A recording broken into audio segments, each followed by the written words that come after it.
A meteor collides with a blue star, bringing extreme heat, torrential rain, thick fog, otherworldly beings, zombies, and evolved beasts. Even plants undergo mutations. At the dawn of the apocalypse, the protagonist discovers a meteorite, gradually embarking on a journey towards greatness, during which he rescues many beautiful women, including a goddess neighbor, a celebrity, a business diva, a stunning police officer, a pure campus belle, and a beautiful doctor. Chapter 1. The Meteor. The impending disaster is upon us. A meteor strikes the blue star, unleashing extreme heat, torrential rain, thick fog, otherworldly beings, zombies, and evolved beasts. Even plants mutate, yet spiritual energy also awakens, heralding the opening of the gates to evolution. People will awaken their extraordinary abilities, and the world will enter an era of great evolution, where the future belongs to the evolved. We must prepare to face this disaster. Zhuang Dao, the prophet Ma, the super cool guy. Indeed, I can assure you that what the original poster claims is true. I have returned from the future, where the blue star is overrun with ferocious beasts, and even plants have become ravenous. Ordinary people can only survive by hiding behind tall walls. It is exceedingly difficult. The Spectator. It is said that this meteor, detected by the observatory tonight, is responsible. Steel Furniture Company. Is that so? Then chaos is about to ensue. You will certainly need a good security door to ensure your safety. If you need one, contact me for 20% discount. My phone number is 1812. Boutique Knife Shop. Check out this 1.2 meter long watermelon knife. In the apocalypse, it will surely slay gods and annihilate Buddhas. The person upstairs is truly remarkable. You've turned an ordinary watermelon knife into a divine weapon. Why don't you ascend to the heavens? That's wonderful. My neighbor is an absolute beauty I've been eyeing for a long time, but her family has always opposed me. Now I finally have a chance. Brother upstairs, I can predict with certainty that the one opposing you is definitely the beauty's husband. I think so too. Your predictions are spot on, brother. Brother, send a picture. I'm curious to see what kind of beauty makes you want to commit a crime. Same here, I want to see. Yes, I want to see. At this moment, Gao Tianyu lay in bed, bored, scrolling through his phone when he stumbled upon the hottest post. He couldn't help but marvel at the creativity of netizens. What began as a post about an apocalypse had transformed into a forum filled with love and hate. Gao Tianyu scrolled again and reopened a news article.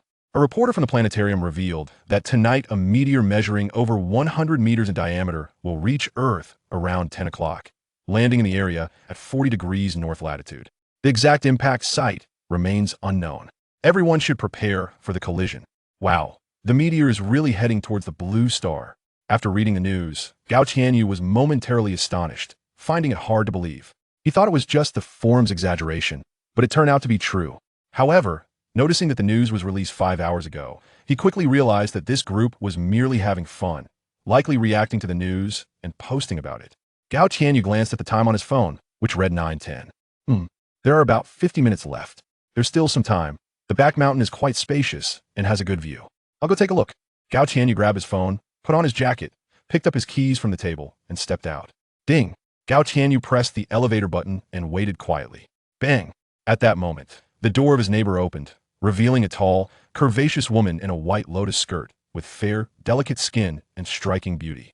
Upon seeing Gao Tianyu, she slightly nodded in greeting. He returned the gesture with a nod, and they fell into silence. This woman was his neighbor across the hall, living with her husband, a newlywed couple. Her surname seemed to be Han. Gao Tianyu had crossed paths with him a few times and exchanged simple words, so their relationship was not very close. The elevator arrived, and he stepped in, followed by the beauty. Immediately, Gao Tianyu caught a whiff of a sophisticated perfume, subtle yet not overwhelming. Standing behind her, he surreptitiously admired her, noting that she was approximately 1.7 meters tall, slightly shorter than his 1.82 meters. Though her skirt concealed much, her waistline suggested she possessed long, slender legs. Gao Tianyu had previously caught a glimpse of her in a short skirt while taking out the trash, her legs straight and long, as white as jade, with smooth, delicate skin. These beautiful legs, I could admire them for a year without growing weary, he thought to himself, affirming his admiration. What a pity, it's her husband who gets to enjoy them. Gao Tianyu lamented inwardly. Just as he was lost in thought, the elevator reached the first floor, and the beauty stepped out. He followed suit, entering a convenience store to purchase a bottle of chilled mineral water. He then meandered towards the back mountain of the community. His residence was situated at the foot of the mountain, surrounded by 24 buildings, each 30 stories high, housing thousands of residents with a high occupancy rate. The back mountain remained undeveloped, teeming with snakes, mice, and poisonous creatures, and the trails were treacherous, so few ventured there. However, Gao Tianyu was different. He loved climbing mountains and often scaled a small hill to a large rock at the summit to enjoy the view. Although it was night, he had traversed this path dozens of times, firmly etched in his memory, allowing him to reach the peak swiftly. He then sat on a large rock and checked the time on his phone, 9:55. He promptly activated the video function on his phone and began recording the sky, then looked up, gazing at the stars, awaiting the appearance of the meteor mentioned in the news. Like him, countless others also looked up at the sky, eager to witness this once-in-a-century meteor. It was the 15th day of the 8th month in the lunar calendar, a time for family reunions, with a full moon hanging in the sky for all to admire. Countless families gathered, filled with anticipation as they watched the heavens. Simultaneously, numerous astronomy enthusiasts and professionals took out telescopes and various instruments to observe and record the impending meteor. The waiting time felt interminably long as moments slipped by. It has arrived. Amidst the eager gazes of the crowd, the meteor finally succumbed to the gravitational pull of blue star, penetrating the atmosphere. It then ignited through friction, rapidly blazing forth. Shortly thereafter, it illuminated the eyes of the onlookers. Boom! After traversing a certain distance, the meteor suddenly erupted, shattering into countless fragments, emitting a blinding radiance that left the crowd unable to open their eyes. The entire sky seemed to be illuminated by the explosion. Following the explosion, a multitude of intricate electronic instruments began to emit a series of beeping sounds.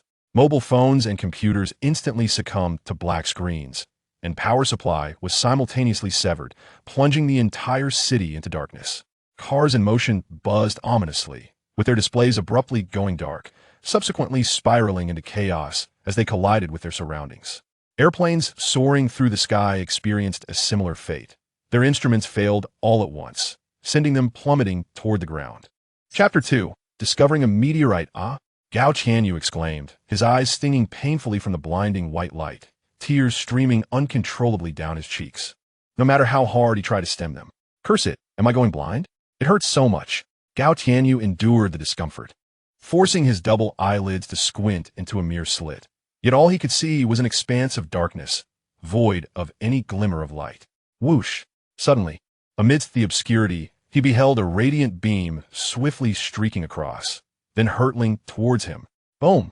A deafening sound erupted as the light struck a hillside more than 100 meters away from him. A meteorite. Fragments of a meteorite have fallen here. Fortunately, it did not strike me, or else I would have met my end.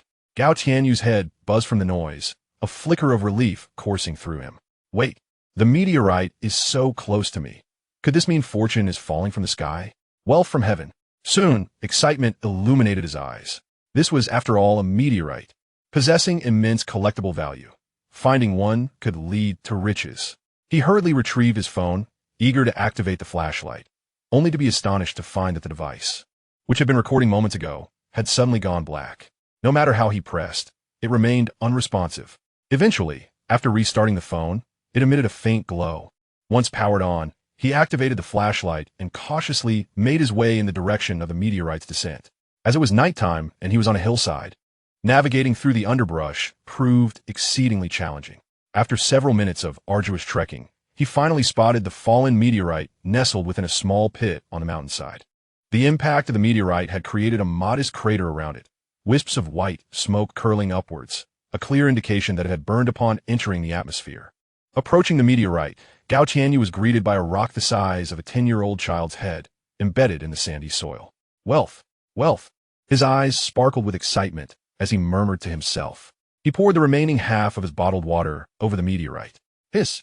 A plume of white smoke rose as the water met the surface of the meteorite, instantly transforming into vapor and dissipating into the air. How hot? The temperature is far too high to handle. I must find a way to cool it down. Gao Tianyu scanned his surroundings, realizing he stood atop a small slope. Although the terrain was relatively gentle, there was no water source in sight. After observing for a moment, he found nothing but trees, weeds, and vines. Inspiration struck. His gaze settled upon the vines surrounding him. He tore off several long vines and then picked up a branch to excavate the meteorite, rolling it onto the vines. Subsequently, He tightly bound the meteorite with the vines several times before he was able to lift it. How heavy it was! As soon as he picked it up, Gao Qianyu's expression subtly shifted, for although the meteorite appeared rather small, it weighed a staggering 40 to 50 pounds. Carrying such a hefty object down the mountain would surely be exhausting. However, a peculiar excitement welled within Gao Qianyu, for such a weighty meteorite, if sold, would undoubtedly fetch a handsome price. After considerable effort, he finally managed to bring the meteorite down the mountain and placed it in the community's goldfish pond to cool it down, to prevent others from discovering it. He wrapped the meteorite in his coat. During the time it took Gao Qianyu to return to the community with the meteorite, the power outage caused by the explosion had been restored. Fortunately, otherwise he would have had to climb the stairs, and, being on the top floor, 30 stories up, would have left him utterly exhausted. Embracing the meteorite, Gao Qianyu took the elevator back to his room. Once there, he carefully extracted the meteorite and washed it thoroughly with clean water. To his surprise, this meteorite looked entirely different from those he had encountered before. Upon observing its specific appearance, Gao Qianyu let out a soft gasp, a flicker of curiosity shimmering in his eyes. Common meteorites generally fall into 3 categories: stony meteorites, iron meteorites, and stony iron meteorites. In addition, there are rarer types, such as glass meteorites, Martian meteorites, and lunar meteorites. Yet the meteorite in his possession was of an earthen hue, resembling crystal, remarkably sturdy with a hint of transparency. Could be a glass-type meteorite. Such specimens are rare and must be incredibly valuable. As Gao Qianyu caressed the meteorite, his admiration deepened, and he felt a surge of excitement. Previously, he believed this meteorite could sell for at least a few million. Now, however, he was convinced it was worth at least 100 million. After all, rarity enhances value, and a specimen of such quality would undoubtedly attract many admirers. After thoroughly appreciating it for a while longer, he finally set the meteorite down and picked up his phone to check the news. Soon, an official news report appeared on his screen, featuring a female anchor speaking to the public. Due to the violent explosion of the meteorite in the sky, strong electromagnetic waves were generated, causing many electronic devices to temporarily malfunction alongside circuit failures. The authorities are working diligently to resolve the issue, so there is no need for concern. After watching this video, Gao Qianyu opened a short video platform, which was now much more active than before, with numerous uploads from various users. Suddenly, he stumbled upon a video posted by a middle-aged man. In the video, a middle-aged man tearfully recounted how an aircraft plummeted from the sky, crashing into the orchard behind him, resulting in a tremendous explosion that incinerated the entirety of his grove.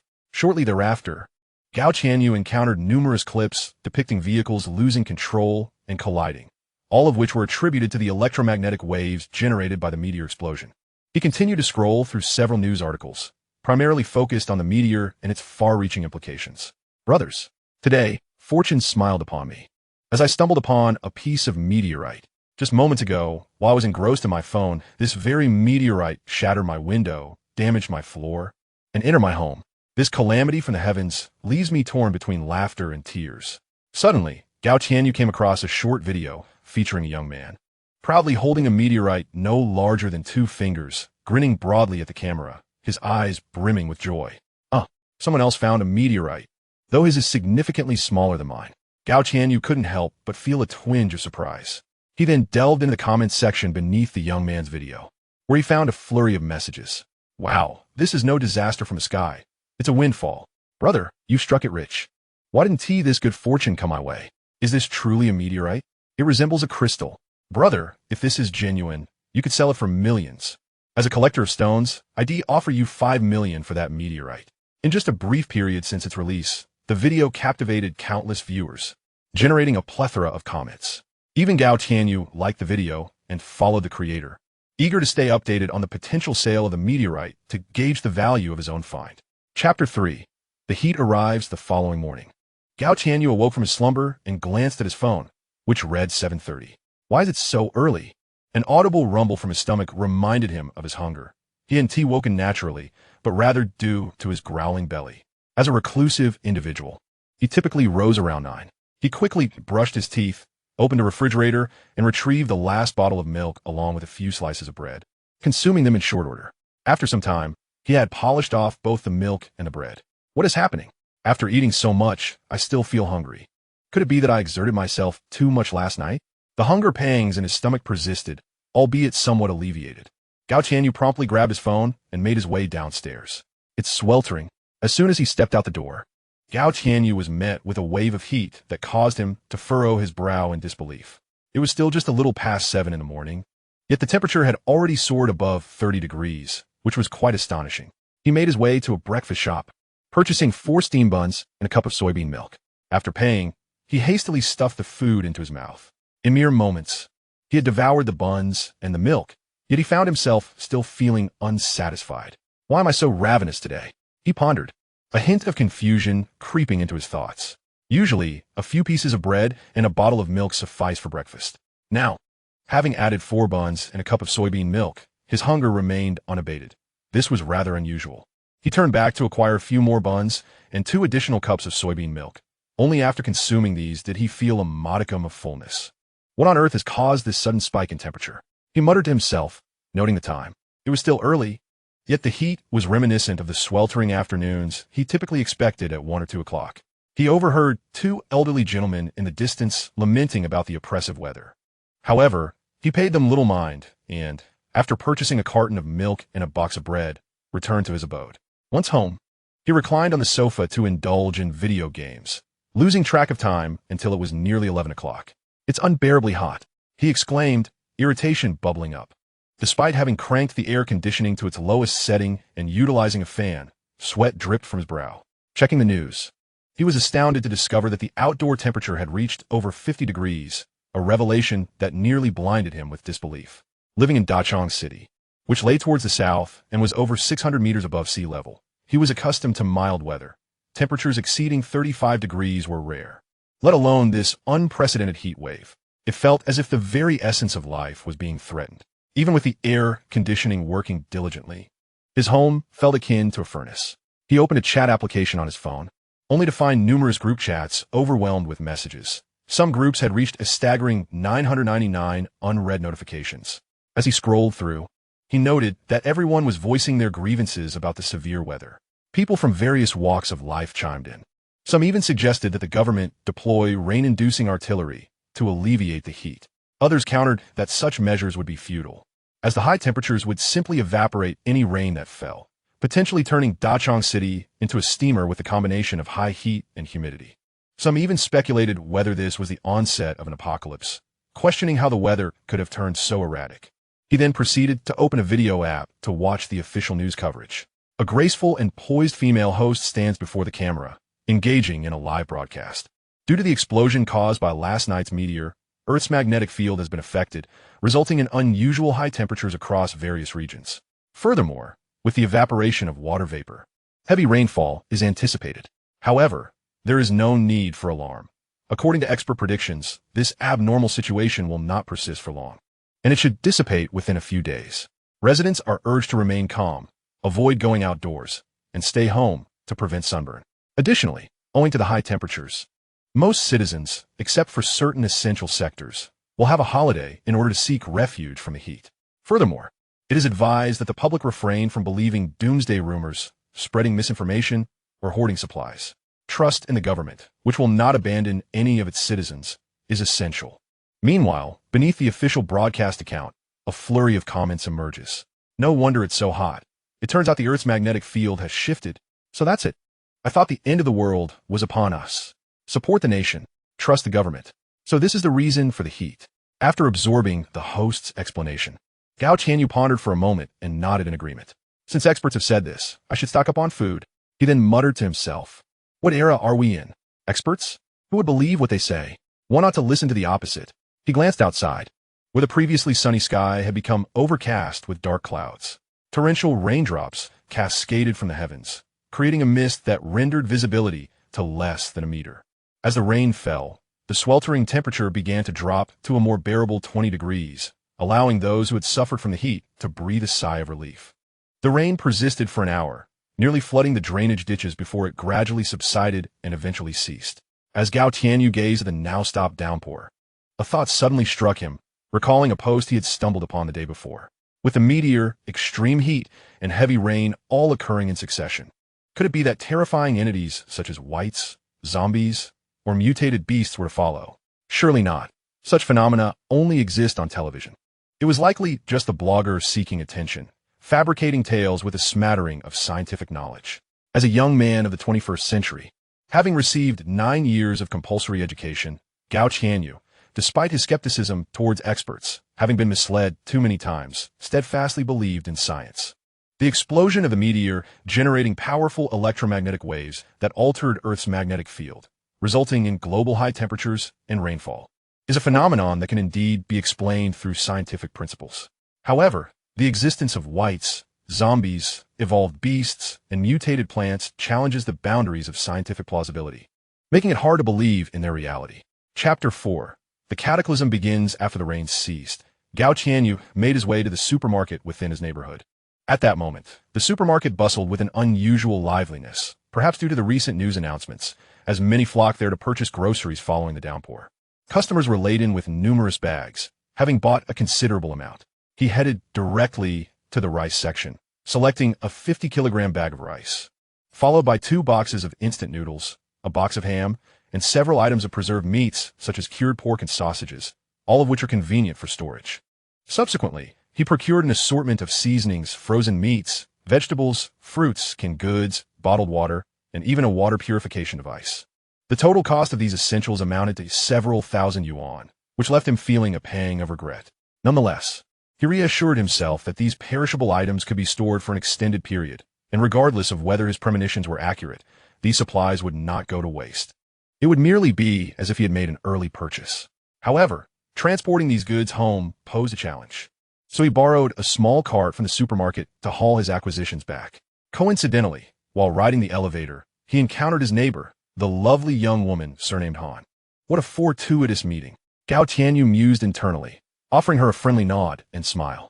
Han Qingru, upon seeing Gao Qianyu, returned the gesture with a slight nod. After all, they were neighbors, bound to cross paths frequently, thus they were somewhat acquainted. Yet, upon noticing the sheer quantity of items Gao Qianyu had purchased, she was taken aback. The provisions were sufficient for several months. Typically, people bought only enough food for a day or a few days at most to ensure freshness. It was rather uncommon to see someone amass such a stockpile at once. Despite her curiosity, Han Qingru refrained from probing further, as she possessed a naturally reserved disposition and was not particularly adept at engaging in conversation, fearing she might say the wrong thing. Thus, a silence enveloped the elevator once more. Both individuals, being somewhat introverted and not well acquainted, chose not to initiate further conversation. Once Gao Qianyu had transported all his belongings into his home, he let out a sigh of relief. However, he was already drenched in sweat. Unbeknownst to him, the temperature outside, which had just dropped, began to rise again, reaching over 50 degrees Celsius, a truly oppressive heat. He retreated to the bathroom, filling the bathtub with water before reclining within. Due to the external heat, the water was also warm, approximately 30 degrees, in comparison to the outside temperature. It felt quite pleasant. He settled into the tub, seeking respite from the sweltering heat. After soaking for a while, a rumbling sound emanated from his stomach. "It is time to dine. My stomach growls with hunger." Gao Qianyu rose from the bathtub and made his way to the dining room, where he began to indulge in his meal. After consuming 6 bowls of rice, he finally felt satiated and ceased his activity. What is happening? Why have I become so voracious? My appetite has doubled. Setting down his chopsticks, Gao Qianyu fell into deep contemplation. Ordinarily, he would feel full after just 2 bowls. Yet now he had devoured 6. This seemed rather abnormal. Furthermore, his body felt slightly unusual. His strength appeared significantly enhanced, and his senses were markedly sharper. Gao Qianyu carefully reflected on the events of the day and realized that indeed, his strength had increased considerably, and his physical condition had improved. He had transported his purchases back and forth several times without experiencing even a hint of fatigue. Only a touch of warmth remained. At that moment, his mind inevitably recalled the content of a certain post.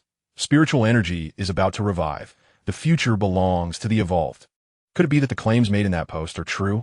Gao Qianyu could not help but harbor a sliver of doubt, murmuring to himself, otherwise, why would his physical condition have suddenly improved? It seemed implausible. How could such mythic phenomena as the revival of spiritual energy occur? One must believe in science. Gao Qianyu quickly shook his head.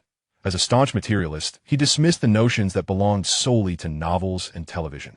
Thus, in the sweltering heat, the day swiftly passed. The following morning, Gao Tianyu awoke once again to the pangs of hunger. He glanced out the window to find a torrential downpour, with visibility severely limited. Under such circumstances, venturing outside was impossible. Consequently, he resorted to retrieving the milk and bread he had purchased the previous day from the refrigerator, making do with a simple meal. This weather is rather peculiar. Despite the rain, the temperature remains above 30 degrees Celsius. Upon checking the weather forecast on his phone, he furrowed his brow. A sense of unease washing over him. Such temperatures are bearable for a few days, but if prolonged, chaos is certain to ensue. Moreover, the forecast indicated that the predicted temperature for midday could approach an astonishing 60 degrees Celsius. This is truly alarming and potentially life-threatening. Furthermore, this phenomenon is not isolated. Many regions globally are experiencing similar extreme heat, followed by heavy rainfall. Some areas are even witnessing bizarre cold snaps, with temperatures plunging to a chilling minus 30 degrees. At present, many individuals across various regions have ceased working, confined to their homes, unable to venture outdoors. Numerous large factories have halted operations, granting workers a reprieve. Gao Tianyu opened a messaging application and began perusing the messages within his building's resident group. The group comprised over 200 members, overflowing with a plethora of messages. However, everyone is engaged in discussions about the peculiar heat wave, with incessant complaints echoing through the air. Even during their time off at home, they find it exceedingly difficult to endure the sweltering temperatures. Despite the air conditioning running at full blast, the heat remains oppressively high, causing immense discomfort. After a brief period of contemplation, Gao Tianyu began to search through his software, attempting to locate the apocalyptic post he had encountered that day. Upon accessing his browsing history, he discovered that the post had long since vanished. It seemed that this particular post had been deleted. Who could have been a mastermind behind it? Did they possess some extraordinary source of information, or perhaps the ability to foresee the future? Though Gao Tianyu remained skeptical about the content of the post, this did not deter him from speculating. In the past, he would have dismissed such a post entirely, but now he found himself believing at least partially in its claims. The extreme heat and torrential rain mentioned had indeed arrived, and notably, it had been announced on the post before any official warnings were issued. Chapter 5. Self-comfort. As Gao Tianyu pondered deeply, his phone unexpectedly slipped from his grasp and plummeted toward the ground. The sudden mishap startled him, prompting an instinctive reach for the phone. However, his hand grasped nothing but air, leaving him to watch helplessly as his device descended. This phone had cost him 4,000 yuan and had only been in use for a short time. The thought of it breaking filled him with dread. To his astonishment, the falling phone abruptly halted mid-air. Am I hallucinating? How could this be possible? Rubbing his eyes, he focused again. Suddenly, a loud thud echoed as the phone, which had previously suspended in the air, fell to the ground with a sharp sound. He quickly picked it up and, upon finding it unscathed, breathed a sigh of relief. How just imagine that? Or could it be that I have awakened some latent power? Lost in contemplation, Gao Tianyu resolved to test his abilities further to determine if he truly possessed any extraordinary gifts. He picked up a plastic water bottle, raised it, and let it go. Stay still, he whispered, extending his finger toward the bottle. Thud! The bottle continued its descent, crashing to the floor. Gao Tianyu was left disheartened. After several futile attempts, he resigned himself to the reality that he had likely just experienced a mirage and that there was no extraordinary power to be found. Meanwhile, as he aimlessly played games, his tall, elegant neighbor sat at her table, enjoying lunch with a handsome and refined young man. My dear, once the rain subsides and the temperature drops, let us venture to the supermarket to procure some additional provisions. Yesterday, I noticed our neighbor purchasing an abundance of items, and given the unusual weather, I ponder whether we should also stock up a bit more.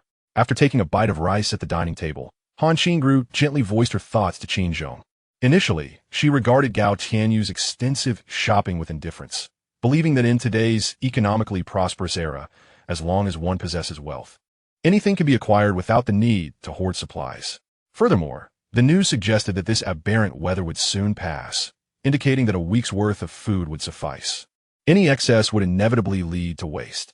However, upon observing the conditions outside today, her unease began to grow. This strange weather seemed relentless, and without provisions, survival would be precarious. Indeed, my love, you are correct. This weather is indeed abnormal, and it would be prudent to prepare more food. Better safe than sorry, Qin Zhong concurred. nodding in agreement. Both he and Han Qingru hailed from affluent backgrounds, possessing strong educational credentials and a heightened sense of crisis awareness. The sudden changes they experienced 2 days prior had caught them off guard, leading to a lack of preparation as they assumed the unusual climate would soon dissipate. Yet, after witnessing the worsening conditions today, a sense of urgency began to envelop them. How are my parents faring? Should we alert them to prepare additional food? Han Qingru inquired softly, recalling her parents. There's no need for concern. They have some provisions at home. I will call them to remind them, Qin Zhong replied, gently shaking his head. His parents, being part of the older generation, had a habit of stockpiling supplies, often buying rice in substantial quantities and replenishing their stock after consumption, embodying a strong mentality of hoarding. In contrast, modern youth typically purchase only for immediate consumption, while the older generation tends to maintain a significant reserve of non-perishable items. Aside from fresh produce, as the heavy rain persisted for an extended period before finally ceasing, the humidity rapidly evaporated to form a thick fog that obscured visibility, rendering it less than a meter. Goodness, the fog has appeared. This signals a chilling trend, Gao Tianyu remarked, observing the dense fog outside, his anxiety intensifying as this manifested as the third natural disaster mentioned in the posts. 1 or 2 occurrences could be deemed mere coincidence. But was this third event merely happenstance as well? Perhaps this too is coincidental. High temperatures can cause water vapor to evaporate, leading to fog formation, a natural phenomenon that can be explained scientifically. It is not surprising that the first 2 phenomena could lead to this third one. It is likely just a coincidence, Gao Tianyu mused, seeking solace in his thoughts. It appears to be a form of self-comfort, which proved effective as he swiftly cast aside those chaotic matters and took out his phone to indulge in a game. Outside, despite the thick white fog obscuring the sunlight, the temperature remained exceedingly high, hovering around 40 degrees Celsius. This combination of heat and humidity rendered the atmosphere akin to a sauna, making one feel exceedingly uncomfortable and sticky. Before long, the dense fog dissipated, revealing the sun high in the sky, causing the temperature to surge instantaneously to over 50 degrees. Even with an umbrella in hand, no one dared to venture outside freely. The relentless sun, akin to a furnace, was soon followed by a torrential downpour that continued unabated into the night. Honey, with such heavy rain, we simply cannot go out, Han Qingru exclaimed, gazing at the torrential rain outside, particularly noting the visibility of less than 1 meter. In such weather, the thought of going out to shop was utterly impossible. They likely wouldn't even be able to see the road, and the supermarket might not even be open. Don't worry, we still have some food in the fridge. There's no rush. Let us assess the situation tomorrow, Qin Zhong assured her, gently embracing her shoulders. As time passed slowly, the third day arrived. On this day, Gao Tianyu was once again awakened by hunger and was astonished to find that his appetite had increased. Were it not for the fact that he felt quite energetic and his physical condition seemed to have improved, he might have questioned whether something was amiss with his body. Gao Tianyu took out his phone to check the weather forecast, and his expression darkened instantly upon seeing that the predicted high for the day could reach 65 degrees Celsius. A further increase of 5 degrees from the previous day. This was simply life-threatening. With a resigned sigh, Gao Tianyu noted that it was still early morning. The relentless rain continued, and the temperature showed no signs of dropping. Even the rainwater felt scalding at around 30 to 40 degrees. This was utterly terrifying. He had also seen on various short video platforms that in some areas, rivers were swelling dangerously, and lower-lying regions have been inundated by floods. Moreover, rescue operations faced immense challenges. Rescue boats were immobilized during heavy rain, visibility was poor in the thick fog, and when the sun blazed overhead, those venturing out for rescue risked sunburn. It was a scene reminiscent of the apocalypse. Chapter 6. Mental Power. Following this, Gao Tianyu turned to the news. A female anchor, radiant and poised, addressed the camera. Dear viewers, due to the recent unusual weather characterized by extreme heat and torrential rain, many regions have experienced flooding and landslides, leading to natural disasters. Rivers have overflowed their banks, inundating numerous cities along their paths, displacing millions. Additionally, vast tracts of arable land have been submerged, resulting in significant losses across various locales. Simultaneously, due to various circumstances, rescue efforts have proven to be quite challenging. Nevertheless, regardless of the difficulties, the nation remains unwavering in its commitment to its people, actively organizing rescue teams to reach the disaster-stricken areas and assist the local populace. Concurrently, The soaring temperatures have forced numerous livestock farms to close, resulting in the tragic loss of countless animals due to the heat, leaving many farmers with substantial losses. Upon absorbing this news, Gao Tianyu found himself lying on the sofa, his gaze vacant and his mind adrift. Through these reports, he keenly sensed that something monumental was about to unfold. Perhaps the post he had inadvertently stumbled upon was indeed prophetic. The apocalypse was truly imminent. The mere thought of facing zombies, otherworldly beings, mutated beasts, and aberrant flora filled him with a profound sense of despair. His parents, who had operated a small business, had managed to save a modest sum, positioning them within the middle class. Neither affluent nor destitute, they had lived relatively well. However, when he was just 17, tragedy struck. His parents perished in a car accident on the highway while attending to business, leaving him utterly alone. The loss of his parents dealt him a devastating blow, prompting him to abandon his studies and retreat into isolation, spending an extended period in a state of despondency. Fortunately, they had left him with a compensation sum amounting to several million in this house, sparing him from the fate of homelessness. Though his existence had become somewhat monotonous, it was undeniably preferable to confronting an impending apocalypse. At heart, he was a recluse with little resilience to handle crises.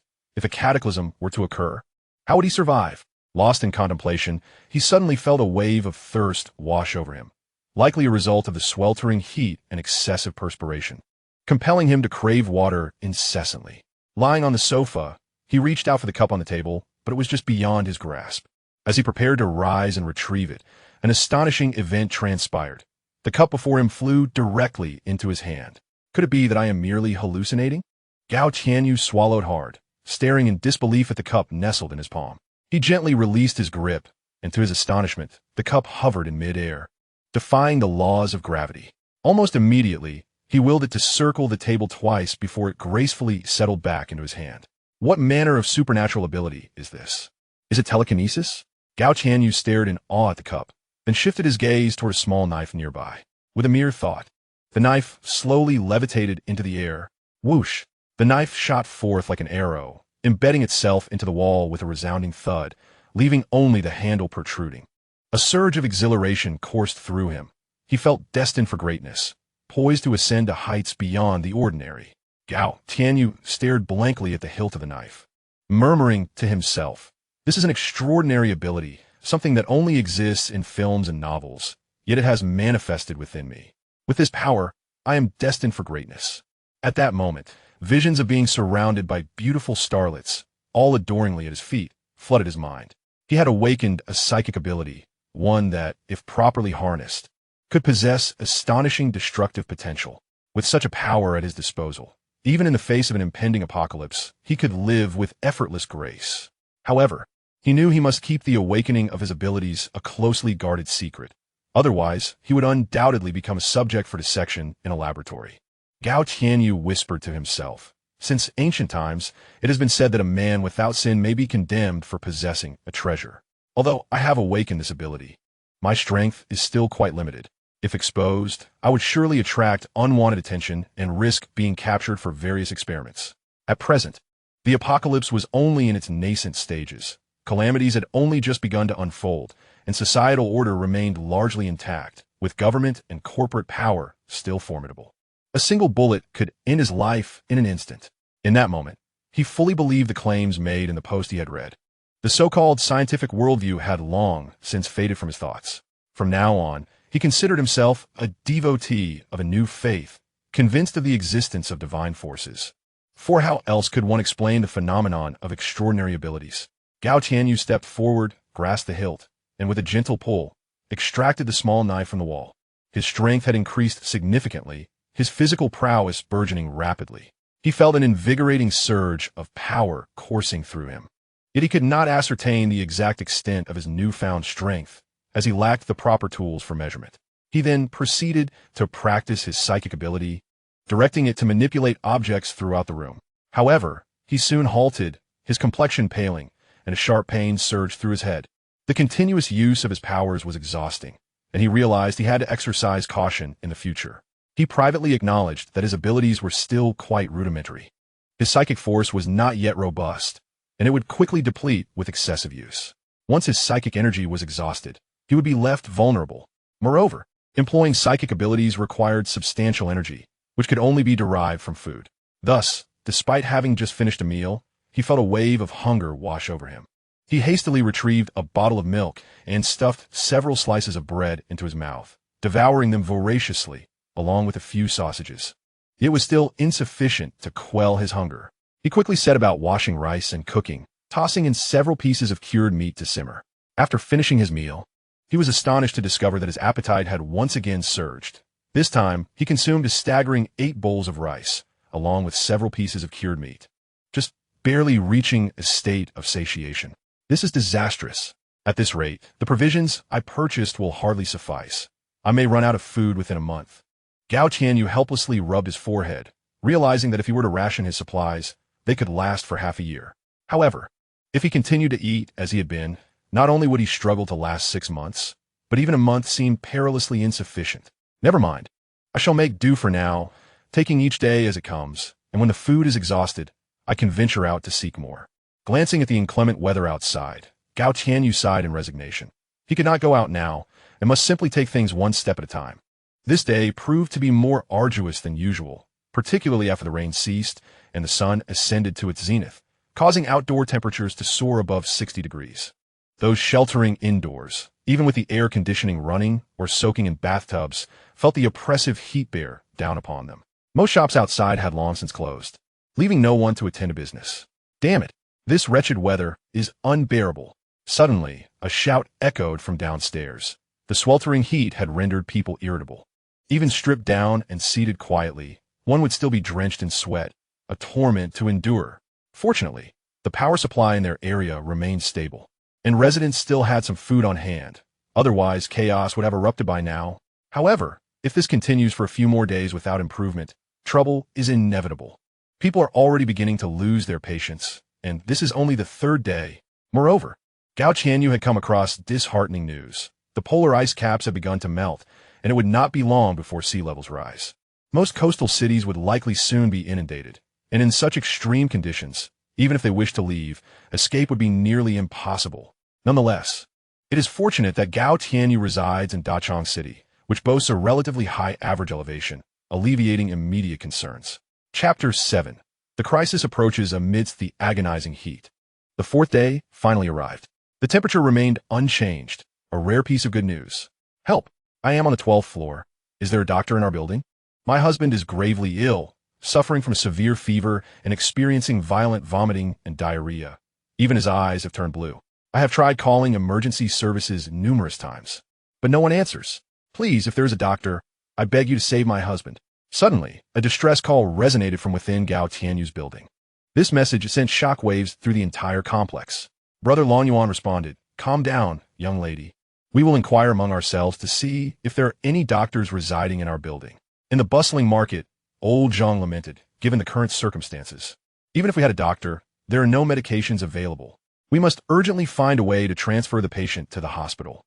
Enthusiastic old Wang replied, "However, in this weather, driving is utterly impossible. Visibility is so poor that even if we reach the hospital, locating a doctor is uncertain. Many individuals are trapped at home, unable to venture out." Warm-hearted Winching then interjected, "Dear sister, your husband may be suffering from heat stroke. You must find a way to cool him down with water or ice. We cannot allow him to overheat." Soon, a multitude of concerned citizens flooded the chat, offering a plethora of suggestions to the female resident on the 12th floor. Yet, none of these proposals could alleviate her immediate plight.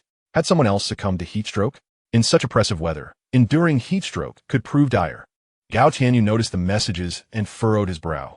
This was not the first heat stroke incident in their building. However, he mused, one shouldn't he experience blue eyes from heat stroke? Though puzzled, he chose not to dwell further, recognizing that he was not a physician and that these matters were beyond his expertise. Yet, the situation was undeniably worsening, with numerous casualties reported. Suddenly, at approximately 1 o'clock on the 5th day, piercing screams erupted from the 12th floor, cutting through the torrential rain. What was happening? The anguished cries were unmistakably from the 12th floor. Something was amiss. Countless residents were jolted from their slumber, wearing expressions of confusion and unease, unaware of the chaos unfolding above. "Darling, that noise is coming from next door. It's Lu Li. What'd be wrong? Has old Chin passed away?" One female resident voiced to her husband, her concern evident. The husband, listening to his wife's words, frowned. The cries sounded desperate, as if someone were in grave danger. Should we investigate? After all, we are neighbors. What if she is in peril? We might be able to assist.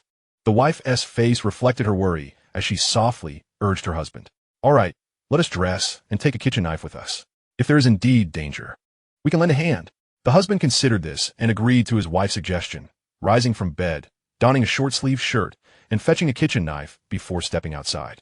Upon reaching Lu Li's door, they found a gathering of several individuals, including some fellow residents from their floor and others from above and below. They stood at Lu Li's threshold, staring at the closed door, helplessly knocking, as they lacked a key to enter. The anguished cries within were incessant, accompanied by primal roars reminiscent of wild beasts. No, daddy, help! A little girl's wails soon pierced the air, intermingled with her sobs. This is bad. It's little you who is in danger. We must find a way to break down the door and rescue him. A female resident from the neighboring unit immediately grew frantic upon hearing the distressing sound, relentlessly pounding on the security door, though her efforts proved futile. I have a heavy hammer at home. Please wait a moment. I shall retrieve it, a middle-aged man promptly declared, hastening upstairs to fetch a large iron hammer. Hey, does anyone know what is happening downstairs? Why does it sound so unsettling on this stormy day? Suddenly, a message erupted in the previously calm chat group. Indeed, what is going on upstairs? Why are people crying for help? The cries are so harrowing, and I can even hear a little girl sobbing. Yes, I heard it too. What on earth is happening down there? Some hesitant residents began typing inquiries in the group. The horrifying screams from the 12th floor even roused Gao Tianyu, who resided at the top level. Awakened and attuned to his mental acuity, he was highly sensitive to even the faintest sounds, let alone the chaos erupting below. He opened the building's chat group and quietly observed the barrage of messages flooding in. Everyone, I have the surveillance video link from the 12th floor corridor. You can all take a look. At that moment, a user named Internet David shared a message along with a link. Upon seeing this, Gao Tianyu clicked on it, and soon the scene from the 12th floor corridor unfolded before his eyes. He beheld a burly middle-aged man outside the door, frantically hammering at the security door, seemingly intent on breaking in to rescue someone. Despite its sturdy construction, the door began to splinter under the assault of several adults. Before long, the door was breached, and the group outside, armed with weapons, surged inside. Help! There has been a murder. Not long after, the intruder's screams echoed, and several figures stumbled out in a panic. Each face was etched with terror, as if they had encountered something unspeakably horrific. The last to flee was a young man who, in his frantic escape down the corridor, stumbled and fell. In that moment, a figure, drenched in blood and clad in tattered clothing, moved with remarkable agility toward him. Do not come near me. Help! In the ensuing moments, through the surveillance footage, onlookers could distinctly witness the young man's frantic struggle, his eyes brimming with terror, interspersed with a hint of defiance. Yet, the figure that had pinned him to the ground commenced a frenzied assault, viciously tearing at him. In an instant, the young man succumbed to the overwhelming force and was dragged into the room like a lifeless dog, followed by the ominous closing of the security door. Chapter 8. The Malevolent Spirit. A murder has occurred. Who was that lunatic? How dare he commit such an atrocity in the presence of so many?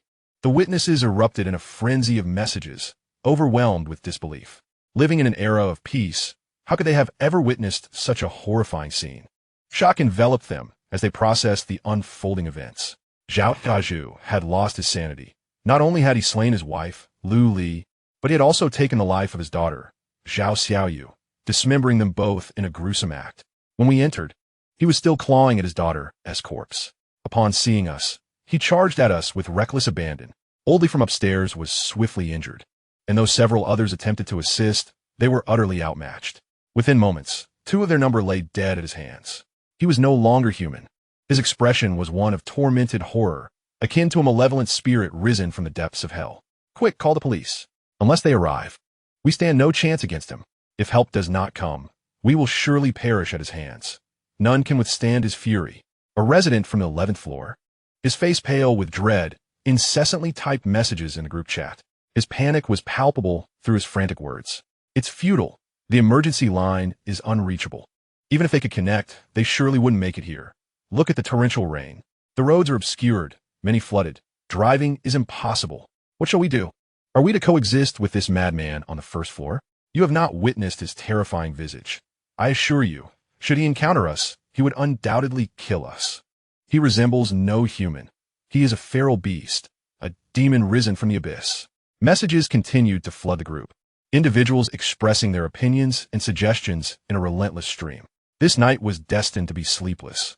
Many in the building dared not close their eyes, fearing the wrath of the deranged Zhao Dezhu. Particularly the 3 households on the 12th floor were paralyzed with terror, too frightened to make sound. Haunted by the psychological trauma left in Zhao Dezhu's wake. Zhao Dezhu's behavior was undeniably abnormal, and his speed was otherworldly, far beyond that of an ordinary person. Gao Tianyu gazed at the series of messages, lost in contemplation. Zhao Dezhu's swift actions were remarkable, displaying strength that far exceeded that of an ordinary person. Otherwise, it would have been impossible for a single strike to render the young man utterly defenseless. Had he perhaps transformed into a zombie or a wraith? Gao Tianyu pondered silently. The notion of him being a zombie seemed implausible, for he exhibited an agility that contradicted the sluggishness often portrayed in films. Furthermore, after committing murder, he had the audacity to drag the victim indoors and even shut the door behind him. This indicated a semblance of intelligence or behavioral habits. Despite his madness and bloodlust, he possessed an awareness of territory. The young man had likely been dragged inside as a means of storing food, akin to how a beast might carry its prey back to its den. Could he truly be the wraith described in the post? Resembling a malevolent spirit crawling out from the depths of hell? Gao Tianyu speculated in his mind, noting the absence of any detailed descriptions of such a creature in the post, leaving him to infer based on the surrounding circumstances. If one were to follow the sequence of calamities outlined in the post, the emergence of the wraith was undoubtedly confirmed. But what of the zombies that followed? Was there a virus lurking in the air? Or perhaps a contagion hidden within this torrential downpour, quietly infiltrating the bodies of the populace? Gao Tianyu furrowed his brow in analysis. This was a matter concerning his very life, and thus he regarded it with utmost seriousness. Yet, the clues provided in that post were woefully scant. Not only was he incapable of deriving any conclusions, but even if he could, did he possess the means to resolve such a predicament? Could he prevent the ensuing events? The answer was a resounding no. Not only him, but even a coalition of the world's leading nations might struggle to contain it. What troubled Gao Tianyu most was his own fate. If the appearance of zombies stemmed from some mutated virus, and if that virus was indeed airborne, then it was quite possible he had already been infected, with no means of remedy in sight. How could he not be anxious? No, he must hasten to strengthen his physique with a robust constitution. He could mitigate the risks of infection. Even if he were to contract the virus, he would stand a much greater chance of survival. After much contemplation, Gao Tianyu could only conceive of this rudimentary solution. Before long, the night slipped away, giving way to the dawn of a new day. Following a night of turmoil, tranquility had descended upon the group within their building. Not a single message was exchanged. The chat fell into an eerie silence. Throughout the entire edifice, doors remained tightly shut, and no one dare venture outside. However, a few households, unable to withstand the terrifying atmosphere, hastily packed some belongings and, braving the torrential rain, sought refuge in nearby buildings. They had relatives and friends willing to take them in, and in their desire to escape the madness of the murderer on the 12th floor, they were more than willing to relocate. The community where Gao Tianyu and his companions reside is a newly constructed neighborhood, perched at a higher elevation, which has spared it from the relentless downpour that has besieged the area. Although venturing outside amidst such torrential rain poses significant danger if the destination lies within close proximity, it remains a feasible option. Aside from a few households that have relocated, the remaining residents of their building remain confined within their homes, paralyzed by fear of encountering the notorious murderer from the 12th floor. The day passed in eerie tranquility, devoid of any notable events. However, in the early hours of the following day, a piercing scream shattered the silence, awakening all. This cry emanated from the 12th floor, specifically from a resident opposite Zhao Dezhu, who, due to the proximity to Zhao, had refrained from venturing outside, compounded by the absence of acquaintances in the nearby buildings, leading them to stay put. What could have transpired? Had the deranged individual from the 12th floor resumed his killing spree? The residents, startled by the scream, immediately began to inquire within their group chat. This time, however, scarcely anyone dared to venture out to render assistance, opting instead to barricade themselves inside their homes, firmly locking their doors. Chapter 9. Panic spreads originally. The 12th floor housed several families, yet 2 households had fled in fear that Zhao Daju would go on a rampage. As a resident of the 13th floor, I was aware that the commotion originated from below. Indeed, the madman had commenced his murderous activities once more, with the residents below crying for help. A 13th floor inhabitant shared this information in the chat. What? How did Zhao Daju manage to open the door? I just checked the surveillance footage of the 12th floor corridor. Both doors were securely closed, and upon reviewing the footage, I saw no indication of Zhao Daju exiting his apartment. A message suddenly appeared, leaving all who read it momentarily bewildered. The sender, known as Network David, is a resident of the building and a computer expert specializing in cybersecurity. Thus, his assertions were met with no skepticism. The residents followed the link he had provided to the surveillance footage. They quickly discerned 2 locked security doors. While Zhao Daju's door appeared battered and worn, the door of his neighbor remained intact. Furthermore, the surveillance did not capture Zhao Daju exiting. Under such circumstances, how could he have reached the opposite apartment? Could it be that Zhao Daju possesses the ability to walk through walls? Or perhaps his neighbor had succumbed to a similar madness and turned against their own family. This notion is plausible. During our previous encounter with Zhao Daju, he had inflicted a wound upon me, leaving my arm injured. It is conceivable that infection could have set in at that moment. Would a mere scratch lead to infection? Had Zhao Daju transformed into a creature reminiscent of cinematic zombies? It seems possible. Otherwise, how could he have dismembered his wife and daughter? Moreover, his mouth was stained with blood. When we entered, we witnessed him consuming his daughter's flesh. The scene was utterly horrifying. How perilous. We reside in the same building. Could we also be infected? Soon, the crowd became animated again, yet not a single soul suggested descending to rescue anyone. Instead, their concerns multiplied. Everyone, look at the surveillance. Someone is emerging. A voice exclaimed in the group. Before long, the tightly shut door of Zhao Daju's home suddenly swung open, revealing a figure dragging a corpse.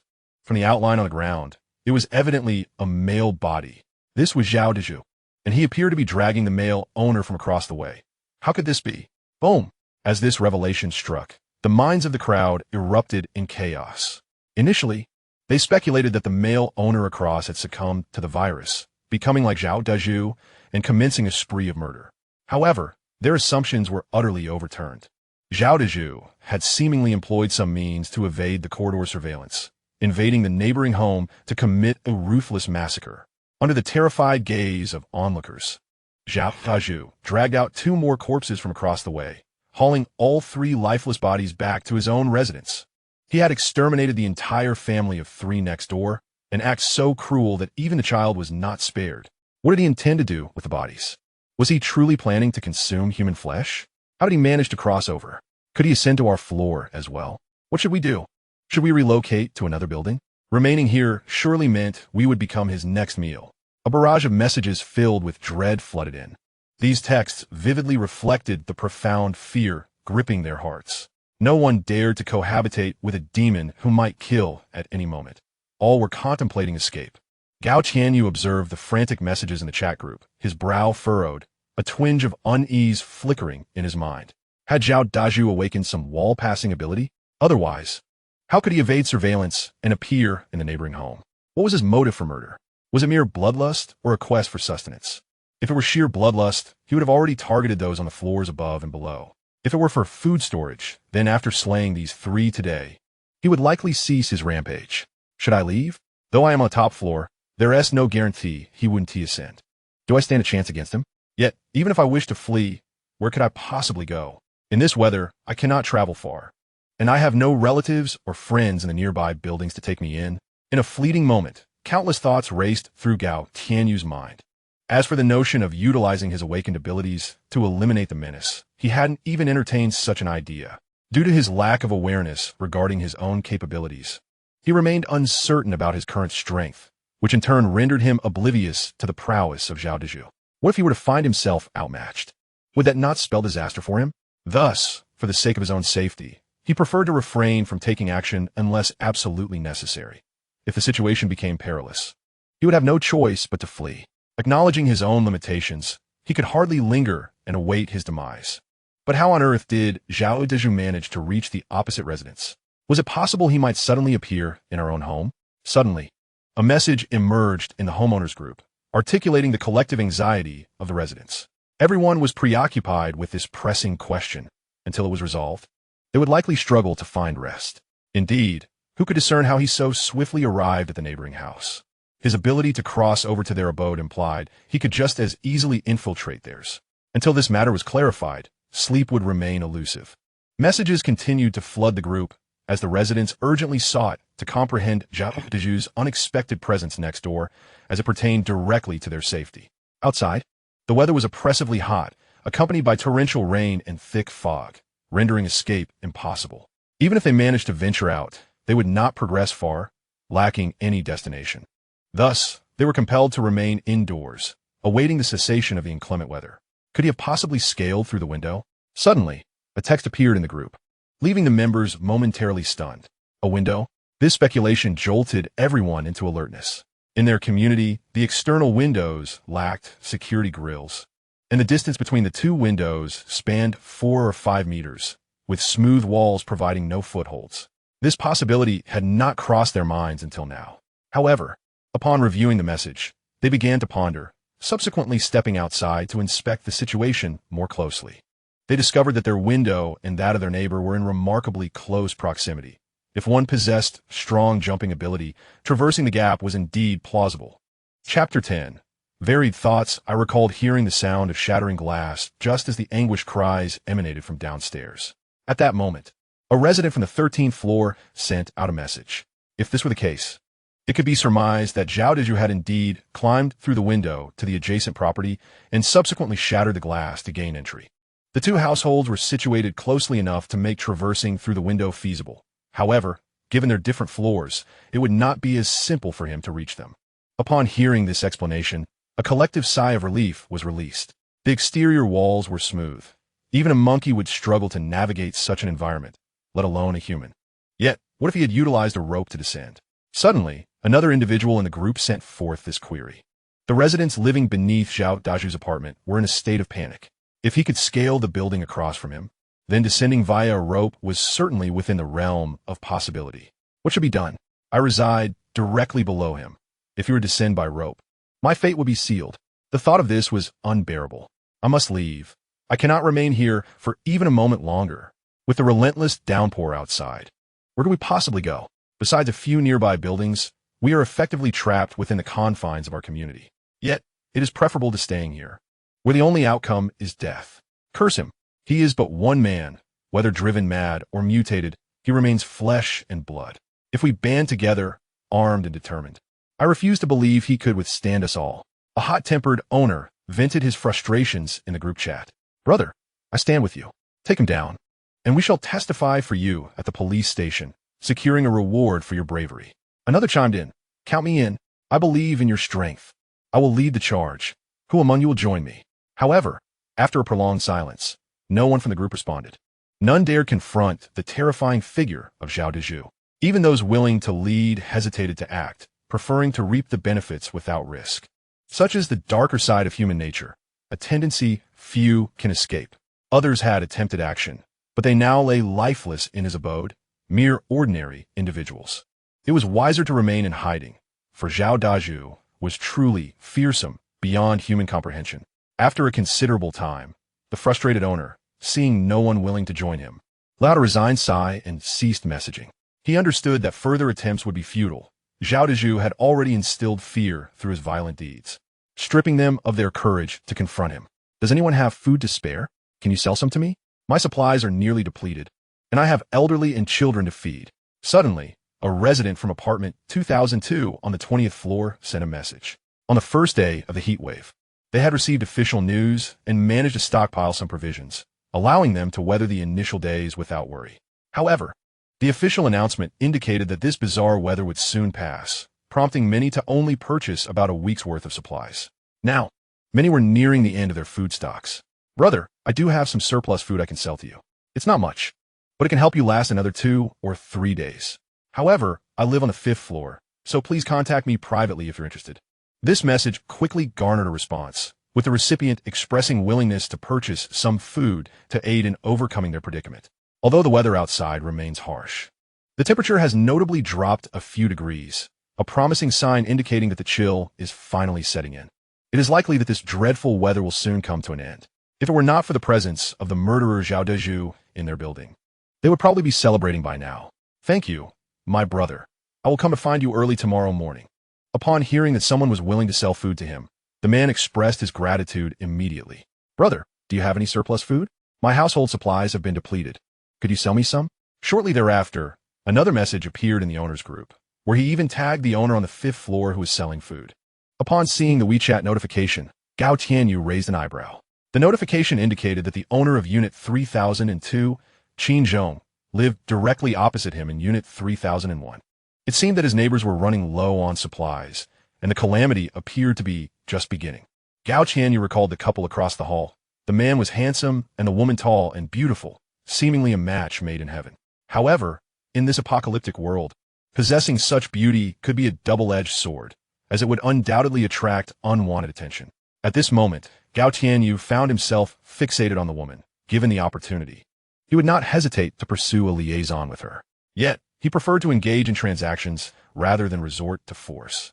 At this point, Gao Tianyu no longer doubted the impending calamity described in the post, as the events outlined had begun to unfold one after another. Not only he, but many others who had read the post were now convinced of its authenticity.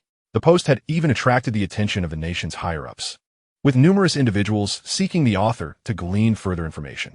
Unfortunately, the post had been published anonymously. The ID address was incorrect, indicating a foreign location, and it had been deleted some time ago, making it impossible to trace. I'm sorry, but my food supplies are also running low. What I've sold has already been squeezed from the last reserves. The owner on the 5th floor hesitated momentarily upon hearing this, but quickly declined, as his own supplies were scant, sufficient for only about 10 more days. If the disaster did not pass within that time frame, his household would also face starvation, making it unwise to part with any more provisions.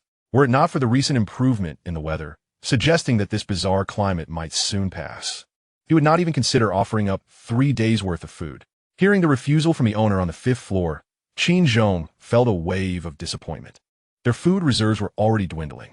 Initially, they had intended to venture out to purchase provisions on the 2nd day of the heat wave.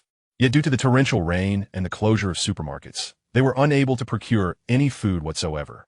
Presently, their household's food supply is sufficient for merely 1 more day. Once consumed tomorrow, they will face a dire shortage. Is there anyone in the group who still has food available? I am willing to pay double the price for it. Subsequently, Qin Zhong crafted another message and sent it to the group, expressing his eagerness to procure some food through WeChat. Chapter 11. The virus strikes. I have a 5-kilogram bag of rice. If you wish, I can sell you half. However, it will cost you 100 yuan. At that moment, a message popped up in the group. A resident of the 23rd floor declared that he could sell some rice to Qin Zhong. Yet the price had surged several times over. Brother, this is rather excessive. It's merely 5 kilograms of rice, and you demand 100 yuan? You're taking advantage of the situation. Indeed, selling 5 kilograms of rice for 100 yuan is outrageous. Why not just rob someone instead? You are nothing but a profiteer, inflating prices amidst a national crisis. And you will face retribution for this. Bear in mind that the current market price for rice hovers around 2 to 3 yuan per kilogram. Dividing a 5-kilogram bag yields only 2.5 kilograms, and selling 5 kilograms for 100 yuan implies a price of 20 yuan per kilogram. This price has nearly increased tenfold, which is nothing short of extortion. Consequently, many individuals in the resident group rose to voice their indignation, vehemently condemning the resident from the 23rd floor. Zhang Hao, the resident in question, felt his face flush with anger upon hearing the group's outcry. Nonsense. Is 100 yuan for 5 kilograms of rice exorbitant? Is it too much? Look at the state of the world. If it were not for my surplus of rice, who would be willing to sell anything? Truly despicable, a bunch of meddling busybodies. He hurled a book from the table in frustration, cursing vehemently. In ordinary times, selling 5 kilograms for 100 yuan would indeed be excessive.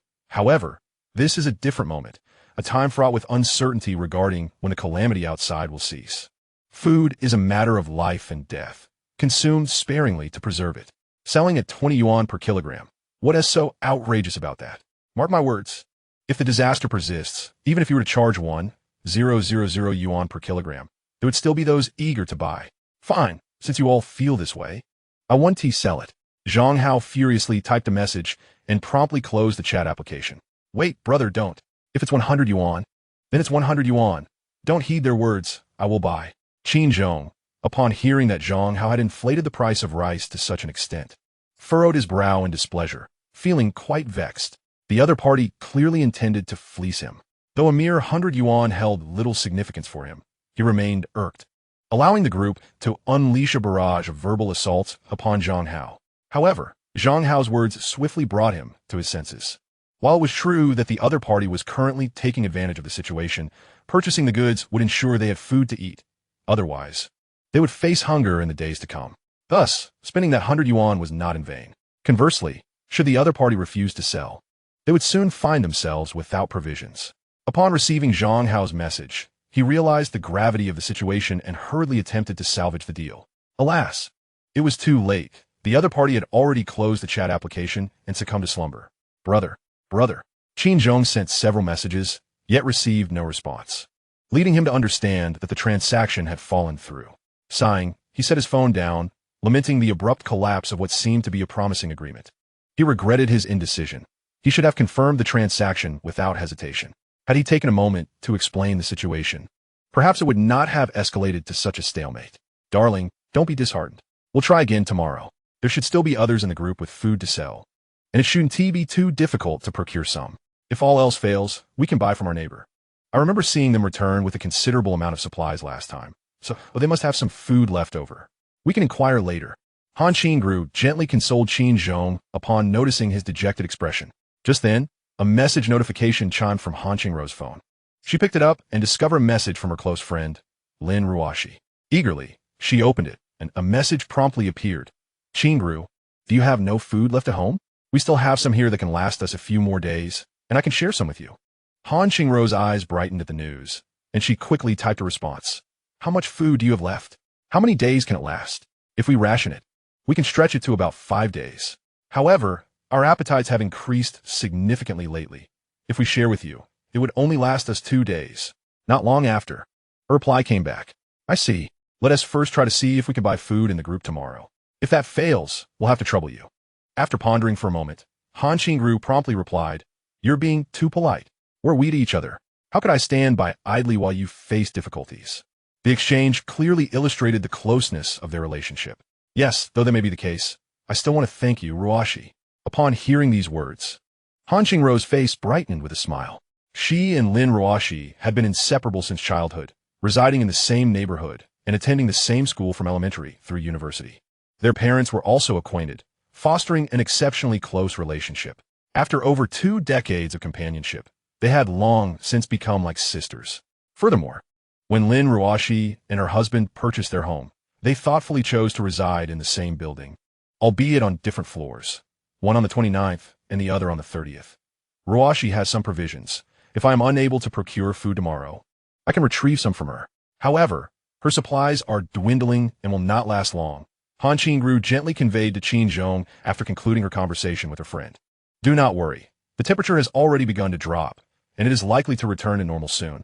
We shall not be lacking in sustenance, Qin Zhong reassured her, gazing at his wife's beautiful visage with a tender tone. The night soon passed, yielding to the day that followed. The temperature that day fell a few degrees more than the previous one, although it continued to rain and remained oppressively hot. The drop in temperature over the last 2 days brought immense excitement to those who had suffered under the sweltering heat. The 7th day of the heat wave swiftly came to an end, and on this day, Zhao Tiju, who had been confined to the 12th floor, exhibited an unusual quietness, refraining from his usual violent antics, eliciting a collective sigh of relief from the populace. News outlets across the internet began broadcasting the joyous tidings of the cooling temperatures. However, this happiness was short-lived, as an alarming message soon emerged. Every individual received a notification on their phones, indicating the sudden emergence of a mysterious virus on Blue Star. The origins of this virus were unknown, and it appeared to spread through the air and rainwater. Those infected exhibited symptoms of fever, coughing, vomiting, extreme fatigue, bloodshot eyes, and visibly swollen veins, presenting a harrowing sight of struggle. The virus was highly contagious, with virtually no preventative measures in place, causing the number of infections to escalate rapidly. Almost every moment saw new cases arise. Most terrifying of all, the majority of those afflicted found themselves without recourse for aid. Due to the weather conditions, They were unable to leave their homes, and ambulances could not reach them, leaving many trapped indoors. Chapter 12. Evolution at this moment. The internet was ablaze with activity. Whether on chat applications or short video platforms, countless individuals were sharing desperate pleas for help. In a matter of moments, the hospital systems became overwhelmed. Many doctors found themselves unable to reach hospitals, trapped within their own homes. And even those still stationed at medical facilities were not immune to the virus. The onset of this virus was alarmingly sudden, with no prior warning, leaving everyone baffled as to how the infections began. Even the nation's scientists are unable to decipher the origin of this virus, nor have they implemented any preventive measures, leaving them helpless as the virus relentlessly assaults the populace. In but a fleeting moment, the systems of nations around the globe succumbed to paralysis, with even those soldiers sheltering deep within air raid bunkers unable to evade the onslaught of the virus. Every second, individuals fall victim to the infection, lying helplessly in bed as the symptoms take hold. The building where Gao Tianyu resides, along with the surrounding community, is not spared from this viral invasion. One by one, residents succumb, desperately making phone calls and seeking help online, yet receiving no response, left to struggle in agony upon their beds. As time swiftly progresses to the 9th day, the number of infected individuals has become incalculable. The world is utterly incapacitated. According to estimations from relevant national agencies, it is feared that over half of the population has contracted the virus. In a mere day, billions have been infected, and the virus's terrifying transmissibility surpasses that of the historical smallpox virus by unfathomable multiples, a truly alarming revelation. Cough, cough. Even Gao Tianyu has not escaped its clutches.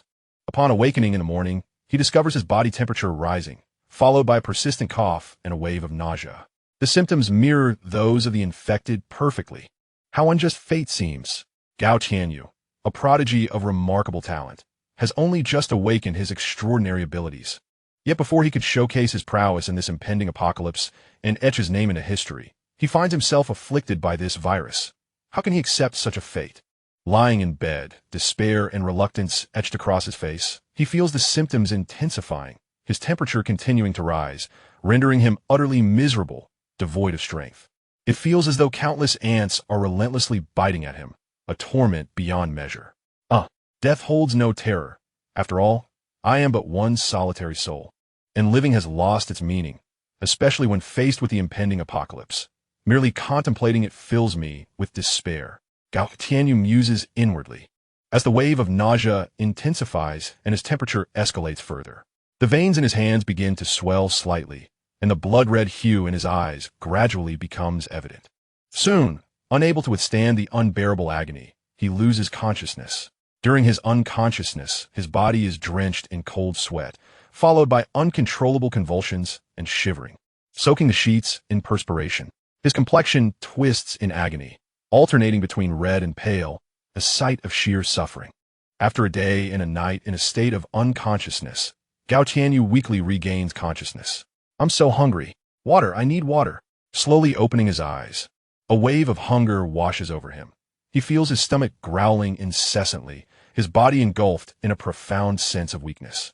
Simultaneously, he becomes acutely aware of his parched lips, an overwhelming thirst accompanying his hunger, rendering him utterly uncomfortable.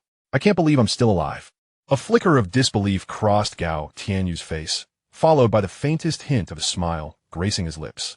Who would willingly embrace death when life persists, even amidst the direst of circumstances? The future, shrouded in uncertainty, holds no allure for demise. The instinct to survive is inherent to all living beings. Struggling to rise from his bed, Gao Tianyu exerted considerable effort to exit his room and slowly opened a refrigerator door. He retrieved a bottle of milk, inserting a straw, and drank eagerly as if quenching a long-held thirst. After finishing the milk, he swiftly grabbed several pieces of bread, devouring them hungrily, followed by several sausages. Yet still feeling unsatisfied, in a flurry he took out rice, rinsed it briefly, and placed it in a pot to cook, tossing in a few eggs and a pound of cured meat for good measure. Meanwhile, he hurriedly filled a kettle with water to boil, tearing open 4 packets of instant noodles and placing them in a bowl to await the boiling water. As he munched on bread to stave off his hunger, he eagerly anticipated the noodles. Once they softened, he wasted no time in digging in, consuming all 4 packets in rapid succession. Only then did his hunger begin to abate. When the rice was finally cooked, he devoured an entire pot, along with the eggs and cured meat, stopping only when he could eat no more. Feeling a warm sensation enveloping him, a comforting warmth coursed through his body. He had survived, astonishingly. He had overcome the virus. Gao Tianyu patted his round belly, leaning weakly against the sofa, reflecting on his ordeal. Upon learning he had contracted the virus the previous day, he had feared for his life, yet here he was, still standing. Thoughts of the beautiful neighbor flitted through his mind. If she had succumbed to the virus, it would be an immense tragedy. Sated, he recalled the age-old adage, a full belly stirs desires. With this thought, his mental energy seemed to penetrate through walls, reaching the other side, where he vaguely perceived two figures, though their features remained obscured. Both appeared to breathe normally, their heartbeat strong, clearly alive. He could even faintly hear their conversation. His mental prowess had evidently intensified. Such feats had once been beyond his capabilities. Witnessing this development, Gao Tianyu was astounded. His mental faculties had undergone a remarkable enhancement, allowing him to perceive details within a radius of several meters.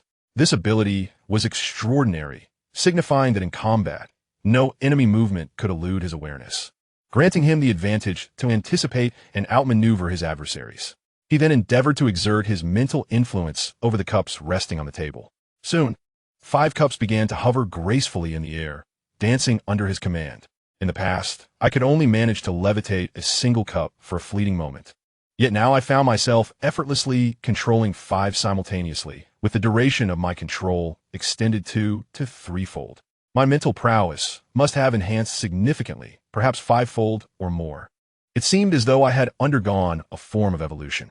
Could it be that these so-called evolved beings were awakened by this mysterious virus? Gao Tianyu pondered silently. But from where did this virus originate? Was it brought by that meteorite? If so, did the fragment in my possession harbor such a virus? Upon regaining clarity, Gao Tianyu felt his mind becoming increasingly lucid, more agile than ever before. He returned to his bedroom, scrutinizing the meteorite he had placed on the table. Ever since he brought it back, it had remained there, occasionally taken out for closer examination. Previously, he had failed to discern anything unusual about it, merely contemplating the opportunity to sell it for a handsome sum. Chapter 13. The mysterious meteorite, however. As he observed the meteorite again, his mental focus revealed a subtle peculiarity. It seemed to emanate an imperceptible glow, faint yet undeniably present. When Gao Tianyu held the meteorite in his hands, gently caressing its surface, he sensed his cells within him stirring with excitement through his mental energy. The meteorite emitted radiation that could stimulate cellular evolution. Through this brief contact, Gao Tianyu immediately grasped the significance of the meteorite. It was extraordinary, seemingly a crystallization of energy, a gem that continuously radiated a mysterious force beneficial to cellular evolution. What a remarkable find!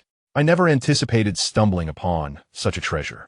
With this precious artifact in my possession, if I can survive the impending apocalypse, I shall undoubtedly rise to become one of the world's most formidable beings, establishing a grand lineage. Nevertheless, this treasure must remain concealed. Otherwise, it would surely become a target, drawing the attention of many. With my current abilities, I cannot hope to protect it. In an instant, a multitude of concerns flooded his mind.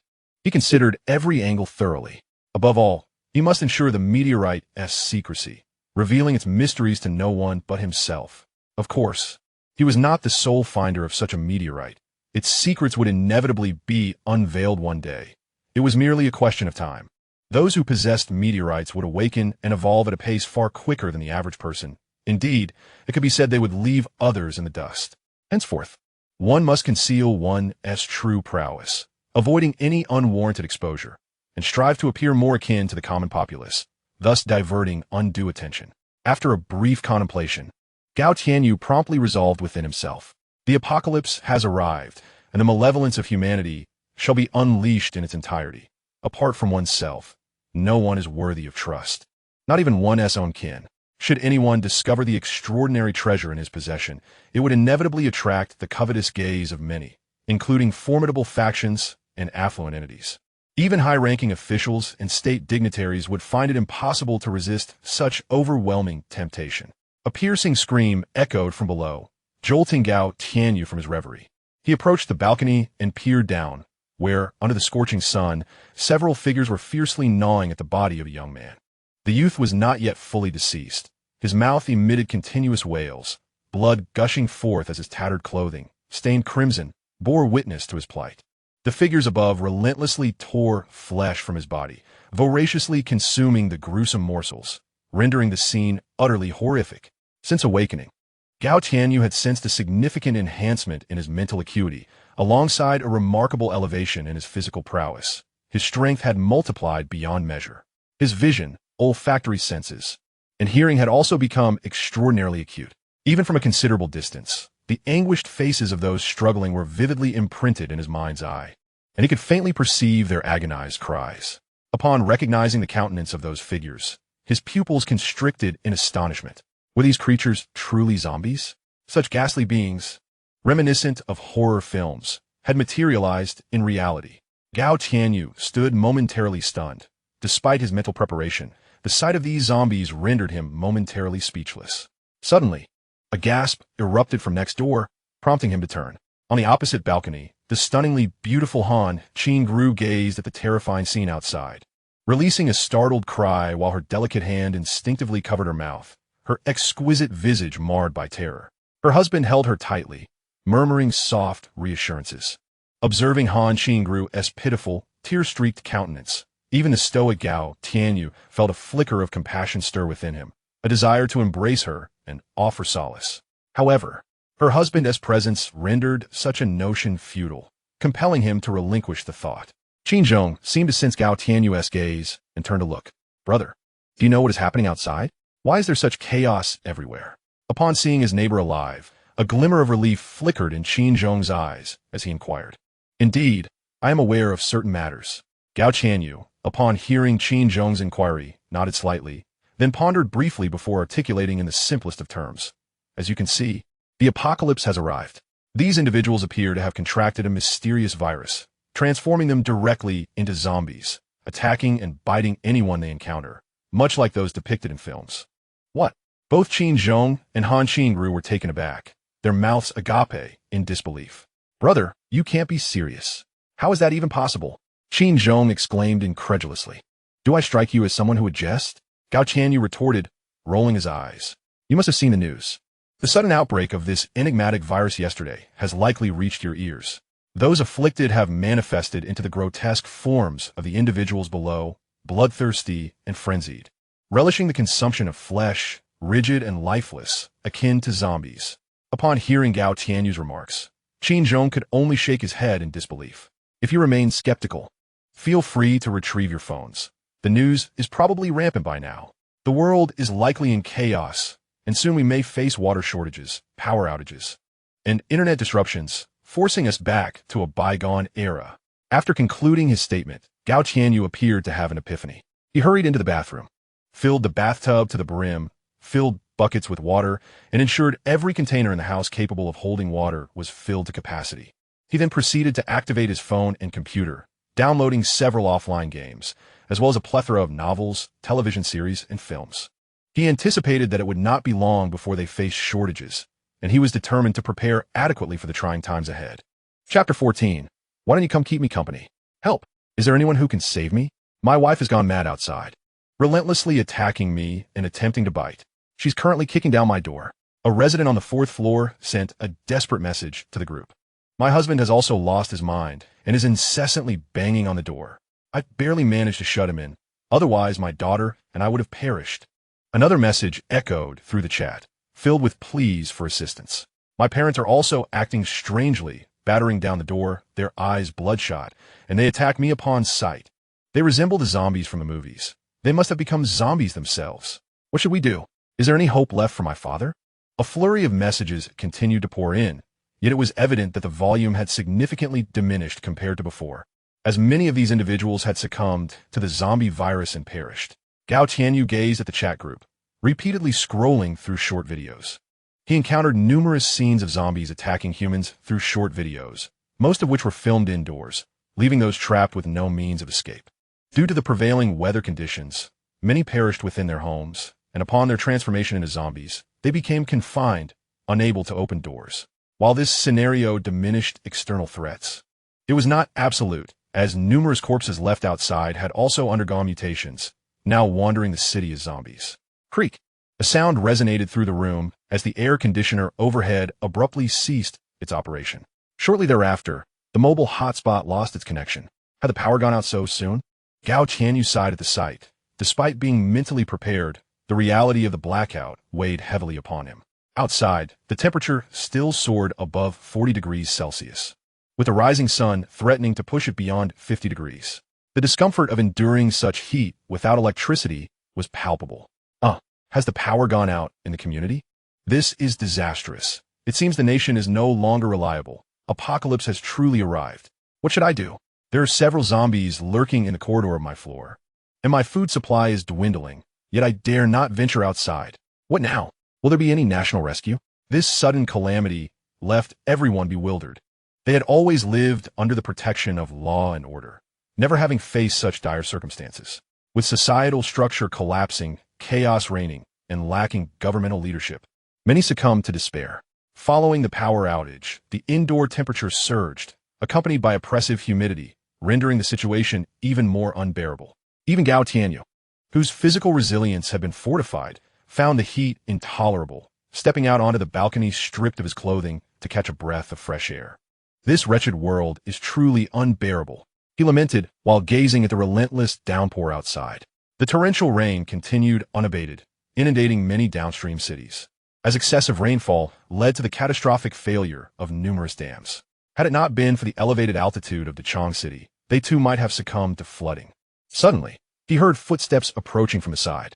Turning his head, he was met by his neighbor, the stunning Han Qingru, adorned in light attire, who had also come to the balcony. "Hello, do you have any food left? Could you sell us some?" Upon seeing Gao Tianyu, Han Qingru's eyes lit up as she inquired. "Sell? My dear, do you truly believe that money holds any value at this moment? It is merely worthless paper. And you wish to barter it for food?" Gao Tianyu shook his head slightly, rejecting her without reservation. In the current circumstances, the currency system had long since collapsed. In the past, no matter how abundant wealth was at this very moment, it has turned to ashes. Now, food has become an invaluable treasure, one that cannot be exchanged for any amount of money. Upon hearing Gao Tianyu's words, Han Qingru immediately grasped the gravity of the situation, her cheeks flushing slightly. Indeed, in these dire circumstances, money has lost its significance. No matter how plentiful it may be, it cannot be spent. We can offer you something in exchange. Just tell us what you need. Anything we possess can be traded. After a brief moment of contemplation, Han Qingru spoke again with unwavering certainty. Really? Anything can be exchanged?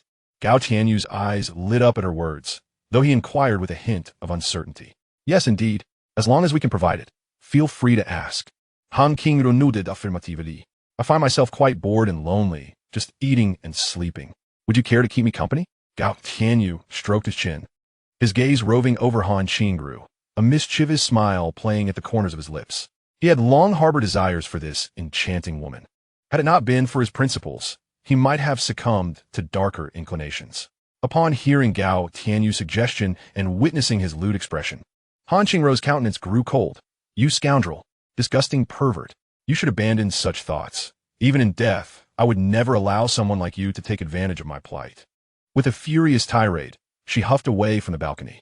Quite the spirited one, I must admit, but a fierce demeanor cannot quell hunger. When your supplies run low, you may find yourself seeking my assistance. Gao Tianyu shrugged, a smile gracing his lips, unperturbed by her scathing words. He understood that her bravado stemmed from her current stockpile of food. Once their provisions dwindled and they hesitated to venture out, they would inevitably come to him for help. However, if her husband were to prove more resolute, he might indeed take her out in search of food, potentially setting his sights on Gao Tianyu as well. After all, he was the one holding the food. Moreover, the constraints of law and morality had become irrelevant in these trying times. Confronting him was a far better alternative than facing the terrifying zombies below. My dear, what troubles you? Why such a vexed expression? Qin Zhong observed Han Qingru's furious demeanor, noting the blush that dusted her exquisite features, and inquired with curiosity. It's that disgusting neighbor next door. I attempted to negotiate for some food, and not only did he refuse, but he also suggested I keep him company. It's utterly revolting. Han Qingru clenched her delicate fists, her face flushed with indignation, her eyes reflecting disdain. In her view, he was akin to a toad aspiring to court a swan, mistaking her for a woman willing to trade her dignity for mere morsels. She was far from being that cheap. What? The audacity of that scoundrel, daring to cast his gaze upon you. How brazen. Does he not reflect on his own appearance? Does he think himself worthy? Qin Zhong, upon hearing Han Qingrou's words, was equally incensed. Any man of sound mind would find such behavior intolerable. I shall confront him. With that declaration, Qin Zhong rose from his seat, intent on storming out. Stop! Han Qingrou exclaimed, grasping his hand to halt him. It is not worth provoking a conflict over such trivial matters, especially with the dangers that lurk outside. To her, instigating a confrontation over mere lewd remarks was simply not worth the trouble. Shall we allow him to bully you so brazenly? Qin Zhong retorted, momentarily calmed by her intervention, yet still reluctant. He has not bullied me. He merely uttered an unpleasant remark. Such words are commonplace. I cannot confront everyone who speaks ill. Han Qingrou gently reassured him. Being beautiful, she had frequently encountered unwanted advances and even harassment, thus had grown accustomed to such encounters. With her composure restored, her anger dissipated. Come to me for retribution. Can you even stand against me? Beware, for I may just obliterate your ego. Meanwhile, Gao Tianyu quietly eavesdropped on the couple's exchange, muttering to himself. His senses were heightened, and even through the barrier of a wall, their conversation reached his ears. Should Qin Zhong dare to seek trouble, he would seize the opportunity to retaliate. Why, you ask? Jealousy. Qin Zhong was young, affluent, handsome, and possessed a stunning wife. As a reclusive man, Gao Tianyu could not help but feel envious. Yet in the past, he had been powerless against such feelings. He could not simply lash out due to envy. However, the current circumstances were different. Should the other man come seeking justice, he would not hesitate to take advantage of the situation. Gao Tianyu entered a room, rummaging through drawers until he unearthed a book inscribed with the words Bejiquan. Who among us has not harbored a dream of martial prowess in youth? As a child, inspired by martial arts dramas, he had longed to train in combat, saving up to purchase this tome for a mere few dollars. After a few days of practice, he abandoned it, unable to endure the rigors of training, lacking the perseverance to continue. Now, over a decade later, all memories of it had faded. Had it not been for his desire to enhance his physical fitness and hone his unarmed combat skills, he might have completely forgotten it. In literature, Taiji brings peace to the world. In martial arts, Bejiquan establishes order in the universe. Renowned throughout Huaxia, Bejiquan is a formidable martial art, fierce and unyielding, mastered to perfection. A single punch could prove lethal. Gao Tianyu unleashed the 8 Extremes fist, simultaneously employing his mental prowess to levitate a book before him. He proceeded to read it page by page, all the while executing a myriad of movements in accordance with the martial arts. After practicing thrice, he had firmly etched every action into his memory. It appears my memory has significantly improved. Although I have not attained photographic recall, I am certainly not far from it. The enhancement of my mental faculties has greatly bolstered my memory. Techniques that I previously struggled to retain after numerous readings are now effortlessly ingrained in my mind. As he practiced, Gao Tianyu felt an inexhaustible reservoir of strength within him, capable of delivering a punch strong enough to fell a bull. The exact magnitude of his power was unclear even to him, yet he effortlessly lifted a bed with both hands. He surmised that his strength had undoubtedly surpassed 1,000 pounds, easily allowing him to hoist objects weighing hundreds of pounds. After merely a few rounds of practicing the techniques, a wave of hunger washed over him. Thus, he began to prepare a meal, fortunate that his home utilized both electric and gas appliances. Typically, he cooked with electricity, while gas was reserved for stir-frying. Consequently, even with a power outage, his gas supply remained functional, although it would not last indefinitely. After consuming 10 bowls of rice and a pound of cured meat, he finally felt a sense of satiety. Alas, my appetite now rivals that of 5 individuals. There's still some rice left, but the cured meat is dwindling, so I must ration it carefully. Post-meal, gazing at the scant meat remaining, Gao Tianyu furrowed his brow. The energy derived from rice and that from meat are entirely different. While rice provides a feeling of fullness, its energy yield is minimal and depletes rapidly. Soon enough, he would find himself making frequent trips to the restroom, a stark contrast to the lasting sustenance provided by meat. On the 10th day, the day unfolded much like the previous ones, with relentless rain, thick fog, and blazing sun appearing in succession, as if caught in a cyclical loop. Darling, what ails you? Why are you so hot? On this day, the anxious Han Qingru gazed at Qin Zhong. At that moment, Qin Zhong was burning with fever, coughing incessantly and frequently vomiting. The veins on his body were prominently visible, presenting a rather alarming sight. Ruo Shi, do you have any antipyretics? My husband is running a fever.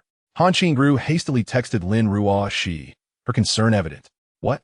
Qingru, your husband is also feverish? Is that so? Upon receiving the message, Lin Ruo Shi was taken aback and promptly sent a photo in return. The image depicted a young man with a muscular physique, bare-chested and exuding vitality. Yet his veins were grotesquely pronounced across his body, creating a truly terrifying impression. Ruo Shi, how has your husband come to look like this? Upon seeing the photograph, Han Qingru was immediately taken aback and hurriedly replied to the message. The man in the image was none other than her best friend's husband, a remarkably sunny and handsome young man who also hailed from a well-off family. Their relationship blossomed during their university days, a perfect match of talent and beauty, and it was she who played a role in bringing them together. Chapter 16. Heaven is not on my side. This morning had taken a turn for the worse. It did not resemble a mere fever, but rather appeared to indicate the onset of a mysterious virus. A stunning woman, with a voluptuous figure and cascading wavy hair, immediately responded, urging, listen to me. Search your home for some rope. Bind your husband's hands and feet. He may be on the brink of becoming a zombie. She followed up with another message, reminding Han Qingru of the urgency. What? Han Qingru's face turned pale upon reading her friend's message, her body trembling uncontrollably. Deep down, she understood the gravity of the situation, but was reluctant to accept it, still clinging to a shred of hope. Yet, that fleeting hope was mercilessly shattered by her friend's words, forcing her to confront the harsh reality. Oh, my husband, please don't die. If you leave me, how will I survive alone? Han Qingru covered her face, crying out in anguish. After a moment of weeping, she followed her friend's advice and retrieved a sturdy strip of cloth, binding Qin Zhong's hands and feet. She then fetched some water to wipe down his body, attempting to cool him. From the next room, Han Qingru's sobs reached Gao Tianyu's ears. What? Her husband is dying? This is indeed fortuitous, he thought, feeling an unexpected sense of joy. Rest assured, my friend, after you depart, I will take good care of your wife. This realization lifted his spirits, and he found himself envisioning a future filled with happiness. However, he soon cast these thoughts aside and began training in the living room. After yesterday's regimen, he felt a significant increase in both his physical abilities and mental control. This indicated that training could indeed enhance one's strength and abilities. Even with the mysterious meteorite by his side, he recognized the necessity of continually improving himself to survive in this apocalyptic world. Training required substantial physical exertion, which would inevitably lead to hunger, thus necessitating a considerable intake of food to replenish energy. Among all the food sources, sweets and meats provided the best effects, while bread and rice offered the least energy, and instant noodles followed closely behind. Under the intensity of his rigorous training, the day swiftly passed, marking the arrival of the 11th day of the apocalypse.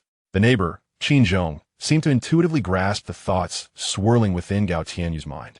Reluctantly, he dragged himself up from the depths of despair, unwilling to allow Gao Tianyu to attend to his beloved wife. Qingru, what has happened to me? Why are you binding me? Qin Zhong weakly inquired of Han Qingru, who had stayed awake all night tending to him. My dear husband, you have finally awakened. You frightened me terribly. I thought you were on the verge of death. Han Qingru exclaimed, throwing herself onto him in tears. Cough, cough. My dear, please do not cry. First, untie me, and then let us see if there is anything to eat. I feel quite famished, Qin Zhong said, a flicker of concern crossing his weary expression upon hearing her sobs. All right, I will help you. Han Qingru wiped her tears and hurriedly set to work on freeing him from his bindings. I will fetch you something to eat. Approaching the container of rice, she glanced at the meager amount left, her heart sinking. Even if she were to cook all of it, it would scarcely suffice for a single bowl of porridge. Far from enough. How did he manage to survive? Heaven is certainly not on my side. The exchange between the two drifted into Gao Tianyu's ears, prompting a sigh and a twinge of disappointment within him. Since Qin Zhong had pulled through, it meant he no longer needed to assist in caring for the lovely Han Qingru. How could he not feel a sense of loss? Just then, a series of knocks echoed from his front door. With a mental probe, Gao Tianyu swiftly identified the visitor. It seems my thoughts have summoned her. What did she want? He wondered, perplexed, yet he proceeded to open the door. Is there something you require? He inquired, surveying the strikingly beautiful neighbor before him. Her alabaster skin and long legs accentuating her elegance, her waist slender and her curves alluring. Do you have any food left? Might I borrow some? I promise to return it. Han Qing-ro asked, biting her lip, a hint of embarrassment in her voice. Ever since their encounter on the balcony, she had harbored disdain for him, and had it not been for her dire circumstances, she would never have sought his help. Return it? Are you certain you can? Besides, food is precious and can be a matter of survival. We are not related. Why should I lend you my provisions? What benefit would that hold for me? Gao Tianyu replied, crossing his arms and regarding her with a playful smile. I could offer something in exchange, she suggested, her gaze dropping as she recognized the value of food and the awkwardness of their situation. Exchange? The only thing that piques my interest is you. And if you're willing to keep me company, do not overthink this. My answer will remain a firm no. You should abandon all hope. Before Gao Tianyu could finish his statement, Han Qing-ru interrupted, her face flushed with indignation. If she were not still contemplating borrowing some food from him, she would have turned away in a huff. Is that so? What do you have to offer then? Money or gold and silver jewelry? Do not even mention those. I have no interest whatsoever. However, if you possess a large watermelon knife, a fire axe, or a hefty iron hammer, we might have something to discuss. Gao Tianyu shrugged and spread his hands, speaking with a hint of impatience. Beyond food, what he desperately needed was a weapon. All he had at home was a kitchen knife and a small blade, both woefully inadequate for combat. Surely, he could not engage those zombies with bare hands. I don't have any of those, but I do possess a samurai sword that my husband collected. It is said to have originated from the War of Resistance. Would that suffice? Han Qing-ru, upon hearing Gao Tianyu's list, shook her head. Then, as if recalling something, she looked at him and spoke. She knew that the items he mentioned were the most common weapons, yet she possessed none of them. The only formidable weapon in her home was her husband's samurai sword, which stood as the most lethal instrument available to her. Chapter 17. The exchange your family possesses such a fine item. Very well, I shall trade with you. How much food do you desire? Gao Tianyu's eyes lit up at Han Qing-ro's words. He was indeed intrigued by the samurai sword. It was far more impressive than wielding a mere watermelon knife. I wish to exchange for enough food to sustain 2 people for a month. Han Qing-ru contemplated for a moment before extending a single finger, biting her lip in thought. Enough food for 2 people for a month? Gao Tianyu rolled his eyes at her response. Do you think food is as plentiful as cabbage? You're making a rather ambitious request, considering I desperately need that weapon. Just 8 packets of instant noodles. If you disagree, then so be it. 8 packets is far too little. I want 16. Han Qing-ru was clearly dissatisfied with the figure, knowing that 8 packets would barely last 2 days. For packets, Gao Tianyu yawned, having her demand. How can you be so unreasonable in bargaining? Han Qing-ru exclaimed, her frustration causing her to stomp her foot in annoyance. Fine, 8 packets it is. I will trade with you. I will go fetch the sword now. She spoke with a hint of resignation, fearful that further negotiation would lead him to reduce his offer to merely 2 packets. Before long, Han Qing-ru emerged, brandishing a beautifully crafted sword. And the food? However, upon seeing Gao Tianyu standing empty-handed, she furrowed her brow, her demeanor shifting to one of cautious vigilance. Could it be that he has changed his mind? Gao Tianyu remained silent, swiftly reaching behind the door to retrieve a large box of instant noodles, placing it before him. Show me the sword. If everything is in order, we can finalize the deal. As he spoke, Gao Tianyu extended his hand toward Han Qing-ru. Here. Observing this, Han Qing-ru promptly handed over the katana she held. Gao Tianyu accepted it, weighing it in his hand. The blade felt almost weightless, akin to a feather, suggesting it would be effortless to wield. He then unsheathed the sword, gently caressing the smooth blade, a satisfied expression gracing his features. The weapon was sharpened to perfection, its craftsmanship exquisite, and it felt quite agreeable in his grasp. This blade is commendable. Here, this is the food I promised in exchange. Gao Tianyu produced 8 packets of instant noodles and handed them to Han Qing-ru. Should you find yourself in need of food again, you're always welcome to come back for a trade.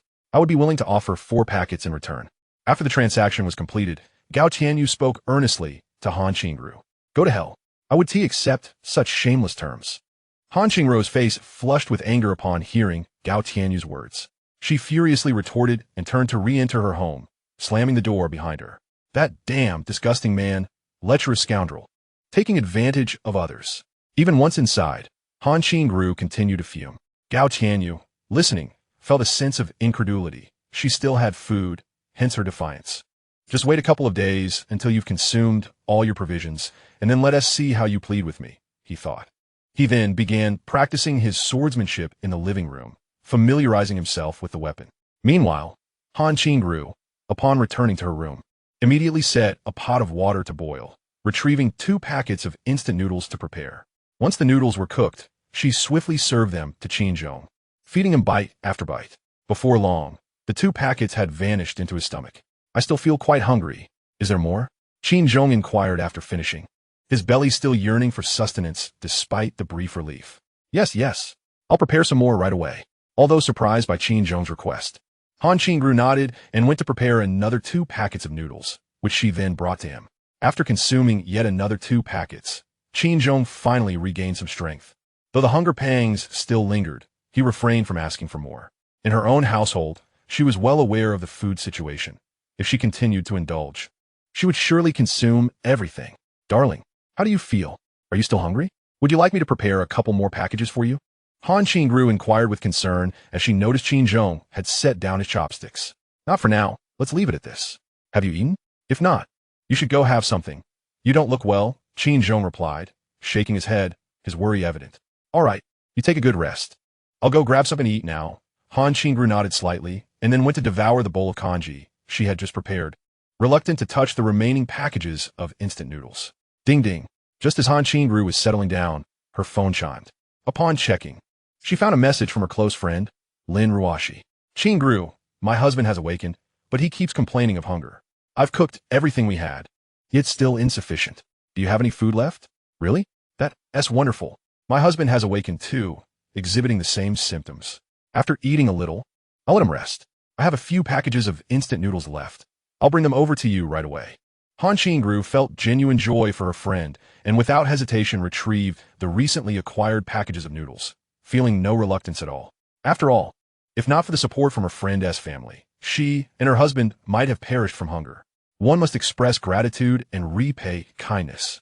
She took 3 of the last 4 packages of noodles from the table and carefully descended the stairs, striving to make as little noise as possible to avoid attracting any lurking zombies in the corridor of her building.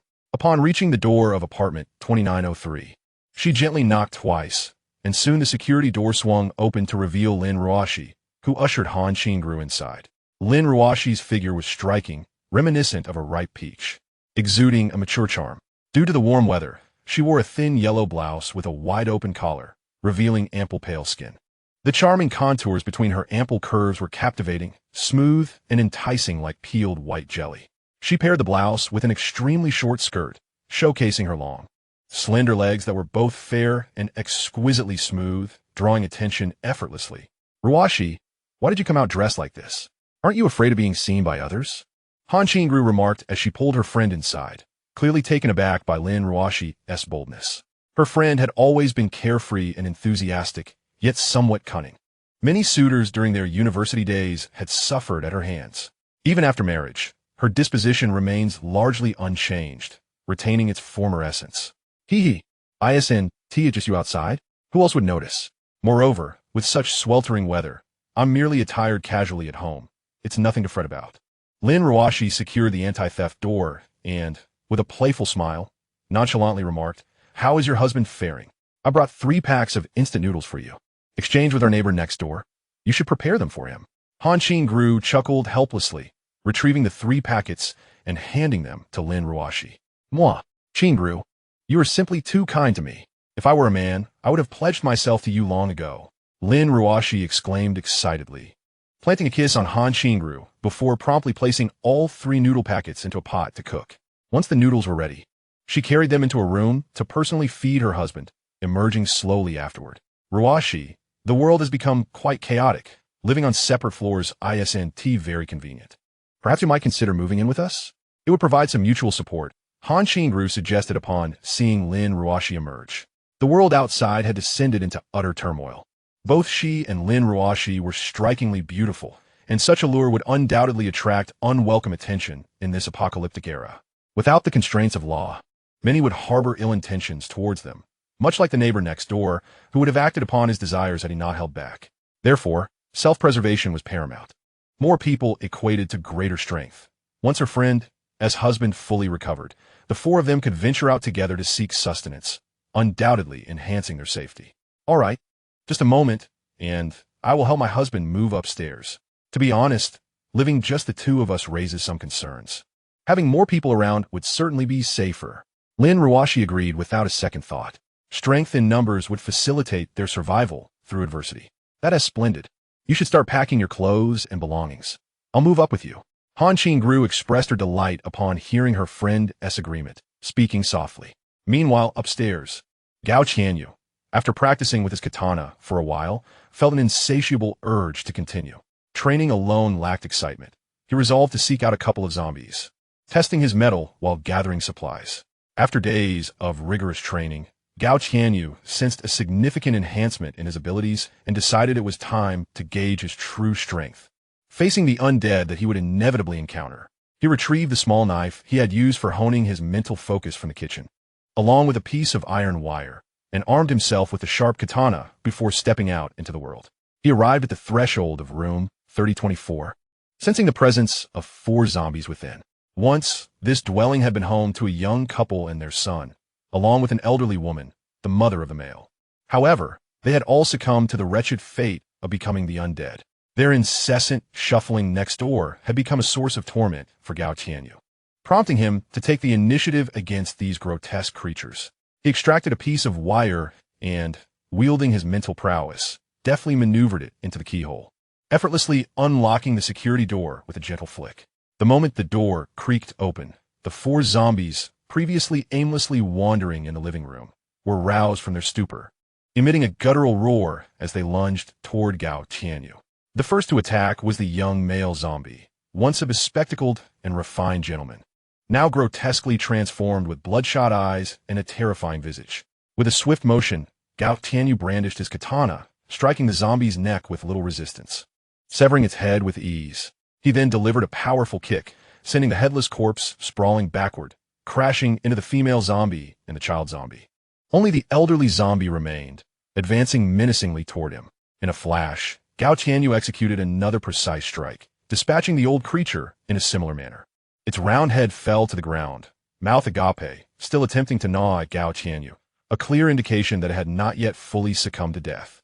With a flick of his mental energy, he directed a small knife, which soared through the air like a dart, piercing the child zombie's head and eliminating it instantaneously. Just then, the female zombie, Lu Lijuan, whom Gao Qianyu recognized, broke free from the weight of the fallen bodies.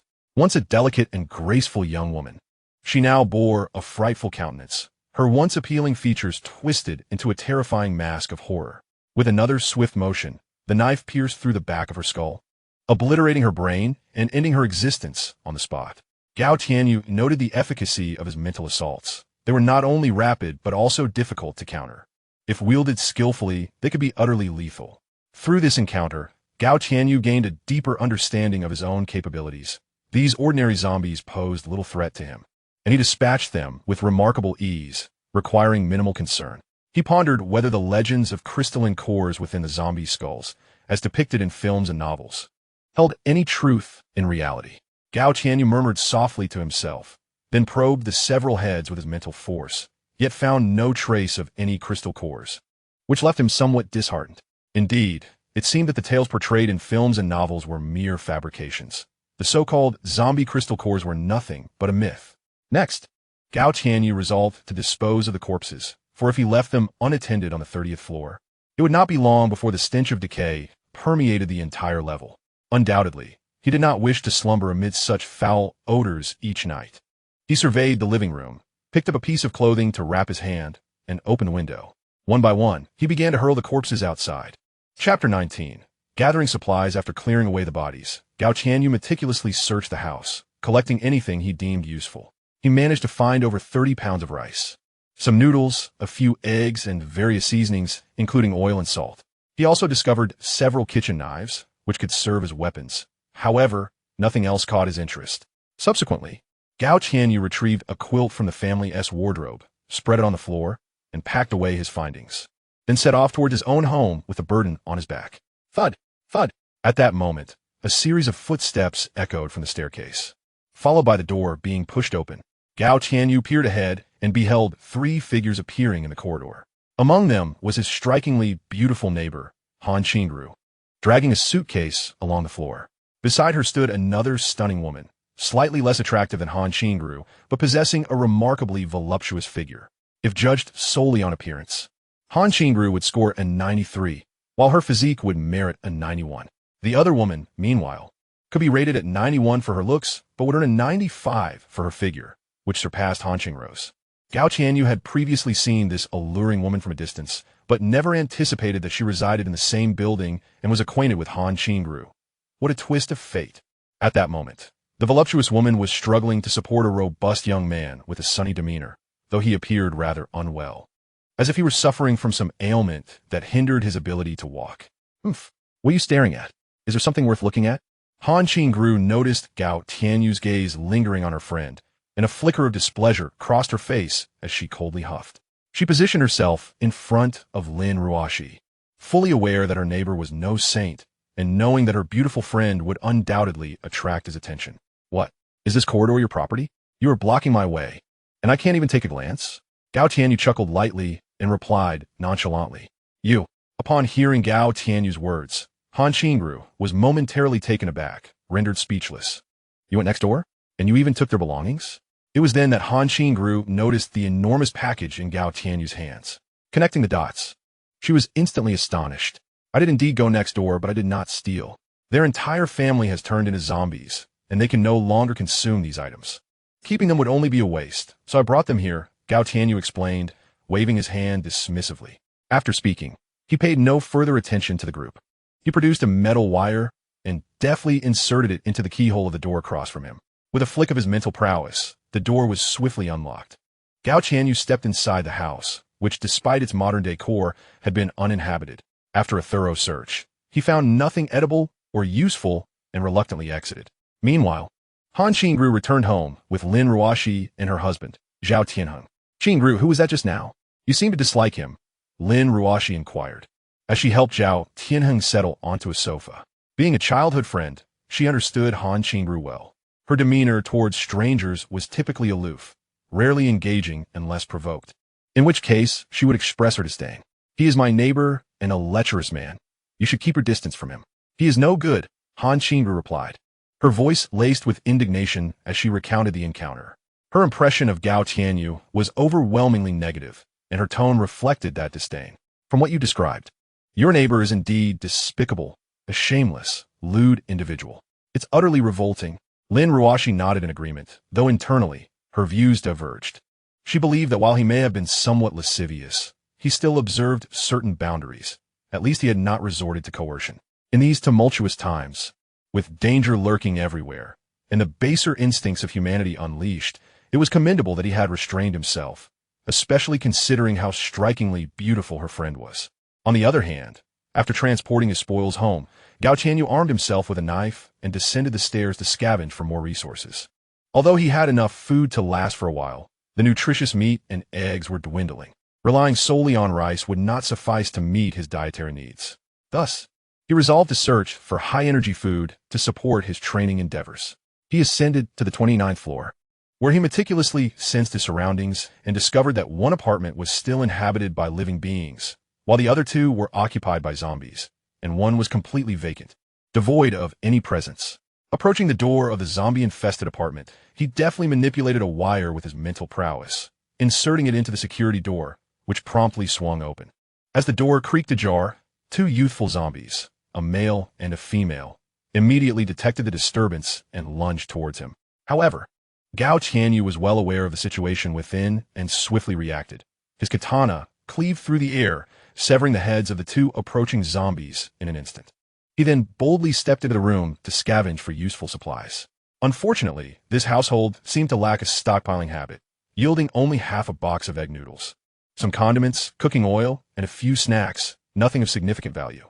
Nevertheless, he collected all that he could find without reservation.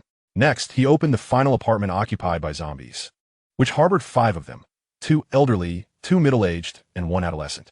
Among these, the adolescent and the middle-aged zombie were tattered and bloodied, suggesting they had been ravaged and torn apart, presenting a particularly grotesque sight. despite having been transformed into zombies by the other three. It was evident that they still harbored the zombie virus. This realization served as a stark reminder for Gao Tianyu.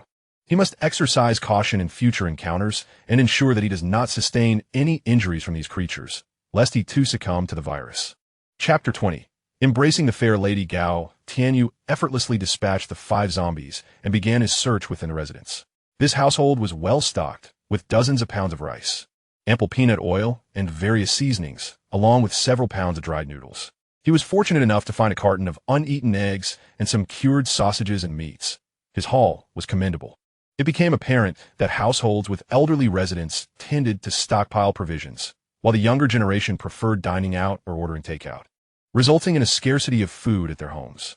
Most surprisingly, he uncovered a toolbox filled with various tools, all of which were at his disposal. Additionally, he found a hatchet which could serve as a formidable weapon, and he promptly added it to his collection. After neatly organizing his findings, he proceeded to open the vacant apartment, stepping inside. The security door of this residence, too, yielded easily under the influence of Gao Tianyu's mental control. He stepped into the room, scrutinizing the surroundings with keen interest, before directing his gaze towards a grand photograph adorning the wall. This was a wedding portrait, showcasing a couple whose radiant smiles and harmonious features exuded a perfect match. The bride, whom Gao Tianyu had recently encountered, was none other than the alluring young woman, Han Qingru, known for her elegant demeanor and captivating figure. Clad in a delicate white wedding gown, her face radiated happiness, with a blush gracing her cheeks, embodying an image of purity. The lightweight fabric of her gown accentuated Lin Ruoshi's exquisite silhouette, full bosom, slender waist, and long, graceful legs. Beneath the gown, one could glimpse the translucent, flesh-toned stockings, rendering her akin to a celestial angel. It was indeed a stroke of fate that she resided just downstairs. He had not anticipated discovering such beauty in his building. Apart from Han Qingru, Gao Tianyu gazed at the enchanting bride in the photograph, utterly captivated by her charm. At that moment, the sound of footsteps echoed from the hallway, and the lady of the house appeared at the door. "What are you doing in my home? Why are you here?" Lin Ruoshi, having come down to retrieve some clothing, was taken aback to find several doors ajar, including her own security door. Upon peering inside, she immediately spotted Gao Tianyu, prompting her to voice her inquiry with urgency. "I saw no one was inside, so I opened the door, hoping to find something useful." "Who would have thought this was your residence? What a coincidence, beautiful." Gao Tianyu replied with a smile, his demeanor betraying no hint of embarrassment from being caught. "Coincidence? This is my home, so I kindly ask you to leave," Lin Ruoshi retorted, rolling her eyes in annoyance. No one would appreciate an uninvited guest opening their security door and rummaging through their belongings. "Well, I just had to look around. And it seems you have nothing to eat. No grains whatsoever.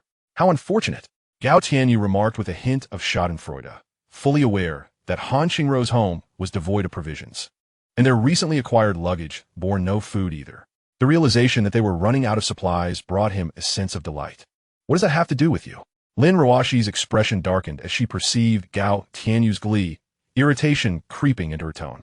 She dismissed her earlier impression of him as a decent individual, now aligning with her friend Han Qingru's assessment that this man was indeed unsavory. Suddenly, a flurry of footsteps echoed through the corridor, drawing closer with urgency. Lin Ruoshi was startled by the commotion and turned a glance toward the doorway. Soon, she beheld a terrifying young zombie, its tattered form and grotesque visage evoking sheer horror. Without hesitation, it lunged toward her, the closest target. Witnessing this ghastly scene, Lin Ruoshi's mind went blank, leaving her rooted to the spot, paralyzed by fear, unsure of how to escape. She could only watch in horror as the zombie drew nearer, prompting her to shut her eyes tightly, trembling uncontrollably. How frightful this woman is, standing there frozen in fear. Surely she has not been rendered senseless, Gao Tianyu thought, exasperation washing over him as he stepped forward, grasping Lin Ruoshi's arm and pulling her close. He wrapped his arm around her waist, shielding her from the zombie's attack. In a swift motion, he delivered a powerful kick, sending the creature flying, before promptly securing the door. It was only after Gao Tianyu had accomplished this that Lin Ruoshi let out a piercing scream, its shrillness ringing in Gao Tianyu's ears like a cacophony, causing him a headache. He quickly covered her mouth, urging her to silence her cries. "Enough! You're making a racket." Upon hearing his voice and feeling the absence of any biting pain, Lin Ruoshi opened her eyes. Now that she was safe behind Gao Tianyu, she exhaled a sigh of relief. The horror of the previous moment lingered in her mind, sending shivers down her spine. Had it not been for the man before her, she might have met her demise at the hands of that zombie. Seeing her calm down, Gao Tianyu released his hold on her mouth. Suddenly, a series of loud bangs reverberated through the air as the zombie outside relentlessly battered the door, interspersed with its guttural growls. It has discovered us and is continuing its assault. Can this door withstand its attacks? Lin Ruoshi inquired, her earlier calmness dissipating as fear took hold once more. Rest assured, the quality of this door is quite robust. Even if 5 or 6 zombies were to converge upon it, they would scarcely breach it. Besides, I am here to protect you. Gao Tianyu reassured her, one arm still around her waist while his other hand gently caressed her cascading, heated locks, soothing her with his voice. It seemed his words had a calming effect, as Lin Ruoshi gradually regained her composure. Time appeared to stand still as they remained entwined in an unusual embrace, the only sounds in the living room being their synchronized breaths. Chapter 21. How dare they defame me behind my back? A captivating fragrance of perfume wafted into Gao Tianyu's nostrils, provoking subtle, involuntary reactions within his body. Lin Ruoshi seemed to have noticed Gao Tianyu's reaction, and in an instant, her face flushed crimson. She bit her rosy lip and retorted with a hint of indignation. You scoundrel! Just how long do you intend to hold me? Let go of me this instant. Truly ungrateful. Not only did I save you, but I also showed concern and comfort when I saw you frightened. You repay my kindness with insults.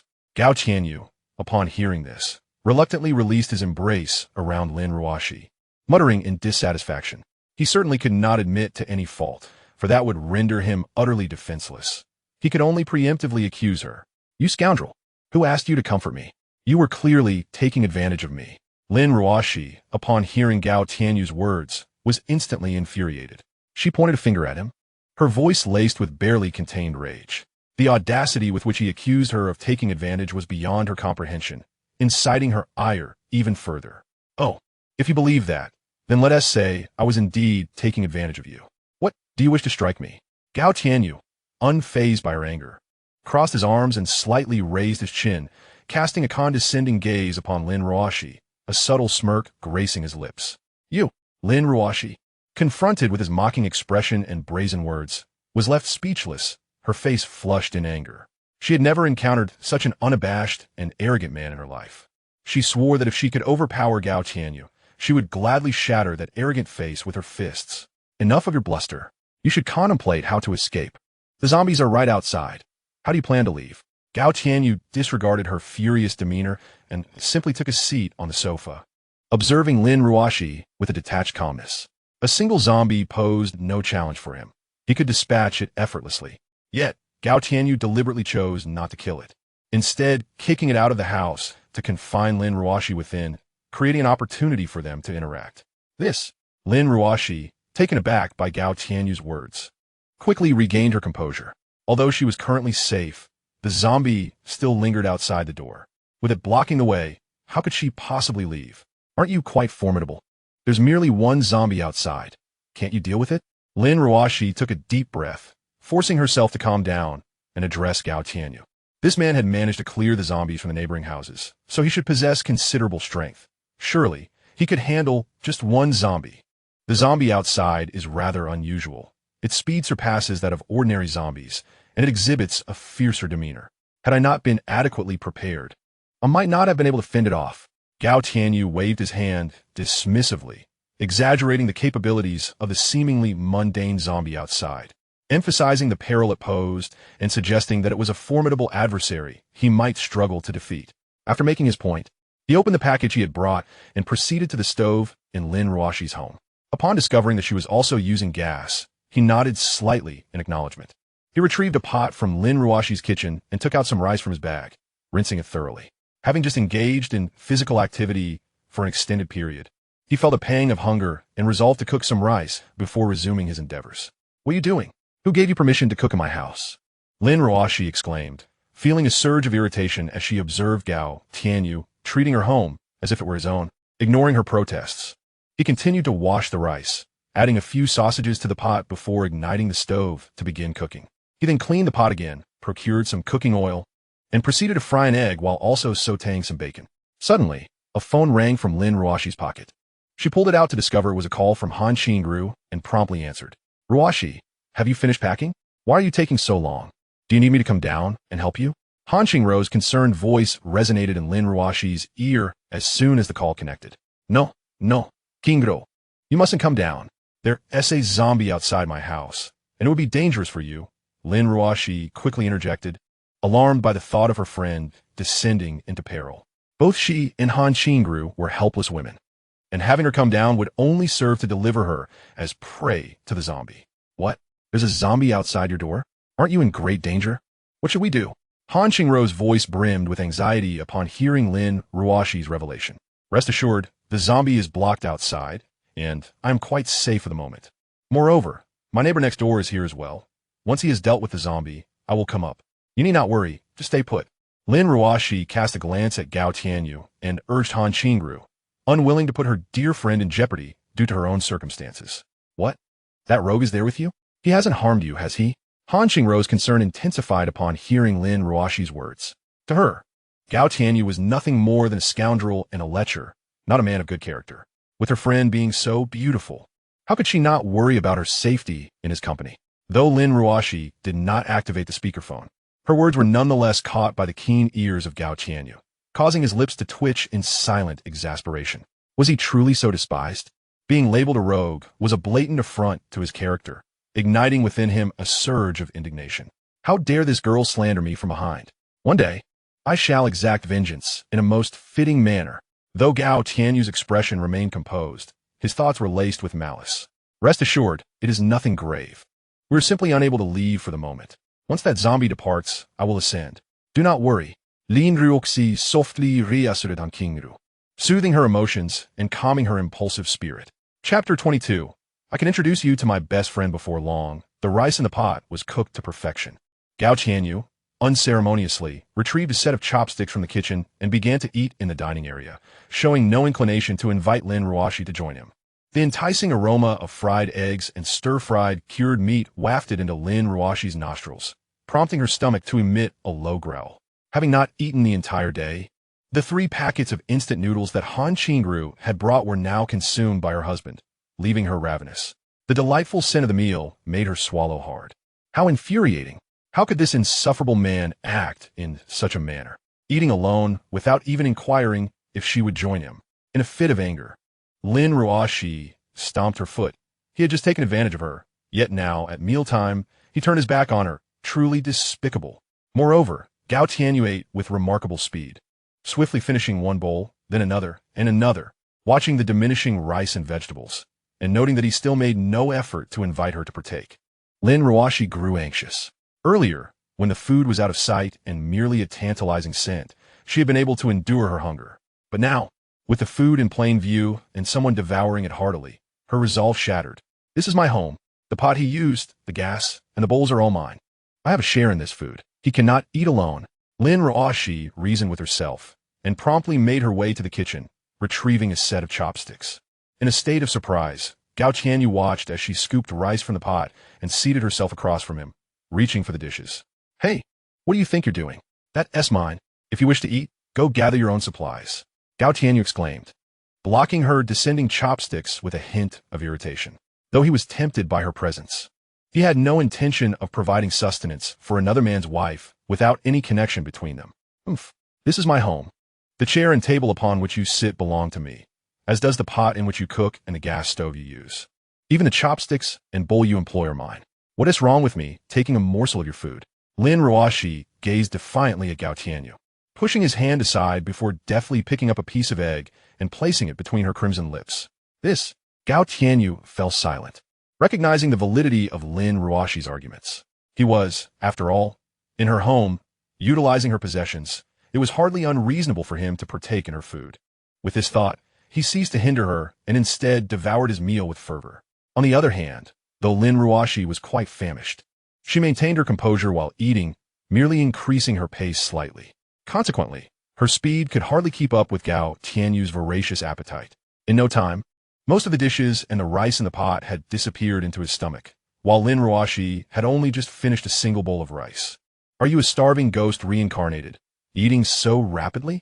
Upon seeing the majority of the food vanish into Gao Tianyu's belly, Lin Ruashi's brows furrowed in dissatisfaction. Isn't it because of you, the shameless woman, competing with me for food? Otherwise, would I need to eat so quickly? After satisfying his hunger, Gao Tianyu lay back on the sofa without even rinsing his bowl, responding lazily. Who are you calling shameless? Lin Ruashi's face flushed with indignation at his words, and she retorted through gritted teeth. She had simply consumed a bowl of rice, and that was under the condition of using her household utensils. Was that truly excessive? Huh? Gao Tianyu offered no reply, instead pulling out his phone to resume watching a show. What? How are we going to get out of here? Lin Ruashi, seeing Gao Tianyu's nonchalant demeanor, felt a surge of annoyance but suppressed her anger to inquire. There was no other option if she wished to leave. She had to rely on this man before her. Thus, despite her irritation, she had no choice but to refrain from expressing it. Every mountain has a way through, and every boat reaches the bridge eventually. What is there to fear? Besides, I have food and drink here. It matters not where I stay. Whether we go out or not is inconsequential. Gao Tianyu spoke without lifting his gaze from his phone, his tone indifferent. Of course, this was a falsehood. With so much food stashed away at home and the meteorite still in his bedroom, he could hardly bear to leave. He intentionally made such statements to instill a bit of psychological pressure on Lin Ruashi, hoping to keep her under his thumb. This is unacceptable. This is my home, and I will not allow you to stay here. You must think of a way for us to leave. Lin Ruashi, exasperated, had no other recourse but to demand his exit. I shall refrain from venturing outside, for the dangers that lie beyond are all too palpable. Only a fool would dare to step out into such peril. Should you persist in compelling me to do so, do not blame me for my ruthless actions.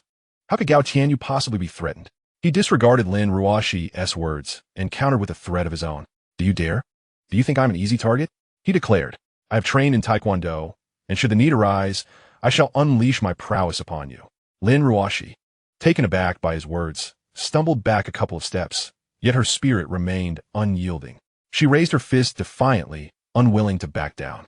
Is that so? As a black belt in Taekwondo, do you truly believe my fist could not contend with your sword? Gao Tianyu unsheathed his katana, blowing lightly upon the blade and casting a sidelong glance at Lin Ruashi. You are utterly shameless, threatening a vulnerable woman with a weapon. Lin Ruashi observed the katana in Gao Tianyu's grip and immediately felt a wave of trepidation, though her words still echoed her defiance. You wield a sword and possess remarkable skills. It is merely a zombie outside. Is such cowardice truly necessary? After a moment of contemplation, Lin Ruashi managed to steady her emotions and spoke in a low voice. Of course, I am afraid. Have you not seen how ferocious that zombie is? Engaging it carelessly could spell doom.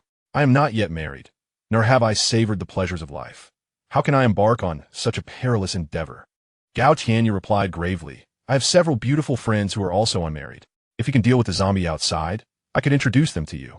Lin Ruashi, taken aback by Gao Tianyu's sudden shift in tone, found herself momentarily speechless. Nonetheless, in a bid to motivate him, she proposed the possibility of introducing him to one of her friends. Who knows if your friends are even alive? Moreover, your promises are mere empty words. What if I venture out and meet my end at the hands of that zombie? Would that not be an immense loss? You expect me to risk my life for the sake of your hollow assurances? However, if you are willing to accompany me, that would be a different matter altogether. Gao Tianyu scoffed, his expression one of disdain. He then shifted his gaze back to Lin Ruashi, admiring her figure clad in a t-shirt that clung to her form due to the heat, accentuating her perfect silhouette. At that moment, he resolved to abandon pretense, fixated on the prospect of influencing this woman to bend to his will. Do not even entertain such thoughts. I am a respectable woman and will not barter my dignity, Lin Ruashi retorted with a haughty snort, rejecting his insinuation without a moment's hesitation. Since you refuse, so be it. I have food and drink at present, and there is no urgency on my part. However, I do wonder how long your husband and your friends can go without sustenance. Gao Tianyu waved his hand dismissively, a hint of schadenfreude evident on his face. He was acutely aware that the household of Han Qingru next door was running perilously low on provisions, and now, with an additional mouth to feed, their situation would likely deteriorate further. It was reasonable to surmise that they would soon face starvation. Without sustenance, the human body would weaken, rendering them incapable of fending off zombies. thus eliminating any hope of scavenging for food. This created a vicious cycle. Venturing out to seek nourishment while unable to combat the undead could lead to a fatal encounter. Yet remaining indoors would inevitably lead to hunger and despair. The agony of starvation was intolerable, and he was convinced that it would not be long before they capitulated. Lin Ruoshi, upon hearing his words, felt a tightening in her chest. She was well aware of the dire circumstances Han Qingru faced. Their food supplies had dwindled to almost nothing. Although her husband had consumed 3 packets of instant noodles upon waking, he still complained of hunger, clearly unsatisfied. Both her husband and Han Qingru's spouse lay in bed, still unable to recover. Yet, as 2 vulnerable women, where could they possibly scavenge for food? Lost in thought, Lin Ruoshi instinctively cast her gaze towards Gao Tianyu's backpack, remembering that it contained a considerable amount of provisions, enough to last a while. What? Do you intend to seize my food? She mused, though Gao Tianyu's knowing glance prompted a smirk that was anything but reassuring. Who would desire your meager supplies? We can procure our own. Lin Ruoshi, feeling the sting of his dismissive tone, averted her eyes but retorted defiantly. Is that so? Collecting food necessitates confronting zombies. After you deal with the one outside, then you may speak. Gao Tianyu's mocking laughter echoed in response. Directed at the woman who trembled at the mere sight of a zombie, her eyes tightly shut in fear. Who would believe her bravado? At that moment, a chilling roar from the zombie outside reverberated, followed by a series of loud thuds against the door. Lin Ruoshi's heart raced at the sound, and she turned to Gao Tianyu, only to find him completely unfazed, calmly engrossed in his phone. Frowning in concern, she moved to the other side of the sofa and quietly asked, "Do you have a plan for dealing with the zombie outside?" Gao Tianyu responded without lifting his gaze, a mere sound of acknowledgement. What must you see to be willing to take action? Lin Ruoshi inhaled deeply, suppressing her irritation, and spoke softly. You do know my conditions, don't you? Gao Tianyu raised his eyes to scrutinize her, his gaze lingering on a particular aspect. This condition won't do. Come up with another. The intensity of his wolfish stare sent a shiver down Lin Ruoshi's spine as she crossed her arms defiantly over her chest, resolute in her stance. Change it. Gao Tianyu, upon hearing those words, instinctively stroked his chin, sinking into deep contemplation. At present, Lin Ruoshi had not yet found herself in dire straits. Thus, proposing such a condition seemed rather presumptuous and likely to be met with resistance. It would be prudent to allow her to lower her standards first. How about a kiss? After that, I will venture out to confront that zombie, paving the way for you. Gao Tianyu's gaze lingered upon the vibrant crimson of Lin Ruoshi's lips. Nonetheless, that was out of the question. She would not allow him to take advantage of her. Lin Ruoshi took a step back, still not acquiescing to Gao Tianyu's proposition. Very well, I'm feeling a bit tired. I shall retire for now. Whenever you are ready to reconsider, do let me know. With that, Gao Tianyu rose, stifled a yawn, and casually made his way toward her bedroom, exhibiting no signs of hesitation. Wait, I accept your condition, but during this process, you must not act recklessly or take liberties with me. Lin Ruoshi, witnessing Gao Tianyu's demeanor, felt a surge of urgency. Biting her rosy lip, she struggled to arrive at a decision. Upon hearing her words, Gao Tianyu halted in his tracks, his eyes gleaming with anticipation as he gazed at her. Have you made up your mind? Are you certain you want to have second thoughts? Yes. Lin Ruoshi felt her cheeks ablaze, yet she resolutely nodded. Seeing her agreement, Gao Tianyu wasted no time and strode toward her with determination. He enveloped her in his embrace, taking in her exquisite visage, delicate and smooth skin, a complexion of rosy white, a dainty nose, and captivating, expressive eyes that sparkle with charm. Her luscious crimson lips were undeniably alluring. Come on, hurry up. You're so slow. I still have to get back. Lin Ruoshi, feeling the intensity of Gao Tianyu's gaze upon her face, struggled to suppress her racing heart, gritting her teeth in discontent. Before Lin Ruoshi could finish her sentence, Gao Tianyu silenced her with a kiss. Moments later, she suddenly raised her hand to strike him across the face. Slap. Unsurprisingly, Gao Tianyu intercepted her movement, firmly grasping her wrist. You insufferable rogue. Where do you think you're putting your hands? How dare you take advantage of me? I ought to teach you a lesson. Lin Ruoshi's face flushed crimson as she scolded him, her voice laced with indignation. Let go of me, you scoundrel. Lin Ruoshi tugged at her hand with all her might, yet remained firmly ensnared. Don't be so petty. I merely brushed against you by accident. Is it truly necessary to be so furious? If it bothers you that much, I could let you have a turn. If you keep being so unreasonable, I might just go back to sleep. Gao Tianyu shrugged, his expression nonchalant, seemingly indifferent to her plight. Chapter 24. Always thinking about that matter, do you dare? I have already paid my dues in advance. If you dare to retract your agreement, I shall not hesitate to confront you. Lin Ruoshi was immediately infuriated by Gao Tianyu's words, resembling an enraged female leopard, her fierce gaze fixed on him as if she were ready to tear him apart. If you continue to act recklessly, just wait here. I shall confront that zombie head-on, and regardless of the cost, I will clear the path for you. Gao Tianyu released Lin Ruoshi, wiped the drool from the corner of his mouth, adjusted his clothing, and strode purposefully toward the door, reminiscent of Jing Ke's fateful mission to assassinate the Qin emperor. Lin Ruoshi halted, a flicker of complex emotions and concern crossing her countenance. After all, the zombie outside was truly terrifying. Just a glance had left her trembling and immobile. Could Gao Tianyu prevail against such a horrifying adversary? As worry clouded her thoughts, the security door creaked open, and the zombie, wandering in the corridor, immediately lunged towards them upon hearing the noise. In an instant, it appeared at the entrance, and Lin Ruoshi caught a glimpse of its grotesque visage, horrifying and repulsive, causing her heart to race. Suddenly, a flash of light surged through the air, accompanied by the faint sound of blades slicing through space.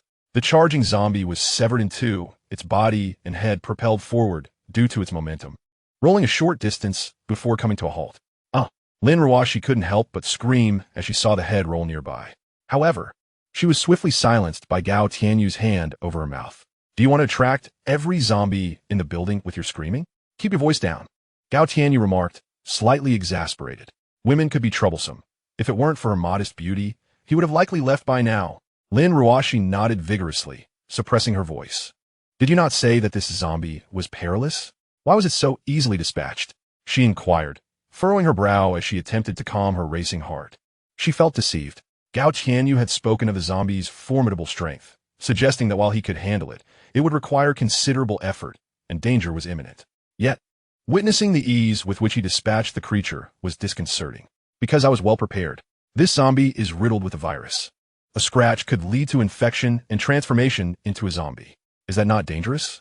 Gao Tianyu replied, his expression unwavering and composed in the face of Lin Ruoshi's skepticism. Is that so? Lin Ruoshi's face still bore an expression of doubt, clearly unconvinced by Gao Tianyu's reassurances. However, Gao Tianyu paid no heed to her suspicions. Instead, he retrieved a piece of clothing from the house, donned it, and unceremoniously disposed of the lifeless body through the window. After completing this grim task, he lifted his own satchel and addressed Lin Ruoshi. Are you coming or not? If not, I shall ascend first. Wait, just a moment, let me gather my belongings, and then we could go together. Lin Ruoshi, upon hearing Gao Tianyu's words, immediately set aside her concerns and anxiously responded. Her possessions were not yet ready. If Gao Tianyu left her behind, what would she do if she encountered a zombie alone? Hastily, she entered the room, retrieved a few daily garments, and gathered some toiletries like a toothbrush, toothpaste, and towels. Once she had swiftly assembled her essentials, she approached the door. I'm ready. Let us go, Lin Ruoshi softly announced, clutching her bag. All right, Gao Tianyu nodded slightly and led the way. He had already scanned the 2 floors with his mental prowess and confirmed that there were no zombies lurking in the staircase, so there was no cause for concern. Before long, the duo navigated the stairs and returned to the 30th floor. At that moment, Lin Ruoshi seemed to recall something. Our food supplies have been depleted. Could you possibly lend me some? Once we gather more food, I promise to return it to you immediately. Lin Ruoshi spoke softly, a hint of embarrassment in her voice. It was only upon returning to the 30th floor that she remembered this crucial matter. Without food, they would face hunger that day, especially since her husband was unwell. How could they endure without sustenance? Not a chance. Gao Tianyu chuckled, unequivocally refusing her request. Money lent is water spilled. The same goes for food, and given its current scarcity, it is certainly not up for borrowing. Why are you so stingy? It's just a bit of food. I'll return it to you. Lin Ruoshi, incensed by Gao Tianyu's unwavering rejection, began to stomp her feet in frustration. Clearly, there was no room for negotiation on lending, but perhaps they could barter. Let me kiss you again, and in exchange, I'll provide you with some food. Gao Tianyu licked his lips, his gaze fixated on Lin Ruoshi's crimson lips. The delightful sensation from their previous encounter still vivid in his memory. You shameless rogue, Why do you always think of such things? Lin Ruoshi retorted, her irritation palpable as she stamped her foot in protest. Just say yes or no. If you refuse, I shall take my leave. Gao Tianyu shot her a glance before turning away, feigning a gesture of departure. Wait, I can agree, but I need 20 pounds of rice, along with the cured meat and eggs from your satchel. Lin Ruoshi, upon witnessing Gao Tianyu's demeanor, became anxious and quickly grasped his arm, continuing to negotiate terms. You must be dreaming. Just 2 pounds of rice? The cured meat and eggs are mine, so don't even think about it. Gao Tianyu rolled his eyes at her words, thinking her demands were exorbitant. How could a mere kiss possibly be worth such a bounty? Moreover, the cured meat and eggs are far more valuable than rice. I can spare some rice, but the meat is absolutely non-negotiable. What? Only 2 pounds? That's unacceptable. I cannot agree to such a meager offering. We would consume that in a single day. It's far too little. Lin Ruoshi exclaimed in astonishment at Gao Tianyu's proposal, immediately expressing her dissatisfaction. 2 pounds is all I'm offering. Take it or leave it. If you miss this opportunity, the next time you come looking for me, I might only be willing to give half a pound. Gao Tianyu remained resolute, demonstrating a willingness to walk away if they could not reach an agreement. 10 pounds, along with some additional meat and eggs. Lin Ruoshi exclaimed again, seeing his determination. Gao Tianyu sighed in exasperation and turned to leave, convinced that a single kiss did not warrant such a price. Perhaps a night spent together would be closer to an equitable exchange. Wait, 2 pounds it is, but this time you mustn't get hands-on. Lin Ruoshi, seeing him about to depart, grew anxious, pulling at his arm and biting her lip. Gao Tianyu offered no response. Instead, he set his package down and enveloped Lin Ruoshi in his arms, capturing her vibrant red lips with his own. A few moments later, Lin Ruoshi leaned against him. Feeling somewhat weak, her cheeks flushed with color. I like you very much. If your food runs low, you may come to me for trade. As long as the price is right, whether you desire eggs or cured meat, it can all be arranged, Gao Tianyu whispered softly into Lin Ruoshi's ear. The allure of the beautiful woman in his embrace was nearly overwhelming. Had he not been steadfast in his principles, he might have succumbed to temptation. With that, he retrieved approximately 2 pounds of rice from his package, and after both tidied their attire, they stepped into the corridor on the 30th floor. Ruoshi, you're finally back. I was so worried. Are you all right? Did you deal with that zombie? As soon as Lin Ruoshi returned to Han Qingrou's home, Han Qingru grasped her hand and inquired anxiously, inspecting her for injuries. Upon confirming Lin Ruoshi was unharmed, she sighed in relief. I'm Yufine. That zombie has already been taken care of by your neighbor. There's no need for concern. Lin Ruoshi reassured her, her heart warmed by Han Qingrou's evident worry. What about my husband and Qinzhong? Are they still asleep? Lin Ruoshi glanced around the living room before softly asking Han Qingru. Yes, they haven't woken yet. They're still unwell and quite weak. Hearing this, Han Qingru nodded, a hint of worry etched on her face. Both individuals were gravely ill, utterly devoid of strength, compounded by the scarcity of food in their vicinity. What were they to do? Ruoshi, our supplies have dwindled as well. Shall we venture out together in search of sustenance? Han Qingru turned to Lin Ruoshi, her resolve seemingly solidified. If they failed to procure food soon, they might truly face starvation. Calm down, Qingru. Lin Ruoshi interjected hastily. The neighbor across the way just gifted me 2 pounds of rice. We can make do with that for now. Once they feel better, we can go in search of more provisions. Having encountered zombies firsthand, Lin Ruoshi knew their terrifying speed and ferocity. As two vulnerable women, unarmed and defenseless, they stood little chance against such monsters. Going outside would only invite danger, and unless absolutely necessary, she strongly advised against it. Really? Han Qingrou's face brightened at the mention of food, only to be replaced by suspicion. But that neighbor isn't exactly benevolent. Why would he willingly share food with us? I assisted him in gathering supplies, and this is his way of compensating my efforts. Lin Ruoshi responded, her heart already prepared with an explanation, remaining calm in the face of Han Qingrou's inquiries. Hurry and prepare some porridge, will you? My stomach feels as if it might collapse from hunger, and I suspect they will awaken soon and need to eat as well. Lin Ruoshi lamented, patting her belly pitifully. Understood. I will do so at once. Han Qingru replied, sensing the urgency and refraining from further questions. She accepted the rice from Lin Ruoshi and promptly retreated to the kitchen. With a sigh of relief, Lin Ruoshi felt the weight lift from her shoulders. Had Han Qingru continued to pry, her facade might have crumbled. It was unfortunate that Gao Tianyu had left such a poor impression on Qingru.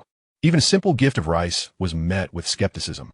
Meanwhile, after returning to his room, Gao Tianyu stepped onto the balcony, opened the window, and indulged in a refreshing rainwater bath before retreating back inside, cradling the meteorite as he drifted into slumber. After a day of exertion, he felt quite fatigued and welcomed the rejuvenating energy the meteorite could provide. The following morning, after breakfast, Gao Tianyu descended once more, armed with his katana.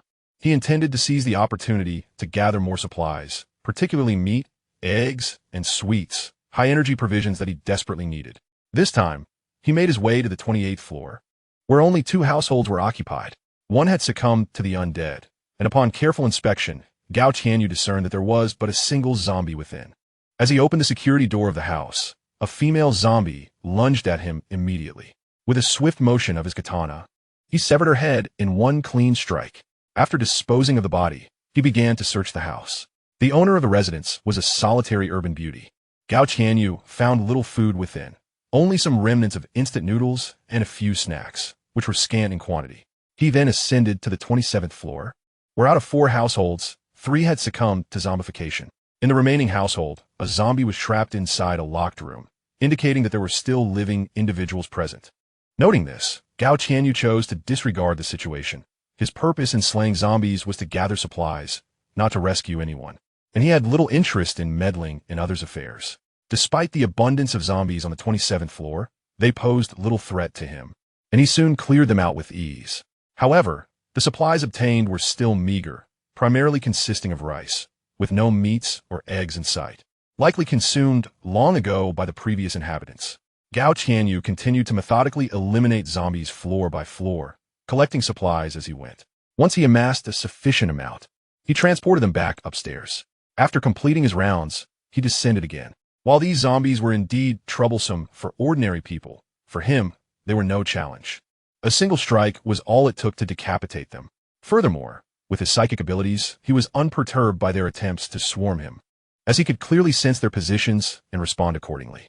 Chapter 26, Fire and Power Abilities. After a relentless battle, Gao Tianyu swiftly reached the 16th floor. Although he had gathered numerous supplies on his journey, the majority consisted of rice and flour, with only a few meats and eggs, which were disappointingly scarce. This left him feeling somewhat disheartened, yet he understood that given their prolonged confinement at home, any remaining food was fortunate. Most of the meat and eggs had likely been consumed. Had it not been for the zombie virus transforming them, many would probably have already perished from hunger. Upon clearing the 16th floor, he descended to the 15th. Just as he was about to continue his sweep of this level, he suddenly sensed a dangerous presence, prompting him to become vigilant. He extended his psychic awareness, carefully scanning the surroundings, yet the source of the danger eluded him. On the 15th floor, only 1 household contained living individuals, while the other 2 were occupied by zombies, and one was entirely empty of both life and the undead. On the 14th floor, he sensed no living presence, but the feeling of danger intensified. Acknowledging the risk below, he decided against further descent and resolved to ascend instead. Upon sensing the ominous atmosphere, Gao Tianyu ascended without hesitation. His collection of supplies was nearly complete. Although he lacked some meat, the provisions were still sufficient to sustain him for several months. Eliminating the need for further perilous descents, he decided to focus on his cultivation, intending to strengthen his abilities first.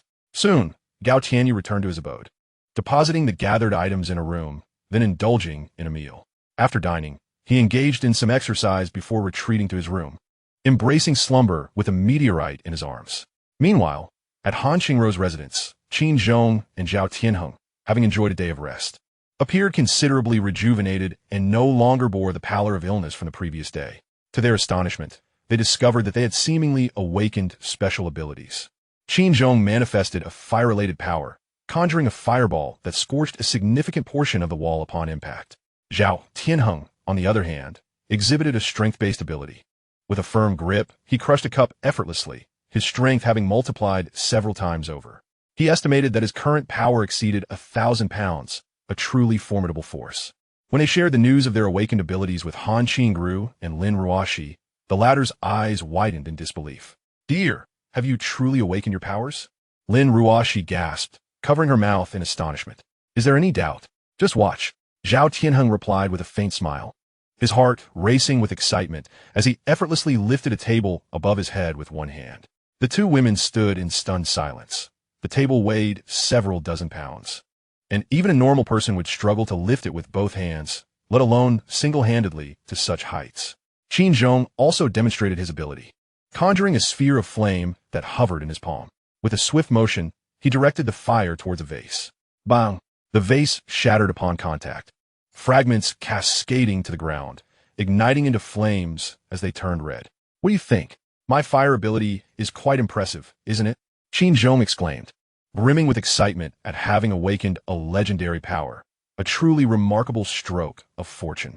This is wonderful. With your awakened abilities, we need not worry about food anymore. Our provisions are nearly depleted, enough only for this meal, after which we would have nothing left. Han Qingruo's face brightened at the thought.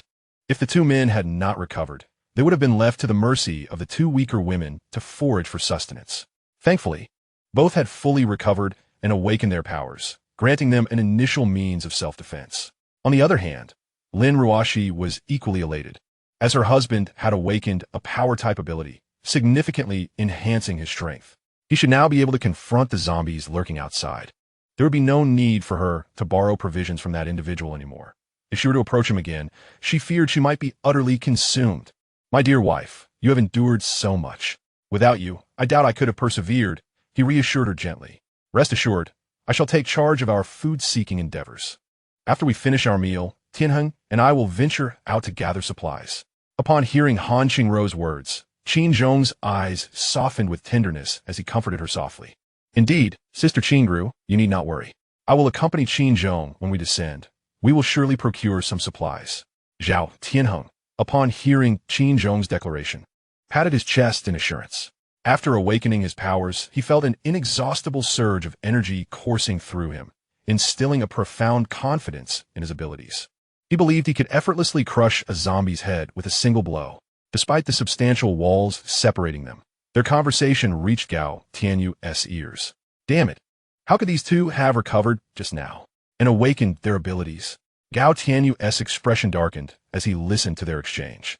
Their sudden resurgence and newfound powers had thrown his plans into disarray.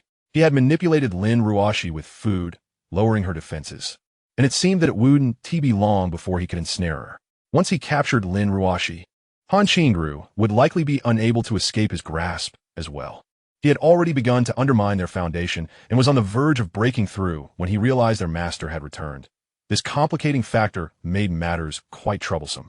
With the awakening of their powers, ordinary zombies would likely pose no threat to them, making the collection of supplies relatively uncomplicated. However, much of the resources above the 15th floor remained under his control.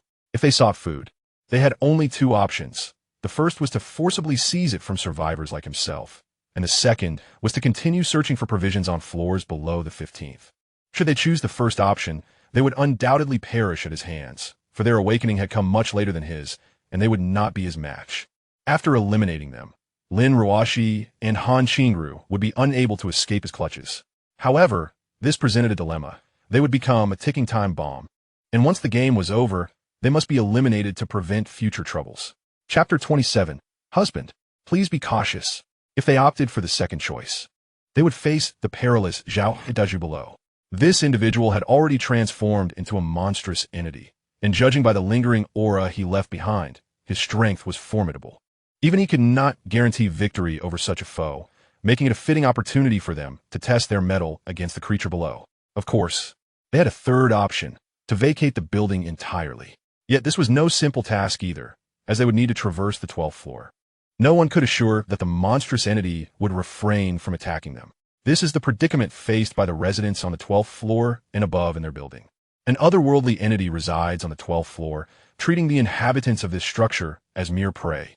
Those dwelling on the lower levels are somewhat fortunate. Yet for those residing higher up, escaping is no easy feat even if Gao Tianyu wishes to depart. He would opt to circumvent the 12th floor and exit swiftly from the outside. However, at this moment, he has no intention of leaving, for he possesses a substantial amount of sustenance, and with the presence of the meteorite, he feels his strength is augmenting by the moment at an astonishing pace. Once he has consumed all this food, his power will undoubtedly surge, and even when confronting the entity, he will harbor no fear. Moreover, even now, he possesses the capability of self-defense. He merely prefers to avoid a bloody confrontation, as sustaining injuries in this apocalyptic world is far from desirable. Meanwhile, Qin Zhong and Zhao Tianheng, after consuming a couple of bowls, are eager to venture out to gather supplies. Ever since their awakening, they have sensed an increased appetite. The 2 bowls of porridge are digested almost instantly, leaving them still hungry. Unfortunately, their home is devoid of surplus provisions, and with their wives needing sustenance as well. They have no choice but to make do. Before heading out, they do take the time to prepare their weapons. However, Han Qingrou's home lacks any weaponry. The only katana in Qin Zhong's possession has already been traded for instant noodles. Thus, after rummaging through their belongings, they can only find a hefty wooden stick and a kitchen knife to arm themselves. Once ready, the 2 prepare to embark on their mission. Husband, please be cautious. These zombies harbor viruses, and a scratch or bite could lead to infection. Lin Ruoxi suddenly recalls Gao Tianyu's warning and reminds Zhao Tianheng earnestly. Rest assured, once he let them get close, I'll send them flying with a single strike. Zhao Tianheng responds with a confident nod, brandishing the wooden stick with enthusiasm. Darling, you must also be careful and avoid injuries.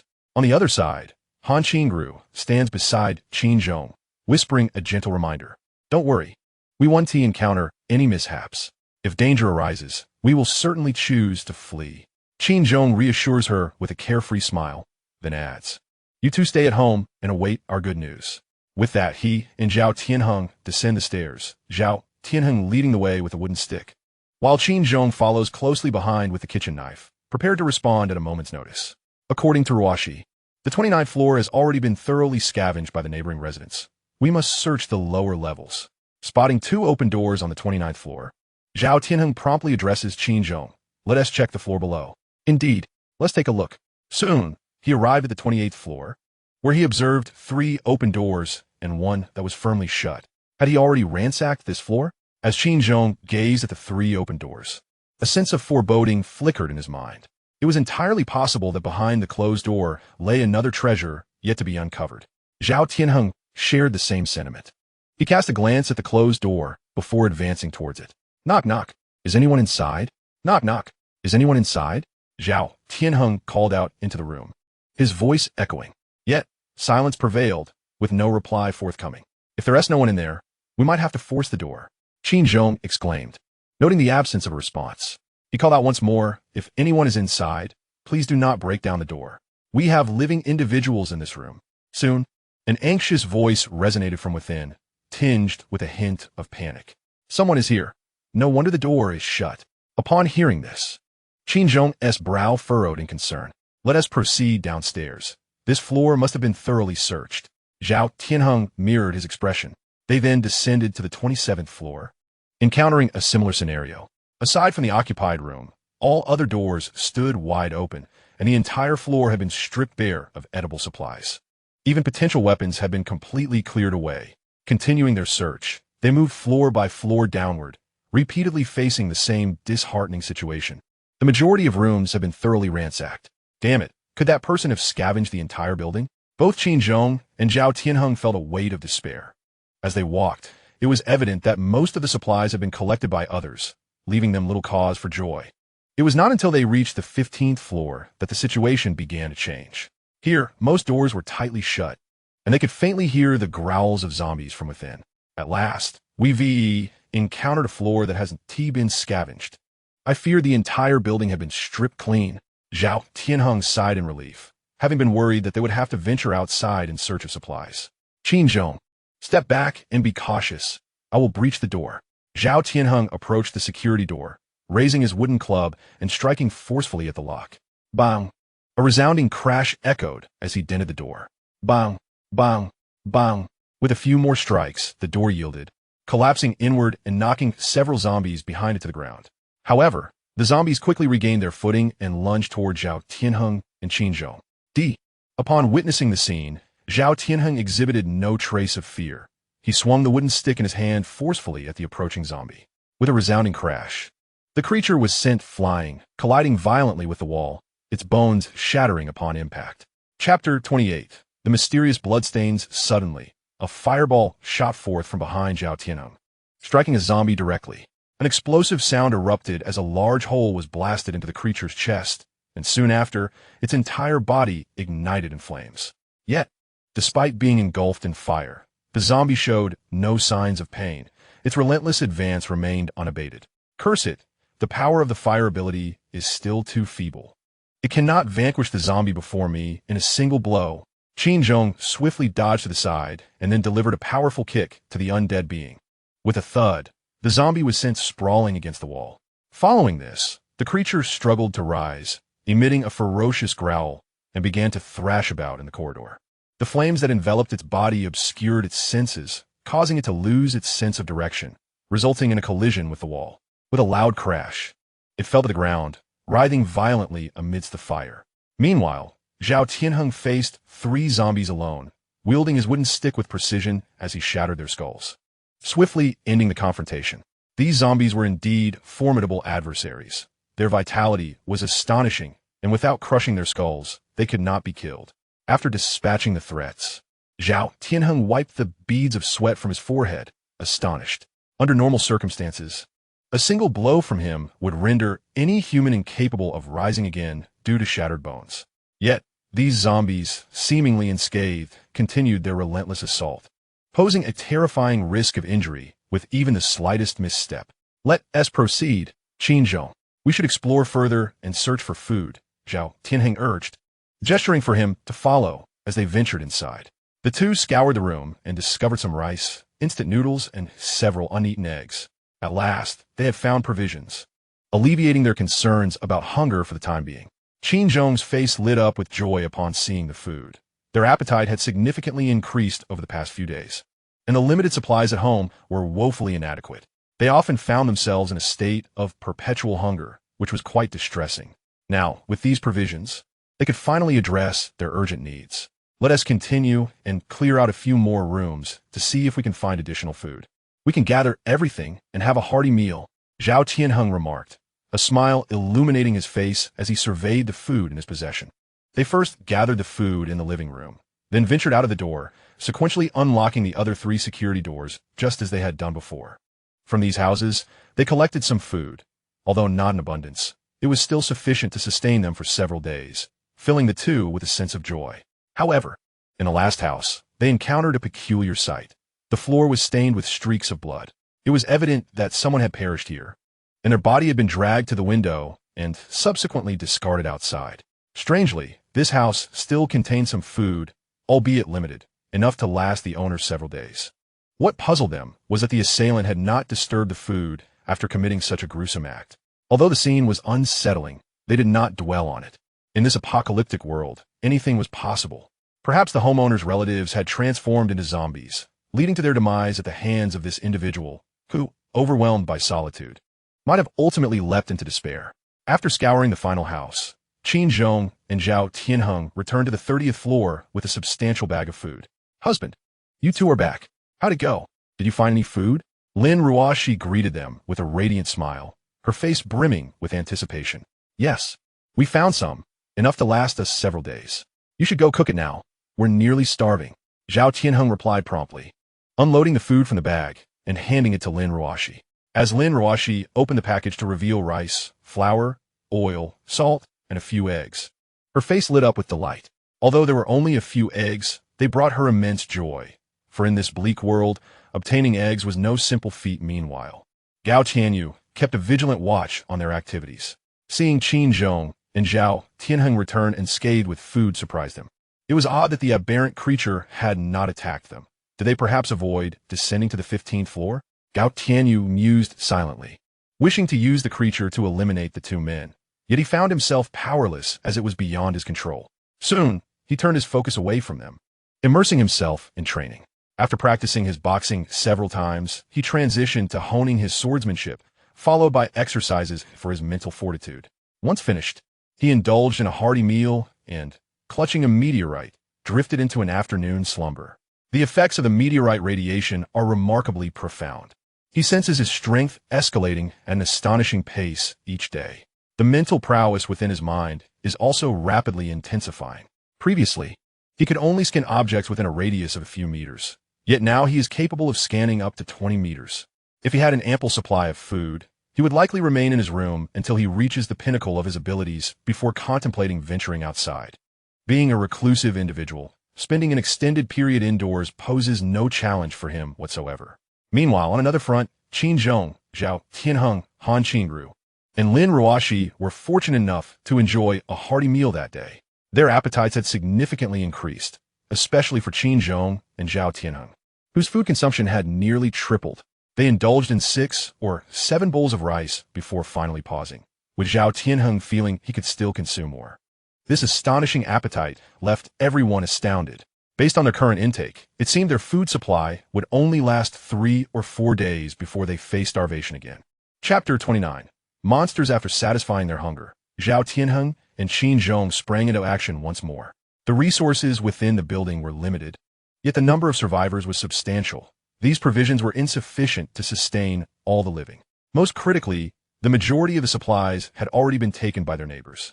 Had they delayed any longer, they might have lost what little remained. Consequently, their options for securing food dwindled to 2, the first being to seize food from others, and the second to venture outside to gather supplies.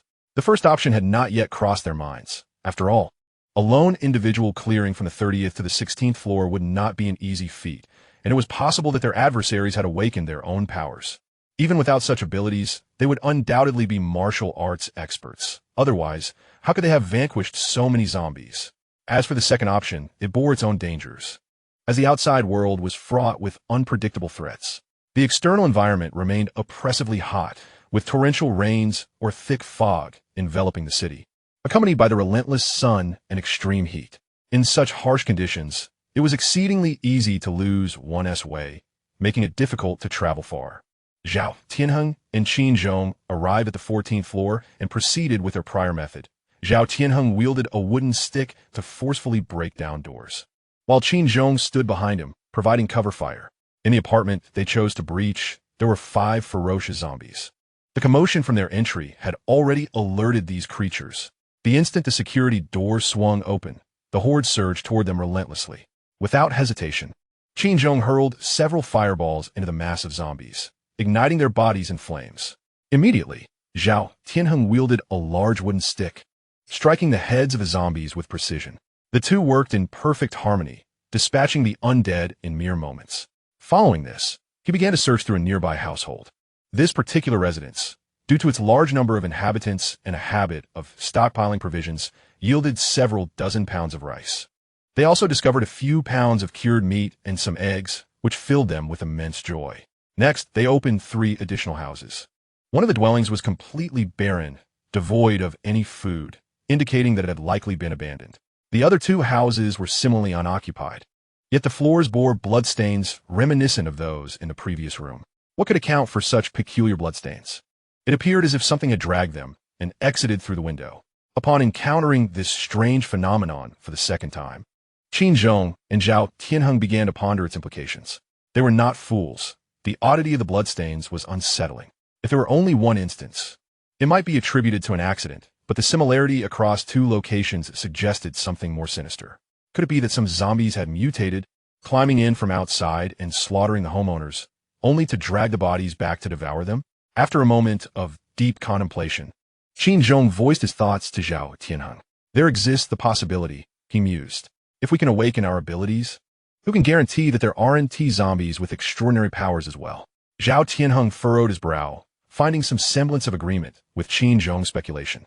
What should we do next? Should we continue searching for supplies, or should we leave at once? Qin Zhong was uncertain, prompting him to turn to Zhao Tianheng for guidance. If they were indeed facing mutated zombies, their strength would undoubtedly be formidable. Although they had both awakened their abilities, it was uncertain whether they could overpower such foes, leaving Qin Zhong in a state of hesitation. Let us proceed with caution. We know little about this entity's nature or strength, so it is wise to be prudent. Zhao Tianheng decided after a brief consideration. Agreed. Let's search this place for any remaining items, and then we can take everything at once. Qin Zhong replied with a nod. However, unbeknownst to them, as they conversed, a shadow stealthily emerged behind them. This figure's eyes glowed with an eerie blue light, its body covered in bony protrusions, while its hands and chest were adorned with bone armor. Though it retained a humanoid shape, it had utterly lost its human appearance. Sporting a mouth full of jagged teeth, exuding a sense of struggle and horror. A ferocious roar erupted from the creature's maw as it lunged toward the nearest Zhao Tianheng. "Look out, Brother Zhao, quickly dodge." The sudden appearance startled Qin Zhong, who immediately let out a fierce shout. A fireball materialized in his hand, hurtling towards the monstrous entity before him. Meanwhile, Zhao Tianheng, upon hearing the roar behind him, felt a chilling dread grip him, sensing a terrifying danger encroaching from the rear. His very soul trembled, prompting him to swiftly evade to the side. Yet, it was too late. The creature's hands slashed through his chest, tearing away a substantial chunk of flesh, and with that, he was sent flying by the creature's immense force. Concurrently, Qin Zhong's fireball rapidly approached the beast. However, the monster merely sidestepped with a graceful motion, evading the fiery assault before lunging towards Qin Zhong. Its claws were adorned with sharp bony protrusions stained with blood, emanating an ominous chill. As the creature charged, Qin Zhong felt every hair on his body stand on end. 2 fireballs materialized in his hands, which he promptly hurled at the creature. Bang! Bang! The beast, witnessing the incoming fireballs, raised a hand in defense. Its thick, bony armor absorbed the impacts of the flames. With a swift motion, the creature then pounced upon Qin Zhong, toppling him to the ground. Observing this scene, Zhao Tianheng, despite enduring excruciating pain, struggled to rise, brandishing a wooden stick to strike at the monster. The creature retaliated with a punch that shattered the stick into splinters, scattering with debris everywhere. Screams erupted from the room, resonating with a chilling intensity. Chapter 30. Not a good person. The agonizing cries below jolted Gao Tianyu from his slumber. Despite being separated by several floors, the horrifying sounds penetrated his senses. His hearing was remarkably acute. While he might miss minor noises, the commotion generated was too significant to evade his attention. Recognizing the voices of Qin Zhong and Zhao Tianheng, he pondered whether they had encountered the otherworldly fiend. Both were awakened individuals. Although newly awakened, they possessed considerable strength. Their cries of distress indicated they were undoubtedly in grave peril. It seemed the creature's power surpassed my expectations. Encountering such a foe has placed even 2 awakened beings at risk. My decision to refrain from engaging it was wise, without the certainty of victory. Confronting it would be unwise. After attentively listening for further developments, and upon realizing that the sounds had ceased, he chose not to dwell on the matter further. Awakened from his slumber, Gao Tianyu found no desire to return to sleep. Clutching a meteorite, he made his way to the living room, boiled some water, and prepared himself a cup of milk powder to drink. The radiation from the meteorite indeed invigorated his cells, enhancing his physical constitution. However, sustenance remains indispensable, as the vitality of his cells and the fortification of his physique both necessitate energy. Presently, his sole means of acquiring this energy is through consumption, drawing sustenance from food to nourish his body. A single cup of milk powder provides significantly more energy than a bowl of rice. It is swiftly digested upon ingestion, enveloping him in a warm sensation. He then resumed practicing his swordsmanship in the living room, for in this apocalyptic world, apart from one's own strength, no one else can be relied upon. As time leisurely passed, night soon fell. Lin Ruoshi and Han Qingru sat on the sofa, anxiously fixated on their phones. Their hearts were heavy with concern, as Qin Zhong and Zhao Tianheng had not returned for an extended period, and the messages they sent had received no response whatsoever. Even the calls they made rang unanswered. This scene drained the color from their faces. "Ruoshi, do you think something has happened to our husbands? Why can't we even reach them by phone?" Han Qingru's face was pale, her eyes red with unshed tears, as she spoke to her close friend Lin Ruoshi. "Qingru, let's not overthink it. Perhaps they encountered some trouble and are unable to answer our calls. Let us wait a little longer and try calling again," Lin Ruoshi replied, her own apprehensions mounting. Yet she forced herself to soothe her friend. Deep down, both Lin Ruoshi and Han Qingru understood the grim reality. Within the same building, the prolonged absence and the inability to connect via phone surely indicated that something was amiss. Yet, they were reluctant to accept this truth, for their husbands had only just awakened their extraordinary abilities and had returned from gathering food earlier that day. How could they possibly be in danger? As time continued to drift by, the 2 women sat in silence in the living room, an eerie quiet settling around them. The only sound was the ticking of the clock on the wall, marking the passage of time. An hour slipped away without a word exchanged between them. They remained glued to their phones, eagerly awaiting messages from their beloveds, yet none came. With each passing minute, their hearts sank deeper into despair. Ruashi, perhaps we should go down and look for them? Hanking Rusugisted Sudenli. Lin Ruashi was taken aback by this notion, glancing outside to find only darkness, devoid of any light. Even the living room was shrouded in shadows, rendering the path outside indistinguishable. How could they venture out? Nevertheless, her worry for her husband compelled her to nod in agreement, biting her lip in determination. All right, she whispered. Two women emerged from their home, each wielding a flashlight and a knife for self-defense, stepping cautiously into the dark and eerily silent corridor.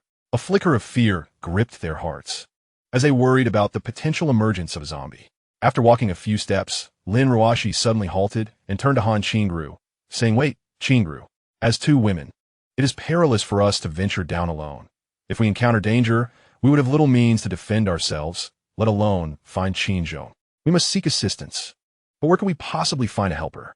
Han Qingru replied, momentarily taken aback, then frowned in contemplation. "Perhaps we could summon your neighbor. He possesses a knife and has experience in dealing with zombies. His capabilities are not to be underestimated. If we involve him, we would stand a better chance in the face of danger," Lin Ruashi suggested, gesturing towards Gao Tianyu's residence. "He is not a good person. He is unlikely to agree." Han Qingru shook her head, aware that despite their brief exchanges, her neighbor was not a benevolent soul. The prospect of risking himself was improbable. Their conversation reached Gao Tianyu, who was in the living room absorbed in a show, leaving him somewhat speechless. Did the neighbor's wife truly comprehend him so well? Did she discern his lack of virtue and foretell his refusal of requests that bore no benefit? Yet, how audacious these two women were. Their husbands had perished below, yet they dared to descend into the depths. Truly, ignorance breeds courage. "I shall speak with him and see if I can persuade him to accompany us," Lin Ruashi murmured, biting her lip in determination. She approached Gao Tianyu's door and knocked lightly. Knock, knock. Hearing the knocks, Gao Tianyu's lips twitched slightly. It was late at night, the path obscured by darkness, fraught with danger. While these two women seemed intent on courting death, they were now considering dragging him along. Should he feel flattered or dismayed? Despite his bemusement, he opened the door, eager to discover how Lin Ruashi intended to convince him. With a thud, Gao Tianyu opened the door, furrowing his brow as he regarded the two women. "What is it?" he inquired. The women, upon seeing him, illuminated him with their flashlights, revealing Gao Tianyu clad in shorts and bare-chested. "Here's the situation," Lin Ruashi began. "I need your assistance. My husband went out during the day in search of supplies and has yet to return. I fear he may be in trouble. I would like to request your company as we search for him. I understand this may seem presumptuous, but if you have any conditions, please state them.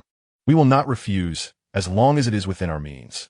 Upon encountering Gao Tianyu as he opened the door, Lin Ruashi gazed intently at him and boldly spoke first. "Is that so? What if I desire both of you to keep me company?" Upon hearing Lin Ruashi's request, a playful smirk immediately graced Gao Tianyu's face. He could never acquiesce to such a demand, for he was far from prepared to confront that otherworldly adversary. Moreover, he could not guarantee victory. What if he were to inadvertently meet his demise at the hands of the foe? Sacrificing his life for the whims of two women was utterly unwarranted, especially considering that once he ascended to prominence, a plethora of women would vie for his affection. In this apocalyptic world, women were in abundance, and soon enough, countless would yearn to share his bed. Thus, the paramount objective was to survive, to quietly grow stronger. And only after attaining sufficient strength should he contemplate other matters. What? Absolutely not. I shall never agree to that. You might as well abandon that notion, even in death. I will not grant you satisfaction. Han Qingru's face fell cold upon hearing Gao Tianyu's words, her tone resolute as she gazed at him with visible disdain. Even Lin Ruashi's look towards Gao Tianyu turned notably hostile. This man was not only pursuing her, but also had designs on her best friend. Truly unforgivable. "You lecherous scoundrel. How do you think that way? What do you take us for? Go to hell. Come on, Qingru, let us leave this road behind." Lin Ruashi, infuriated, nearly hurled the flashlight in her hand at Gao Tianyu, angrily grasping Han Qingru's hand and striding towards the staircase. Observing the spectacle, Gao Tianyu stroked his chin, an amused yet enigmatic expression in his eyes. How dare they insult him? Just wait. He would soon show them a thing or two. With a few deft movements on his phone, he summoned a shoe, manipulating it with his mental force to swiftly fly before the two women. How dare that despicable rogue make such a request? What does he think we are? Truly shameless. Lin Ruoshi continued to berate Gao Tianyu as she and Han Qingru ascended the stairs, both visibly irate at the audacity of his proposition. Suddenly, they were startled by two loud thuds emanating from below, the sound growing increasingly closer. Qingru, do you hear that noise? The two women halted, fear gripping them, as Lin Ruoshi leaned closer to Han Qingru and whispered, "It sounds like footsteps, and it seems to be approaching us. Could it be zombies?" Han Qingru replied uncertainly. Roar, roar, thud, thud, thud. Suddenly, a series of beastly roars erupted from downstairs, and the sound of footsteps intensified ominously. No, it's a zombie. We must flee. Lin Ruoshi's face turned pale upon hearing the shout, and she quickly grasped Han Qingru's hand, urging her to run upwards.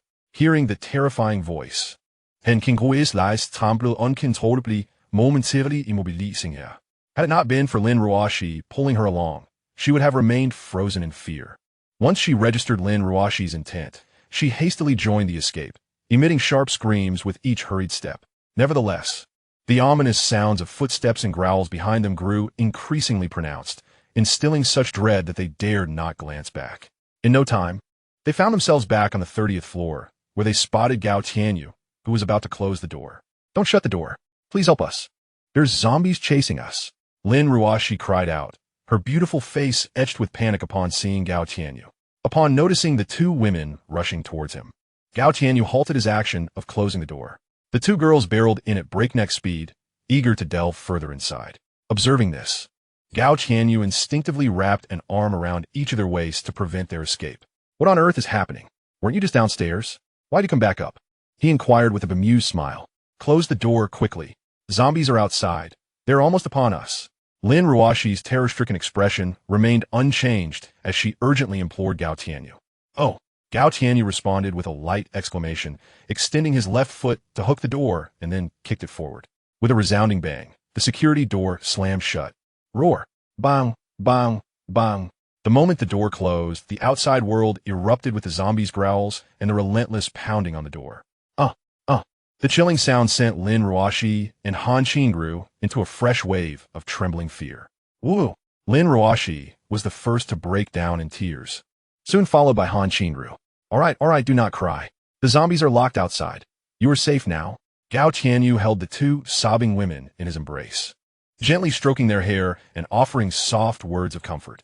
It seemed his soothing words had the opposite effect, for the two women cried even louder, their tears cascading like raindrops. Gao Tianyu felt his clothes becoming damp as the droplets of their sorrow streamed down him like beads of sweat. Embracing the two lovely ladies, inhaling their distinct fragrances stirred a stirring sensation within Gao Tianyu, causing his comforting hands to inadvertently stray. Pervert, where are your hands going?" Han Qingru soon became aware of the misplaced touch, pushing him away in indignation.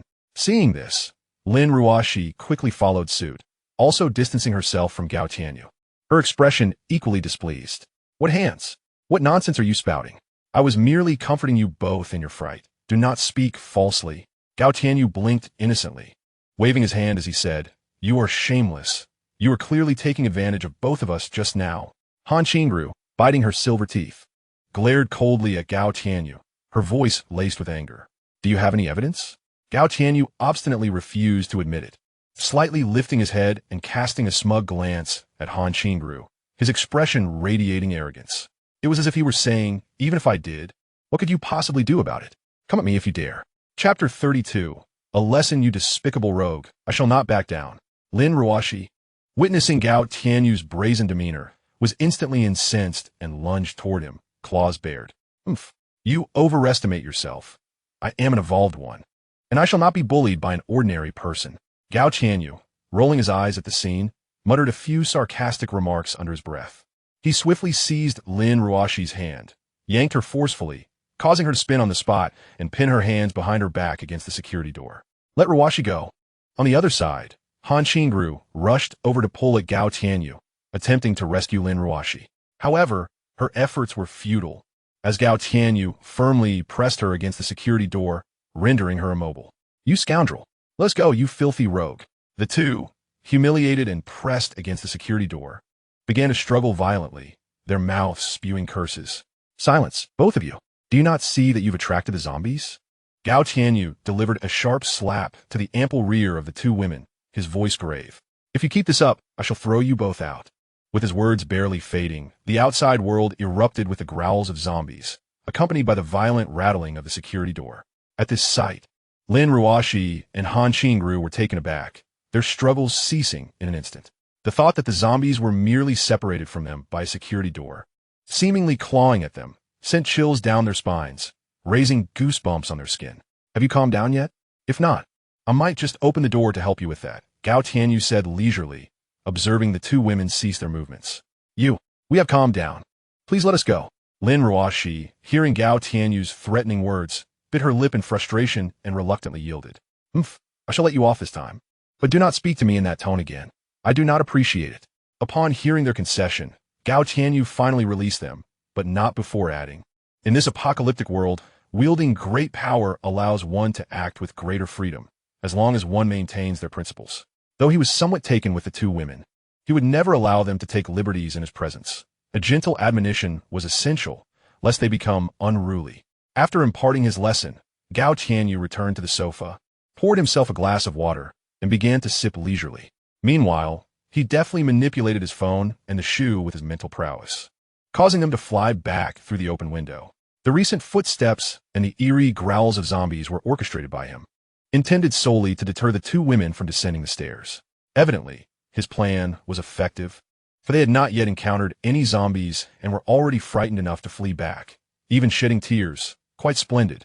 Could you perhaps deal with the zombies outside? We wish to go out. Lin Ruoshi and Han Qingru, having composed themselves, gazed at the unflappable Gao Tianyu, who was calmly enjoying his drink, and spoke softly. She understood that this man possessed formidable strength, and if he decided to intervene, it would be effortless for him to handle the zombies outside. There's no rush. It's merely a trivial zombie. We can address it tomorrow. I simply lack the motivation to act today. Besides, weren't you two just eager to descend and find your husbands? How is it that you returned so quickly? Gao Tianyu reclined lazily on the sofa and pulled out his phone to watch a show. Fortunately, he had previously been persuaded to purchase a solar charging panel to conserve energy, which, while mostly ineffective for household appliances, could at least charge his phone enough to stave off boredom. We encountered the zombie the moment we stepped outside, and, as two frail women, how could we possibly defeat it? What other choice did we have but to flee? Lin Ruoshi's face darkened at Gao Tianyu's teasing, and she struggled to suppress her urge to retort. TSK, do you still dare to go down?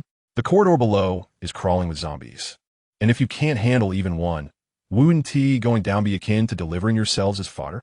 Gao Tianyu continued to mock, bemused by their cowardice as they aspired to seek out their loved ones. What business is it of yours? Han Qingru could no longer contain herself upon hearing Gao Tianyu's condescension and shot back defiantly. Indeed, it is of no concern to me. However, had I not opened the door to let you in earlier, you would likely be in dire straits by now. His words left the two women speechless, for they were indeed factual. He had effectively saved their lives. They were not unreasonable individuals, and had it not been for Gao Tianyu's deliberate mischief, they might have even felt inclined to express gratitude. Your husbands haven't ventured to any floors below the 15th, have they? Gao Tianyu then posed another question. How do you know? Han Qingru replied coldly, her expression frosty. I know precisely because I have thoroughly scavenged the floors above the 15th. Apart from those residences occupied by the living, all the food that could be found has been taken to my home. Do they have any other option aside from searching the floors below? Can you guess why I halted on the 15th floor? Gao Tianyu spoke slowly, then posed a rhetorical question. Is there danger below? Han Qingru, upon hearing this, turned pale and asked in a panic, is that true? Correct. You must be familiar with Zhao Dezhu. Before the onset of that mysterious virus, he underwent a peculiar transformation, losing his sanity and becoming a monstrous being driven solely by the thirst for blood. The 15th floor is within his territory. I sensed his presence there, which is why I dared not descend further. This entire building is likely his hunting ground, with all the living individuals as his prey. The closer one is to him, the more susceptible they become to his attacks. If your husband has encountered him, the odds are grim. Therefore, there is no need for you to go down. Even if you did, it would be futile. It is wiser to remain above. Moreover, once that creature has consumed those on the lower floors, it will inevitably hunt upwards. One day, it will reach our floor, and then you may reunite. Gao Tianyu spoke with a calm demeanor, his tone unwavering. How do you know all this? I also recall that on the day the apocalypse began, you had already stocked up on supplies at home. How could you have foreseen all of this? Han Qingru stared at Gao Tianyu in astonishment, perplexed by his apparent foresight. Chapter 33. A knock at midnight. The situation with Zhao Dazhu is my analysis. It may not be entirely accurate, but it is likely close to the truth. As for your last question, Gao Tianyu took a calm sip of water before answering leisurely. The news of the apocalypse came to me unexpectedly. I stumbled upon it in a post online. Initially, I was skeptical, but after witnessing the extreme heat and torrential rain outside, I sensed an unusual shift in the weather. Coupled with the constant mention of experts in the news, whom I, for one, am least inclined to trust, I decided to purchase extra provisions. Who would have imagined that post would bear truth? Gao Tianyu felt a wave of sentimentality. He had truly encountered this absurd scenario. Had it not been for that post, he would likely not have bought such an abundance of supplies and might have faced starvation. What? Lin Ruoshi and Han Qingru gasped, their mouths agape in disbelief. Taken aback by Gao Tianyu's explanation, they had never anticipated receiving such an answer from him. Yet, the two women maintained a hint of skepticism, for the story seemed too fantastical. Who would take a post about the apocalypse seriously? Well, I have said all that I needed to. You may return now. I still need to sleep. Gao Tianyu yawned and waved his hand, signaling them to leave. He had no intention of allowing the two women to stay overnight, fearing that they might stab him while he slept. Although the likelihood of such an event was slim, a measure of caution was prudent, was it not? Outside, there were still zombies lurking. How could they possibly venture out? Upon hearing Gao Tianyu's insistence that they leave, Lin Ruoshi was immediately incensed, her tone laced with dissatisfaction. Rest assured, the zombie has descended. I heard it making its way down the stairs. She retorted. In truth, there were no zombies at all. This was merely a fabrication concocted by Gao Tianyu, who now sought to expel them, and thus the phantom threat had vanished. You're lying. How could you possibly hear it? Lin Ruoshi's delicate face flashed with anger, doubting the veracity of his claims. They were so close and had heard nothing. How could he have discerned it? I assure you, I have no reason to deceive you. After all, your demise serves me no advantage. Moreover, I have my own designs upon you. How could I bear to let you perish? Gao Tianyu spoke earnestly, his gaze sweeping over the two women. Though it was nighttime and only the flashlight illuminated the living room, he could still appreciate their exquisite figures, which stirred a wave of excitement within him. Alas, the timing was not right. The two had yet to be wholly won over by him. Otherwise, he would have relished the opportunity to engage them in a game of poker. With that, Gao Tianyu rose and proceeded to unlock the security door outside. The two women felt a pang of anxiety at his actions, but after a prolonged period of silence outside, they finally felt a sense of relief. Did you truly mean that the creature will eventually ascend, and that we will all perish? Lin Ruoshi inquired, glancing up at Gao Tianyu as she approached the door. No, it is you who will perish, while I shall remain unharmed. Although I am uncertain of the creature's strength, I possess confidence in my own abilities. In a confrontation between us, the outcome is uncertain. I merely wish to avoid injury, and thus prefer not to engage, Gao Tianyu replied, shaking his head. While he held a healthy respect for the creature, he was not afraid, as he trusted in his own prowess. Lin Ruoshi, upon hearing this, fell silent, casting a deep gaze at Gao Tianyu before she and Han Qingru returned to the opposite house. Ruoshi, do you think our husbands have truly encountered peril? It is all our fault. Had we not insisted they venture out for supplies, they would not be in danger. As soon as they entered the bedroom, Han Qingru's eyes brimmed with tears, sorrowfully expressing her self-reproach. Qingru, do not burden yourself with guilt. This is not our fault. None of us wish for this unfortunate turn of events. Lin Ruoshi comforted her dear friend, wrapping her arms around her and gently patting her back. Her own eyes glistened with unshed tears, mirroring her sentiments. This sudden apocalypse had claimed the lives of countless individuals, who would willingly endure such a cruel fate. The two individuals embraced and wept for a while, seemingly exhausted from their tears, before retiring to their respective rooms for rest. Knock, knock. In the dead of night, Gao Tianyu was awakened by a series of knocks at his door. Damn, who could it be? Is there no peace for sleep? Just as he had drifted into slumber, the incessant knocking stirred him from his rest, igniting his irritation. He was not one to rise easily, especially after barely falling asleep. He extended his mental energy outward, swiftly discerning the identity of the visitor. Lin Ruoshi a strikingly attractive young woman. What brings her here at such an hour, in this sweltering heat? Even upon recognizing her, Gao Tianyu remained quite displeased. He set down the meteorite he had been holding, donned a sour expression, and opened the security door. What is it? Why are you here again? He asked curtly as he opened the door. Let us discuss this inside. It's not convenient out here, Lin Ruoshi replied, casting him a silent glance before pushing past him and entering the living room, taking a seat on the sofa. Speak quickly. I need to get back to sleep, Gao Tianyu said, shutting the security door and rubbing his eyes. You wanted to keep you company, right? If you help me eliminate the monster that Zhao Daju has transformed into, avenging my husband, I will become yours, Lin Ruoshi stated, biting her red lip. Her tone laden with complexity. Her husband had treated her well, and their love had flourished. Now, however, he had gone missing, likely fallen victim to the monster below. She yearned for vengeance, but recognized that two frail women could not hope to defeat such a formidable foe. Thus, she had turned to Gao Tianyu, whose strength was evident in his demeanor. She sought his aid in vanquishing the creature and avenging her husband. I'm afraid that creature is too powerful. Confronting it would be excessively perilous. Though your offer is tempting, I must decline. I will not jeopardize my safety for mere allure, Gao Tianyu replied, shaking his head resolutely without a moment's hesitation. Chapter 34. A wish fulfilled, he was a man of principles and boundaries, with the foremost principle being the sanctity of his own life. He avoided any perilous endeavors, striving to evade danger and ensure his own well-being. The aura left behind by the creature Zhao had become was formidable enough to instill a sense of threat. Engaging it was unnecessary. Are you afraid? Aren't you supposed to be quite formidable? Why do you hesitate to confront it? If you can slay it, I will belong to you. Don't you desire me? Lin Ruoshi rose gracefully and approached Gao Tianyu, her breath like fragrant orchids wafting against his cheek, invading his senses. Naturally, I desire your company, Mrs. Zhao. Your allure is undeniable and quite captivating. However, to survive in this apocalyptic world, one must exercise utmost caution. Caution upon caution. Engaging in uncertain endeavors is unwise, and any actions fraught with danger should be avoided to ensure our survival. I have yet to encounter that otherworldly creature, unaware of its true strength. What if I were to confront it and falter? Gao Tianyu wrapped his arm around her slender waist, gazing intently into her eyes.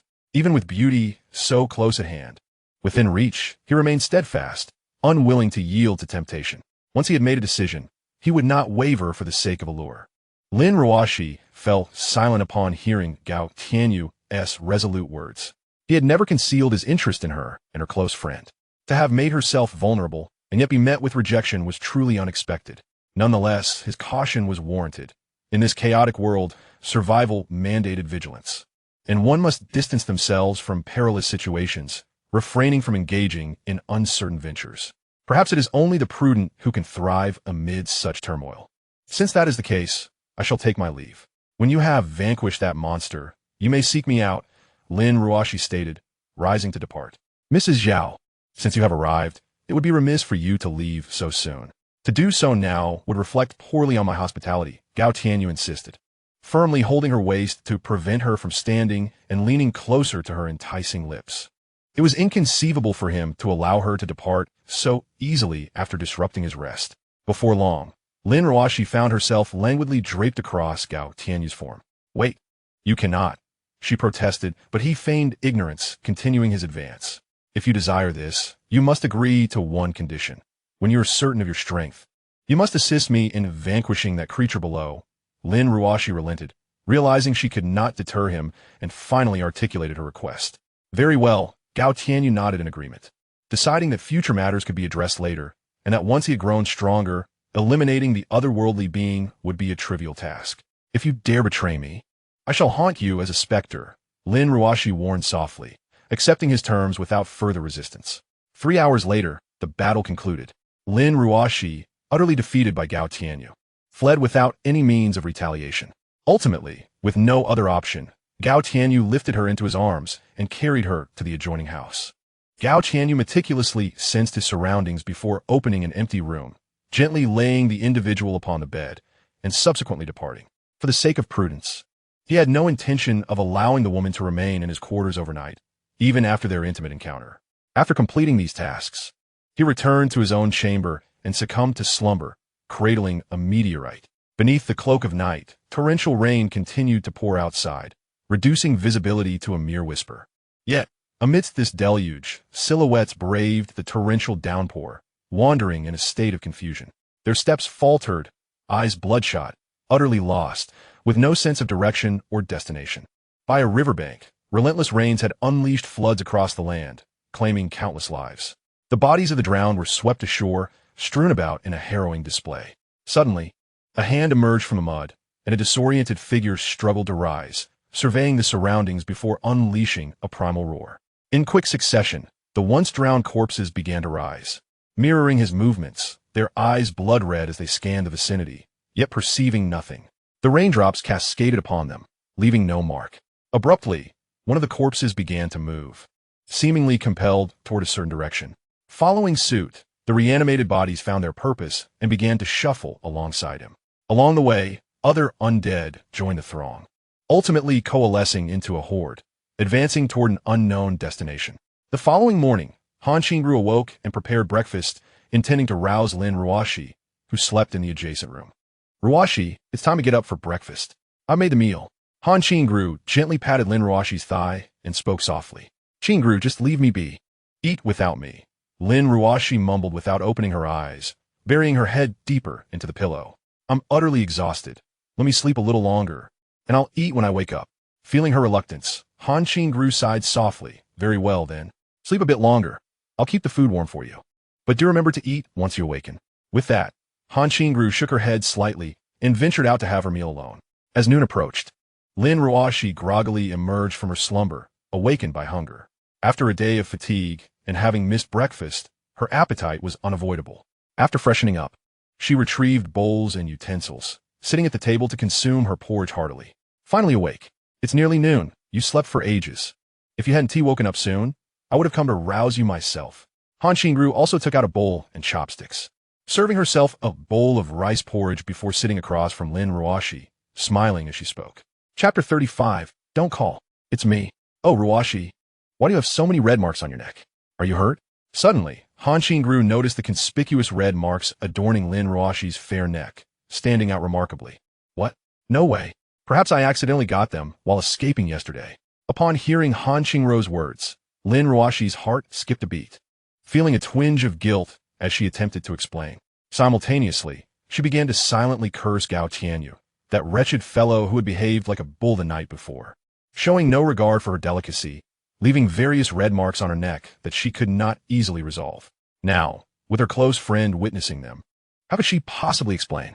"Is that so?" Han Qingru observed Lin Ruoshi with a flicker of doubt in her eyes. The marks on her friend's neck certainly did not resemble injuries. Rather, they appeared to be the result of a male's affections. However, seeing Lin Ruoshi's reluctance to elaborate, she refrained from pressing further, though suspicion began to brew within her, her gaze occasionally scrutinizing Lin Ruoshi. Feeling the weight of her friend's gaze, Lin Ruoshi lowered her head. Unable to meet Han Qingru's eyes, a sense of unease washing over her. Han Qingru's suspicions deepened at the sight of Lin Ruoshi's guilty expression. Could it be? Suddenly, Gao Tianyu's ambiguous smile flashed through Han Qingru's mind, and she pondered a certain possibility. Yet, out of consideration for her friend's dignity, she chose not to voice her thoughts. Meanwhile, having exercised all morning, Gao Tianyu sat at the dining table, devouring his meal with wild abandon, shoveling large spoonfuls into his mouth. Before long, an entire pot of rice had vanished into his stomach, accompanied by several boiled eggs and some steamed cured meat. After finishing his meal, Gao Tianyu languidly reclined on the sofa, one hand cradling a meteorite, relishing its radiation, while the other held his phone, engrossed in videos and dramas. However, as he scrolled, his thoughts wandered back to Lin Ruoshi. The sensations from yesterday were simply too unforgettable. Indeed, a man cannot remain idle. Idleness breeds unnecessary thoughts. I should focus on exercising. Shaking his head to dispel the chaotic musings, Gao Tianyu effortlessly lifted a dining table weighing over 100 pounds above his head with one hand. During this time, his strength had been increasing rapidly, and without precise measuring tools, he was unaware of just how formidable his newfound power had become. Nevertheless, his physique was exceptional. With a mere leap, he could soar over 10 meters, his athleticism bordering on the terrifying. A 100-meter sprint would likely take him only 2 or 3 seconds. and a single punch could create a hole in the wall. However, having spent the majority of his time confined within the four walls of his room and engaging in no formidable battles, he found himself unable to accurately assess his own capabilities. He had glimpsed, albeit faintly, images online of individuals awakening their latent powers and battling zombies. Though such instances were scarce, across the nation, numerous regions had succumbed to power outages, internet disruptions, and water shortages. The reason his locality maintained a stable internet connection was due to the newly established base station, equipped with solar photovoltaic panels and some new energy batteries. Nevertheless, the primary reliance remained on traditional electricity. The solar panels and batteries served merely as supplementary sources. This particular base station was still in its pilot phase and had yet to be fully implemented. Simultaneously, there existed areas with their own unique networks, capable of connecting to satellites even in the event of an internet failure, thereby managing to upload some information. Yet, the majority of websites on mobile devices had collapsed, rendering them inoperative, and vast amounts of data had been compromised. The individuals online were predominantly those who had recently awakened their powers, and the number of awakened individuals was limited, preventing the formation of a complete evolutionary system. This lack of benchmarks led to varied perceptions of personal strength among each individual. Gao Tianyu was no exception, having encountered only two other awakened beings who had recently gained their abilities and were not particularly strong. He felt confident that he could defeat them single-handedly. However, this was merely a feeling, not necessarily reflective of reality, as each awakened individual was unique. His powers had awakened prior to the arrival of the mysterious virus, and following the infection, their potency had significantly increased. A post he had seen claimed that spiritual energy was on the verge of revival, and people would awaken their powers, ushering in an era of great evolution. He believed he could now be considered an evolutionary being, but was he a first-tier or second-tier evolutionary? A flicker of contemplation crossed Gao Tianyu's eyes. If awakening powers was deemed a first-tier evolution, then he should currently be classified as a second-tier evolutionary. Conversely, if awakening powers were regarded as an initial means, categorizing it as early-stage evolution, he would only be equivalent to a first-tier evolutionary. In any case, there was currently no nation, formidable organization, or platform that had delineated the existing levels of evolution. Moreover, the apocalypse had only recently descended, plunging various regions into chaos. Many official government organizations had been completely annihilated, leaving people to live in constant uncertainty, struggling even for survival. Who would have the capacity to concern themselves with such classifications? As time flew by during his training, night fell swiftly. Outside, the torrential rain continued to pour, visibility was exceedingly low, and apart from the occasional flash of lightning, no other light sources were discernible. Their community had also experienced a power outage, leaving them in total darkness. With the night settling in, the lack of evening activities and the power failure, coupled with the inability to use their phones, led many to retire early to bed. It is already 9:30. Time is fleeting. I wonder if that woman is feeling better? I must go and check on her. Gao Tianyu, somewhat distracted, glanced at his phone.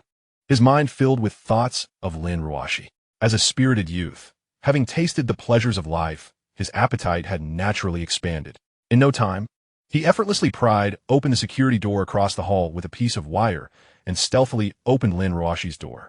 Lying in bed, Lin Ruoshi, not fully asleep, sensed the door creaking open and a figure approach her bedside.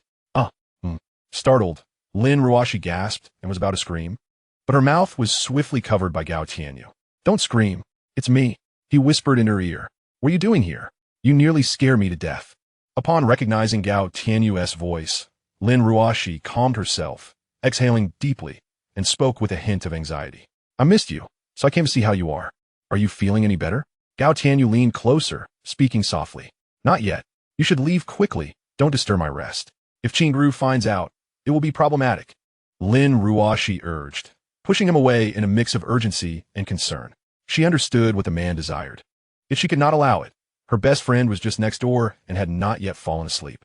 Any significant commotion would surely alert Qingru, leaving her in a precarious position with her dear friend. Gao Tianyu, attuned to the situation, sensed through his mental awareness that Han Qingru was still awake, her breathing uneven and restless. Clearly, she had not yet succumbed to slumber.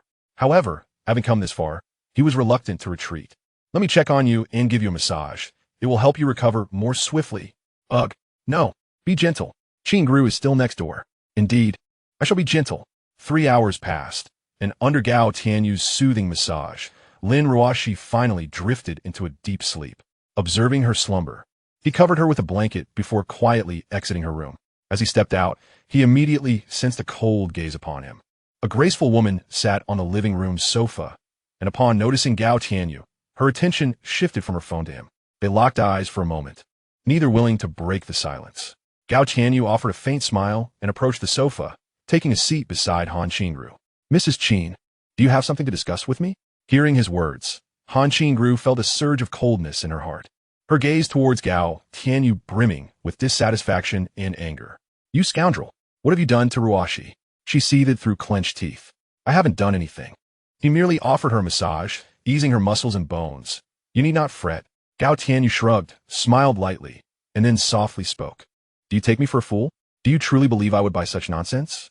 Upon hearing Gao Tianyu's words, Han Qingru was instantly incensed, glaring at him with fierce intensity.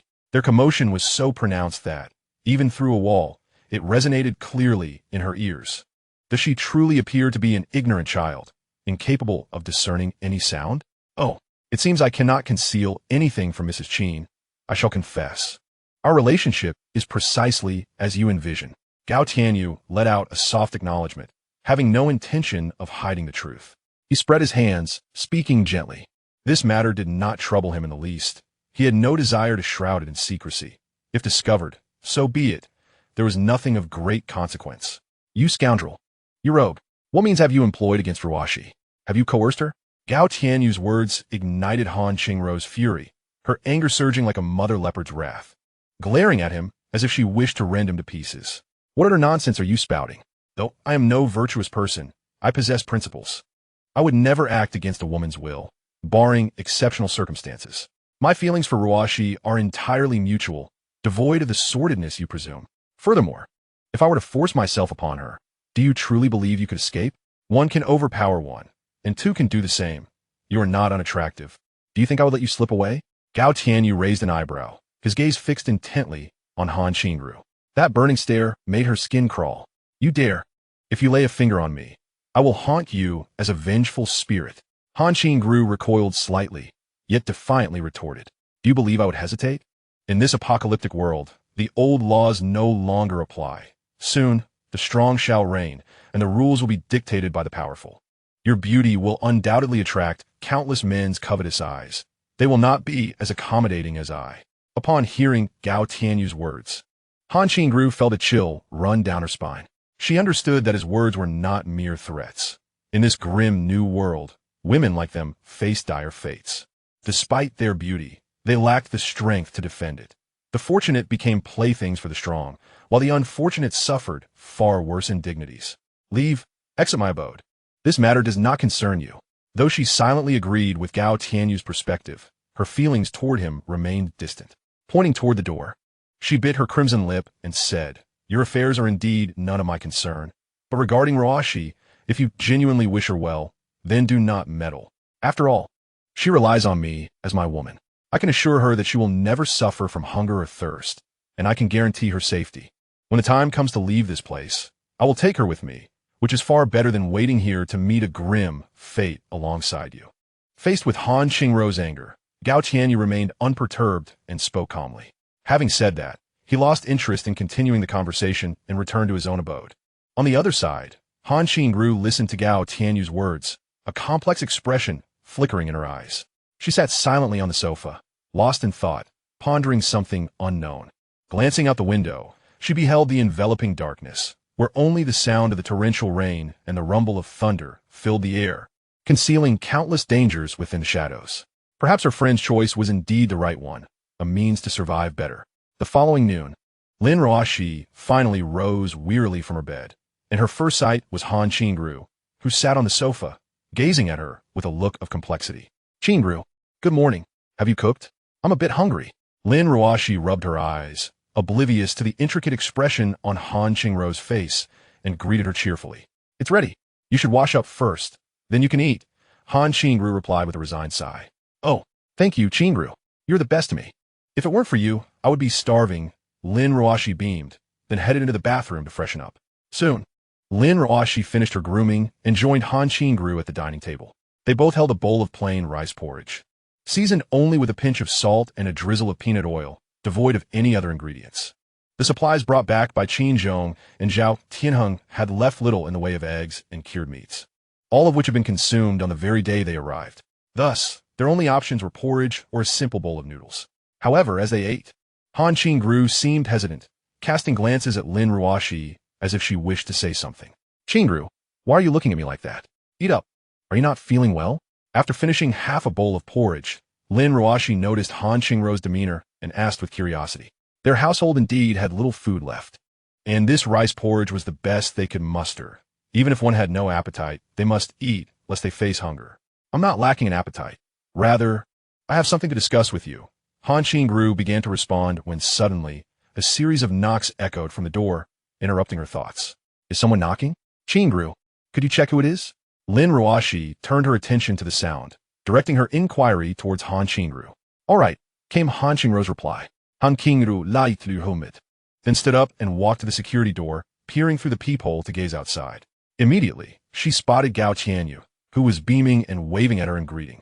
Upon seeing him, Han Qingru let out a cold huff, her expression turning frigid. Without any intention of opening the door, she turned and strode towards the dining room. Contemplating how this impudent little girl needed to be taught a lesson, she would certainly make it a point to spank her at the next opportunity.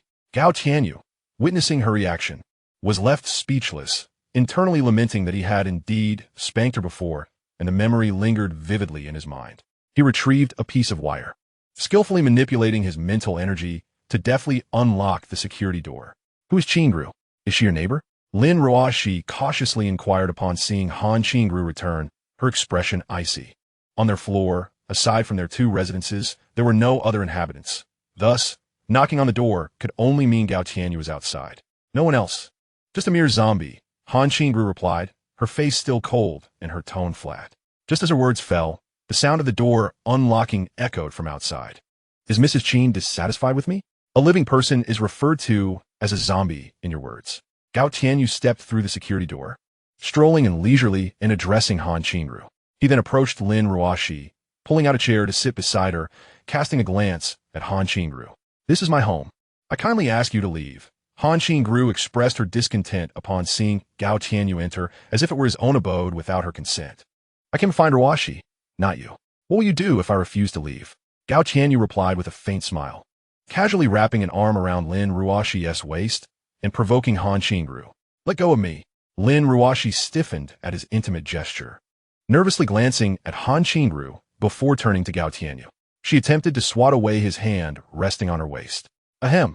Our matter was discovered by her last night, so you need not worry. Gao Tianyu coughed softly, still not relinquishing his hold on Lin Ruashi, directly addressing her.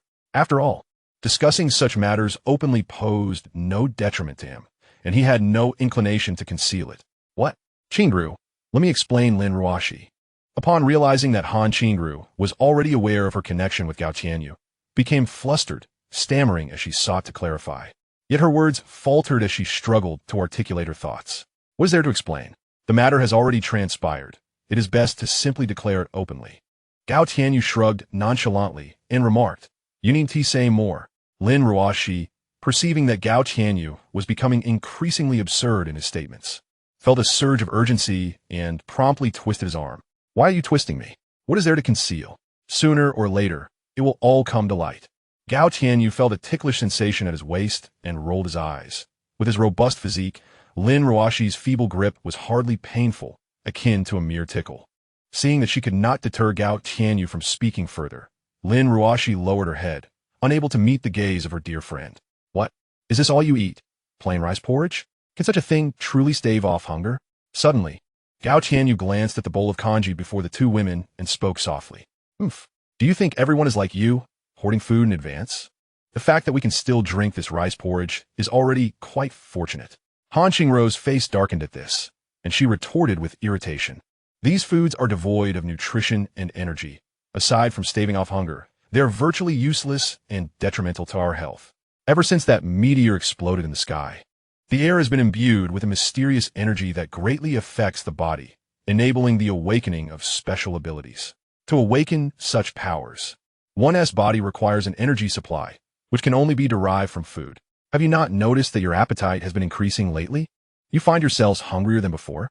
This is because your physique has strengthened, and your cells have become more active, demanding more energy. If you cannot provide sufficient energy, you will easily succumb to hunger and perpetually feel famished. At that point, don't even think about awakening any abilities. Your very health will deteriorate. With that, Gao Tianyu seized the half-eaten bowl of rice porridge in front of Lin Ruoxi and downed it in a single gulp. What you are consuming now cannot possibly meet the energy required by your body. After speaking, he set the bowl down, lifted Lin Ruoxi into his arms, and declared in a deep voice, "Let us go. I shall take you to eat some meat and other high-energy, high-protein sustenance. Put me down." Just as Lin Ruoxi was absorbed in Gao Tianyu's words, she was startled by his sudden action and let out a shriek. Chapter 38. Seeking a caregiver? What do you mean? Now that you are with me, how could I allow you to continue suffering here? Come to my place, where I will treat you to something delicious. Gao Tianyu did not release her, carrying her directly toward his abode. Scoundrel! Rude rogue! Release Ruoxi at once. Han Qingru, witnessing Gao Tianyu's intent to take Lin Ruoxi away, grew anxious and hurriedly grasped his arm. However, due to the disparity in their strengths, she was unable to restrain him and was instead pulled into his dwelling. Gao Tianyu brought Lin Ruoxi into the kitchen before finally setting her down. He pointed towards the cured meats and eggs in the kitchen, addressing Lin Ruoxi. "Ruoxi, I prepared the rice, but we lack some vegetables. Could you stir-fry a few? Once it's done, we can feast." You brought me here just to have me cook for you? Why don't you do it yourself?" Lin Ruoxi was momentarily taken aback, staring blankly at the ingredients in the kitchen, her confusion palpable.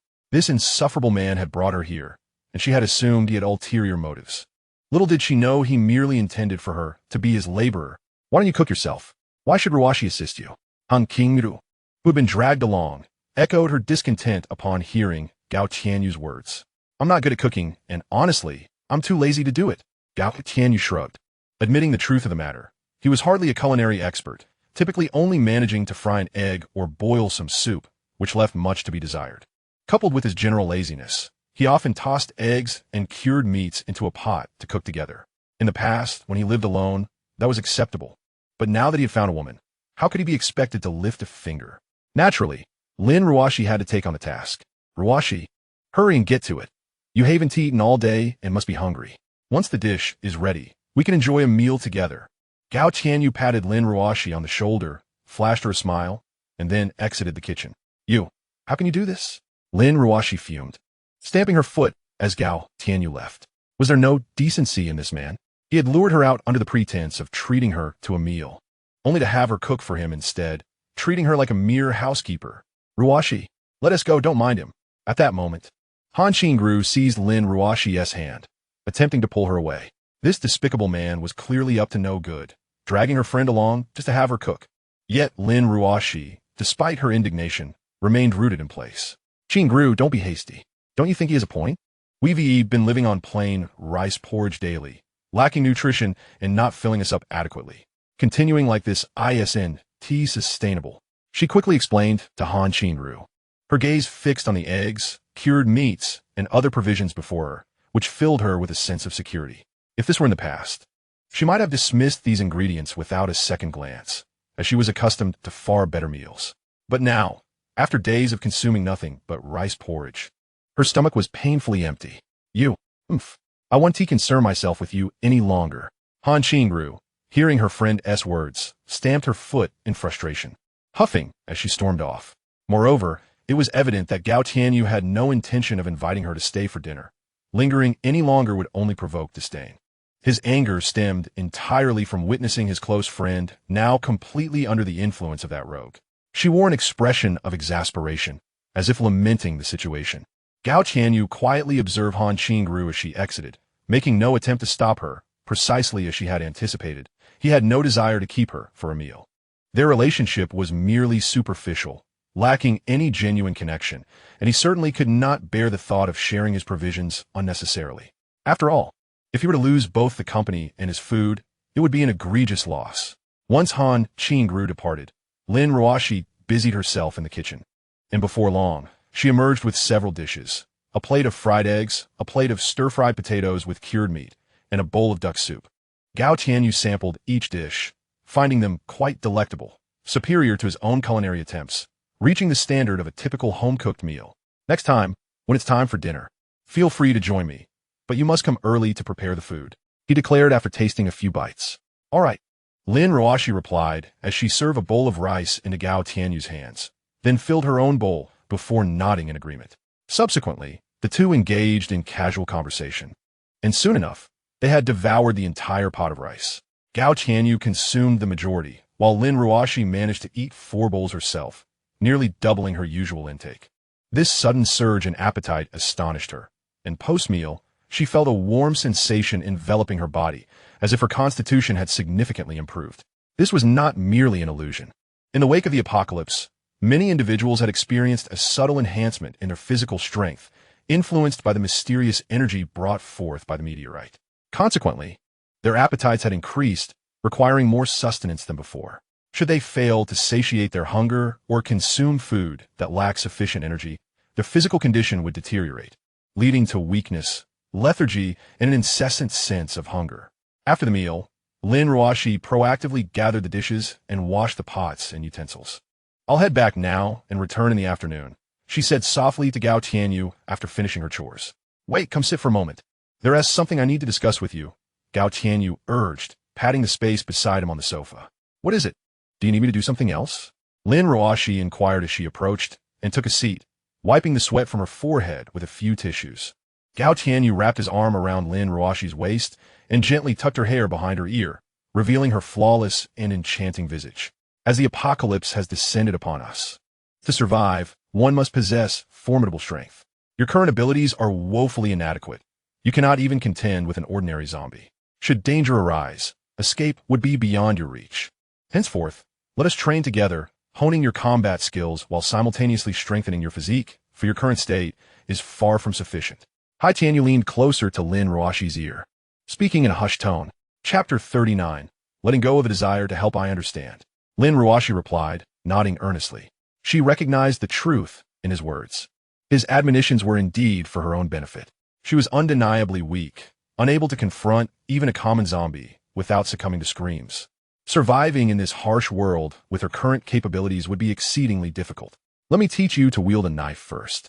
Given that women generally possess a weaker constitution, heavy weaponry may not be the best choice. A knife is more agile, Hai Tianyu declared, producing a katana and handing it to Lin Ruoshi.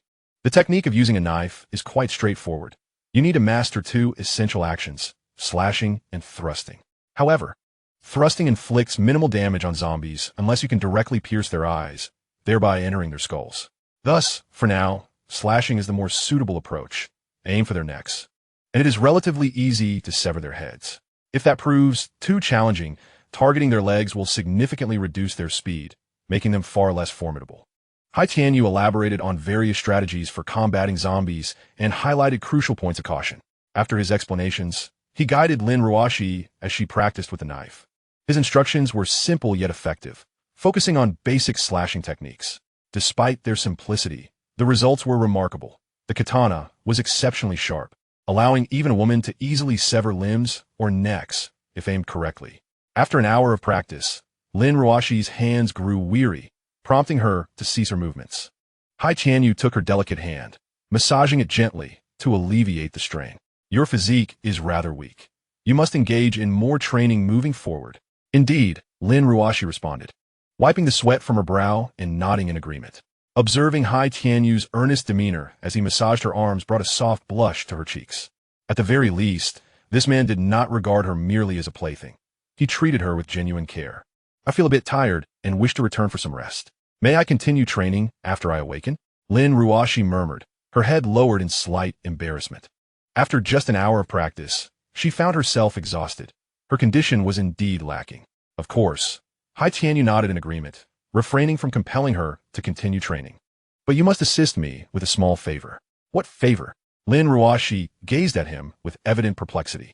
You should earnestly persuade your friend to follow me, just as you have. As a woman who has lost her husband and possesses little strength, surviving in this apocalyptic world is exceedingly arduous. After all, we are neighbors and have shared some acquaintance. How could I bear to witness her demise? You share a close bond with her, so I ask that you kindly speak to her on my behalf. Gao Tianyu chuckled amiably as he addressed Lin Ruoxi. Through their brief interaction, he had come to understand Han Qingrou's character, realizing that compelling her to submit would not be an easy task, until she reached a point of utter desperation. He suspected she would remain obstinate. In order to achieve his aims expeditiously, he deemed it necessary to first maneuver through Lin Ruoxi. As Han Qingrou's confidant, she would undoubtedly be well aware of her friend's temperament. If she were willing to assist, it would alleviate many of his burdens. Upon hearing Gao Tianyu's audacious remarks, Lin Ruoxi felt a wave of exasperation. To express interest in her friend in her presence and request her assistance, was this truly acceptable behavior? I can have a word with Qingrou, but you must prepare for the likelihood that her temperament will lead her to refuse your proposition. Although Lin Ruoxi was internally reluctant, she acquiesced verbally, refraining from outright dismissal. It's quite all right. I am merely attempting to explore the possibility. If she declines, then so be it. I sense that the creature below is persistently hunting its way upstairs. At the current pace, it will reach our floor within a week or so. Please make the necessary preparations. I intend to depart on the 5th or 6th day. Should your friend consent to become my companion, I will take her with me. If not, I shall leave her here. I have no intention of supporting a burden with no connection to me. Gao Tianyu nodded slightly, his expression cold. He was neither a benevolent savior nor an altruistic figure. For him, actions were dictated by personal desires and inclinations, unconcerned with moral judgments. Han Qingru was indeed beautiful, yet his attraction was merely to her physical allure. They were not well acquainted, nor did they share any emotional bond. Should she refuse to accompany him, he would not press the issue. After all, there were countless beautiful women in this world, and with sufficient strength, one could attain any desired companion. He saw no reason to squander excessive energy on one woman, nor did he feel compelled to court her like a sycophant. Understood. I shall make a diligent effort to persuade her. Lin Ruoxi responded earnestly, noticing the frigid demeanor on Gao Tianyu's face. From the intensity in his eyes, it was clear he was not jesting. He was entirely serious. Despite their limited time together, she recognized that this man was principled and possessed a heart of steel. Once he set his mind on something, it was nearly impossible to alter his course. If he stated he would not take Han Qingru, she would undoubtedly remain here, awaiting her fate, with him paying her no heed. Thus, she resolved to return and earnestly persuade her dear friend. All right, you should head back now. Do not overthink it. Even if your friend disagrees, it is not the end of the world. Understand that in this apocalyptic era, each of us faces choices, right or wrong. The path we tread is ours alone.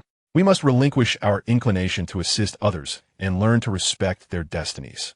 Gao Tianyu, noticing Lin Ruoxi's anxious expression, gently offered his comfort. Ever since the demise of his parents, he had become a solitary figure, adopting a more open-minded perspective on matters. As for Han Qingru, she was merely an infatuation sparked by her beauty. Naturally, he felt elated to have her attention, for what man could resist such a stunning woman? Yet, even in the absence of her affection, he would not succumb to despair, for he firmly believed that there were undoubtedly greater opportunities beyond, rendering it unnecessary to expend excessive energy on a single woman. Chapter 40. The horde ascends. Lin Ruoxi returned to Han Qingrou's residence, her mind brimming with thoughts. Upon entering, she found Han Qingru sitting on the sofa, her face taut, not even sparing her a glance. As childhood friends, Lin Ruoxi recognized that Han Qingru was sulking. She approached her side, seated herself, and playfully prodded Han Qingru's waist. Oh dear, are you upset? Come now, don't be angry. Look, I brought you something. From her pocket, Lin Ruoxi retrieved 2 boiled eggs and placed them in front of Han Qingru, shaking her gently. You can't just subsist on plain porridge. I brought you these eggs to replenish your strength. Oof, who wants your wretched eggs? Just the sight of them makes me feel nauseous. Take them back. Han Qingru turned her nose up at the eggs, pushing them aside with an irritated tone. I secretly brought them back for you, my sincere offering, unrelated to him. You can trust me to enjoy them. Lin Ruoxi laughed as she attempted to explain, noticing Han Qingrou's lingering displeasure. Besides, this is my reward for cooking, especially for you. If you don't eat them, it would be a waste. Hearing Lin Ruoxi's words, Han Qingrou's expression softened slightly. She shot Lin Ruoxi a glance. I suppose you do have a conscience. I thought you might forsake our friendship. How could that be? We have grown up together as sisters. I would never abandon you. Lin Ruoxi beamed as she draped her arm over Han Qingrou's shoulder. She refrained from immediately persuading her friend, knowing that such an approach would be futile. First, she needed to soothe her. As night fell, a chilling scream echoed from downstairs. Though faint, it pierced the stillness and reached Gao Tianyu's ears.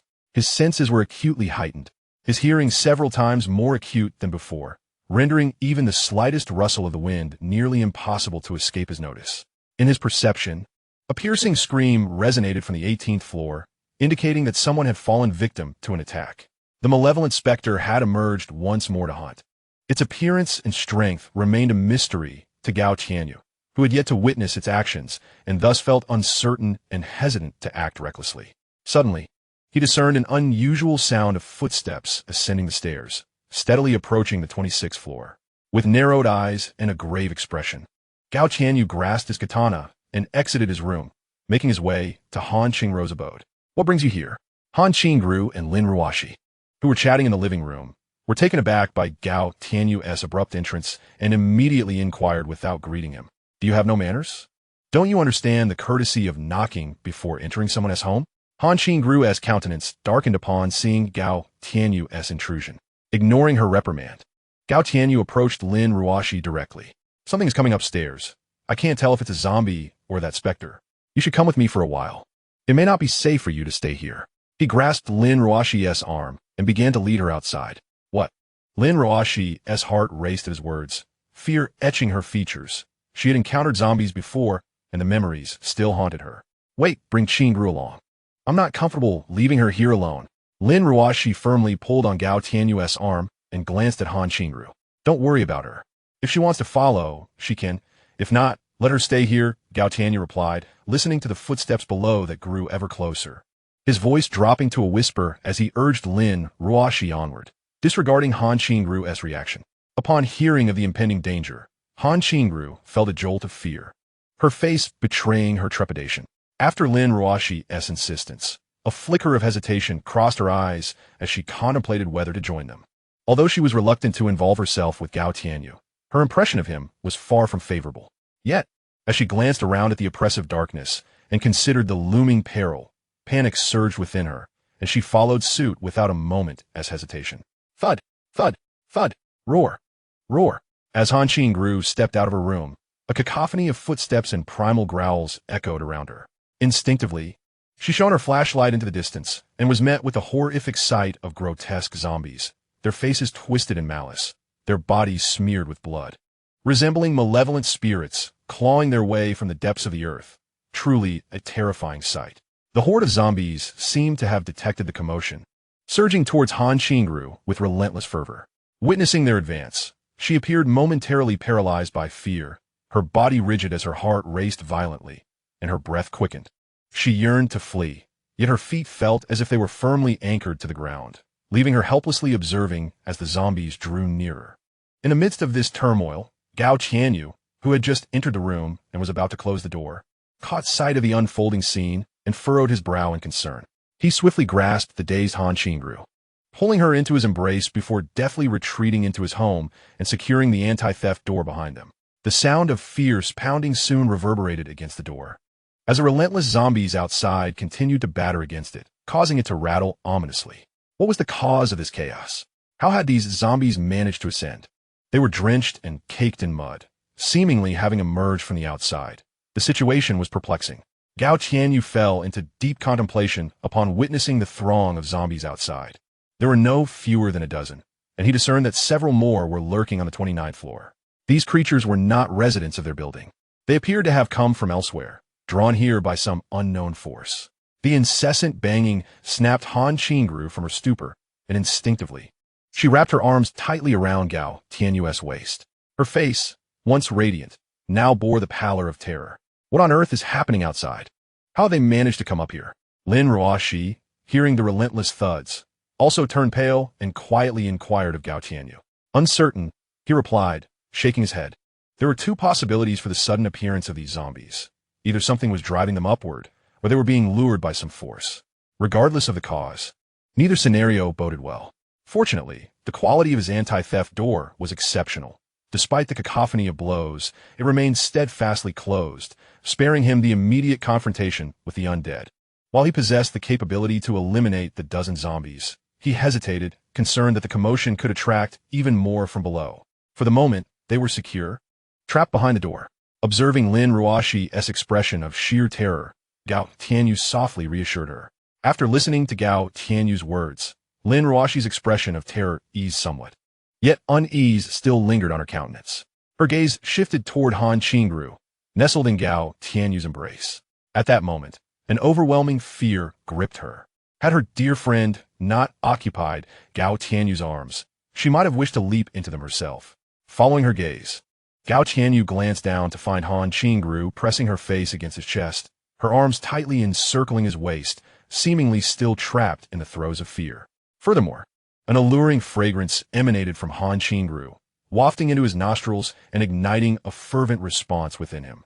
Han Qingru, sensing his reaction, immediately stiffened, her cheeks flushing a deep crimson. She hastily pushed herself away from Gao Tianyu and retreated, her head bowed in embarrassment, unable to meet his eyes. You should rest here tonight. Tomorrow, once I have dealt with the zombies outside, you can return home, Gao Tianyu suggested softly, glancing at the two women. He was rather reluctant to have them stay in his room, fearing they might uncover the secret of the meteorite he possessed. Although he was the sole keeper of this secret for now, he knew it would inevitably be revealed, and the more who knew, the greater the risk. Returning to his room, Gao Tianyu opened a storage box and placed the meteorite inside. Upon emerging once more, he found Lin Ruashi and Han Qingru huddled together, engaged in hushed conversation. Enough chatting, it's getting late, and you both need a rest. Mrs. Qin, you'll have to make do with the living room. The other two rooms, although equipped with beds, lack pillows and blankets, rendering them uninhabitable, he declared as he approached them. Without further ado, Gao Tianyu scooped Lin Ruashi into his arms, addressing Han Qingru as he did so. He had just felt an awakening of desire and sought a means to assuage it. Put me down. Don't do this, Lin Ruashi exclaimed, startled by his sudden action. Her embarrassment deepened as she spoke softly, especially with her friend Han Qingru present, making Gao Tianyu's intimate gesture feel exceedingly awkward. Ignoring Lin Ruashi's protests, Gao Tianyu carried her into the room. Ruashi, you haven't had the chance to exercise since lunch. Now is the perfect opportunity for me to guide you, he stated, placing her on the bed. Exercise? What do you mean? Lin Ruashi was taken aback, having anticipated something far more inappropriate. The suggestion of exercise surprised her. Just some basic workouts like running or lifting weights. You mentioned you practice Taekwondo, so you could throw a few punches as well, he replied. A flurry of questions raced through Lin Ruashi's mind. Was this workout truly feasible? Soon, Gao Tianyu demonstrated through his actions that this training was indeed feasible and meticulously tailored to her needs. However, his demands were somewhat stringent, as he incorporated some specific requirements of his own. After merely an hour, Lin Ruashi found herself utterly exhausted, collapsing onto the bed, unable to muster the strength to even open her eyes. How frail her constitution was. If she could barely endure such minimal exertion, how would she survive in the event of a calamity? Witnessing this scene, Gao Tianyu let out a deep sigh. Lin Ruashi's physical condition was lacking, and it had only been a short while before she was entirely spent. He then exited the room and made his way to the living room, where he immediately noticed Han Qingru seated on the sofa, her head buried between her legs. The sound of the door opening startled her, and she instinctively thought a zombie had entered. Only upon seeing Gao Tianyu did she release a breath of relief. Are you all right? Gao Tianyu inquired as he sat beside her. Yes, Han Qingru replied softly, shaking her head slightly, though her delicate and beautiful face was pallid. Are you certain you're fine? You look quite unwell. Are you frightened? Rest assured, those zombies cannot get in. Gao Tianyu remained silent. Although the zombies outside had ceased their attempts to break in, they continued to roam, occasionally emitting growls. Han Qingru nodded faintly before burying her head once more between her legs. That's good, Gao Tianyu reassured her. It's getting late. You should rest early. With that, he stood up, preparing to return to his room. Wait, Han Qingru suddenly called out, biting her lip as though summoning great resolve. Thank you for today. Thank you for saving us. She gazed at Gao Tianyu, a flicker of gratitude shimmering in her eyes. Despite her previous poor impression of him, he had just saved her life, and she felt a natural sense of appreciation. Is that so? How do you intend to express your gratitude? Gao Tianyu raised an eyebrow, a teasing smile dancing on his lips. Han Qingru was momentarily taken aback. She anticipated his sudden remark. I don't know. What do you want? Gao Tianyu chuckled softly, inching closer to her. Can I wish for anything? Perhaps you? His gaze held a hint of flirtation. Han Qingru's heart raced, and she quickly averted her eyes. This isn't right. You have Ruashi already. We cannot. Ruashi wouldn't mind. Gao Tianyu replied earnestly, his eyes fixed intently on Han Qingru. Moreover, was truly off limits. Chapter 42. Undermining the foundation boom. Just as Han Qingru was about to respond, a sudden and deafening noise interrupted her. A brilliant flash of light erupted outside, followed by a resounding clap of thunder that struck a nearby mountain peak, producing a deafening roar. Startled by the thunder, Han Qingru instinctively fell against Gao Tianyu, her body trembling with fear.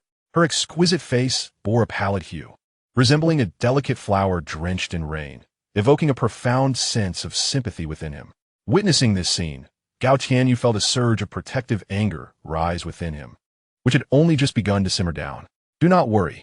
With me here, nothing will go awry, he softly reassured her, gently patting her back as one would soothe a frightened child. He then lifted her delicate face to meet his gaze, his eyes ablaze with fervor. Upon encountering the intensity of his gaze, Han Qingru's previously pale complexion flushed a deep crimson, and she could not bear to meet his eyes directly. Noticing her subdued reaction, Gao Tianyu's heart leaped with joy, seemingly emboldened by her response. He leaned in closer, drawn by an irresistible urge. The thunder outside continued to rumble, and the torrential rain fell relentlessly upon the earth. Amidst the downpour, the distant growls of zombies could be faintly heard.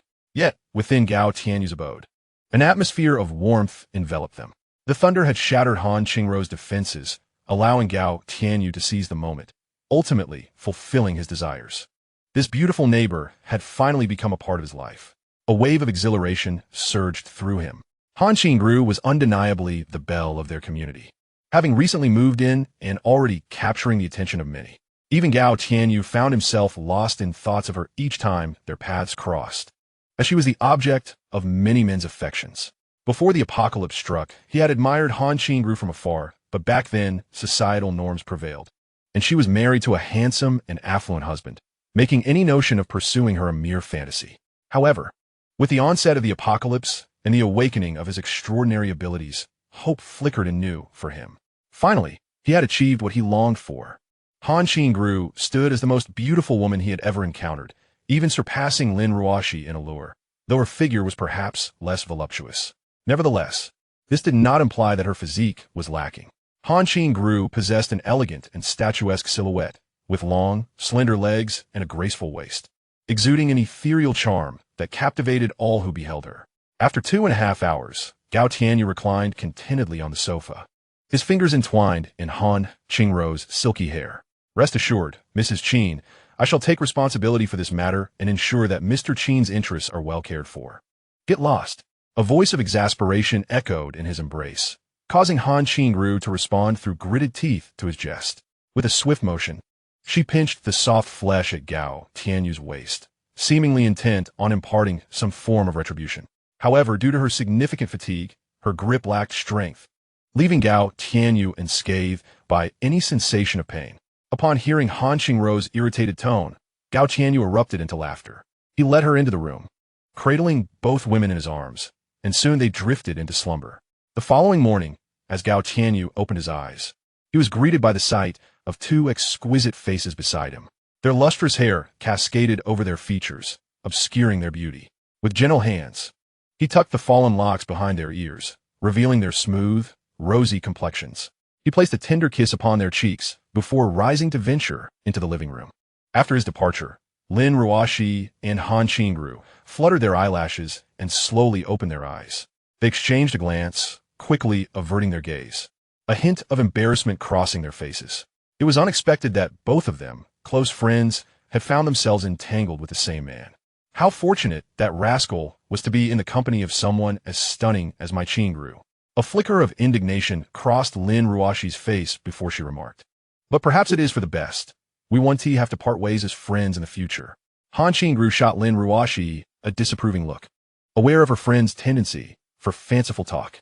Yet, with Lin Ruashi's words, the tension between them dissipated, and they began to playfully tease one another like sisters before leisurely exiting the room. Upon stepping out, they found Gao Tianyu seated at the dining table, enjoying a bowl of noodles. "I'm awake. I prepared some noodles. Please wash up and join me for breakfast," he called out as they approached. "All right." Lin Ruoxi and Han Qingru nodded slightly before heading to the bathroom. A short while later, they rejoined Gao Tianyu at the table for their morning meal. After breakfast, he announced, "I will step outside to clear the horde of zombies. You both can accompany me. I'll leave a few zombies for you to practice on, helping you build your courage." As he ate, he conversed with the two women. Lin Ruoxi and Han Qingru were delicate flowers, having grown in a sheltered environment. Their adaptability quite poor, as evidenced by their reactions upon encountering zombies. He knew he must administer a strong dose of reality to prepare them for the harshness of the world, for clashes with the undead were inevitable. If they did not evolve, they would merely hinder him in the future, becoming nothing more than ornamental figures devoid of utility. Once faced with peril, escape becomes an impossible feat, let alone anything else. Upon hearing Gao Tianyu's words, Han Qingru and Lin Ruoxi were immediately reminded of the grotesque and terrifying visages of the zombies outside, sending a chill through their hearts. However, they understood that Gao Tianyu's intentions were for their own good, prompting them to nod gently in agreement. "Yes, we understand, and we will not let you down. Rest assured, they're merely zombies. They cannot move freely in the corridor. We only need to confront the 2 or 3 directly in front of us. There's no real danger." Noticing the distracted expressions on the two women, Gao Tianyu promptly offered them quiet reassurance. Chapter 43. Mutated zombies. After the trio finished their meal, they set their plans into motion. Gao Tianyu retrieved several tools from the storage room, which he had gathered from below.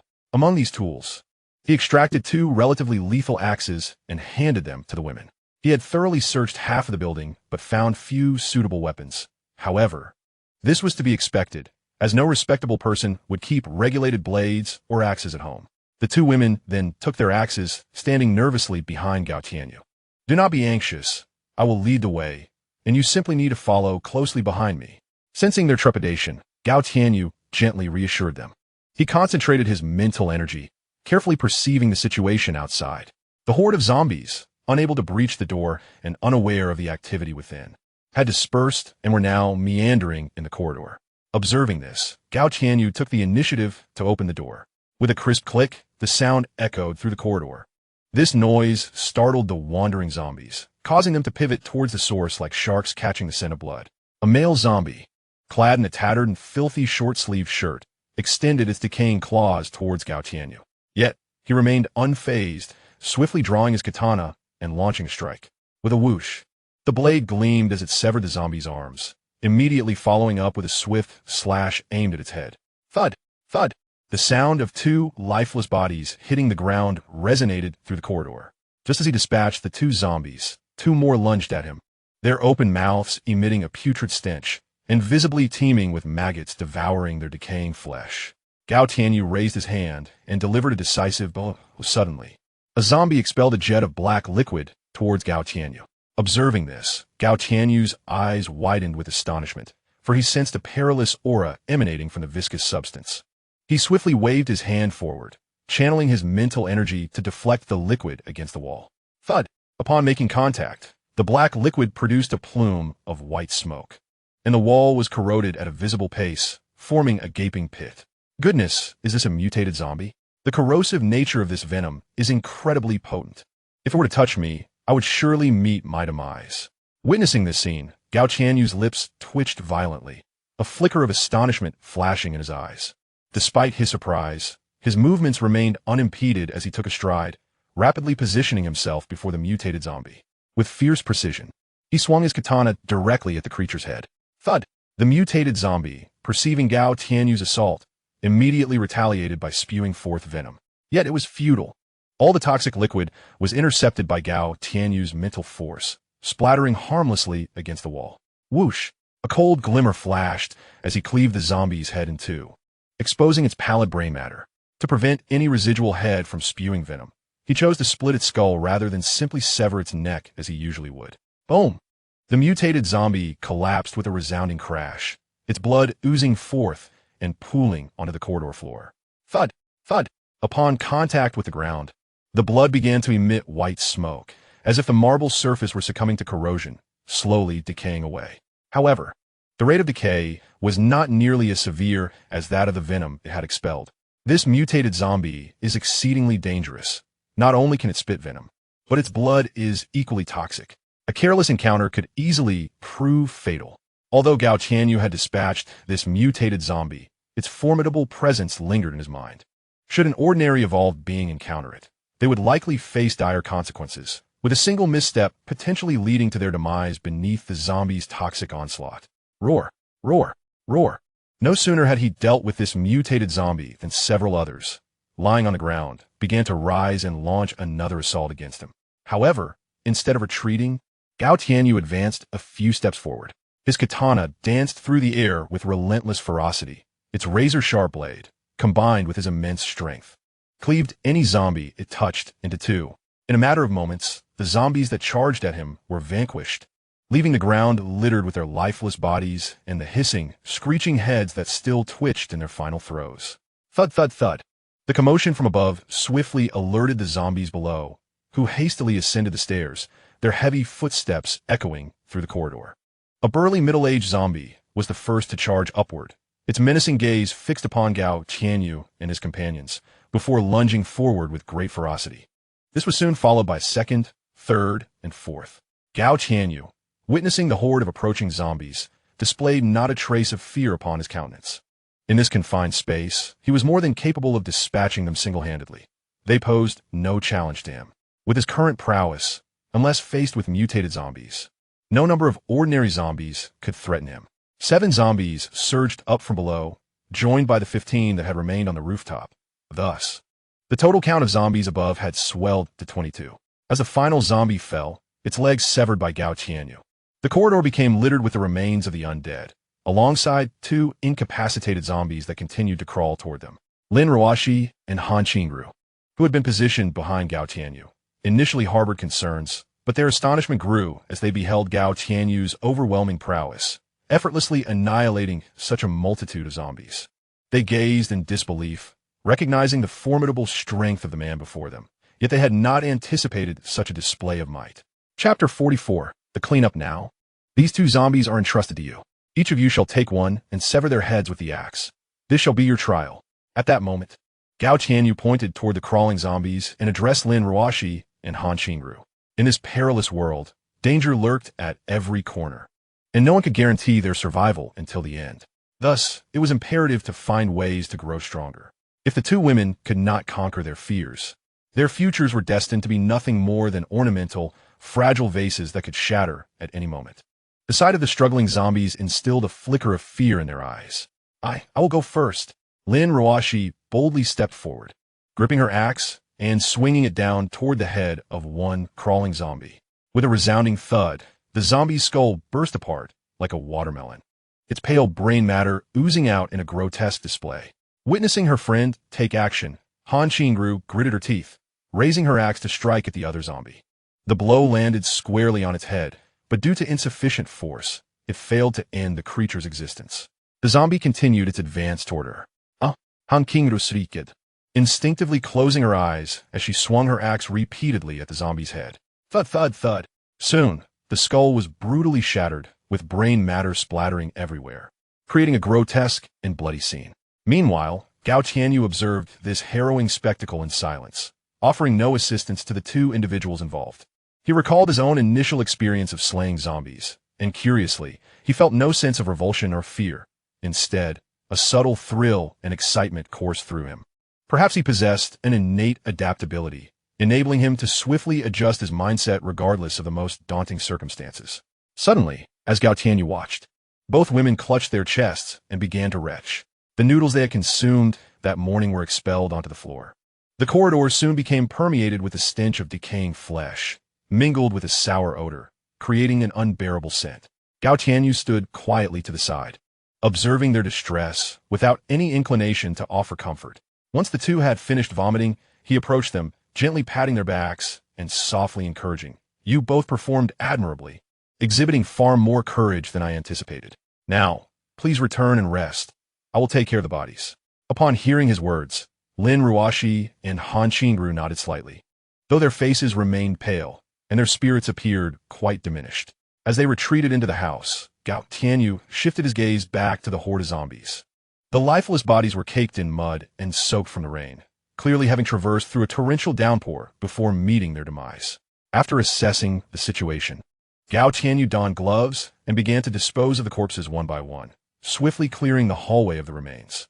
Once the corridor was devoid of bodies, he fetched a bucket of water and meticulously cleaned the area. After completing his task, he clapped his hands together, discarded the gloves, and returned to the house. Upon his arrival, he found Lin Ruoxi and Han Qingru seated on the sofa, staring blankly ahead, their expressions indicating they bore psychological scars from the ordeal. Gao Tianyu felt powerless in this situation, recognizing that each individual possesses different psychological resilience, and he was no psychologist. However, he considered it a minor issue. Likely, after a warm shower and a good night's sleep, they would feel rejuvenated. You both look unwell. Why not take a shower and rest for a while? Gao Tianyu suggested. Despite the lack of running water and electricity, the relentless rain continued to fall, and he had been collecting rainwater daily, ensuring a sufficient supply for their needs. The two women nodded in agreement and proceeded to the bathroom, taking quite a while to emerge. However, when they finally stepped out, their complexions had noticeably improved, no longer bearing the pallor they had moments before. After the two had finished washing, Gao Tianyu entered the bathroom, cleansing himself of the stench of decay and discarding his blood-stained garments from the balcony. Upon emerging, he seated himself between the two, wrapping an arm around each of their waists, gently caressing their hair as he spoke softly. You must adapt swiftly. I can distinctly sense that these zombies are growing stronger, and among them are mutated ones that ordinary people cannot contend with. If you do not quickly acclimate, you will soon be cast aside by the tides of this era. Gao Tianyu's words were not mere alarmism. Having recently engaged in combat, he discerned that this horde of zombies exhibited heightened agility compared to those from a few days prior, indicating their evolution. Should humanity remain stagnant, it would likely face swift obsolescence. Lin Ruoxi and Han Qingru nodded in acknowledgement, clearly absorbing his message. They recognized their psychological fortitude was lacking, and if they wish to survive, they must grow stronger. Let's rest for a while. After we awaken, we shall have a meal. I suspect you're both not particularly hungry at the moment, he stated, drawing them into the bedroom before stepping out to practice his fist techniques in the living room. Though he had just risen and had engaged in battle, his stamina remained largely intact, rendering sleep unnecessary. He repeated the 8 extremes fist, each iteration gaining in speed and power. At that moment, he felt capable of obliterating a zombie with a single punch. However, he refrained from doing so, aware that the corpses harbored viruses, making the aftermath a messy affair. Utilizing blade techniques would prove simpler and more efficient. Nonetheless, hand-to-hand combat remained advantageous, particularly in a world where humanity posed the greatest threat. The initial impression of a zombie was unmistakably that of an enemy, inviting unreserved action. However, facing a human rendered uncertainty. A person could transition from ally to adversary in an instant. In this post-apocalyptic reality, the foundation of trust was exceedingly fragile, and Gao Tianyu remained wary of all, maintaining a vigilant heart towards every human encounter. Chapter 45. The arrival of the otherworldly beings. As night descended, darkness enveloped the land once more, with torrential rain continuing to fall outside amidst thunder and lightning. The temperature had significantly dropped, no longer as oppressive as in previous days. Yet, the external conditions remained harsh. The sun had not graced the sky for some time, and a relentless downpour, coupled with dense fog, obscured much of the people's sight. Amidst the thick fog, visibility dwindled to a mere 3 meters, compounded by the intermittent threat of sudden zombie encounters, while the fog and torrential rain posed little challenge to the relentless creatures. They were perilous for humanity, who struggled to discern their surroundings. At this moment, Gao Tianyu lay in slumber, cradling a meteorite. After dealing with the horde of zombies in the corridor earlier that day, he had sent Han Qingru and Lin Ruoxi back to the opposite side. With their presence, it was inconvenient for him to embrace his precious meteorite in sleep. To him, women paled in significance compared to this treasured gem, which he deemed essential to his existence. Suddenly, a shadow stealthily ascended the exterior of the building where he rested. It scaled the vertical, smooth walls with the ease of traversing flat ground, rainwater cascading off its form without impeding its ascent. A crack of lightning illuminated the creature, revealing a pair of eerie blue eyes and a body adorned with sharp bone spines, complemented by a long, spiked tail. Its hands and feet bore wicked claws, glinting coldly, while certain areas were armored with bony plates for protection. With a mere brush, its razor-sharp claws pierced the sturdy concrete wall, leaving deep gashes in their wake. The creature swiftly climbed to the 30th floor, arriving at the window of the room where Gao Tianyu slumbered, with its chilling gaze fixated on the sleeping figure. It appeared as though it were eyeing a lamb destined for slaughter. In an instant, the monster lunged at Gao Tianyu, shattering the window with a violent crash, scattering shards of glass in all directions like deadly projectiles. At that moment, Gao Tianyu, previously lost in dreams, abruptly opened his eyes and sprang upright. His samurai sword was swiftly drawn from its sheath, slicing toward the approaching beast. A spark erupted as the blade clashed against the creature's claws, producing a resonant metallic clang. Both man and monster were propelled backward. Gao Tianyu crashed against the wall before landing back on his bed, while the creature nearly tumbled out of the window. Its hind legs braced firmly against the wall. In a flurry of movement, sharp blades shot from the table, targeting the creature's eyes and vulnerable spots. Gao Tianyu had sensed the monster's presence when it reached the 28th floor, awakening from his slumber but opting to feign sleep to avoid alarming the beast. Yet he firmly grasped the katana in his hand, simultaneously wielding his mental prowess to manipulate the array of blades resting upon the table, bracing himself for the impending confrontation. The moment the creature made a move, he would seize the opportunity to deliver a fatal blow, determined to vanquish his foe. Bang! Bang! Bang! Before him, the monster swung its claws and bony protrusions, deflecting Gao Tianyu's assault and sending the incoming daggers flying. Whoosh! A glimmer of cold light flashed as Gao Tianyu swung the katana toward the creature's neck, executing the strike with remarkable speed, far beyond the perception of an ordinary eye. Bang! A shower of sparks flickered in the pitch-black bedroom as his attack was intercepted by the monster's claws, which were as unyielding as steel. The blade merely grazed the surface, leaving a shallow notch, but failing to sever its defenses. Roar! The beast emitted a deafening roar, propelling itself forward with a powerful leap towards Gao Tianyu. Damn it! Gao Tianyu's eyes narrowed in alarm. The distance between them had dwindled too quickly for him to evade. He could only cross his arms defensively across his chest to brace for the impending impact. Bang! The collision struck his arms with tremendous force, sending waves of agony coursing through him, and he was hurled backward. Crash! Gao Tianyu was thrown against the wall with a violent thud, creating a dent in the surface before his body flew into the living room. Damn it! The pain was excruciating. Gao Tianyu felt a surge of intense discomfort throughout his body. His hands tingled, nearly slipping from his grasp, while his chest, back, and the back of his head pulsed with agony. Yet he dared not relent. This otherworldly creature was terrifying, possessing both remarkable speed and strength. Engaging it at close range had cost him dearly. Whoosh! Whoosh! Whoosh! Gao Tianyu commanded the assortment of small knives he had collected with his mental focus, launching them from all directions towards the creature. Bang! Bang! Bang! The monster responded by flailing its claws to block the onslaught, swatting the daggers aimed at its vital points aside. Roar! Roar! Nevertheless, Gao Tianyu's barrage was relentless, and a few of the daggers found their mark, embedding themselves into the creature's flesh, inflicting some damage. However, the wounds were not severe enough to significantly diminish the creature's combat prowess. Instead, they only served to enrage it further. Boom! The creature lunged at him through the wall that Gao Tianyu had just breached, its sharp claws gleaming ominously in the darkness. Yet, Gao Tianyu did not retreat. Under his mental command, a fire axe materialized in his left hand, with a knife in one hand and an axe in the other. While simultaneously wielding a mental force to manipulate a small blade, Gao Tianyu charged fiercely at the otherworldly creature, engaging in a brutal battle. He was acutely aware that there was no retreat. The meteorite in the room was the linchpin of his future ascendance. Even if escape were an option, he would never choose to flee.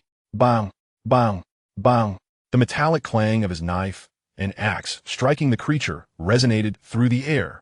His katana and axe carved gashes into the foe, while the otherworldly being was not unscathed either, losing several claws and bone spikes to his relentless assault. Chapter 46. Fierce Combat. Ruachi, it seems something has happened next door. Should we go take a look? The violent tremors emanating from Gao Tianyu's residence roused Lin Ruochi and Han Qingru from their slumber. The intermittent roars of beasts and the overwhelming sounds were audible even from a distance, not to mention the close proximity of the two women. That monstrous roar was more terrifying than that of a tiger or a zombie, sending shivers down their spines and instilling a profound sense of dread. I don't know. If we go, will we even be of any help? Ruachi's heart raced with fear at the chilling monster's growls. Just the sound of it made her delicate body tremble uncontrollably. In such dire circumstances, what could they possibly contribute? It would likely only hinder. Meanwhile, those fortunate enough to survive in Gao Tianyu's building were also awakening from their nightmares, straining their ears to discern the cacophony above. At this moment, the battle between Gao Tianyu and the otherworldly creature had reached a fever pitch. His katana lay shattered, the axe was riddled with nicks, and his body was a canvas of scars, drenched in crimson. The creature before him was equally battered. One of its eyes had been pierced, and had it not been for its swift evasion, Gao Tianyu's attack might have penetrated its very skull. Furthermore, one of its legs had been severed, drastically diminishing its speed and threat level. At this juncture, both combatants had paid a heavy price. Gao Tianyu's collection of small blades had been nearly exhausted, most broken in the fray. He panted heavily, his gaze locked onto the otherworldly creature. In such a critical moment, he remained composed, fully aware that this was the decisive point of the confrontation. Defeat would surely mean death. With a surge of mental energy, he commanded several kitchen knives to converge from all directions towards the creature's remaining leg. If he could sever that last leg, its speed would plummet, rendering it incapable of resistance, and it would undoubtedly perish by his hand. Bang! Bang! Bang! The Wraith, acutely aware of Gao Tianyu's intentions, relentlessly swung its claws, deflecting the flying kitchen knives with alarming agility. Simultaneously, its spiked tail lashed about, further thwarting Gao Tianyu's assault. Just then, an opportunity presented itself. Gao Tianyu hurled his axe with all his might, augmenting its velocity with his mental force, aiming directly for the Wraith's head. The axe struck with a resounding impact, shattering the creature's skull, with a portion embedding itself deep within its brain. The Wraith emitted a deafening roar, a sound so powerful that it reverberated across the land, penetrating even the torrential rain, awakening the beleaguered residents of the neighborhood. Many were startled from their slumber, trembling beneath their blankets. Gao Tianyu, positioned closest to the Wraith, felt a ringing in his ears, his mind momentarily clouded. Fortunately, his formidable mental strength enabled him to suppress the disorienting sensation. Otherwise, he might have succumbed to unconsciousness. In the wake of its grievous injury, the Wraith descended into a frenzied state, transforming into a relentless engine of destruction, thrashing violently within Gao Tianyu's living room. Its razor-sharp claws and bony spikes etched deep gashes and craters into the once serene space, rendering it a desolate battlefield. Realizing that the Wraith was on the brink of defeat, Gao Tianyu knew that delivering a decisive blow would annihilate it completely. Without hesitation, he seized a small knife, directing it toward the creature's remaining eye. With a swift motion, the blade pierced through the Wraith's eye, vanishing into its skull.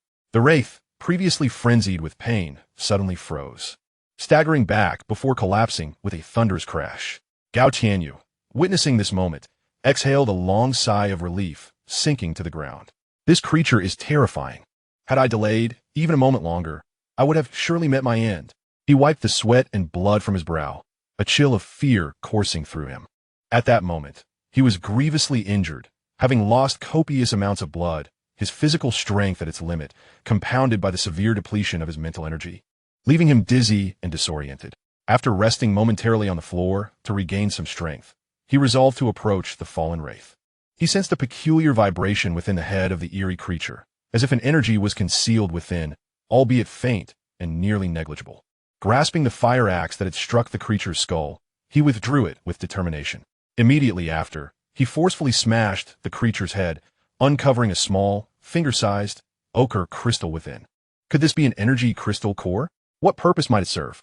Gao Tianyu delicately extracted it, placing it upon the floor for careful examination. However, as it was his first encounter with such an object, he refrained from recklessly experimenting with it. This must be a valuable item. It would be prudent to conceal it for now and determine its true function later. He gingerly picked it up with a tissue, meticulously cleaning it, then silently resolved to keep it safe. After completing these tasks, he returned to his bedroom, retrieved the meteorite, and proceeded to another room, a storeroom. He placed the meteorite into a box, followed by the recently acquired crystal core, then secured it tightly. Additionally, he took out a medical kit and locked the door behind him. Once this was accomplished, he staggered, feeling the harsh pain in his body, toward the house of Han Qingru across the way. Chapter 47. Hemostasis Qingru. It seems quiet over there. Could it be that the battle has concluded? Do you think that fellow emerged victorious? Lin Ruoshi and Han Qingru, both visibly anxious, huddled together in the living room, their eyes fixed on the door as they whispered their concerns. The clash from across the way had been terrifying, the sounds deafening like a construction site where buildings were being demolished. Perhaps, Han Qingru replied uncertainly. She was aware that Gao Tianyu was also an awakened individual with special abilities, yet she remained unclear about the extent of his strength, which left her feeling somewhat apprehensive. What if he perished? What shall we do then? Lin Ruoshi's voice trembled with fear as she posed the question. The two sisters had finally resolved to follow him, hoping he would lead them to survival. If he were to fall now, all their efforts would have been in vain. Moreover, being mere ordinary women without special powers, how could they hope to survive in this apocalyptic world? Have faith. We must trust in him. He is remarkably capable and ought to be fine.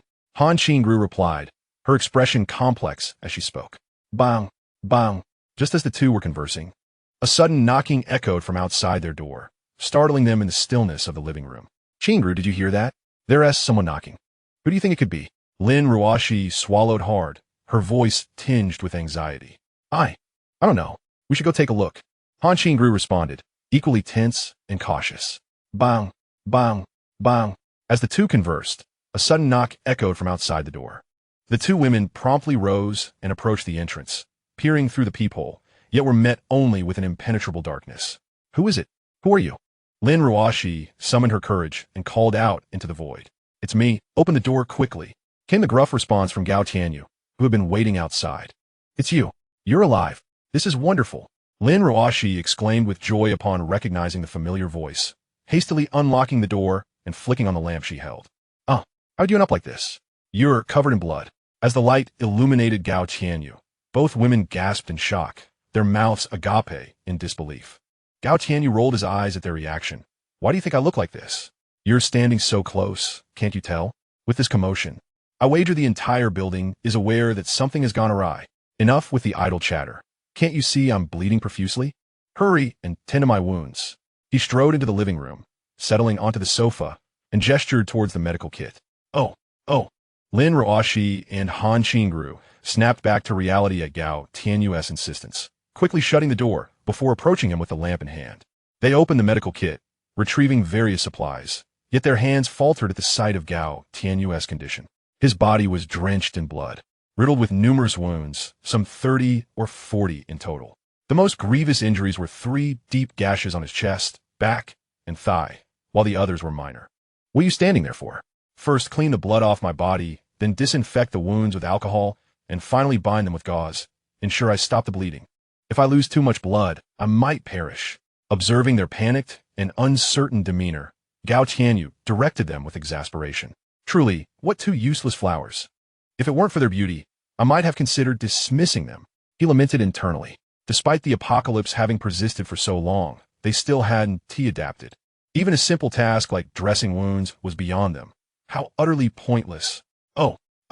Lin Ruoshi and Han Qingru, having grasped Gao Tianyu's urgent commands, each rushed off, one to fetch tissues to wipe his wounds, while the other retrieved disinfectant and bandages.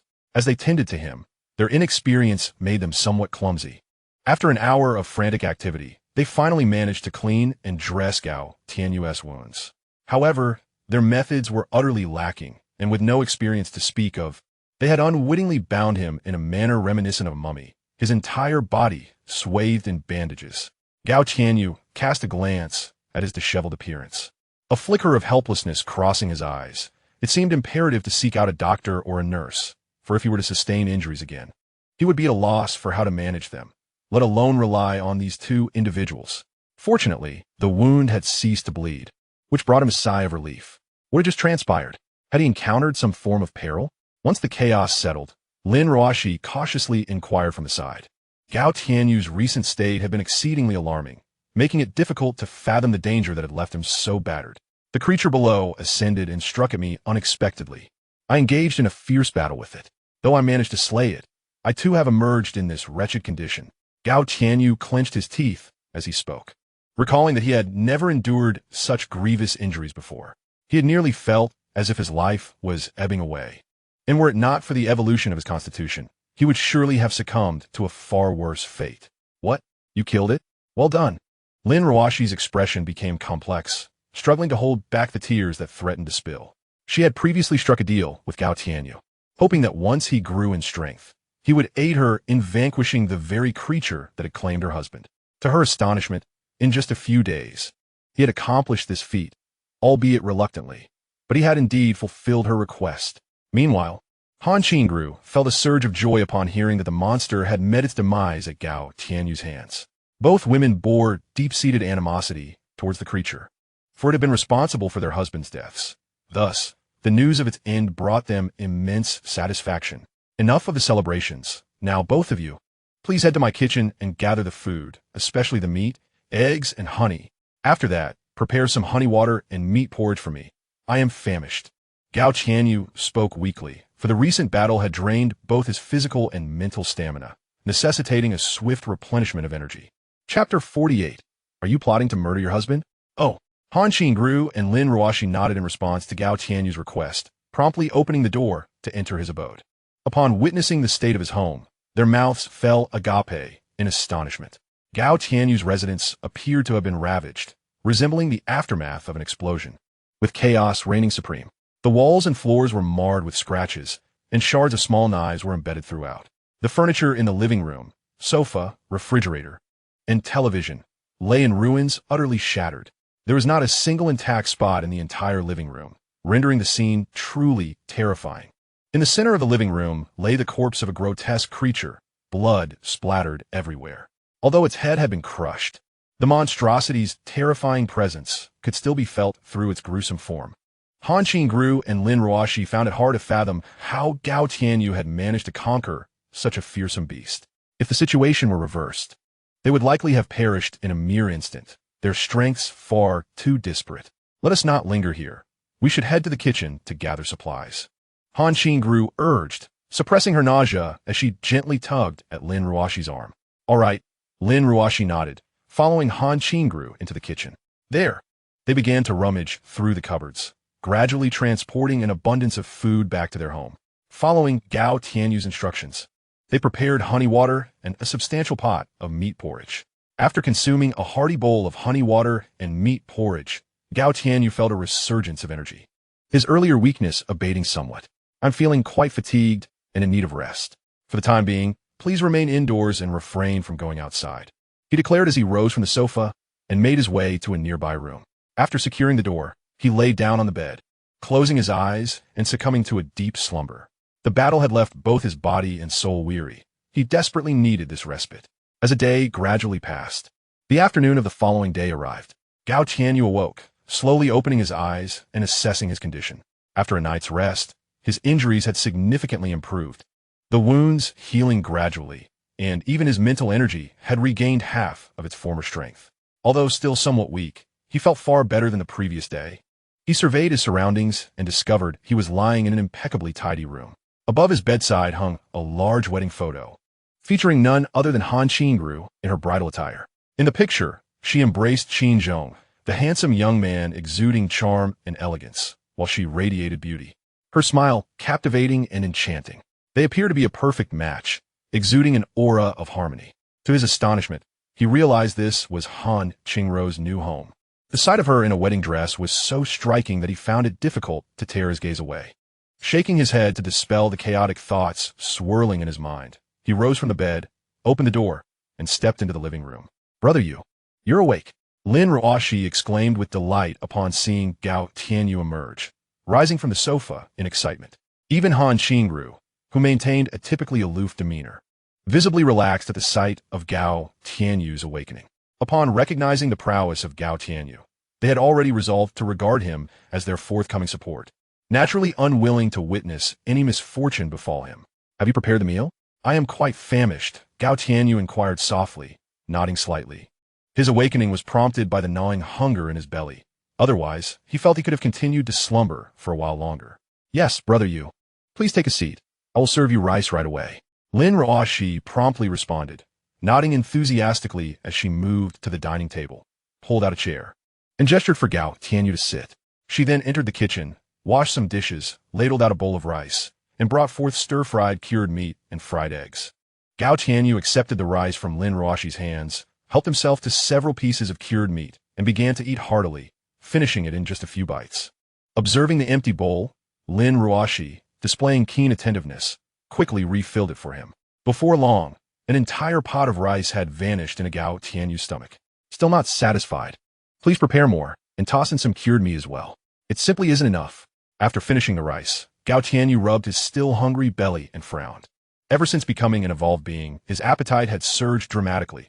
He could now consume 12 bowls of rice in a single meal, equivalent to the portion for 6 individuals. Moreover, after engaging in strenuous activity, he found himself easily ravenous, for the energy provided by rice was merely insufficient to satiate his hunger. All right, you sit on the sofa for a moment. I will cook more rice right away. Lin Ruoshi nodded in agreement and dashed to the kitchen, busily preparing the meal. As Gao Tianyu settled onto the sofa, he immediately caught sight of a cool, piercing gaze directed at him. What is it? Why are you looking at me like that? He inquired, tilting his head in confusion at Han Qingru's scrutinizing eyes. How is your health? Are you feeling any better? Han Qingru, unusually, expressed a note of concern. Upon encountering the caring gaze from Han Qingru, Gao Tianyu raised an eyebrow, a flicker of surprise glimmering in his eyes. It was well known that their acquaintance had not been brief, yet she had consistently maintained an aloof demeanor.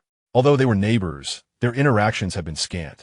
Following his proposal of certain conditions, their relationship had soured significantly. To his astonishment, after a brief slumber, she had taken the initiative to inquire after his well-being. Indeed, the ancients were correct. The path to a woman's heart is often the simplest. What? Concerned for me? Worry not. I am quite well. You need not fret over my well-being. Gao Tianyu moved closer to Han Qingru, wrapping an arm around her waist with a playful grin. Startled by the sudden intimacy, Han Qingru stiffened, a hint of discomfort flashing across her face. What nonsense are you spouting? Let go of me at once. Han Qingru yentlu pushed gu Tianyu. Her voice tinged with a hint of embarrassment and irritation. Ouch. Don't move. You're killing me. Are you attempting to murder your own husband? Gao Tianyu gasped in pain as her gesture inadvertently pressed against his chest, his tone laced with dissatisfaction.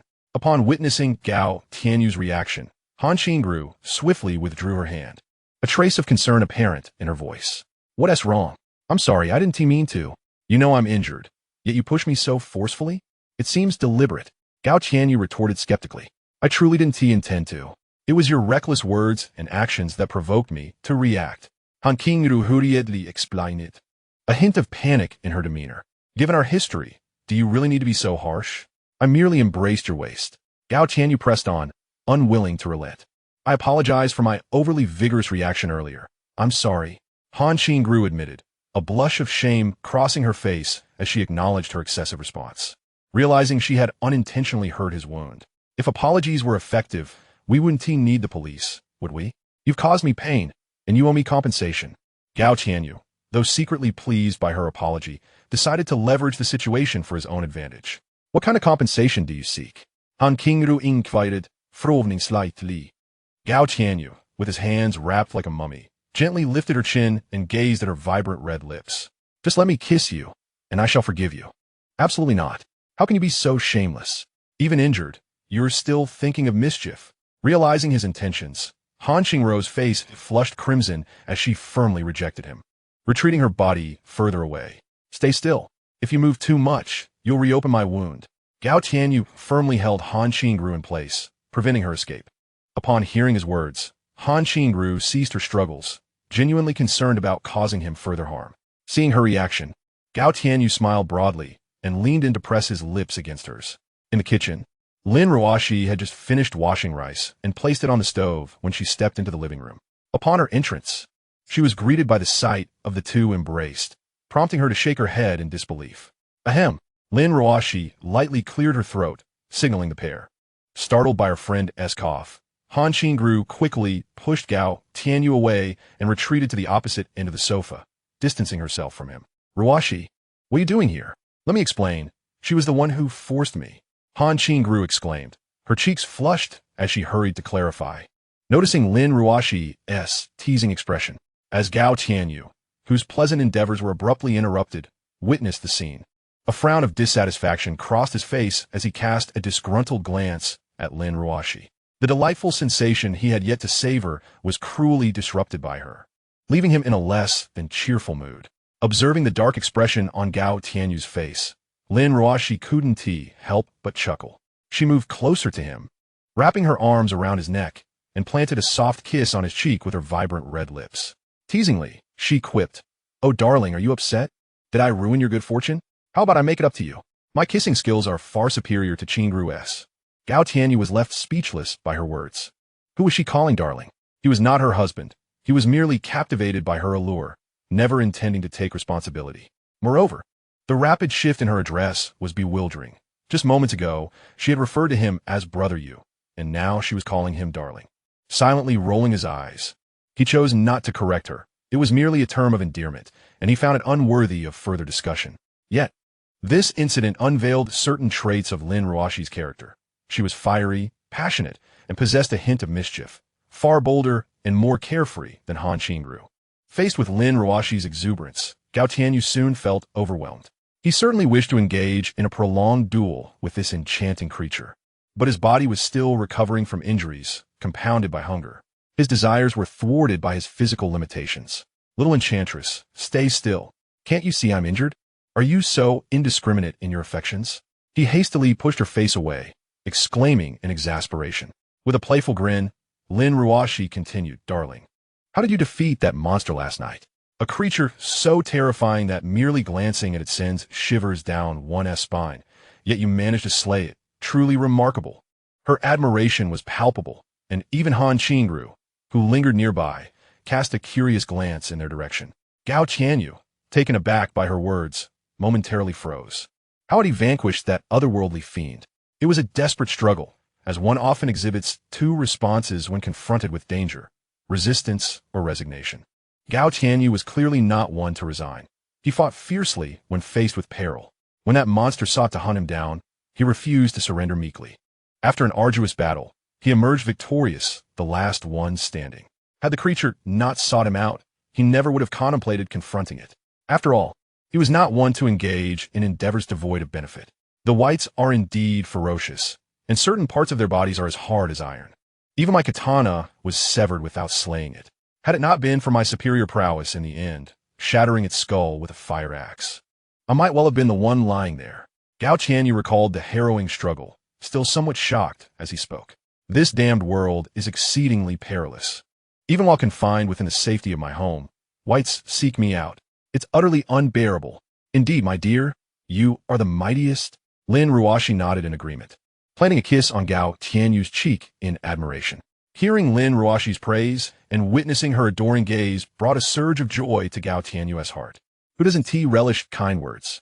Furthermore, how many men can withstand the adoration of a beautiful woman? I am indeed formidable, but as you can see, this world grows increasingly treacherous. It would be wise for you to train diligently and bolster your strength, ideally awakening some extraordinary abilities.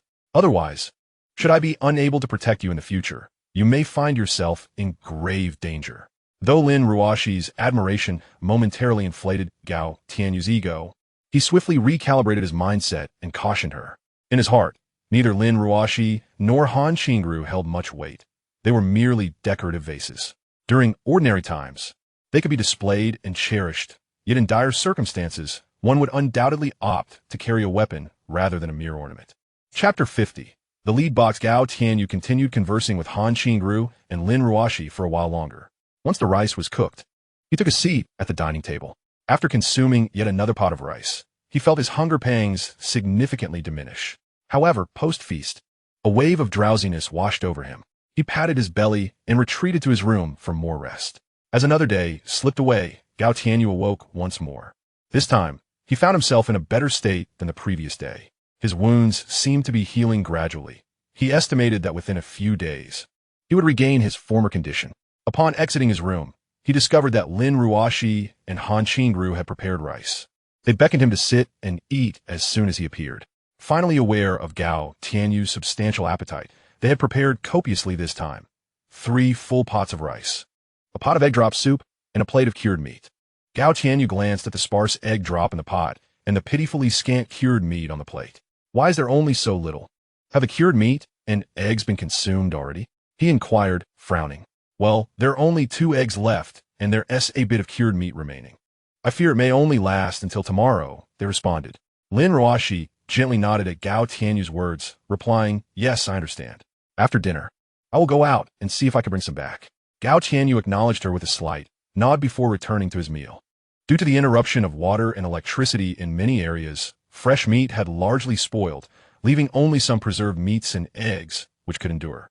However, the supply within the building was scant, as much had been consumed during the initial days of the zombie outbreak.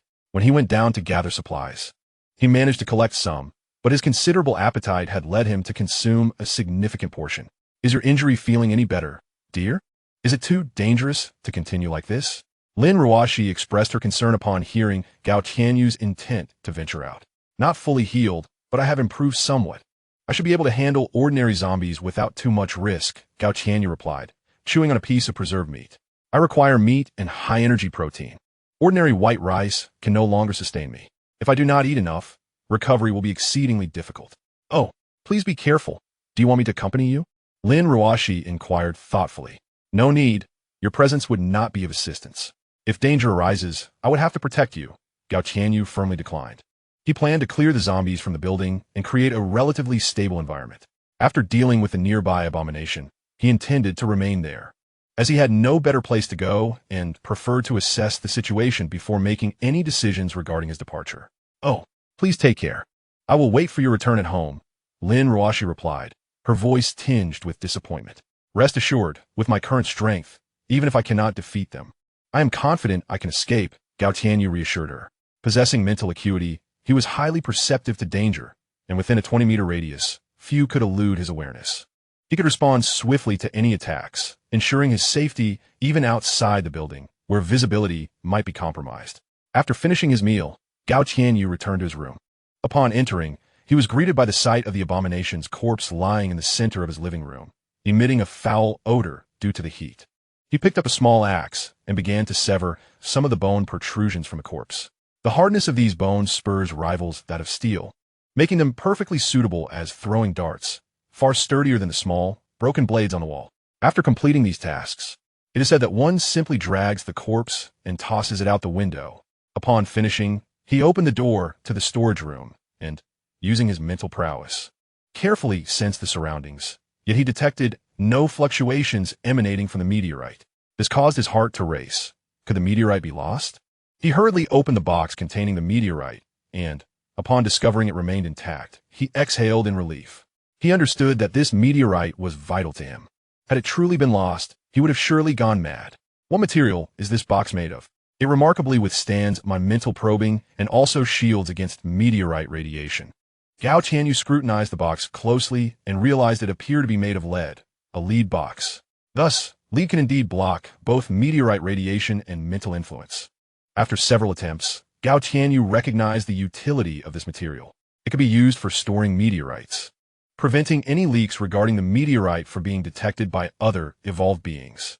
He carefully placed the meteorite back into the box, lifted it, and made his way to a newly renovated house that remained unoccupied. Choosing the largest room, he placed a box inside.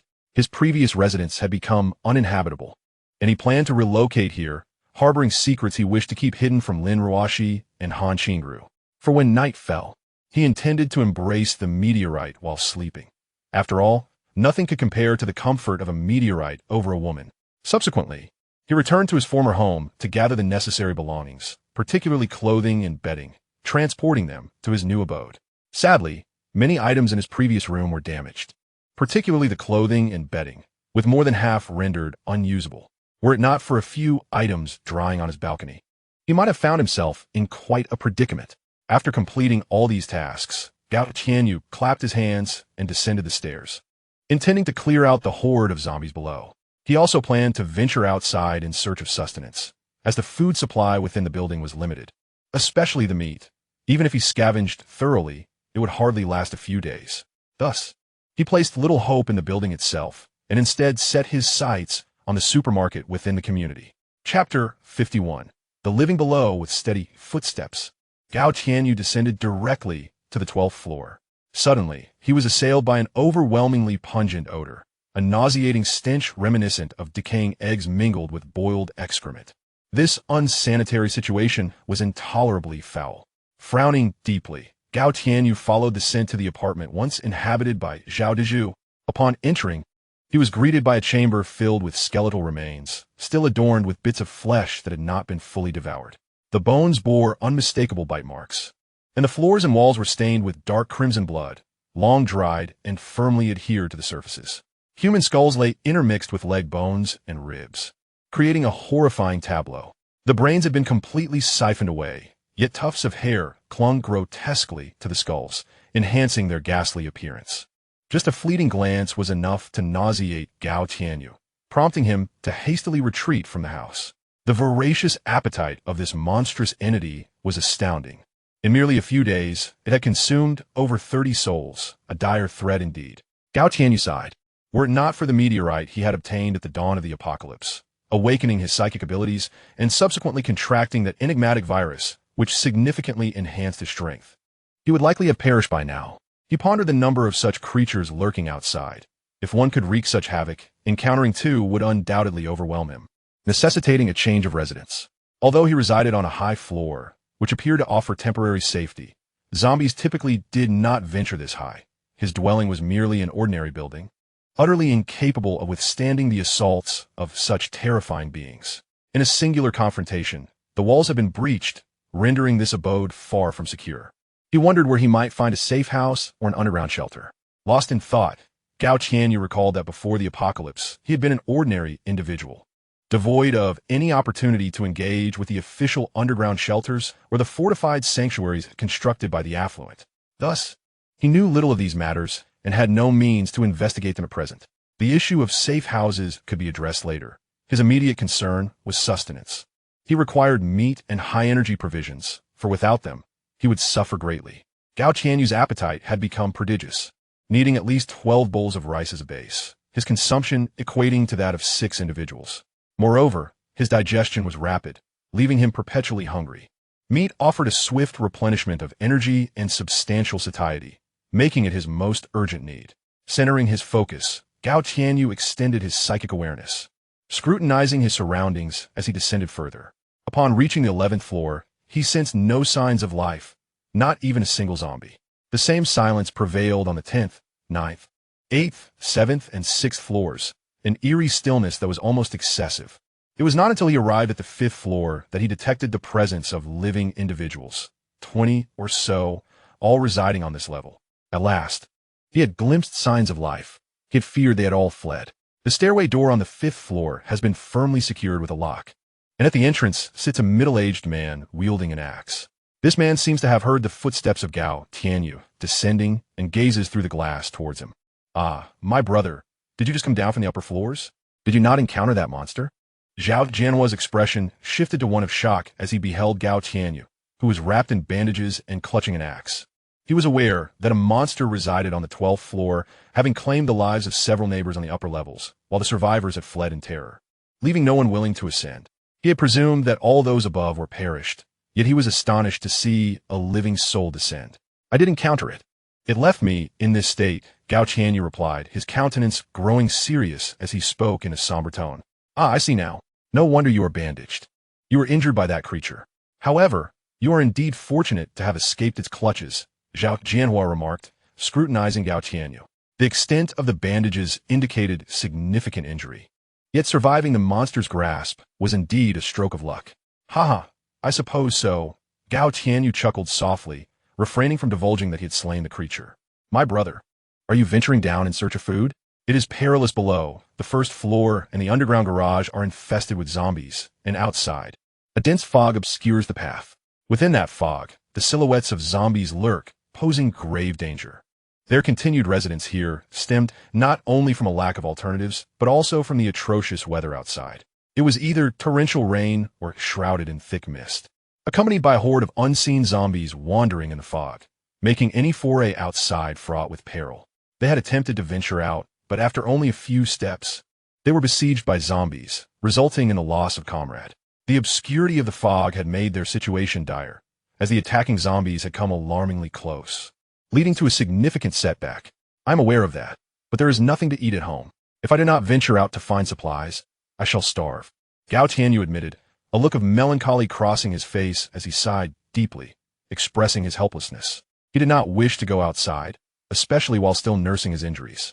The dangers beyond were daunting, and given the choice, he would prefer to remain sheltered for several months.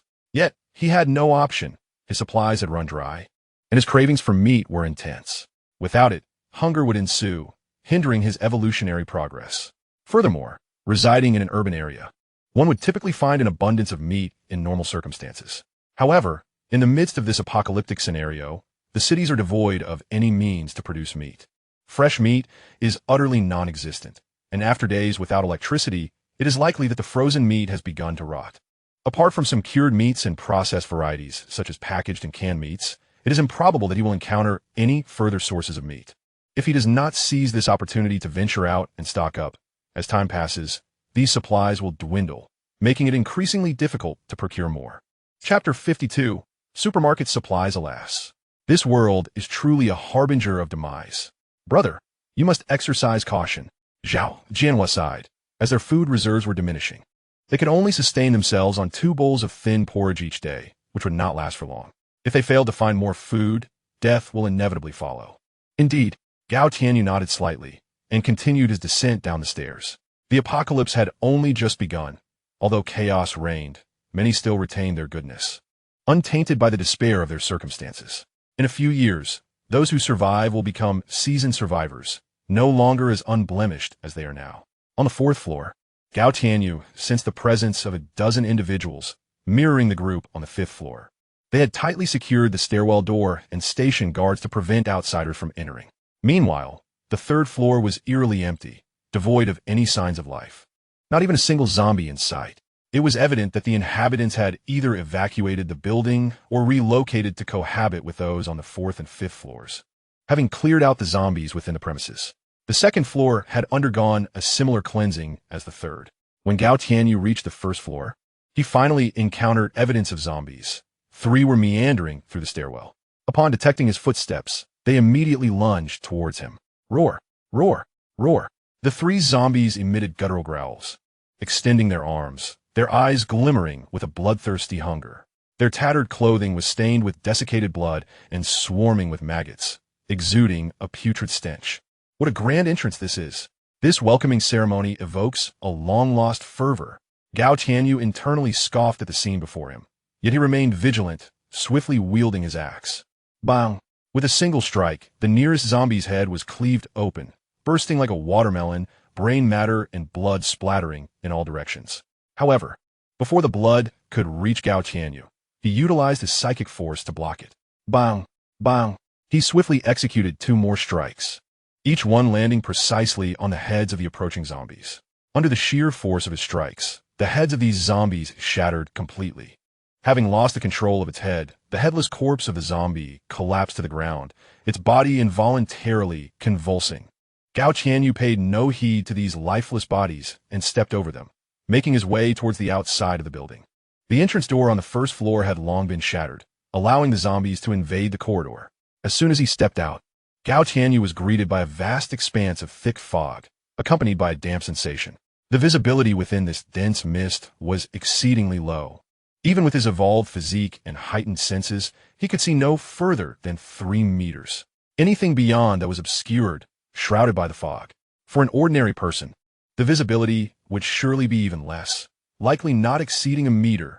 With such limited sight, one might struggle to even see their own feet, let alone navigate the path ahead. Humans are creatures that rely heavily on sight for survival. Thus, under such circumstances, stepping outside would likely lead most astray, losing all sense of direction. Fortunately, I possess mental telepathy, which allows me to comprehend the surrounding environment fully, alleviating any concerns of getting lost. A sense of relief surged within Gao Tianyu, as his psychic ability was perfectly suited to counter this dire environment. First, I shall head towards the nearest supermarket. In his neighborhood, there were 2 supermarkets, not large ones, merely medium-sized establishments, catering to the residents' daily needs, one to the south and the other to the north. The supplies he had just begun to procure were sourced from the closest supermarket. Gao Tianyu cautiously expanded his mental telepathy, observing everything around him, and then proceeded in the direction of the supermarket. After walking a mere 20 meters, his psychic ability detected a zombie, which stood dazedly atop a patch of grass. Its expression somewhat bewildered. Suddenly, as if it sensed a disturbance, its head jerked stiffly towards Gao Tianyu's direction, and it swiftly charged at him. It was astonishing to encounter a zombie so soon. The density of these creatures was quite alarming. Frowning, Gao Tianyu swung the axe in his hand forcefully, aiming it at the approaching zombie. With a resounding thud, the axe smashed through the zombie's skull, causing its body to collapse instantly. Following this, Gao Tianyu beckoned, and under the control of his mental telepathy, the axe soared back into his grasp. After traversing several more meters, he came upon another corpse, its body riddled with bite marks, the flesh having been devoured beyond recognition. Particularly, the flesh around the neck was entirely consumed, leaving only the vertebrae connecting to the head. However, what astonished Gao Tianyu was that this corpse had already transformed into a zombie, still not entirely lifeless.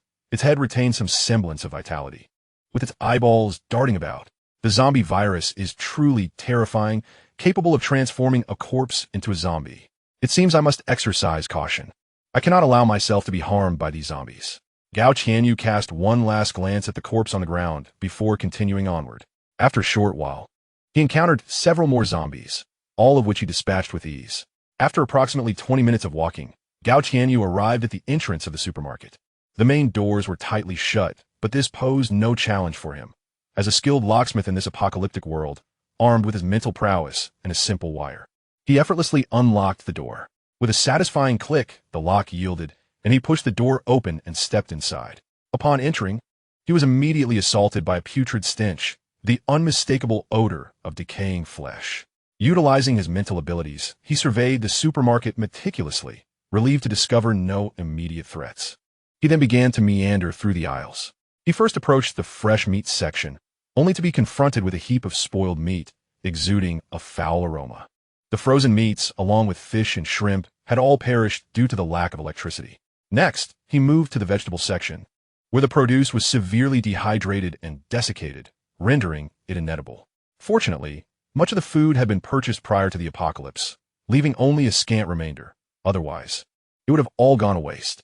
However, some beverages, packaged foods, and staples such as rice, flour, and oil remained intact and usable. Chapter 53. Exploration in the dense fog. To his delight, Gao Tianyu discovered a treasure trove of cured meats and sausages.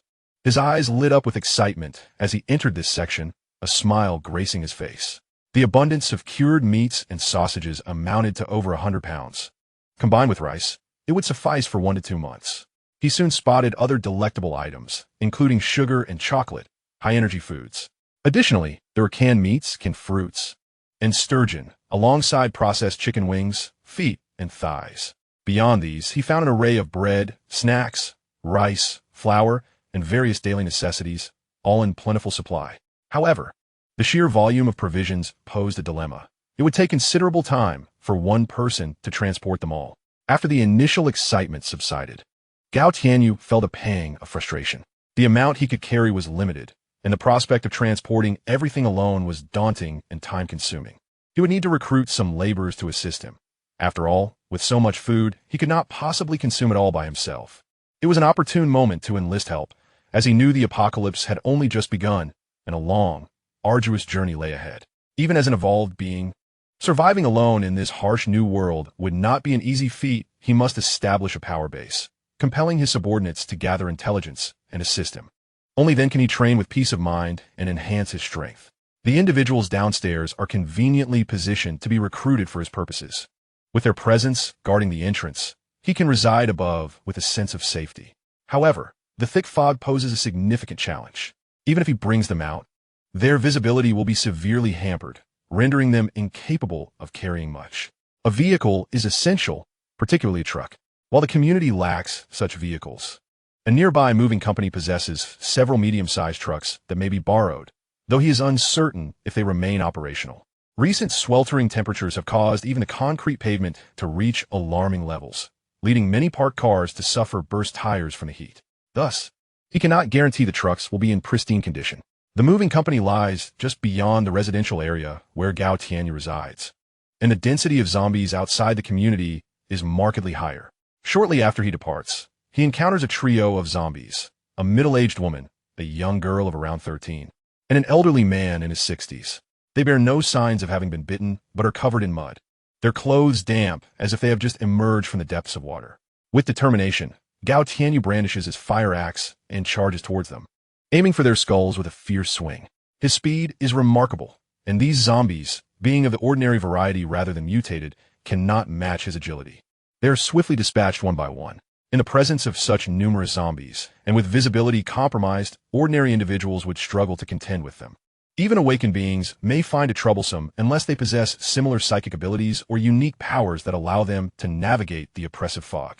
While these zombies present a danger, an adult wielding a weapon can manage a one-on-one encounter with caution. Moreover, if they form teams and leverage the terrain to their advantage, they can easily overcome typical zombies. After all, humans are intelligent beings, and when facing mindless zombies, they hold a distinct advantage. Nevertheless, the pervasive fog, which persists regardless of day or night and even during rain, presents a formidable obstacle for humanity. In visibility reduced to just a meter or two, individuals effectively become blind, and even armed, they remain in considerable peril. Gao Tianyu believes that if not for this fog, the zombies would pose little threat and would soon be eradicated by humanity. Furthermore, should the military become involved, the extermination would be expedited, as few zombies could withstand the onslaught of modern weaponry. With a single shot, one could obliterate a zombie's skull. Even the otherworldly being encountered by Gao Tianyu was similarly vulnerable. It could not withstand the force of a rifle or a sniper's bullet. However, in such dire weather conditions with severely limited visibility, the efficacy of these firearms was considerably diminished, as one could scarcely discern anything beyond 2 meters. The landscape was engulfed in a blanket of white mist. It was uncertain when this dense fog might dissipate, and if such conditions were to persist, it would pose a grave threat. This thick fog significantly impaired human vision, exerting a profound impact on individuals, while simultaneously wreaking havoc on the flora, depriving them of sunlight necessary for photosynthesis, leading to potential mass mortality. Consequently, humanity would lose access to cultivable grains, vegetables, and fruits, which would be catastrophic. Alas, worrying was futile. These circumstances were beyond individual control. Unless the state deployed climate weapons or employed scientific methods, there seemed no resolution in sight. Shaking his head, Gao Tianyu cast aside these thoughts, focusing instead on the immediate task of locating a truck and returning to gather others to transport the food from the supermarket. Other concerns were beyond his influence. With his abilities, he could only take one step at a time. The path was littered with zombies, with one appearing every few hundred meters. After dispatching a dozen or so, Gao Tianyu finally arrived at the entrance of the moving company. Upon inspection, he noted several vehicles at the gate, including 2 small trucks and a few standard private cars. Unfortunately, nearly all were similarly incapacitated, their tires deflated, lying helplessly on the ground as mere heaps of metal. Fortunately, the gasoline within had not ignited, averting disaster. Otherwise, the vehicles would have been utterly destroyed. Gao Tianyu crossed through the entrance, making his way directly to the underground garage of the moving company. The temperature in the garage was far more temperate than outside, and the vehicles inside, barring any unforeseen incidents, were likely to be in better condition than those exposed to the elements. Chapter 54. Driving through the horde. Upon entering the underground garage, Gao Tianyu was immediately ambushed. To his astonishment, there were numerous zombies within, perhaps instinctively seeking refuge from the sun's harsh rays. The moment he stepped inside, they detected the scent of the living and lunged ferociously towards him. Among them, one zombie exhibited remarkable speed, covering the distance of over 20 meters in less than 2 seconds after spotting Gao Tianyu. Startled, he swiftly sidestepped to evade the creature's attack. He could feel the zombie's hand mere centimeters from his chest, a perilously close call. Such swiftness in a zombie was astonishing. Could it be that it had awakened some form of speed-related ability? In his encounters, Gao Tianyu had previously faced a zombie endowed with extraordinary abilities, specifically a venomous one residing on his floor, capable of expelling lethal toxins that could corrode both floors and walls, instilling a profound sense of dread. However, the speed of that venomous zombie was relatively slow. In stark contrast, The current zombie before him moved with astonishing swiftness, closing the distance from the moment it entered his mental range to nearly reaching him in less than 2 seconds. An ordinary person would likely have been overwhelmed before even registering its presence. With a furious roar, the zombie lunged at him but missed its target, quickly pivoting to charge at Gao Tianyu once more. Infuriated, he conjured a bone spike in his hand and hurled it toward the creature's head. This spike, extracted from a monstrous entity, was exceedingly strong and sharp, rivaling steel in its ferocity, and he had retained it as a concealed weapon. With a swift motion, propelled by his immense strength, the bone spike shot forth like an arrow, piercing through the zombie's skull and leaving a gaping cavity. With its brain damaged, the creature lost all control and collapsed to the ground. After dispatching the agile zombie, Gao Tianyu brandished a fire axe and plunged into the throng of undead. His movements were remarkably agile, and his speed was unparalleled, rendering him nearly untouchable by the surrounding zombies.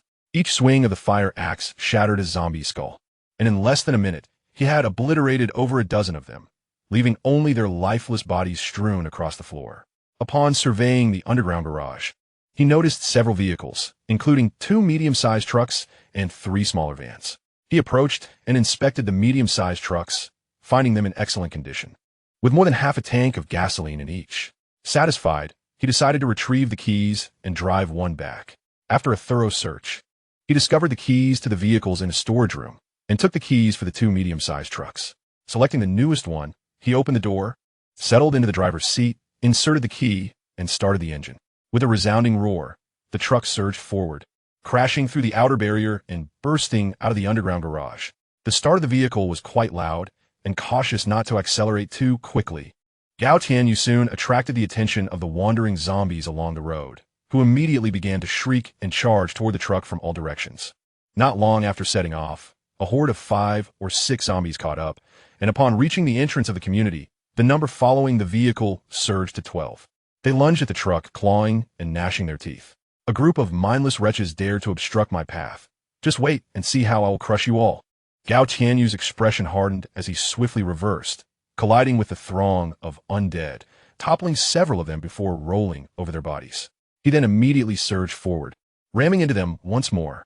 This relentless cycle continued several times, as the zombies encircling the vehicle were mercilessly knocked down and crushed beneath the wheels. In that moment, the highway transformed into a river of blood. The remnants of the zombies dragged along, leaving a trail of crimson in their wake. Blood stained the truck's tires, and severed limbs were strewn across the scene. Many zombies had their spines and thighs shattered, yet they persisted, clawing at the ground, crawling like soulless puppets, relentlessly striving to reach the truck. Once the horde was dealt with, Gao Tianyu drove directly to the supermarket entrance, pushed open the large door, and stepped inside. He promptly seized a cargo box within the store, filling it with cured meats, sausages, and canned goods. After gathering these supplies, he loaded them onto the truck and drove towards the building where he resided. In a room on the 5th floor, 6 or 7 adult men gathered in the living room, engaged in earnest conversation. Among them was Zhao Jianhua, the middle-aged man Gao Tianyu had encountered earlier. "Uncle Zhao, we must devise a plan to venture out for food. Our supplies are dwindling. At most, we have 2 days before we exhaust our provisions."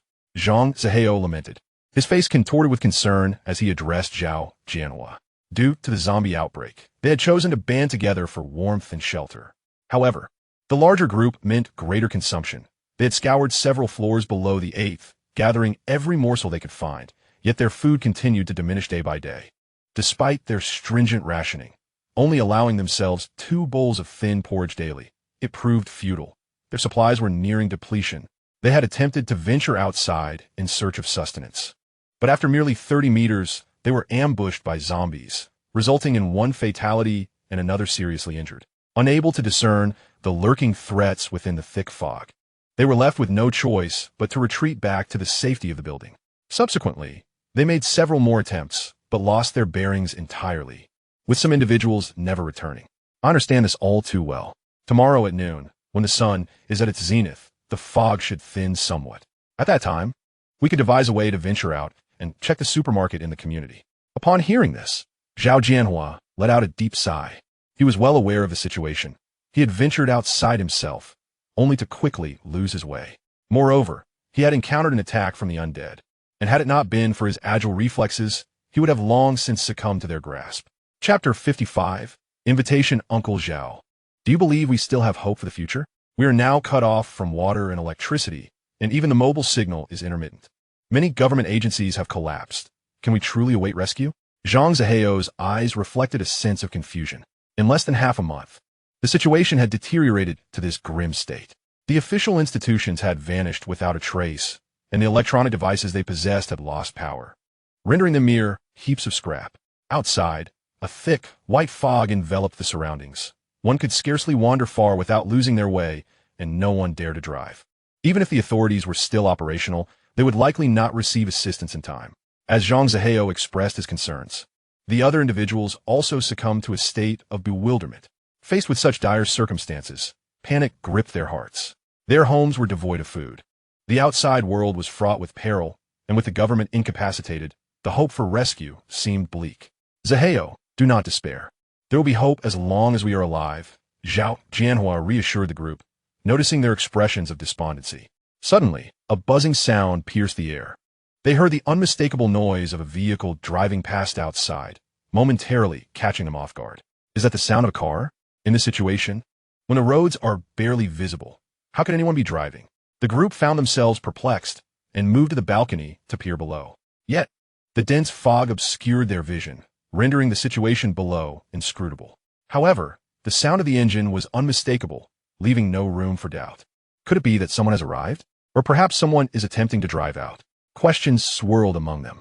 Before long, they heard the sound of the engine shutting off, as the vehicle came to a halt at the entrance. Someone is coming up. Let us check at the door, Zhang Zihao exclaimed. Uncle Zhao, could that be the young man you mentioned who went downstairs? Zhao Jianhua pondered for a moment before nodding in agreement. Is highly likely. Let us proceed to the stairwell to find out. In no time, they gathered at the entrance of the stairwell, curiosity etched on their faces as they peered outside. Thud, thud. Before long, they heard footsteps ascending the stairs. Soon after, a young man, wrapped in bandages and carrying a large box, appeared before them. Gao Tianyu seemed to sense their gaze and turned to greet them with a nod. Uncle, it's good to see you again. Brother, have you just returned from outside? Did you drive that car back? Zhao Jianhua inquired, his gaze fixated on the box perched upon Gao Tianyu's shoulder, his throat swallowing hard. The others surrounding him mirrored his expression, their eyes ablaze with fervor as they awaited Gao Tianyu's response. Indeed, I have just returned from the outside, Gao Tianyu affirmed. I made a trip to the supermarket and brought back some provisions. With that, he extracted a string of sausages from a box and hung it on the doorframe of the staircase. Addressing the group, there are still some delightful items at the supermarket, but I can't carry them all alone. I require some assistance. I wonder if any of you might be interested? If you're keen, we could venture together to empty the supermarket. There is ample food to sustain us for quite some time. What? Is that truly the case? Is there really that much food available? The excitement surged among the group at Gao Tianyu's words, as they exclaimed in unison. Of course it's true. Otherwise, how would I have acquired these sausages? Gao Tianyu replied. If you wish to join, gather 10 individuals. However, I must clarify that I will be the one to allocate the provisions, and the distribution will be at my discretion. If you are interested, prepare yourselves. I will take these items upstairs and return in an hour to discuss further. Gao Tianyu nodded slightly to the group before shouldering the box of cured meats and ascending the stairs. Moments later, he vanished from their sight, prompting the others to hurriedly open the door and reach for the sausages, which they marveled at incredulously as they squeezed them in their hands. How on earth did this young man manage that? It's truly remarkable. He managed to get to the supermarket and return safely. A middle-aged man of similar age to Zhao Jianhua exclaimed, clutching the sausage in astonishment. Zhao Shu, should we accompany him? The supermarket is stocked. If we could retrieve everything, we wouldn't have to worry about food for a while. Zhang Zihao turned to Zhao Jianhua, seeking his counsel. Zhao Jianhua, being the most respected among them, a former soldier with considerable prowess, had united the group and cleared the zombies from below the 8th floor. Is there any doubt? Naturally, we shall follow him. He has single-handedly traversed to the supermarket and returned with such a bounty, demonstrating his capability. By accompanying him, we minimize risks, avoid getting lost, and enhance our chances of a successful return. Moreover, our supplies are dwindling. We must venture out sooner or later. A young man, adorned with thick spectacles and possessing an air of refined gentility, tall and slender, reminiscent of a university student, reached up to adjust the frame above his eyes and spoke. Yu Tao was correct. That young individual managed to procure food from a supermarket, undoubtedly employing some extraordinary means. This presents an opportunity to address our food crisis, and we must accompany him there to investigate. Upon hearing Yu Tao's words, Zhao Jianhua nodded in agreement and remarked, "I shall go and summon others to join us." Zhang Zihao, noticing Zhao Jianhua's approval and the absence of dissent from the others, felt a surge of excitement and quickly interjected. He descended to the 4th floor and knocked on their door. Together, the 4th and 5th floors housed a total of 46 individuals, with approximately half being young adults like themselves, around 20 in number. The remaining 10 comprised mostly elderly and underage individuals, with the balance being adult women. Chapter 56. The peculiar white mist. Meanwhile, as Zhao Jianhua and the others conversed below, Gao Tianyu, burdened with a box, returned to his residence on the 30th floor. Ordinarily, even without carrying anything, the ascent to the 30th floor would be a daunting task. However, after his body underwent evolution, he effortlessly climbed to the 30th floor with over 100 pounds in tow, feeling no fatigue whatsoever.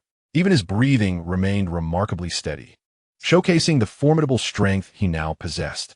Upon reaching the 30th floor, Gao Tianyu made his way directly to the apartment shared by Han Qingru and Lin Ruoxi. Lacking the inclination or skill to cook, he opted to deposit the food he had gathered in their dwelling. As he approached the door and knocked lightly, it was swiftly opened. Han Qingru and Lin Ruoxi stood there, visibly anxious as they awaited his return. Upon seeing him with the box, their faces brightened with joy, and they quickly ushered him inside. "My dear, you have finally returned.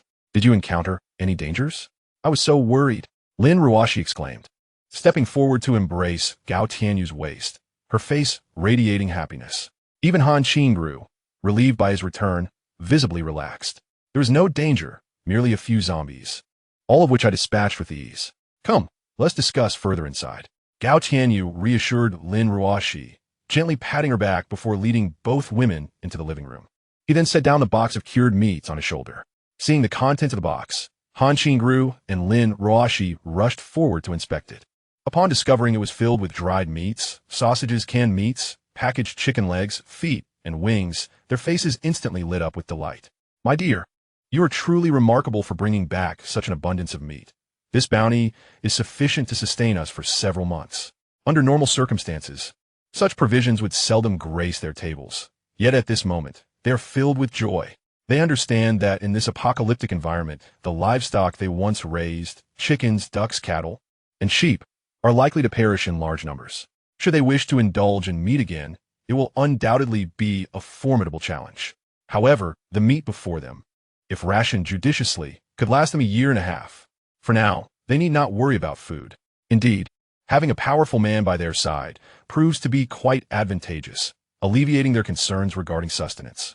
As Lin Ruoxi gazes upon the provisions, her heart swells with delight. This is merely a fraction. There remains a wealth of food in the supermarket. If they manage to transport it all, it will surely sustain them for quite some time. There are still some neighbors alive downstairs, and I plan to gather a few people to clear out the supermarket. If possible, we shall also scout another store. If it harbors food, we will bring that back as well. In this time of scarcity, especially regarding meat and vegetables, such resources are exceedingly rare. In the face of this calamity, producing these essentials has become a daunting task. This signifies that in the coming year or two, the supplies in their city will dwindle, with no replenishment in sight. If they do not stockpile now, finding food in the future will be nearly impossible. Thus, he must seize this opportunity to gather provisions, ensuring he can focus on his training and allow his body to acclimate to the meteorite's radiation, thereby enhancing his strength. "Is it dangerous? Do you want us to accompany you? We can lend a hand," Han Qingru responded after a moment's contemplation of Gao Tianyu's plans. Food, in this apocalyptic scenario, is never too abundant. Naturally, the more the better. Hence, she wholeheartedly supports Gao Tianyu's intent to retrieve supplies. "Yes, there's so much in the supermarket. We will join you in the effort." Lin Ruoxi chimed in, nodding in agreement to assist. "No need. There are free laborers below. What use do we have for your assistance?" Gao Tianyu shook his head. He is not one to selflessly distribute food to those below without reason. His desire to bring them along stems from a wish to recruit them, to have them serve his interests by transporting goods or performing menial tasks. He is aware that the apocalypse may persist for an indeterminate duration.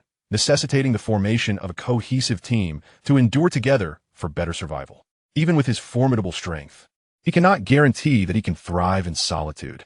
Please organize these items first, then prepare the meal. When I return, I shall dine.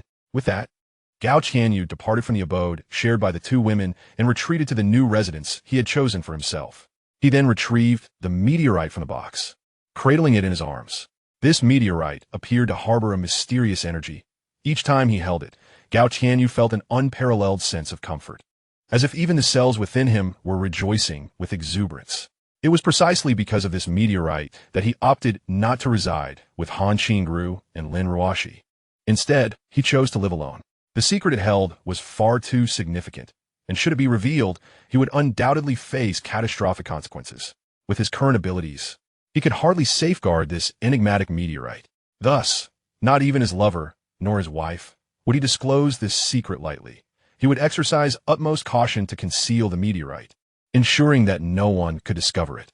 In this apocalyptic world, human nature is the most vulnerable to trials. He would not jeopardize his safety on the precariousness of humanity. Having ventured outside for a brief exploration, he observed that the external conditions were indeed dire. The streets lay deserted, with not a single soul in sight.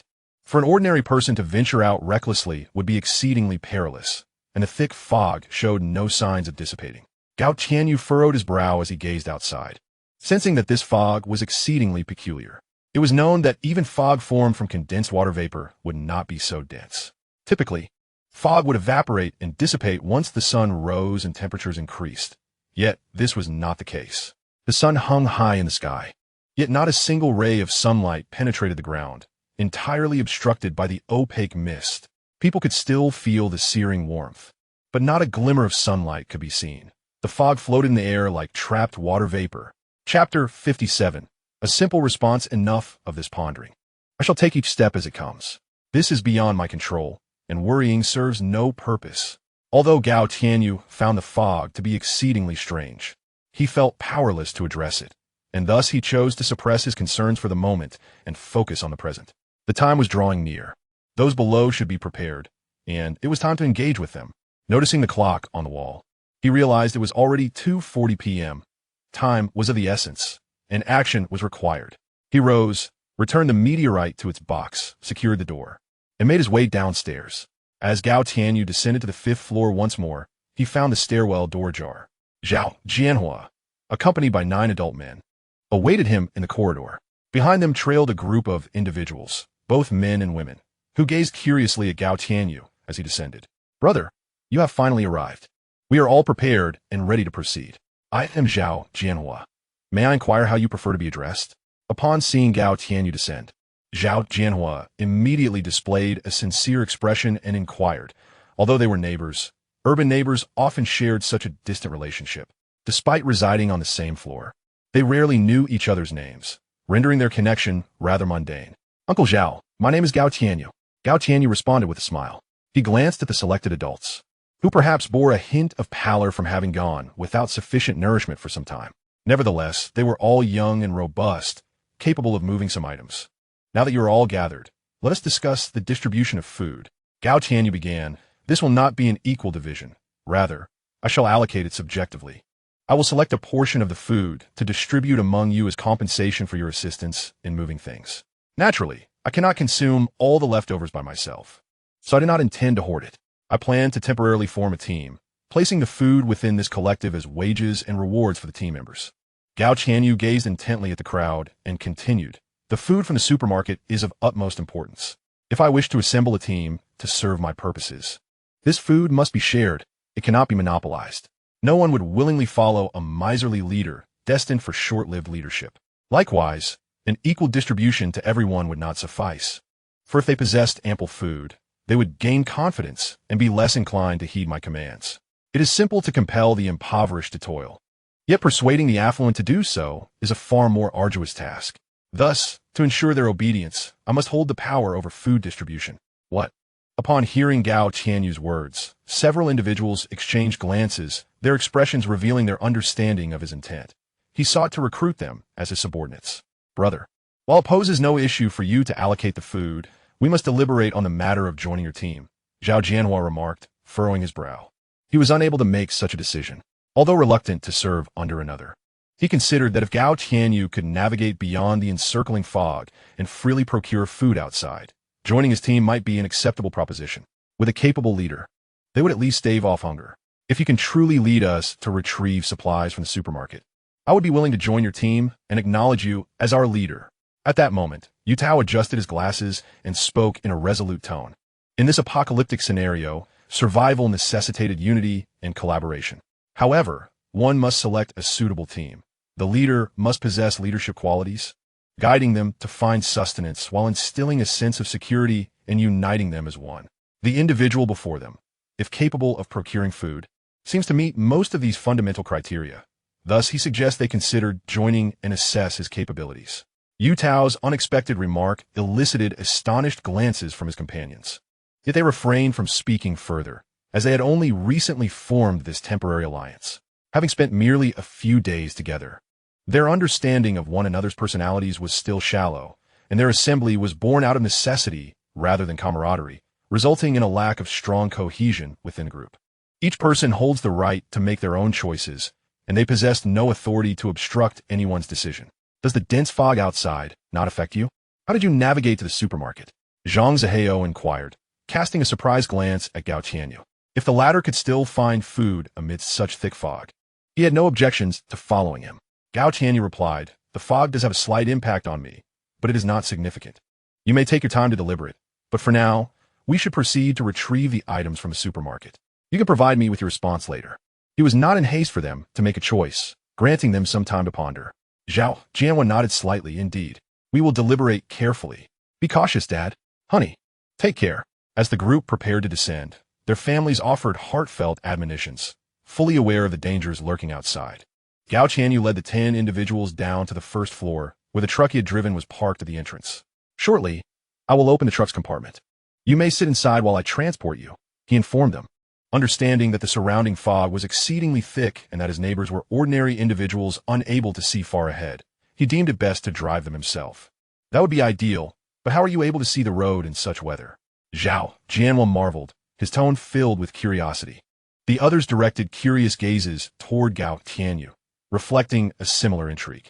Gao Tianyu responded, "That is my secret. However, since you have inquired, I shall provide a brief explanation to quell your curiosity. First, this world has undergone a profound transformation.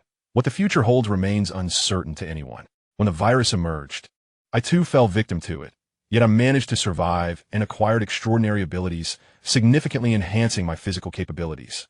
My speed has increased tremendously, my strength is formidable, and even my senses have been profoundly heightened. I can kick a zombie over 20 meters away, rendering me virtually impervious to their harm."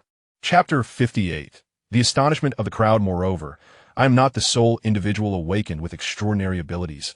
I am not an anomaly. My 2 neighbors on the same floor have also awakened their powers. One has manifested a fiery ability, while the other has awakened a newfound strength.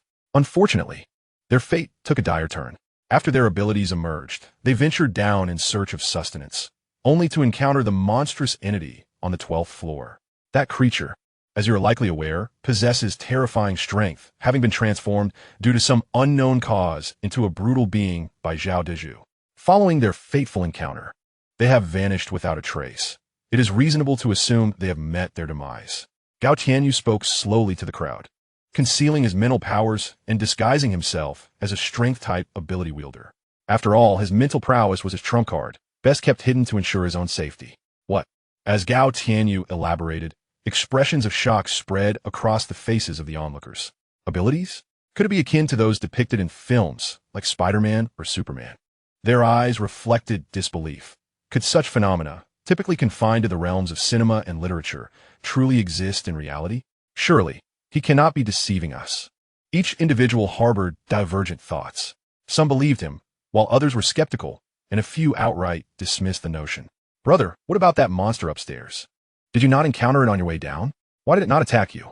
The question came from Yu Tao, who had been vigilantly observing the creature above, fearful that it might descend and confront them. This anxiety, coupled with the sudden emergence of zombies outside, left him feeling utterly insecure. Thus, he chose to ally with Zhao Jianhua and others, uniting for the sake of their safety. "I have slain it," Gao Tianyu declared. The day before yesterday. You must have heard the commotion. The creature sought me out at night, and we engaged in battle, ultimately leading to its demise. Here, take a look at this bone spur I extracted from the monster. With that, he produced a bone spur from his sleeve and presented it to Yu Tao. What? Yu Tao was immediately taken aback by Gao Tianyu's revelation. He accepted the bone spur and scrutinized it closely, growing increasingly astonished. He had been monitoring the creature on the 12th floor, employing hacking techniques to manipulate cameras and observe its every move. He had even captured distinct features of the monster, which was covered in sharp bone spurs. The fact that Gao Tianyu could produce such a spur was irrefutable evidence that the creature had indeed fallen at his hands. The terror of this monstrous creature was well understood by him. Its claws could effortlessly tear through walls, instilling an overwhelming sense of fear. The fact that Gao Tianyu had managed to slay it astonished him greatly. Others, upon hearing Gao Tianyu's words and witnessing the bone spur, were equally struck with disbelief, as they were familiar with this beast, having seen the video that Yu Tao had shown them. A mere glance at the footage made them feel as though they were being targeted by a ferocious predator, evoking an involuntary sense of dread. The notion that this individual could vanquish such a creature, regardless of whether he possessed any extraordinary abilities, was sufficient to affirm the magnitude of his strength. Contemplating this, Zhang Zihao and the others regarded Gao Tianyu with a hint of reverence in their gazes. However, Gao Tianyu paid them no mind. He led his companions to the side of the truck and opened the rear compartment. "You all should get in. I will drive from the front," he instructed, gesturing towards the nearby vehicle. Oh, the truck was not far from them, and they could vaguely discern a shadow ahead, though its exact form remained unclear. Upon hearing Gao Tianyu's words, they approached the truck, following its front to the rear compartment, and one by one, they climbed inside. Once they were settled, Gao Tianyu took his place in the driver's seat and steered the truck towards the supermarket. Initially, those seated within the vehicle felt a twinge of anxiety. After all, they could not clearly see the road behind them, and in such an environment, their sense of security was understandably compromised. However, as the truck traveled a short distance, they collectively exhaled in relief, for the vehicle's pace was slow, ensuring that even in the event of a collision, they would remain unharmed. Moreover, Gao Tianyu drove with remarkable calmness, avoiding any obstacles along the way. Uncle Zhao, could he really possess superpowers? How else could he see the road so clearly? Throughout their journey, they encountered no incidents, not even a single attacking zombie, which left Zhang Zihao utterly astounded. It was well known that ordinary individuals like them struggled to find their way, proceeding with utmost caution, while their companion remained entirely unfazed. This stark contrast led him to entertain the possibility that Gao Tianyu had indeed gained extraordinary abilities. That could be a possibility, but I can't say for sure. Zhao Jianhua mused, scratching his head and pondering for a moment before responding uncertainly. In the world before the apocalypse, he would have dismissed such claims as mere folly or jest. Yet, having witnessed the creature on the 12th floor, the zombies outside, and Gao Tianyu's ability to drive under these circumstances, his worldview had been profoundly shaken, leaving him with a sense of self-doubt. "Do you think we might have a chance to acquire such powers ourselves?" Zhang Zihao's eyes sparkled with excitement, and his demeanor became increasingly animated. Even the others, upon hearing his words, were similarly captivated, their hearts racing with anticipation and their gazes filled with yearning. Who among us does not desire extraordinary powers? Such abilities, once confined to the realm of myth, now seemed within reach. If Gao Tianyu's assertions held any truth, it would signify a monumental shift in the world, transforming these abilities from mere legend into tangible possibilities for them. Who knows what fate may hold? Perhaps there is a chance, or perhaps not. Yet, awakening such powers is likely no simple feat among the 40 or so individuals present. Not a single one had awakened their abilities. Was it not so? Yu Tao, being more composed, shared a deep yearning for extraordinary powers as well, but did not allow this desire to cloud his judgment. Instead, he undertook a serious analysis. From the expressions on their faces, it was evident that awakening such powers was not an easy task. The absence of any awakened individuals among their group indicated a significantly lower probability of awakening than they had initially imagined. Chapter 59. Emptying the supermarket. As the group engaged in conversation, the delivery truck came to a gradual halt. Following this, Gao Tianyu carefully adjusted the truck's position, aligning the cargo area to face the supermarket entrance, thereby facilitating the unloading process. "We've arrived," Everyone, please disembark. Gao Tianyu's voice resonated in their ears at that moment. The distance between the supermarket and their residence was not extensive, merely a few hundred meters, had it not been for the presence of zombies along the way.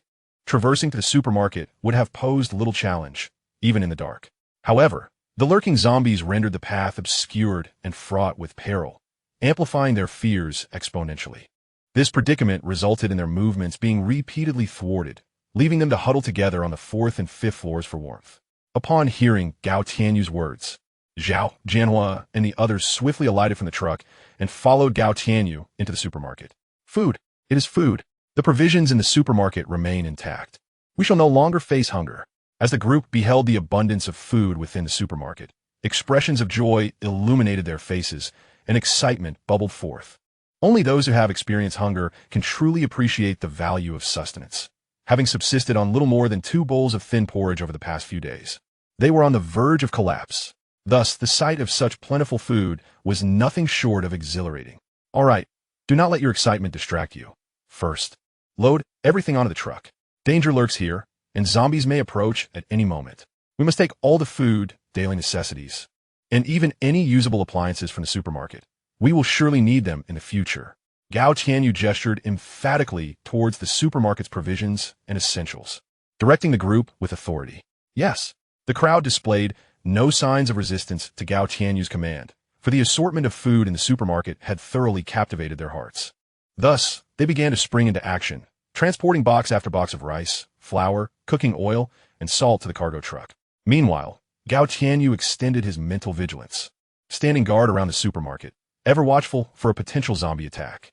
With so many of them gathered together and creating such a commotion, any nearby zombies would surely be drawn to their presence, necessitating his preparedness. Suddenly, a zombie seemed to catch wind of their scent, letting out a terrifying roar as it lunged toward them from a distance. Alarmed, the busy shoppers in the supermarket quickly retrieved their weapons, readying themselves for the impending threat. The sound of a collision echoed through the air, and Gao Tianyu effortlessly swung his fire axe, shattering the zombie's skull with a single blow. In the wake of their astonishment, the lifeless body of the creature collapsed to the ground with a thud. Continue moving the supplies. I will keep watch here. There is nothing to fear with me around. Gao Tianyu reassured them, raising his axe in a calming gesture. Yes, the onlookers swallowed hard at the sight. The sheer power it took to obliterate a zombie's head with one strike was terrifying. One could only shudder at the thought of such force directed at them. However, witnessing Gao Tianyu's martial prowess allowed them to relax, knowing they could safely transport the goods under his protection. As they busied themselves loading the cargo truck, more zombies charged in, but each met the same fate as the first, their skulls crushed by Gao Tianyu's relentless axe. Within the span of an hour, the truck was filled to the brim, yet a significant portion of the supermarket's inventory remained untouched. It seems we packed enough for now. I will take this load back. You 4 stay here to guard. The remaining 6 will return with me to continue loading. Gao Tianyu instructed softly to Zhao, Jianhua, and the others. Hey Zihao, you Tao, Xiao Jiang, you 6 accompany Brother Gao back to help with the supplies. The rest of us shall remain here. Zhao Jianhua promptly designated a few individuals to follow Gao Tianyu, while the 4 stayed behind in the supermarket. Let us get in the vehicle and head back now. Gao Tianyu beckoned to the 6, then made his way to the driver's seat. Once they were seated, he drove swiftly toward the building where he resided. Reaching the base in no time, Gao Tianyu alighted from the vehicle and addressed the crowd, instructing them to carry all these items to the 6th floor. He also requested that those individuals descend to assist in the transportation of the goods, assuring them that he would allocate rewards in due course. The group, led by Zhang Zihao, expressed little dissent regarding Gao Tianyu's directives, as these arrangements had been prearranged. Consequently, each person took up various bags and items, ascending the staircase. Before long, a large contingent of individuals descended from above, men and women, young and old alike. Upon witnessing the abundance of food on the truck, their eyes sparkled with excitement, and smiles blossomed on their faces as they promptly commenced unloading the cargo. Gradually, they transported the items upstairs.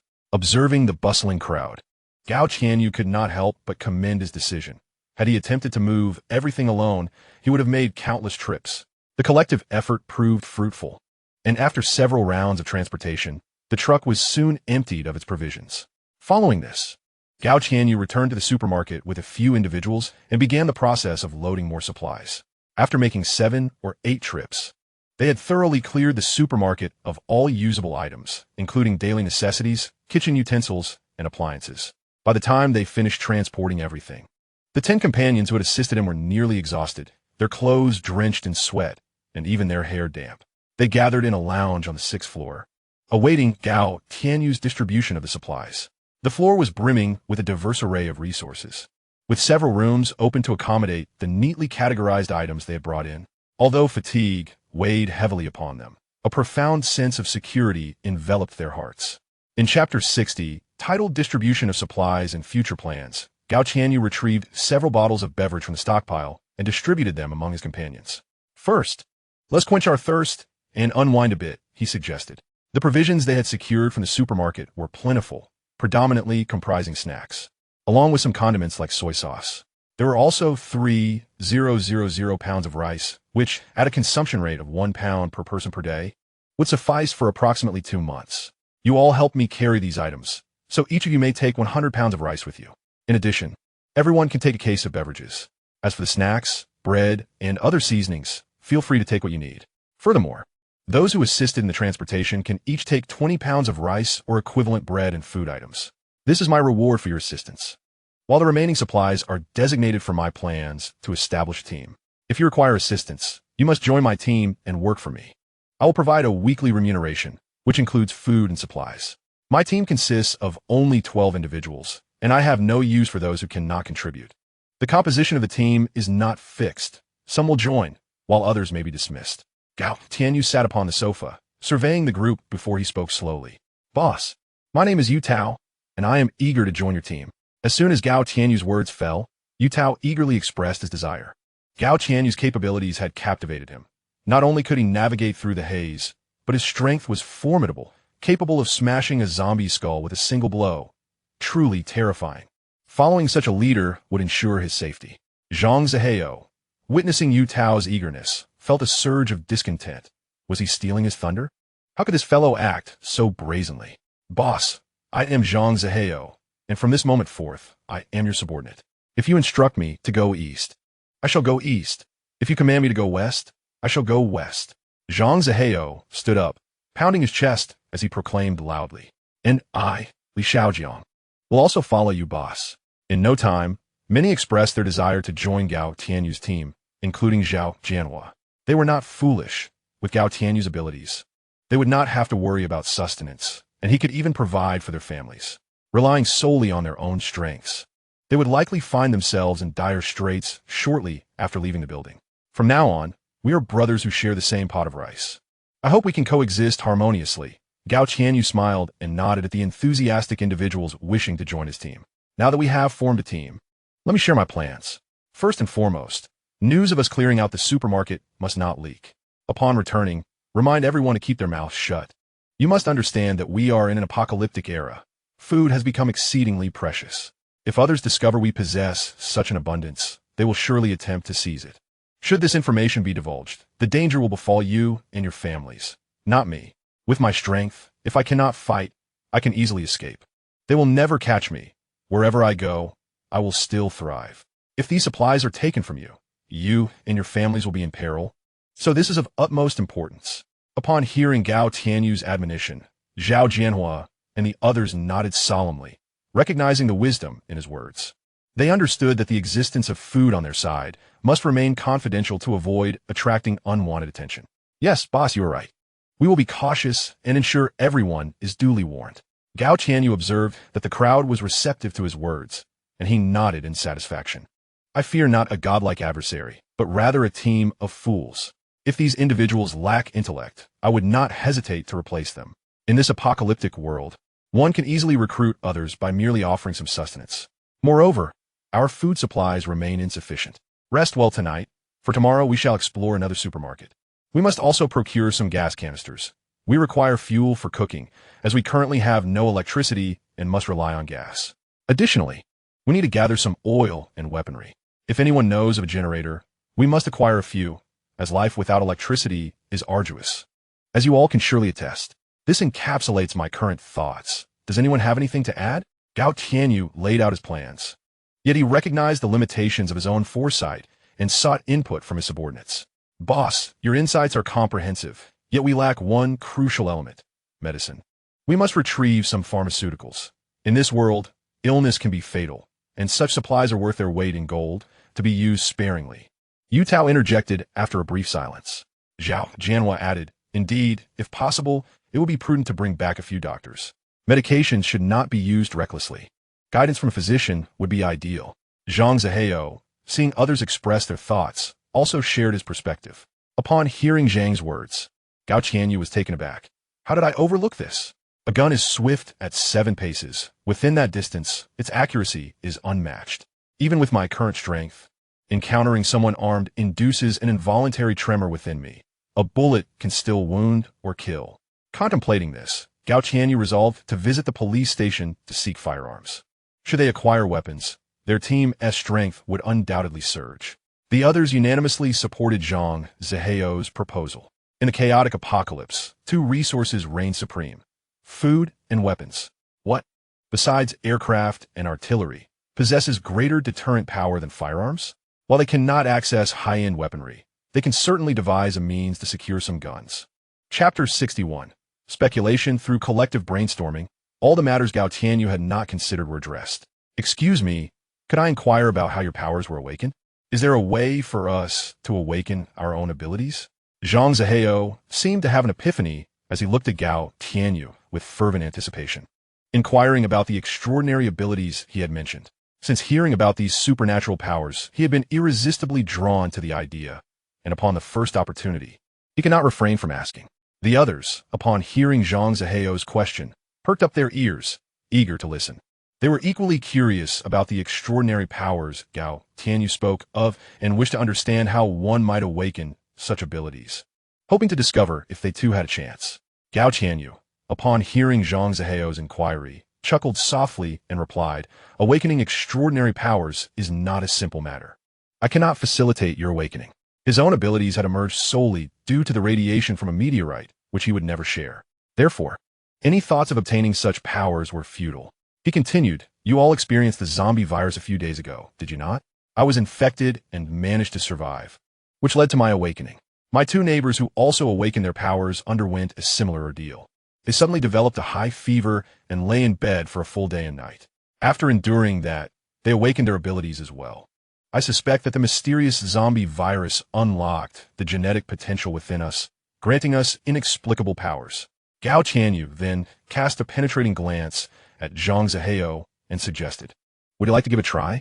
The corpses of those zombies outside harbored the same virus. If you can endure the experience without succumbing to zombification, you might very well awaken extraordinary powers. Zhang Zihao turned pale at Gao Tianyu's words, recalling the ferocity of the zombies that had claimed countless lives. He was no fool. He would never consent to such a perilous experiment. With an awkward smile, he hastily declined, boss, please don't jest. I wish to live a little longer. Others, upon hearing the harsh conditions for awakening extraordinary powers, felt a wave of despondency wash over them. Undertaking such a high-risk endeavor was something they would never consider unless driven to madness. Noticing their expressions, Gao Tianyu swiftly offered words of comfort. Do not be disheartened. I suspect the zombie virus has not completely vanished and still exists in the air. The reason you have not been infected is likely due to the antibodies your bodies have developed. This suggests that you possess the prerequisites for awakening your powers in the future. Moreover, have you not noticed the significant changes in our environment? People are becoming increasingly susceptible to hunger, and our appetites are gradually increasing. For instance, my neighbors and I find our physical resilience improving daily, our strength augmenting. If you are experiencing similar changes, your bodies may be strengthening as well. Once they reach a certain threshold, who knows what surprises await us? Therefore, the most important thing for you now is to eat well, replenish your nutrients, and closely observe the changes within yourselves. Gao Tianyu shared all the information he had acquired with a select few, keeping nothing to himself. After all, as these individuals grew stronger, the power of the faction he had established would also gradually enhance, which was undoubtedly a positive development.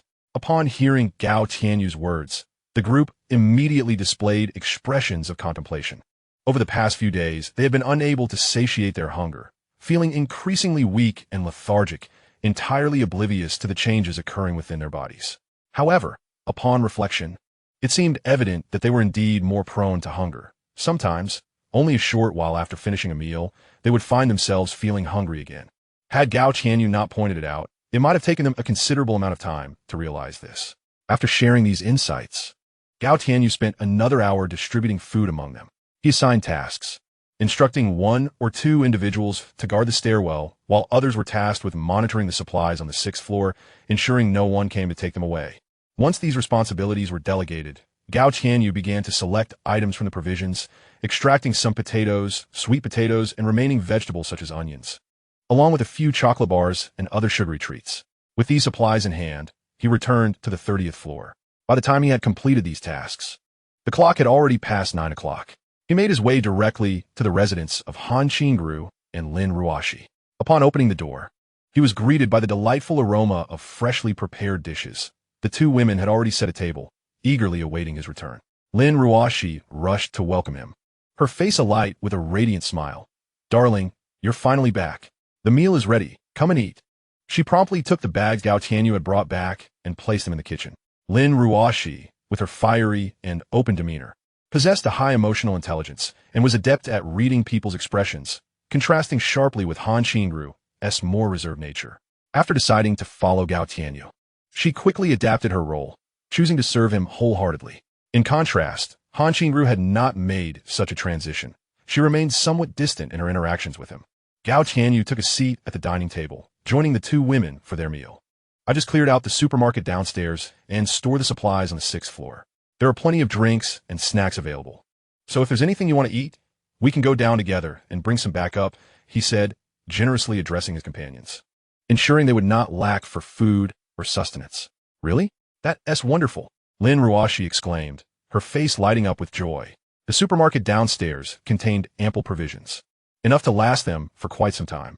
With these supplies, they would not have to worry about food for an extended period, especially since she had longed for snacks and drinks that she hadn't had the pleasure of tasting in ages. Even Han Qingru, who usually exhibited a rather aloof demeanor, could not suppress a hint of delight upon hearing those words. In this apocalyptic world, the more food one could gather, the better. After finishing their meal, Gao Tianyu accompanied the 2 women downstairs, bringing up an assortment of snacks and beverages. Ultimately, he did not stay overnight with the 2 women. Instead, he returned alone to the newly occupied house, retrieved the meteorite from the box, cradled it in his arms, and blissfully drifted off to sleep. Between the choice of sleeping beside a woman or embracing a meteorite, he unhesitatingly opted for the latter. Chapter 62. The police station. The night passed swiftly. After sharing breakfast with the 2 women, Gao Tianyu once again seized the axe and ventured downstairs. This time, he intended to lead an expedition to another supermarket to gather the supplies he had contemplated the day before. Once this task was completed, he could comfortably remain at home, cultivating strength while embracing the meteorite. The sensation of constantly enhancing his power was utterly intoxicating. Upon reaching the 6th floor, he found his team of 10 already assembled, each member armed with various weapons, some wielding fire axes like his, while others brandished iron rods or kitchen knives. "Now that everyone is here, let us set off. Our first stop will be the police station. Perhaps we can acquire a few firearms," Gao Tianyu declared, gesturing for the group to follow him as he descended the stairs. The foremost necessity for them was to equip themselves with weapons, as possessing firearms would significantly enhance their authority within the community. Seeing this, Zhao, Jianhua, and the others promptly followed suit, climbing into the back of the truck just as they had the previous day. Gao Tianyu took the wheel, recalling the location of the police station, which was situated on a bustling thoroughfare frequented by many. Bang! The truck collided with a zombie rushing towards them, the wheels rolling over the creature and dragging its lifeless form along the road for several meters, leaving a gruesome trail of crimson. The sound of the body scraping against the asphalt was particularly jarring. The truck seemed somewhat small.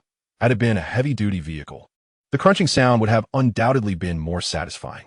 As he felt the vehicle crush the zombie beneath it, an exhilarating image flashed through Gao Tianyu's mind. Such an experience must have been thrilling. Bang! Not long after, Gao Tianyu struck another zombie, with no other vehicles on the road. The noise their truck made was exceptionally conspicuous, prompting numerous zombies to lurch towards them in a chaotic frenzy. "This is troublesome." As the relentless horde of zombies surged towards him, Gao Tianyu furrowed his brow.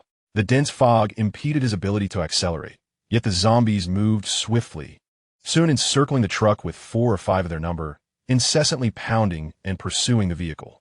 A guttural roar erupted from 2 of the creatures as they lunged towards the 10 individuals within the truck, claws outstretched, yearning to breach the cabin. "Get away from me!" Zhang Zihao shouted, wielding a fire axe, delivering a decisive blow to one zombie's skull, which promptly cracked under the force of the blunt instrument. Beside him, Zhao Jianhua joined the fray, swinging a heavy iron hammer with equal ferocity, causing another zombie's head to cave in with a resounding thud. This group was adapting rather swiftly. Gao Tianyu observed silently, nodding in satisfaction. Should they prove inept, he would have to consider expelling them, to extricate themselves from the throng of zombies. Gao Tianyu pressed the accelerator, increasing the vehicle's speed. Any undead that crossed their path met with no hesitation, crushed beneath the truck's weight. Although these monsters felt no pain, their corporeal forms could not withstand a collision, and they were all knocked down.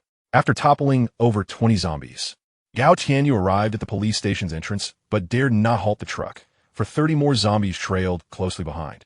Many of those he had struck down were already rising again, resuming their pursuit. Even the occupants in the truck, including Zhao Jianhua, had dispatched a dozen zombies. Yet the sheer number was overwhelming. A solution was imperative, otherwise they could not risk disembarking. Gao Tianyu, feeling the pressure of the encircling undead, had not anticipated such a significant gathering. He pressed onward, then maneuvered the truck at a wide intersection. "Fools, dare you pursue? I'll run you over. I will not enter until you can withstand this truck," Gao Tianyu declared with resolve, flooring the accelerator, propelling the truck forward with renewed vigor. Thud, thud, thud, thud. Limbs and remnants flew as the truck barreled through the zombies, casting aside any that dared stand in its path, blood splattering in chaotic arcs. The windshield shattered, stained with crimson, and upon closer inspection, one could discern fragments of flesh and shattered bone. The path of destruction left behind painted the road and the truck in a gruesome hue, with numerous dents marring the vehicle's exterior. Over 20 zombies lay severely injured, their bones likely shattered, sprawled helplessly on the ground, while the remaining undead were cast aside in the truck's wake. Soon, Gao Tianyu deftly maneuvered the truck, shaking off the pursuing zombies, and came to a halt at the entrance of the police station. Gripping an axe, he swiftly alighted from the vehicle and approached the rear compartment, calling out, "We've arrived. Everyone disembark. Stay close and do not stray." With a vigorous swing of his axe, he dispatched a zombie that lunged at them, then strode purposefully towards the interior of the police station. The front doors of the station were firmly shut. With a powerful kick, Gao Tianyu forced the entrance open, leading his group into the lobby. "Let us proceed inside and ascertain the location of the firearms. Weapons are precious, and even within a police station, their numbers may be limited, likely stored in a warehouse. However, having never been here before, we must search each room individually." Suddenly, a ferocious roar erupted from one of the rooms, followed by a series of pounding sounds against the door. "It's a zombie. Someone in the duty room has transformed. We must investigate. Be prepared. I am about to open the door," Gao Tianyu announced to his companions, hearing the commotion. He placed his hand on the doorknob, twisting it with force before pushing the door open, sending the zombie within sprawling outwards. Without hesitation, he charged in with his axe, delivering a decisive blow to the fallen creature's head, eliminating the threat. However, another zombie was not far behind and lunged at Gao Tianyu. "Boss, watch out. There's another one," Zhang Zihao urgently warned, trying to alert him. Yet, before he could finish his sentence, Gao Tianyu swiftly countered with another strike, dispatching this second zombie with remarkable efficiency and grace. Observing this display, Zhang Zihao could not help but swallow hard, marveling at his leader's speed, strength, and reflexes. Chapter 63. Encountering the White, let us continue our search. The group examined the information above the door and proceeded to investigate further. Within the police station, they discovered 4 or 5 officers who had succumbed to the zombie transformation, still in their posts before their untimely demise. Yet, the merciless virus showed no mercy, and they could not escape its grasp. Before long, Gao Tianyu and his companions arrived at a room marked with the inscription, Armory. This armory was secured behind a thick blast door, impervious to entry. The door was not only substantial, but also featured a complex locking mechanism. Without the key, it would be nearly impossible to open. "Boss, this must be the armory, but without the key. how shall we gain access? We have no idea where it might be. Should we search for it? Zhao Jianhua remarked, eyeing the formidable blast door with growing frustration. The door of such substantial thickness is likely capable of withstanding the assault of a small bomb. The axes and other tools in their possession would prove utterly ineffective against it. No need to worry. This is no challenge for me. I possess a method, Gao Qianyu declared as he produced a piece of wire from his pocket, inserting it into the keyhole and feigning a few gestures as if he were struggling. To the amazement of those around him, he effortlessly unlocked the door using his mental prowess and pushed it open. Boss, you truly are remarkable. You can open even this door. Surely, you have not been a locksmith in the past? Zhang Zihao exclaimed, his eyes wide with astonishment at the newfound leader, who continued to surprise him with his extraordinary abilities. Not only was he immensely powerful, but he could also pick locks. One could only wonder what other skills he possessed. It's merely a skill I have practiced for a few days. It's not particularly difficult to learn, Gao Qianyu replied, lightly clearing his throat without delving further into explanations. He stepped into the armory, where rows of shelves greeted him, laden with bulletproof vests, riot shields, and electric batons among other items. In addition to these, he discovered 4 rifles and a dozen handguns on another shelf. This sight captivated Gao Qianyu, who eagerly retrieved a rifle and examined it closely. It was his first encounter with firearms, and he found himself unable to part with the weapon, delighting in its presence. Zhao Jianhua, Zhang Zihao, and Yu Tao approached with faces alight with excitement, each taking up the firearms and scrutinizing them with great interest. Men often find it hard to resist the allure of such weaponry. Having never had the opportunity to engage with them before, they now clutched the rifles tightly, inspecting them thoroughly and occasionally polishing them as if they were treasures. Boss, we have struck gold. With these weapons, even if we encounter zombies, we need not fear. One shot to the head will surely suffice, Zhang Zihao exclaimed, his fervor evident as he wiped down the rifle in his hands. The presence of these arms provided them with a newfound sense of security. Even if others learned of their food supply, they would no longer feel vulnerable. If anyone dared to attempt theft, they would have to contend with the formidable weapons in their grasp. However, Gao Tianyu raised an eyebrow at him, gesturing towards the 4 boxes beneath them. There are only 4 boxes of ammunition, totaling just over 2,000 rounds, divided among us. Each firearm would only have 1 or 200 rounds, which is hardly sufficient, he cautioned. Very well. Ensure each firearm is loaded to capacity, and pack the remaining ammunition to take with us. Furthermore, conserve the bullets. Do not fire indiscriminately, Gao Tianyu commanded, taking charge of the situation. He then proceeded to load ammunition into the magazine of his rifle, filling 2 clips before pausing. He then surveyed the armory, discovering numerous valuable items, including flashbangs, fire axes, chainsaws, prohibited knives, and crossbows among others. These weapons could adequately arm their entire group. Are we done? If so, move everything to the vehicle.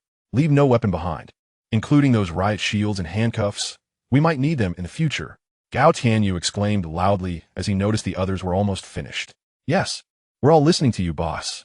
Zhang Zihao was the first to respond, shouldering a box of ammunition and striding towards the exit. The others, seeing this, followed suit, hoisting bullets and various items as they trailed behind Zhang Zihao. Gao Qianyu accompanied them outside, though he did not carry anything. Instead, he remained vigilant, safeguarding his companions. With a rifle in hand, he stood beside the truck, extending his mental awareness to meticulously observe the surroundings, prepared to fend off any zombie attacks. While his subordinates busily moved about, he appeared remarkably at ease. Suddenly, he sensed something rapidly approaching from behind. The speed was astonishing. In less than a second, it covered a distance of 20 meters and was upon him. Gao Tianyu felt a chill run down his spine, instinctively leaping to the side. A glimmer of cold light flashed, and he felt a sharp pain in his back as a gash was opened, blood immediately seeping from the wound. The intense pain twisted his expression. Just as he had begun to recover, he found himself injured once more. The outside world was perilously dangerous. At that moment, he discerned the source of the attack. Not far from him was a creature with piercing blue eyes, filled with sharp teeth and claws that were exceptionally lethal. It was covered in scales, appearing diminutive yet extraordinarily agile. This creature had long, flowing hair and a tongue that extended with remarkable flexibility, reminiscent of a lizard's tongue. What is this? A white? I have encountered another white. Gao Tianyu gasped upon seeing those haunting blue eyes. To his astonishment, after dealing with the white transformed by Zhao Dezhu, he now faced another one. This one, however, was almost entirely different in appearance, save for its striking blue eyes. The previous white was adorned with bony spikes, while this one was encrusted with scales and moved much faster. This was a clear indication that if it had been anyone else, they would likely have perished before even realizing the threat posed by this white. Chapter 64, Baiting the Beast. Roar. The Wraith, realizing its strike had missed, swiftly adjusted its form and lunged once more at Gao Tianyu, its claws sharp as daggers. Aimed directly at his throat. You beast, Gao Tianyu shouted, raising his rifle and pulling the trigger. Unexpectedly, nothing happened. It was his first time wielding a firearm, and in the heat of the moment, he had forgotten to disengage the safety. Cursing under his breath, he berated himself for such a foolish mistake in a dire situation. However, there was no time to rectify it now, so he instinctively delivered a powerful kick with his left foot toward the Wraith. Thud! His kick struck the Wraith squarely, sending it flying. Gao Tianyu's face registered a flicker of surprise, quickly followed by elation. Although the Wraith was swift, it lacked the strength he had previously encountered. The last Wraith that attacked him had not only speed, but also remarkable defense and power, capable of overpowering him directly. Had it not been for his mental prowess, he would have been defeated long ago. The fact that this Wraith could be sent flying by his kick indicated a significant deficiency in its strength, revealing it was predominantly reliant on speed, which alleviated some of his pressure. Something's wrong. Boss, I'm coming to help. Zhang Zihao and the others, hearing the commotion outside, immediately rushed out, faces pale and guns drawn. Roar. After being kicked away, the Wraith emitted a furious howl, its eerie blue eyes glaring malevolently at Gao Tianyu before it slipped into the thick fog, disappearing from his mental grasp. Stay back. Everyone inside. This creature is beyond your capacity to handle. Gao Tianyu quickly gestured for Zhang Zihao and the others to retreat as they emerged. The Wraith's speed was formidable, allowing it to navigate the fog with ease, something ordinary individuals could not contend with. Even with firearms in hand, they would stand no chance against the Wraith, as they wouldn't be able to discern its presence hidden within the mist. Even armed, they would be ineffective. Their guns would be nothing more than useless metal, inferior to a mere blade. Gao Tianyu focused intently on his surroundings. Though visibility in the fog was poor, his ears were keenly attuned, catching the faintest of footsteps. This indicated that the Wraith had not departed, but was lurking in the shadows, poised to strike at any moment. Everyone inside. Do not linger outside. Gao Tianyu cautiously retreated into the police station, ushering the others back inside. Boss, what happened outside? How did you get hurt? Upon noticing the wound on Gao Tianyu's back, Yu Tao expressed his astonishment, acknowledging that despite their brief acquaintance, his leader's prowess was undeniably formidable. It was difficult to fathom how someone armed could sustain such an injury. Outside lurked a remarkably swift specter, adept at ambush. Had it not been for Yu Tao's quick reflexes, he would have surely fallen victim to its attack. In the corridor of the police station, Gao Tianyu's gaze remained fixed on the outside, vigilant and alert. Spectre? The others, upon hearing his words, were immediately engulfed in confusion, uncertain of what this entity truly was. Sensing their bewilderment, Gao Tianyu promptly elucidated it resembles the monstrous transformation of Zhao Dazhu from the 12th floor. Their terrifying visage, characterized by eerie blue eyes and a ghastly appearance, earns them the moniker of specters. What? The gravity of Gao Tianyu's explanation left the group in shock. The creature that Zhao Dazhu had morphed into had etched a lasting impression in their minds, still vivid in their recollections. The realization that they now faced a similar threat, one that seemed to have them in its sights, filled their hearts with trepidation. As they gazed into the dense fog outside, concern flickered in their eyes. Gripping their firearms tightly, they felt a profound lack of security. Boss, is that specter outside? What should we do? Yu Tao inquired, casting a serious glance at Gao Tianyu. Although armed with a rifle, the thick mist rendered him incapable of detecting the specter's form, rendering his weapon virtually useless. Do not be overly concerned. This specter is merely faster than the last one. Its strength pales in comparison. Were it not for this fog obscuring my sight, it would stand no chance against me. Should it dare to enter, I am confident in my ability to vanquish it. Gao Tianyu's eyes narrowed, revealing a fierce determination. He bore a grudge against this malevolent entity for inflicting harm upon him.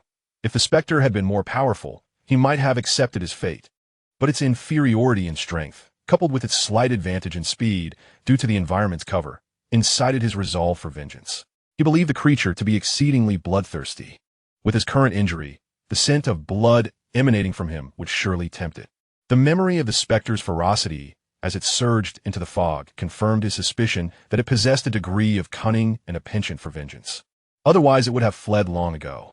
With a steady hand, he disengaged the safety on his rifle, focusing intently on the outside. Although the specter's form remained hidden, he sensed its presence lurking, poised for action.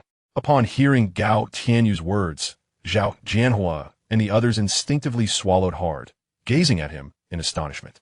They had not anticipated that their newly acknowledged leader would be so fierce, using himself as bait to lure the malevolent spirit lurking outside. Within the dense fog, the apparition concealed itself behind the underbrush, its eerie blue eyes filled with malice as they fixated on Gao Tianyu and his companions in the corridor of the police station. The thick, white mist did not obstruct its vision. Its eyes seemed equipped with thermal sensors, rendering the fog utterly ineffective, and it was remarkably cunning. Fully aware of how to exploit its advantages, it extended its long tongue, licking the air vigorously, as if savoring the scent of blood, its gaze transforming into one of bloodlust. Chapter 65. The hunter and the prey, however, sensing that its prey was on high alert, it forcefully suppressed its inner impulses. Much like a skilled predator waiting for a moment of vulnerability to strike decisively and eliminate its target. Time passed slowly, and both Gao Tianyu and the malevolent spirit exhibited ample patience, resulting in a stalemate. Boss, is the spirit still outside? Has it perhaps departed? Zhang Ziheo quietly tugged at Gao Tianyu's sleeve, inquiring after a prolonged silence outside. I am uncertain. I sense that it remains outside. That creature is not one to give up easily. Want to take a look? If it does not attack you, it would suggest that it has left. Conversely, if it does attack, we shall seize the opportunity to eliminate it. Gao Tianyu suggested while stroking his chin. Zhang Ziheo replied, well, I'm rather timid. I dare not. He shook his head vigorously, unwilling to undertake such a perilous task of being bait. Pathetic. A mere spirit has you so frightened. Gao Tianyu rolled his eyes at him.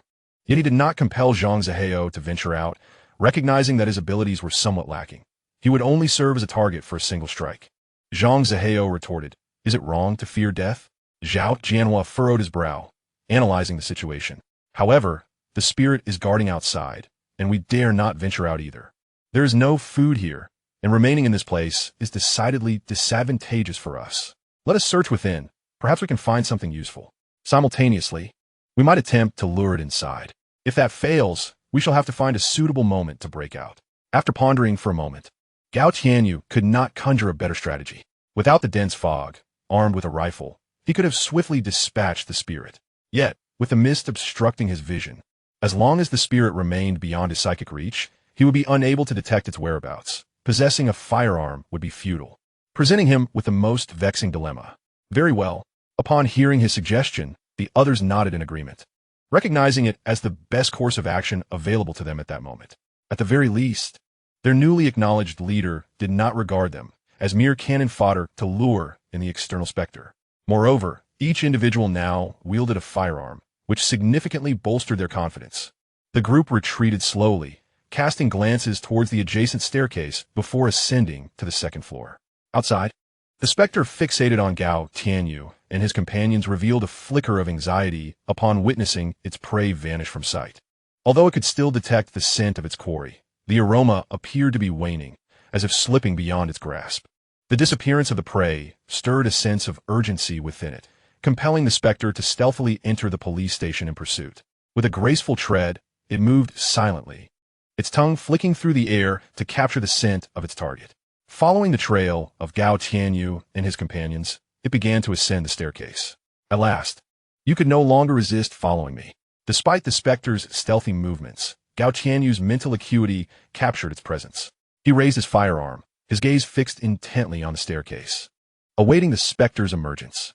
Before long, a pair of eerie blue eyes peered from the staircase, glinting with a menacing glare. Without hesitation, Gao Tianyu pulled the trigger. The bullet sped toward the specter's head with astonishing velocity. The specter, sensing imminent danger, attempted to flee, but it was already too late. The distance between them was negligible, and Gao Tianyu had been prepared, lying in wait. The moment it revealed itself, it had lost the advantage. Bang! The bullet struck the specter's head with incredible force, causing a burst of crimson to erupt, brain matter spilling forth. Immediately, the specter's body collapsed onto the staircase, writhing and twisting as if decapitated like a frog. After a prolonged struggle, it finally ceased its convulsions, becoming a lifeless corpse. The gunfire startled Zhao Jianhua, Zhang Ziheo, and the others, who hurriedly rushed out towards the staircase. They beheld the creature, covered in scales, with sharp claws, an elongated tongue, and haunting blue eyes that remained open even in death. "Boss, you've slain the specter!" Zhang Ziheo exclaimed, swallowing hard in astonishment. His gaze darted towards the grotesque form on the staircase, a chill creeping into his heart. This creature was terrifyingly hideous, akin to a malevolent spirit. No wonder the boss referred to them as specters. They were indeed repulsive. Indeed, fortunately, it lacked intelligence and followed us here. Had it remained outside, I would have truly been at a loss to deal with it. Gao Tianyu nodded slightly, then picked up the fire axe resting beside him and strode towards the corpse of the otherworldly creature. With a swift motion, he brought the axe crashing down upon its skull. He had previously slain such beings and extracted a crystal from their heads. Moments ago, he had utilized his mental prowess to probe the creature's skull and discovered a similar crystal nestled within. However, this one was noticeably smaller, measuring merely half the size of the previous crystal. With a resounding crack, the creature's skull shattered, and Gao Tianyu, wielding the axe, deftly extracted the crystal from the creature's brain matter. He then retrieved a tissue from his pocket and meticulously wiped the crystal clean. Before him lay a pale blue crystal, distinct from the one he had previously obtained. A flicker of surprise crossed his eyes. The crystal within the monster transformed by Zhao Deju had been a muddy yellow, while this one was a delicate azure. Did their differing colors imply varied properties? Furrowing his brow in contemplation, Gao Tianyu pondered the significance of the otherworldly crystal. To this day, he had yet to discern its purpose, yet his instincts hinted at its considerable value, prompting him to stow it away for safekeeping. "Boss, what is this? How could such a gem-like crystal exist within its skull? What purpose does it serve?" Zhang Ziheo approached, curiosity evident as he gazed at the peculiar crystal in Gao Tianyu's grasp. "I do not know," Gao Tianyu replied, shaking his head. Zhang Ziheo, taken aback, inquired, "Then how did you know there was a crystal within its head?" "Because I acquired one in the past, although I remain unaware of its function. My intuition tells me it is a valuable item. If you encounter such things in the future, do your best to collect them," Gao Tianyu remarked, rolling his eyes. Would he confess that he had detected it through mental scanning? Chapter 66. Insufficient sincerity let us move. Continue to gather all usable items. Encountering such a thing upon our arrival makes me feel today is ill-fated. The sooner we finish, the sooner we can return, Gao Tianyu expressed, his frustration palpable. His injuries had yet to heal completely, and now he had acquired new wounds, which felt particularly unfortunate. Upon hearing Gao Tianyu's words, the group busied themselves within the police station, successfully scavenging a substantial amount of usable items, filling nearly half a truckload. Subsequently, Gao Tianyu led them to a shop dealing in gas cylinders, where they found over 20 partially filled tanks. They also visited a hardware store and a welding shop, discovering various useful tools. Unfortunately, they were unable to locate a generator. Once the truck was fully loaded with their findings, they drove back to their building. By the time they returned, it was already 1 in the afternoon, and each member of the group was ravenously hungry. Please summon the others to assist in moving these items and ensure everything is properly arranged, particularly the gas canisters. It is imperative that they are securely placed, as they are hazardous materials. Should an explosion occur, we would all be in grave danger. Gao Tianyu pointed towards the supplies below, earnestly reminding them that the accumulation of gas canisters poses a terrifying risk, potentially obliterating the entire building, a matter not to be taken lightly. "Rest assured, boss, we will secure these items." Zhao Jianhua nodded, fully aware of the potential dangers posed by improperly stored gas canisters.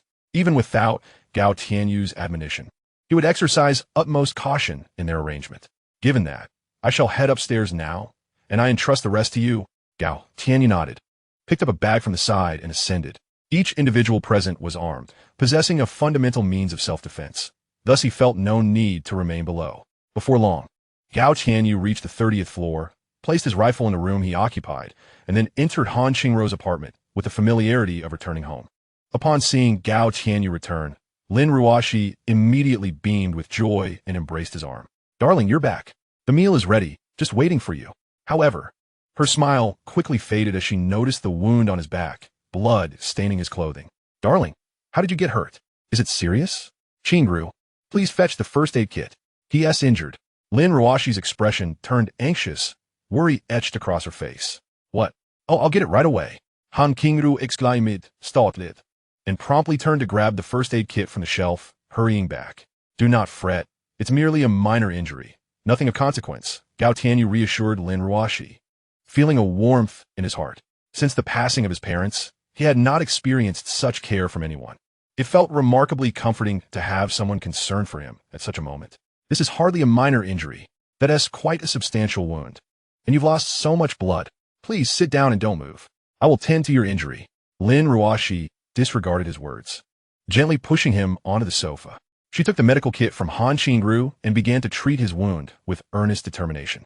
Though her actions were not particularly skilled and somewhat clumsy, Gao Tianyu sensed her carefulness and sincerity in her ministrations. After he had finished attending to the wound, Lin Ruashi meticulously wrapped his injury with bandages multiple times and then discarded his bloodied shirt into the trash. How are you feeling now? Does it still hurt? Lin Ruashi inquired with a measure of caution. Gao Tianyu shook his head. I am fine. It doesn't hurt anymore. He then lifted the bag from beneath his feet onto the table and said, Here, this is a gift I brought back for you. Let us see if you like it. A gift? Lin Ruashi looked at Gao Tianyu in surprise. It was quite delightful to discover that this man had brought them present. She opened the bag on the table, and her eyes widened in astonishment. Is this a gun?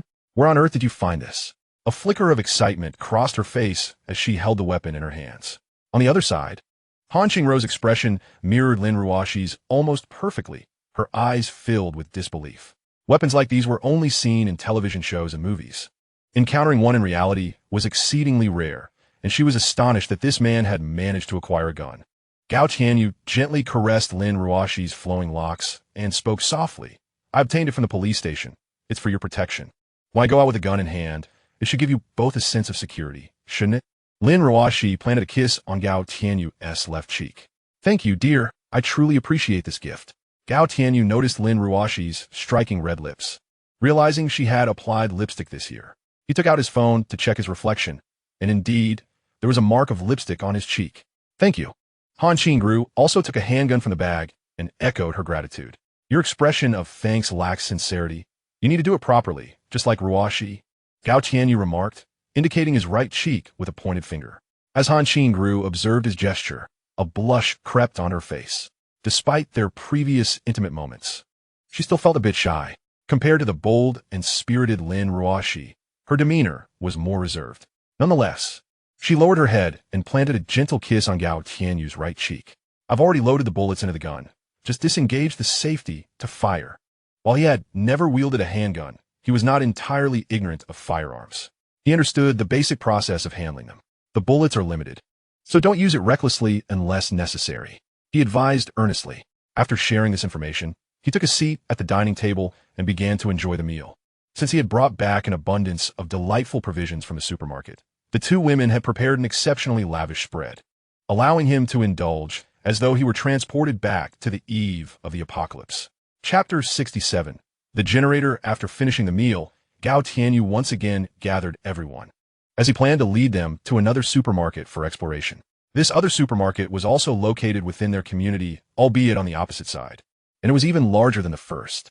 Let us proceed to another supermarket and deplete its resources as well. If we can gather supplies from there, it will suffice for our sustenance for several years, perhaps even allowing us to endure this apocalypse. Thus, it is imperative that we embark on this venture, Gao Tianyu declared, standing before the group.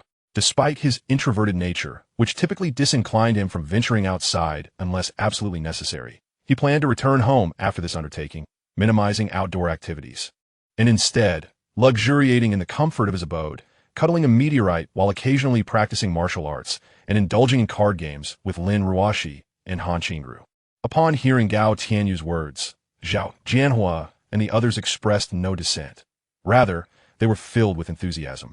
As Gao Tianyu articulated, acquiring resources from a second supermarket would ensure they would not face food shortages for years to come. Furthermore, armed with firearms, their self-defense capabilities had significantly strengthened, assuring that once they secured the supplies, no one would dare to seize them. Consequently, they wholeheartedly supported Gao Tianyu's plan. For this operation, He chose not to bring the entire team of 10, but instead left Zhao, Jianhua, and 3 others to guard their home. From the remaining group, he selected 10 individuals, combining them with the 6 others to journey to the second supermarket. Bang! Bang! With Gao Tianyu at the wheel, he drove recklessly, crashing into every zombie that obstructed their path, leaving them sprawled on the ground as he drove over them. His speed was not particularly swift. After maneuvering through the community for 10 minutes, he finally arrived at the supermarket's entrance. However, the situation at this supermarket was peculiar. The main door had already been forcefully opened, the glass shattered across the ground. Additionally, several zombie corpses lay scattered around the perimeter, each having met their demise with a bullet to the head, cold and lifeless on the pavement. Surrounding the supermarket, 8 or 9 zombies still roamed, 2 of which were outside while the others wandered within. "Everyone, we have arrived," Gao Tianyu announced loudly to those in the vehicle as he halted the car. Roar! Just as he stopped, the 2 zombies outside immediately shrieked and charged towards him. Bang! Bang! Unfazed by the approaching zombies, Gao Tianyu seized his axe, swung it twice, and effortlessly cleaved through their skulls. Be cautious of the zombies inside, and refrain from using firearms. Only utilize axes and knives. The noise from guns will attract more zombies. He instructed the group as they disembarked, leading the way into the supermarket. Upon entering, a zombie lunged at him with a grotesque expression etched upon its face, a bite mark marring its features as if a chunk of flesh had been gnawed away. With a swift motion of his right hand, Gao Tianyu swung the axe, cleaving the creature's skull in 2, and then, with a powerful kick from his left foot, sent the entire corpse hurtling through the air. Thud! The body collided with another zombie, sending it flying as well. Immediately after, Gao Tianyu's subordinates surged in behind him, each wielding weapons, be it machetes or axes. They charged toward the zombies within the supermarket, emboldened by their armaments and knowledge of the undead's vulnerabilities, displaying little fear. In a short span, the zombies haunting the aisles were vanquished. Once the threat was neutralized, their attention shifted to the interior of the supermarket.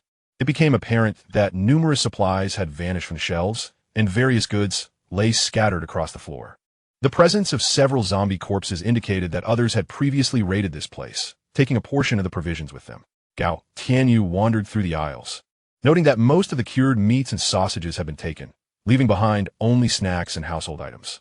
However, it seemed the raiders had not been overly thorough, as perhaps only 1/10 of the stock remained.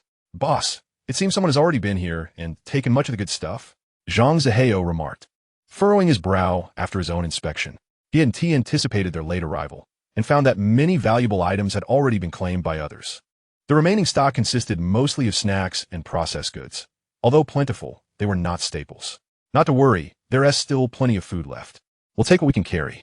"What has taken is taken," Gao Tianyu replied, shaking his head. It was a situation beyond their control. After all, these 2 locations were the only ones abundant with provisions in the community, and the survivors were well aware that with a little courage and cooperation, acquiring food was not insurmountable. However, the fact that so much had been taken suggested that the culprits were not alone, possibly having formed a team to navigate through the horde of zombies to secure such a bounty. Boss, there is something good here. I found a generator.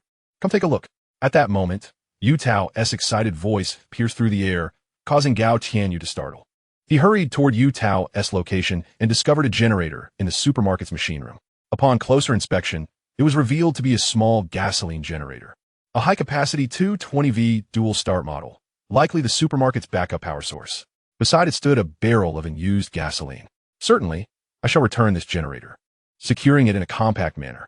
Henceforth, we shall no longer worry about our electricity issues. Upon my return, I will dispatch someone to extract some gasoline from the underground garage and devise a means to procure more. It should suffice." Gao Tianyu was equally elated, as his home was also without power. The solar panels were rendered useless, shrouded as they were by the dense fog, completely obscuring the sun's rays. Consequently, his phone had been inoperable for the past couple of days, which left him feeling exceedingly irritable and restless. Chapter 68. Recently, a subordinate failed to recognize the formidable presence before him. "Brother Hu, trouble is brewing. A vehicle has arrived below, and they are currently looting the supermarket." From a second floor, beside a window, a shrewdly observant man clad in black, upon hearing the commotion below, peered downwards and immediately spotted the delivery truck. Simultaneously, he overheard the conversation below and hastily ascended to the 4th floor, arriving at a room where he knocked on the door, calling out loudly, "Lu Bai, are you still asleep?" With such dense fog outside, how could a vehicle possibly come through? After a brief pause, the door creaked open to reveal a towering figure. Muscular and imposing, standing nearly 2 meters tall, adorned with the tattoo of a fearsome tiger. He glared fiercely at Lu Bai and bellowed in reprimand. Dressed only in a pair of shorts, the remaining small brother stood tall and proud, exuding an air of authority, yet the large man's countenance betrayed his simmering rage. Clearly awaiting an explanation from Lu Bai. Should Lu Bai's response fail to appease him, he would not hesitate to teach the young man a lesson.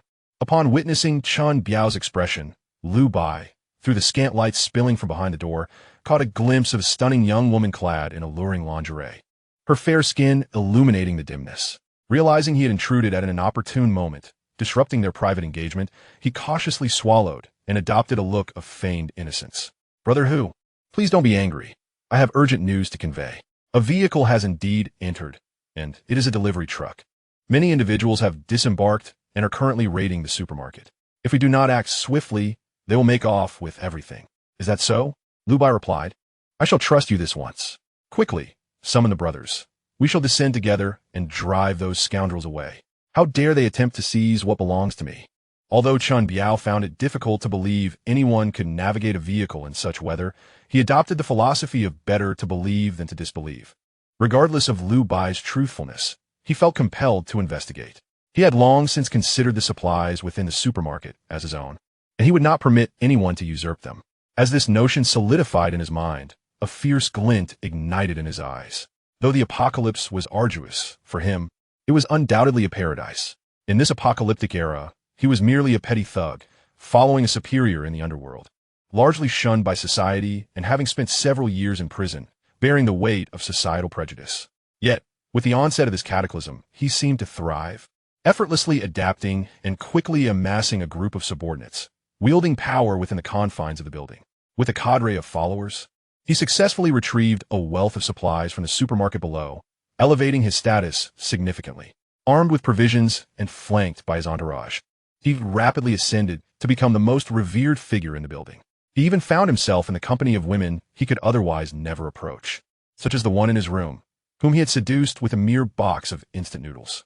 Aware of the value of food, he had already envisioned the supplies downstairs as his own, planning to hoard them all within a couple of days. However, before he could execute his plan, others dared to encroach upon his territory, an affront he could scarcely tolerate. Soon, his followers descended, gathering under Chun Biao's command, each armed and prepared to confront the intruders. Upon reaching the first floor, Chun Biao was met with the sound of bustling activity. A group was busily transporting boxes from the supermarket. "Stop right there. Who authorized you to touch my belongings?" Chun Biao bellowed, brandishing a fire axe and approaching with a menacing demeanor. His voice cut through the commotion, immediately drawing the attention of the busy individuals who instinctively reached for their firearms at their waists. "How dare you? Do you not realize these items belong to someone? They are mine, the property of Tiger Lord. Get out, or I will end you all." Chun Biao swung his axe, smashing it into a shelf, splintering it into pieces, and continued to berate the intruders. However, his tirade was soon halted as one of his subordinates urgently tugged at his sleeve, desperately trying to deter his reckless behavior. As Chun Biao's threats escalated, the group led by Gao Tianyu raised their weapons, aiming them at him, the cold steel instilling a profound sense of dread. Even Chun Biao, initially brimming with fury, felt a chill run down his spine, swiftly regaining his composure. In this era, no one was unfamiliar with firearms. Even if they had never encountered one in reality, they had certainly seen them in films and television. Faced with so many guns pointed at him, it was only natural for fear to grip anyone's heart.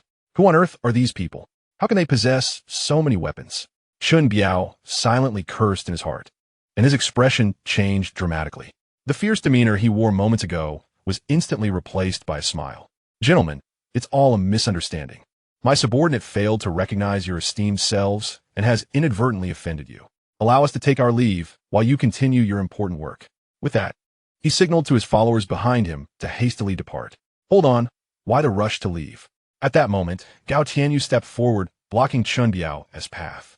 He held a rifle in his hand and calmly walked through the crowd to stand before Chun Biao, observing him with keen interest. Utilizing his mental prowess, He scanned Chun Biao and discerned that he was no ordinary individual. Within him resided a unique energy, and his cellular density was notably greater than that of an average person. Like him and Qin Zhong, those who had awakened their abilities. This indicated that Chun Biao was also an extraordinary being, a supernatural practitioner in his own right. May I inquire what instructions you have for my subordinate? Chun Biao, noting Gao Tianyu's authoritative presence and the rifle in his grasp, immediately adorned his face with a courteous smile. Gao Tianyu scrutinized Chun Biao, recognizing the unmistakable aura of a ruffian about him, indicating a past steeped in dubious activities. He chuckled. So you're the infamous tiger. You just claimed that all these possessions belong to you? Not at all, esteemed brother. You may call me Little Tiger. In your presence. Who would dare to call me brother? Chun Biao quickly capitulated, albeit with a sense of indignation brewing within. He had believed that fortune had favored him, granting him extraordinary abilities, and he envisioned himself thriving amidst the chaos of this apocalyptic world.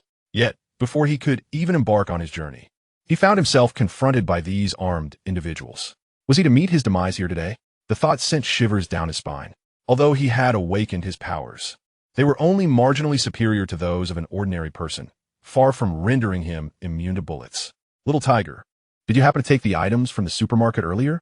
Upon our arrival here, we discovered signs of disturbance, and many valuable items are missing. Gao Tianyu flashed Chun Biao a knowing smile, then spoke with earnest gravity. He was not surprised by Chun Biao's reaction.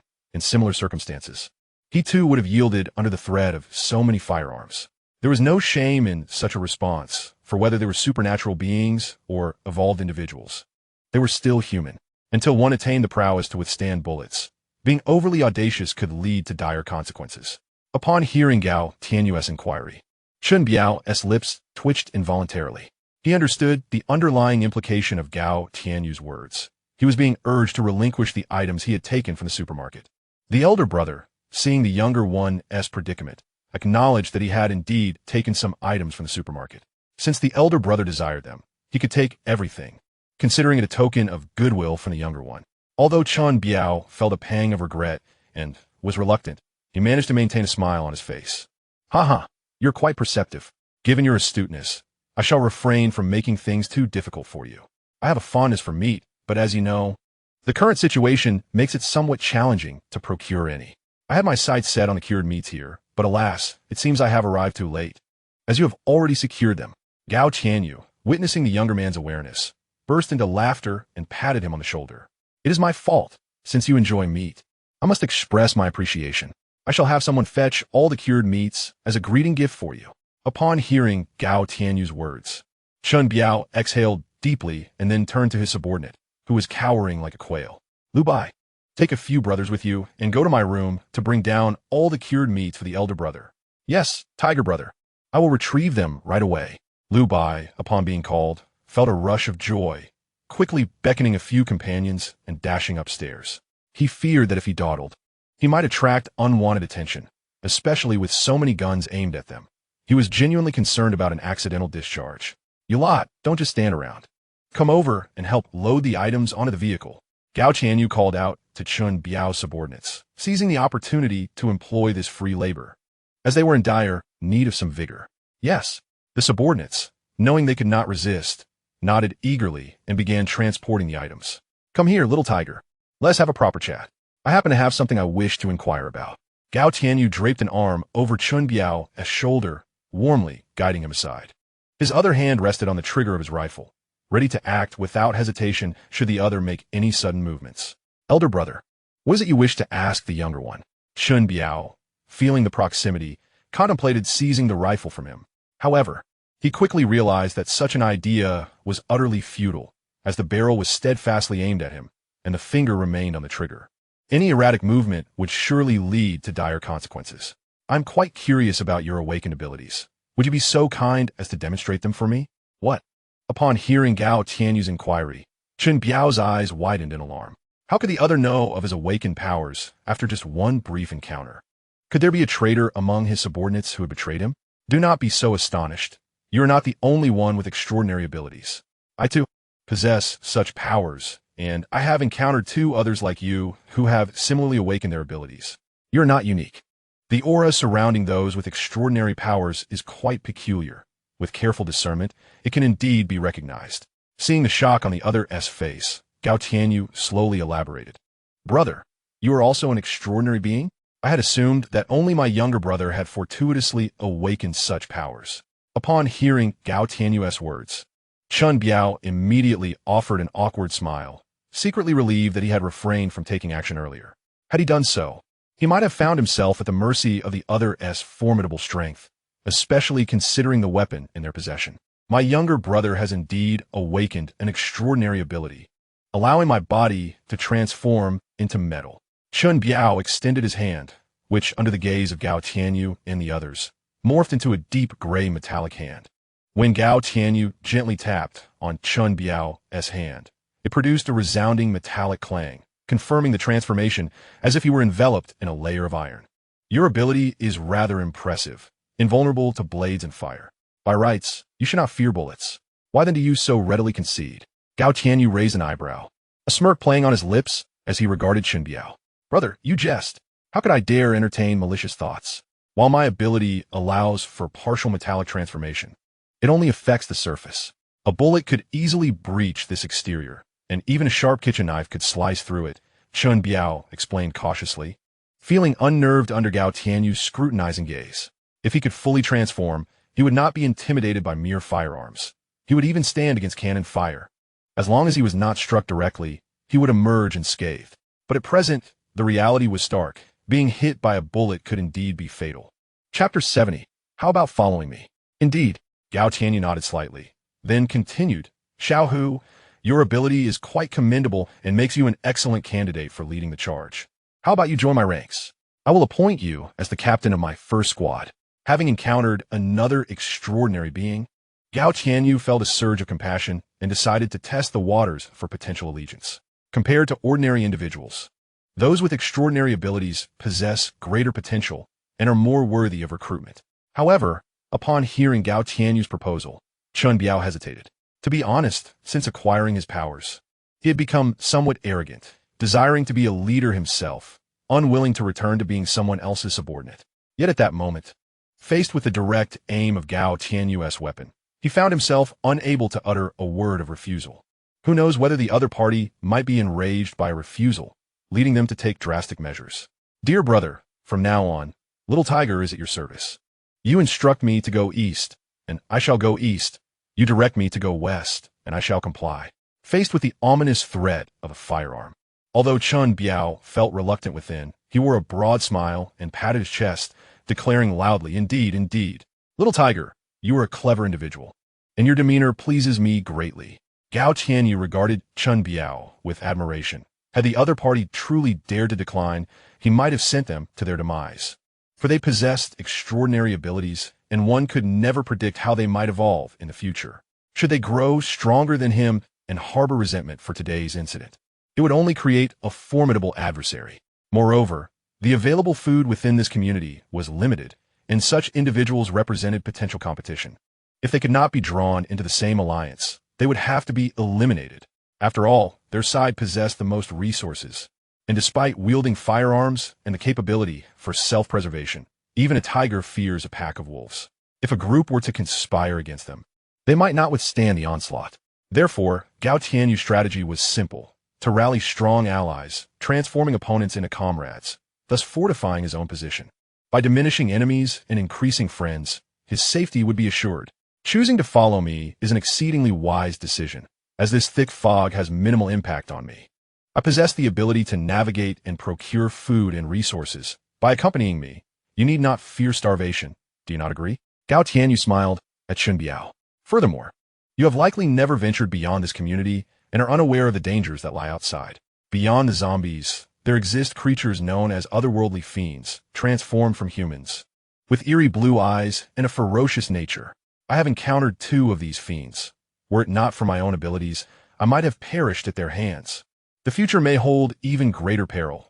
We, as extraordinary beings, must unite to better navigate these challenges. Would you not agree, Little Tiger? Gao Tianyu conversed with Chun Biao, mostly dominating the dialogue, while the latter nodded in agreement. After a while, Chun Biao's subordinates descended from the upper floors. bringing with them over 200 pounds of sausages and cured meats, which they promptly loaded into the vehicle.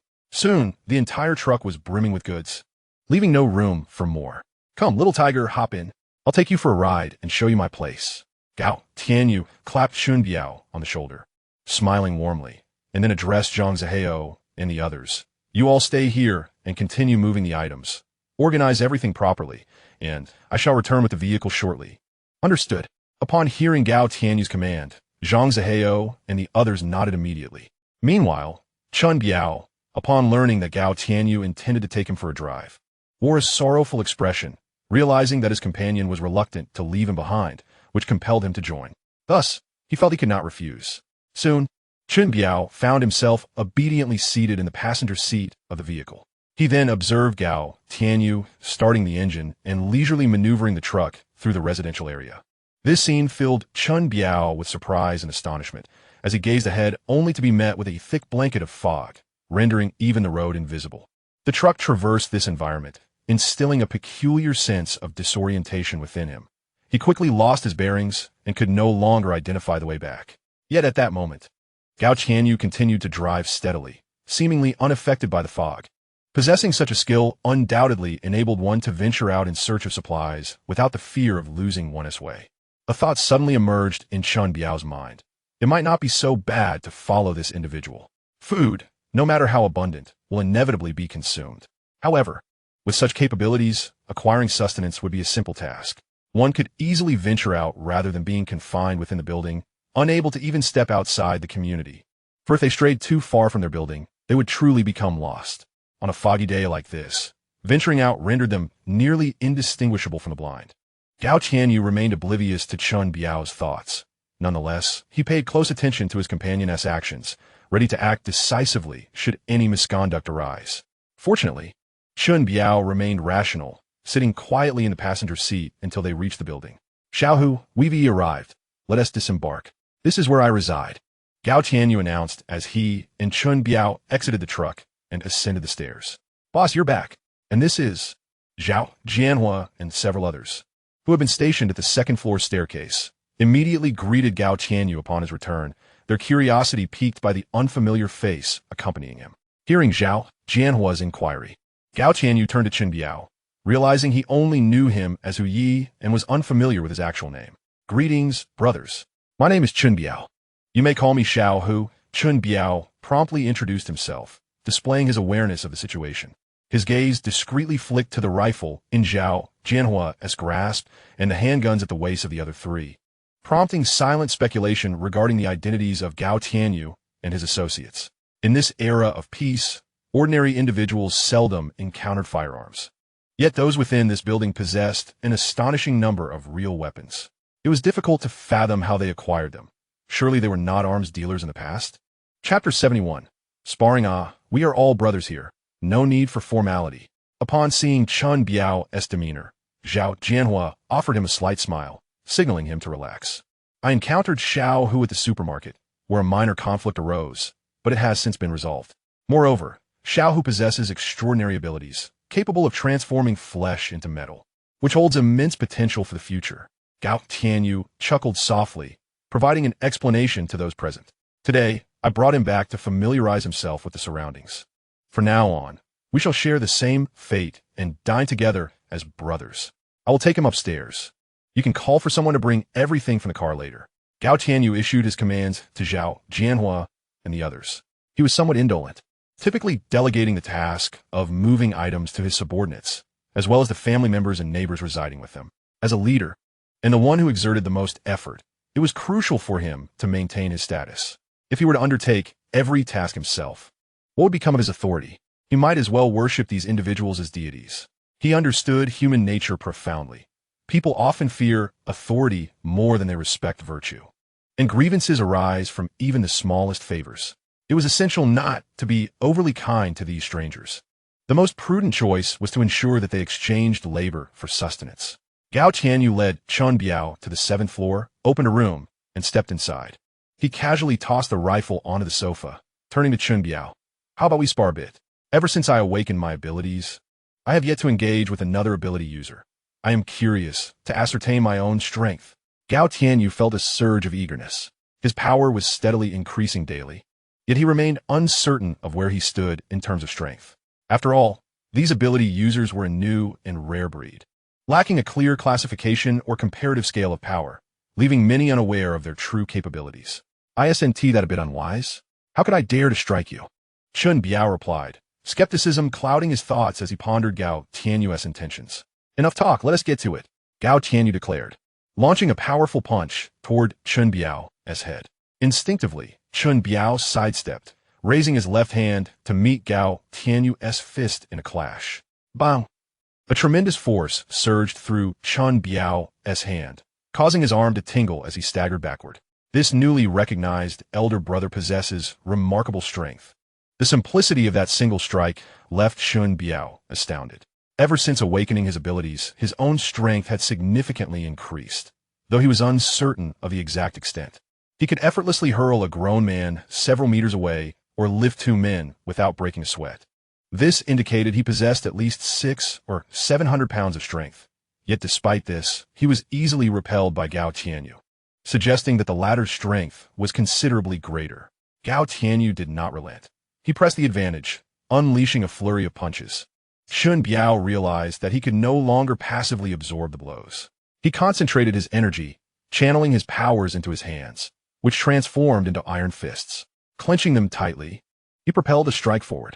The collision of their fists resonated with a dull thud. Chun Biao staggered back a few steps, his fists trembling uncontrollably.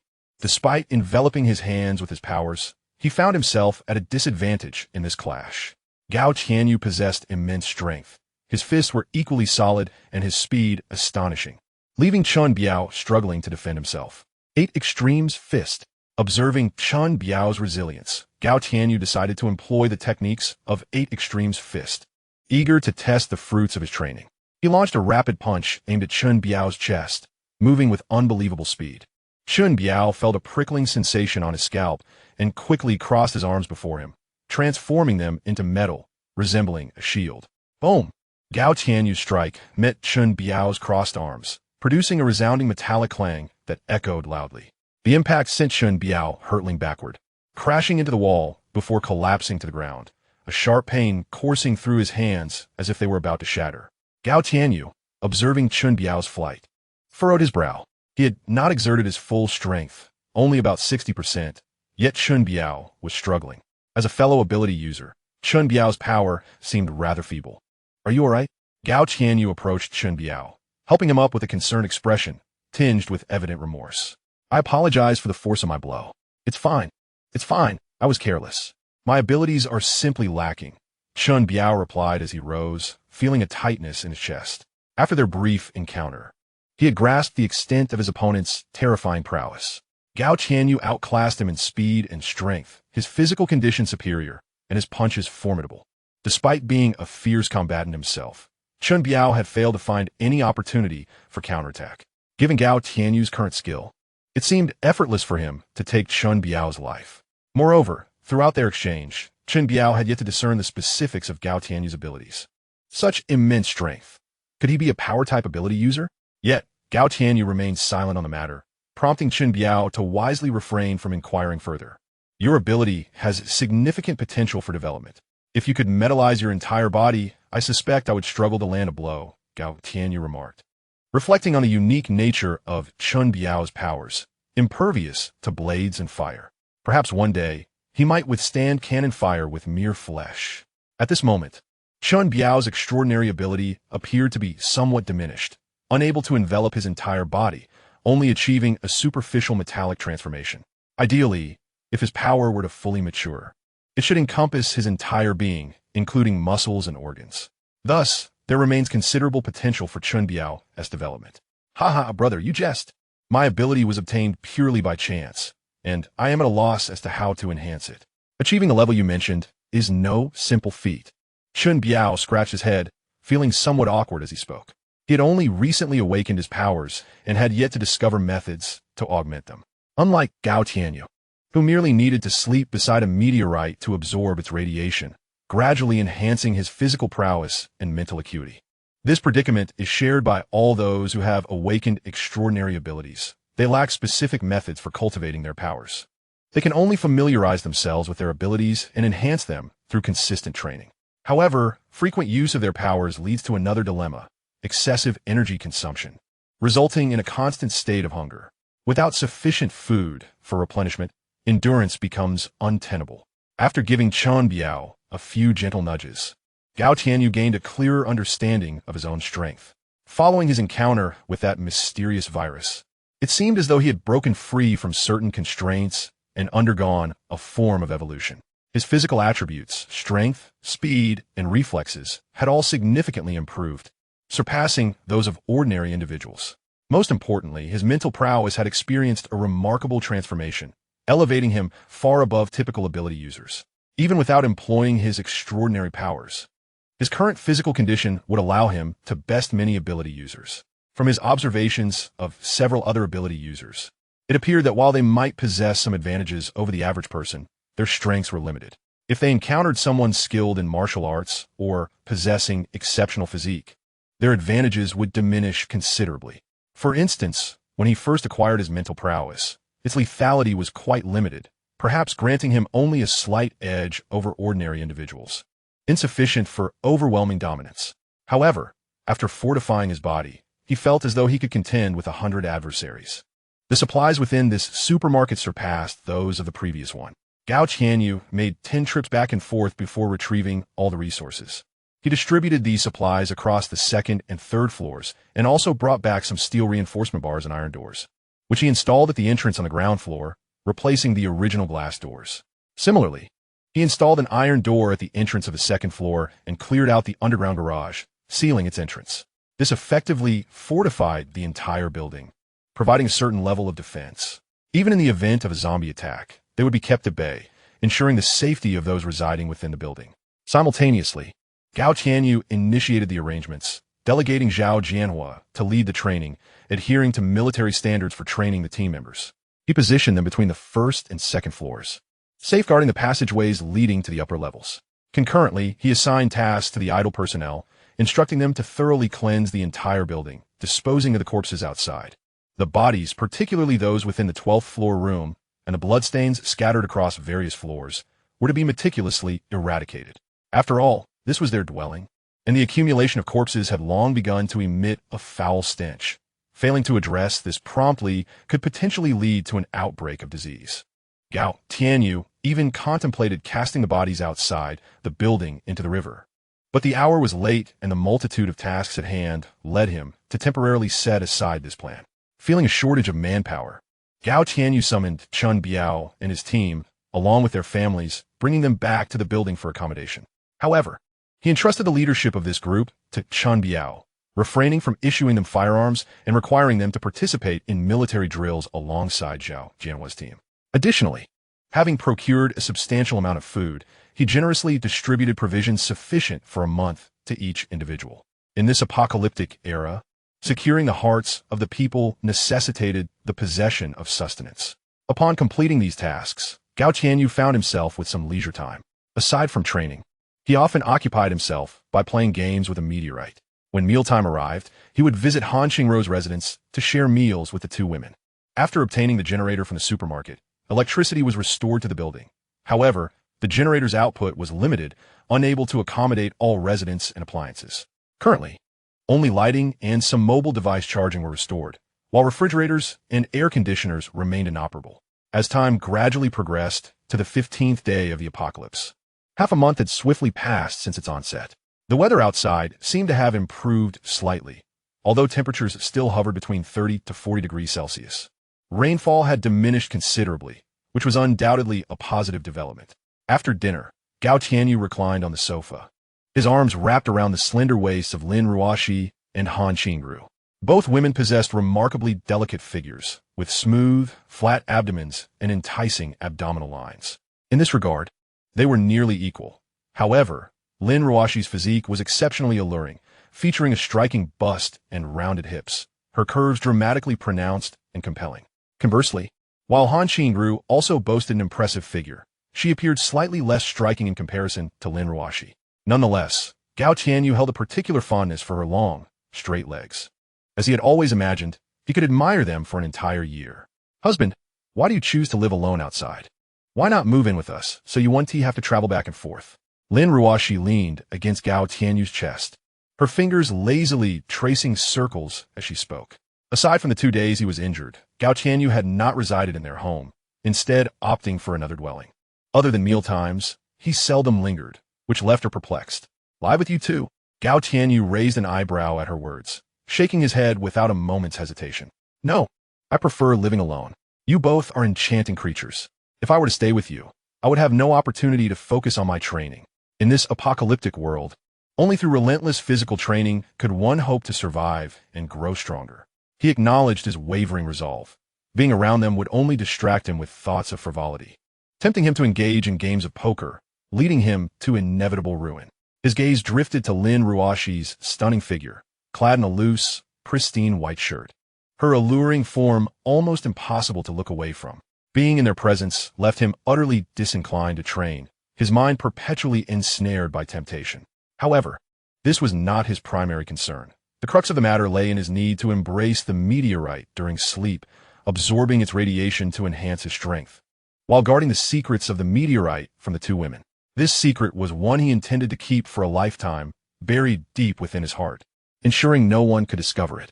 Thus, he had no choice but to maintain his distance. Chapter 73. Not bowing to beauty, enchanting creatures?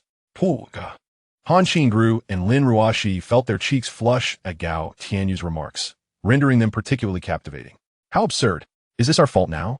Lin Ruoshi shot him a disapproving glance, exasperated that his lack of self-control and his lecherous nature were being laid at their feet, as if their beauty was to blame. She wished she could peer into his thoughts to understand what was truly going on in his mind. Yet, she had to admit his words were not entirely unfounded. He was indeed not the most steadfast of individuals, easily swayed by beauty. Even in moments of injury, he could not refrain from being overly familiar, lacking any decorum. At that moment, his hands were restlessly wandering, oblivious to the need for restraint.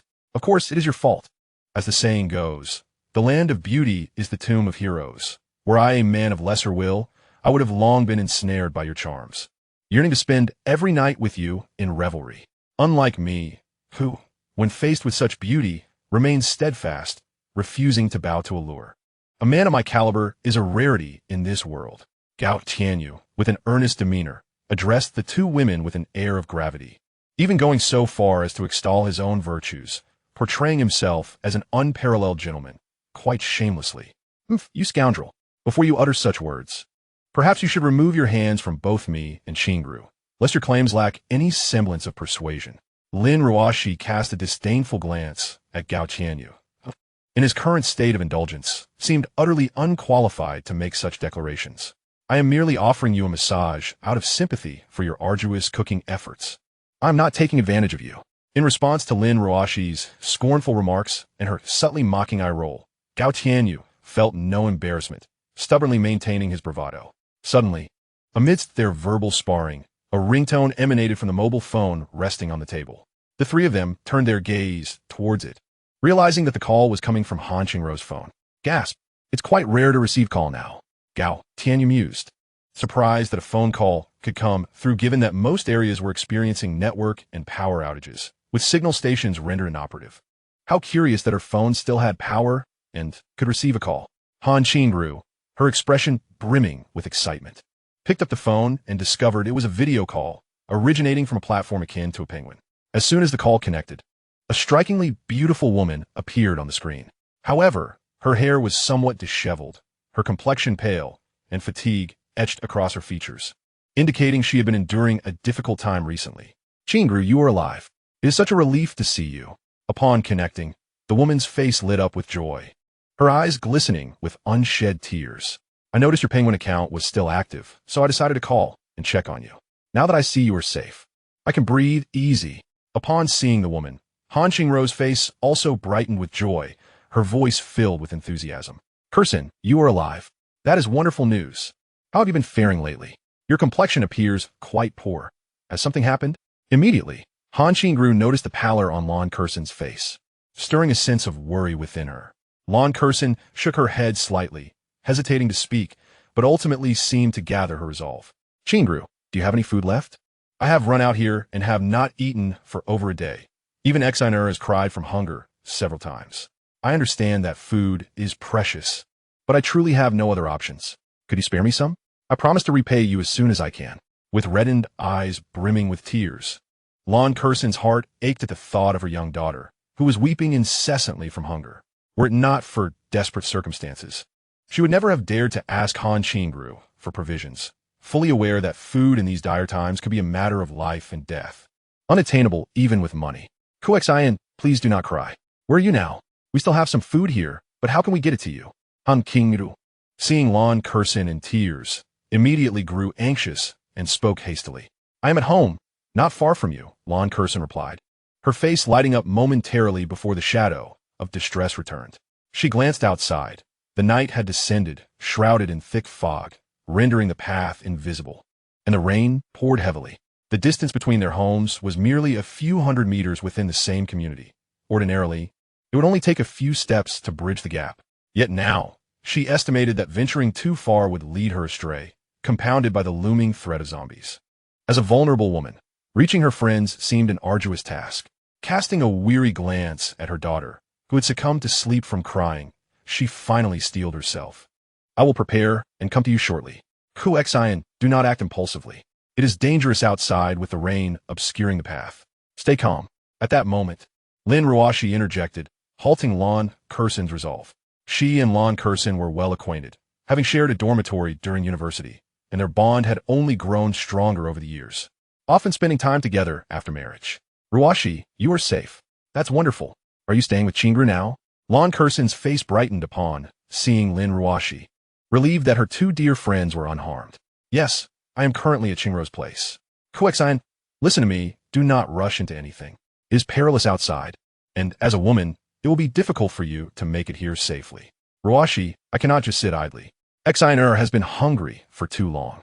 I can endure, but she is still so small. A bitter expression crossed Lon Curson's face. She understood the dangers outside and did not wish to venture out, but felt compelled to do so. Would you consider moving here to live with us? We have food, and it is much safer here than for you both to remain alone. We can look after each other, Han Qingru suddenly proposed, concerned for her friend and her daughter's safety. Move to your place? But Exiner is so young. I fear something might happen. Lon Curson's eyes brightened at Han Qingru's suggestion, tempted to agree, yet hesitated upon thinking of her daughter. Do not worry. I will have my husband come to pick you up. He is quite capable, and with him, you will be safe. Lin Ruashi pulled Gao Tianyu over, pointed at him, and spoke to Lon Curson.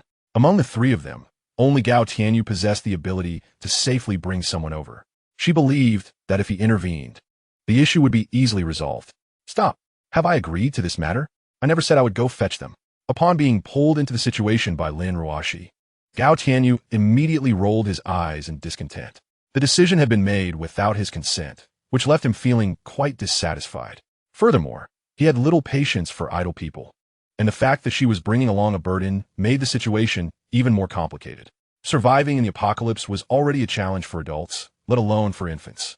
Bringing them back would only create more trouble. Gao Tianyu shook his head, showing no intention of going. He was not a benevolent figure or savior. He was a pragmatic individual who would not concern himself with others' fates unless they held some utility for him. Upon hearing Lin Ruashi refer to Gao Tianyu as husband, Lon Curson was momentarily taken aback, as she knew Lin Ruashi's husband, and it was evident that Gao Tianyu was not him. Just as she pondered this, she heard Gao Tianyu's words, and the glimmer of hope that had just arisen in her heart plummeted to despair, leaving her momentarily at a loss. Husband, Curson is my friend. She is in trouble right now, and I know she is your friend, and I understand your desire to assist her. However, she's not my friend, is she? If you wish for me to rescue her, she must possess some value. Surely, you cannot expect me to support them indefinitely. The reason I am willing to care for you is that you are my women willing to stand by my side. But she is a stranger to me. You cannot expect me to provide for another man's women and children. Gao Tianyu interrupted Lin Ruashi before she could finish her thought. While he was no longer in need of food, he was not foolishly generous. If someone wanted to obtain provisions from him, they must either offer something in exchange, demonstrate their worth, or be willing to become one of his women, like Lin Ruashi or Han Qingru. He would not invest in strangers without the promise of reciprocity or gain. Lin Ruashi was rendered speechless by Gao Tianyu's response. After spending some time with him, she had discerned his character. While Gao Tianyu was generally easy to converse with and enjoyed joking with him, he had a defining trait, a strong sense of principle. Once he made up his mind about something, it was difficult to change. Unless suddenly, Lin Ruoxi seemed to have an epiphany. Was there a hidden motive behind his words? She discreetly glanced at Gao Tianyu and noticed his gaze fixated on the screen of his phone. On the screen before him was Lan Kersin. Despite her pale complexion and weary appearance, still could not conceal her inherent beauty. Within the confines of the school, she was undoubtedly a sought-after presence.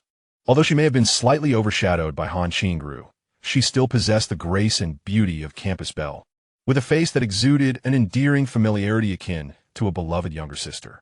Such a woman would naturally attract the admiration of many men. Observing this, Lin Ruoxi realized that this man likely had his sights set on Lan Kersin, perhaps harboring some ulterior motives. With this thought in mind, she resolved to lend a hand to this man. She turned to Lan Kersin and said, "Kersin, what do you think of my husband? Why not join us and become his woman?" Upon uttering these words, the entire gathering fell into stunned silence, including the bewildered Lan Kersin. Even Gao Tianyu cast a quizzical glance at Lin Ruoxi, a flicker of strange intrigue dancing in his eyes, unsure of the motives behind her unexpected proposition. Just moments ago, he had expressed his reluctance to take on a wife and children, yet now Lin Ruoxi posed such a question. What was she thinking? If he were aware of Lin Ruoxi's inner thoughts, he would undoubtedly feel wronged.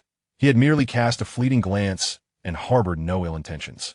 Though Lan Kersin was undeniably beautiful, she was accompanied by a burden, a genuine liability that required constant care for all her needs. In this apocalyptic world, raising such a young infant posed an insurmountable challenge. Who could guarantee the child's survival? Even before the onset of the apocalypse, infants had a considerable risk of mortality, let alone in the current dire circumstances. His disdain for the complications was sincere, not a calculated maneuver to manipulate her. "Kersin, please do not jest. You are aware that I already have a husband, and we even have a child." A blush crept onto Lan Kersin's cheeks, and she felt a wave of embarrassment, unable to comprehend why her dear friend would propose such an unthinkable idea, especially considering her awareness of Lan Kersin's circumstances. "I understand that, but right now, Jinwei's fate is uncertain. We do not know if he is alive. Your food supplies are dwindling, and if this continues, you and your daughter will face starvation. However, if you were to join my husband, all of this could be resolved. He has already cleared out 2 supermarkets in our community, filled with provisions, including ample baby formula to ensure Xiner is well-fed and nurtured. Moreover, his strength guarantees our protection, alleviating your need to scavenge for food, which is beneficial for both you and Xiner." After hearing Lin Ruoxi's words, Lan Kersin felt her resolve waver. She glanced at her peacefully sleeping daughter and, after a moment of contemplation, clenched her teeth and said, "Fine. As long as you are willing to provide for both of us, I shall become your husband's woman." Just like Ruoxi, Lan Kersin looked earnestly at Gao Tianyu, convinced that Lin Ruoxi's encouragement stemmed from his subtle hints, believing he had taken an interest in her, hence prompting Ruoxi to persuade her to follow him. Gao Tianyu listened to the conversation between the two, a faint twitch at the corner of his mouth, his mind filled with frustration. Chapter 75. The zombies have grown stronger. "Don't you care to ask for my opinion?" Gao Tianyu silently lamented. Although Lan Kersin was quite beautiful, at this moment, her haggard appearance paled in comparison to Lin Ruoxi and Han Qingru. With these 2 stunning beauties by his side, she simply could not capture his attention. He vowed he had no ulterior motives, merely a desire to avoid the burden of an extra person. He found it bothersome. Yet, at this moment, Lin Ruoxi unexpectedly presented him with a woman, leaving him speechless. Lan Kersin's beauty was indeed captivating, but her daughter was a significant drawback, a nuisance. He wished to keep the mother, but had no desire to take on the daughter, leading to his inner turmoil. However, before he could dwell on it for long, an umbrella suddenly appeared in his hand. At the same time, Lin Ruoxi pressed 2 bottles of milk and a piece of bread into his grasp. "Darling, don't hesitate. Hurry and bring Kersin back. Once you arrive, give them something to eat to tide them over. They are currently residing in room 3, 22nd floor, building 5. The sooner you go, the sooner you return." Lin Ruoxi urged him, pushing him out of the house. In the hallway, Gao Tianyu stood dazed, holding the umbrella and food, a sense of strangeness washing over him. Lin Ruoxi seemed to have orchestrated this intentionally. She had perceived his reluctance to get embroiled in trouble and his hesitance to assist Lan Kersin, thus concocting this plan. To obtain the beauty, he must also take on the troublesome burden. Alas, this woman is too clever. Such intelligence, isn't always a blessing. It was far easier when she was a bit more naive. Gao Tianyu sighed, realizing that a woman with such sharp wits could be elusive and perplexing. A source of vexation. Instead of directly fetching her, he returned to his residence, retrieved a fire axe, and armed himself before setting off again. After Gao Tianyu departed, Han Qingru looked at Lin Ruoshi with confusion, her voice tinged with urgency. Ruoshi, what are you thinking? How could you allow Kursin to accompany him? She has a child. Lin Ruoshi gazed at Han Qingru and sighed softly. Qingru, you have known that scoundrel longer than I have. You should understand his character. He never acts without benefit. Do you think he would engage in something without a reward? If we want him to be willing to take in Exiner, Kursin must make sacrifices. Otherwise, he would never agree to support Exiner. Moreover, I can assure you that he is still reluctant to take on the responsibility of raising Exiner, but is equally unwilling to let go of the beautiful Kursin. He is likely torn in his thoughts right now. Certainly, in addition to this, I have some other considerations. This fellow resembles a formidable bull, and it would be somewhat challenging for the two of us to handle him alone. It would be prudent to enlist the help of another to share the burden. Lin Ruoshi winked at Han Qingru, her lips curling into a faint, enigmatic smile. Upon hearing this, Han Qingru shot her a reproachful glance, a blush creeping onto her cheeks. Her dear friend was utterly unreserved, unabashedly vocalizing thoughts that others might keep to themselves. Gao Tianyu, sheltered beneath an umbrella, traversed the community amidst the torrential downpour, which was further obscured by a thick mist, rendering direction nearly impossible to discern. He extended his mental faculties, scanning the surrounding environment while remaining vigilant for any lurking dangers. Following the path etched in his memory, he proceeded toward Building 5. In this enveloping darkness, not a glimmer of light was visible, apart from the incessant patter of rain. An eerie silence pervaded the atmosphere, amplifying the sense of isolation. As he advanced, Gao Tianyu encountered only two zombies wandering in the rain, their senses seemingly dulled by the downpour. It was only when he approached them closely that they reacted, catching the scent of prey. However, before they could strike, he swiftly dispatched them, shattering their skulls. The truth is, such an environment is exceedingly harsh.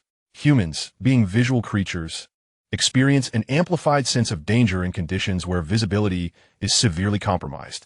Survival instincts are drastically diminished, making the prospect of enduring this reality profoundly challenging. It is akin to a blind individual striving to survive without assistance. Currently, the situation dictates that anyone venturing outside would find themselves akin to the blind, unable to navigate their surroundings and lacking even the most fundamental survival skills. After wandering through the rain for approximately 10 minutes, Gao Tianyu finally arrived at the entrance of Building 5. The glass door, much like that of his own building, lay shattered. At the threshold, several corpses were strewn about, all belonging to zombies. Within the stairwell, 3 more zombies sought refuge from the rain, and as Gao Tianyu stepped inside, they immediately detected his presence, emitting guttural howls as they lunged toward him. The trio comprised 2 women and 1 man. The male was an elderly figure, while the females included a middle-aged woman and a young girl. The elderly male zombie charged ahead with surprising speed, exceeding that of typical zombies, his decayed visage a grotesque sight of torment. Gao Tianyu swung his axe with precision, cleaving through the zombie's skull in a single strike. With a roar, as he vanquished the first zombie, the remaining 2 advanced, one to his left and the other to his right, launching their assault. Gao Tianyu keenly sensed that the strength of these 2 zombies surpassed that of their counterparts, their attack velocity approximately a third faster than usual. Bang! Bang! However, any actions taken by him still seemed insufficient, and he swiftly dealt with them in just a couple of strikes. These 3 zombies appeared to be stronger than many of their counterparts outside. Could it be that these undead were gradually evolving? If that were the case, it would be utterly disastrous. Gao Tianyu furrowed his brow. If they were merely ordinary zombies, an adult wielding a weapon might still stand chance. But if these creatures were indeed becoming more formidable, and their speed increased, then even armed civilians would be no match for them. Moreover, amidst this thick fog, attempting to eliminate these zombies was exceedingly challenging, let alone completely vanquishing them. Without the hindrance of this dense mist, the military could easily deploy firearms and ammunition, spending just a bit of time to cleanse the entire city of its undead menace. Yet now, the army was unable to take action, and their predicament was unlikely to be any better. The virus showed no favoritism towards military personnel. Those destined to be infected would still succumb. And even the people sheltered in the air raid shelters were not exempt from this fate. Chapter 76. Lon Kursin, after dispatching the 3 zombies, Gao Tianyu ascended the stairs. The situation within this building was hardly better than that of his own. Many lives had been lost, yet a considerable number of people, after the initial panic, had begun to stabilize and systematically eliminate the zombies while also gathering supplies. Some individuals had even banded together to form small groups. After all, humans are social creatures, instinctively seeking warmth in numbers when facing danger, so he was not surprised by this development. Upon reaching the upper floor, he found no zombies lurking in the hallway. However, there were traces of dragging along the ground, with blood trailing down to the window. Along the way, he also encountered numerous violently breached doors, and the marks left behind resembled those made by a fire axe or crowbar.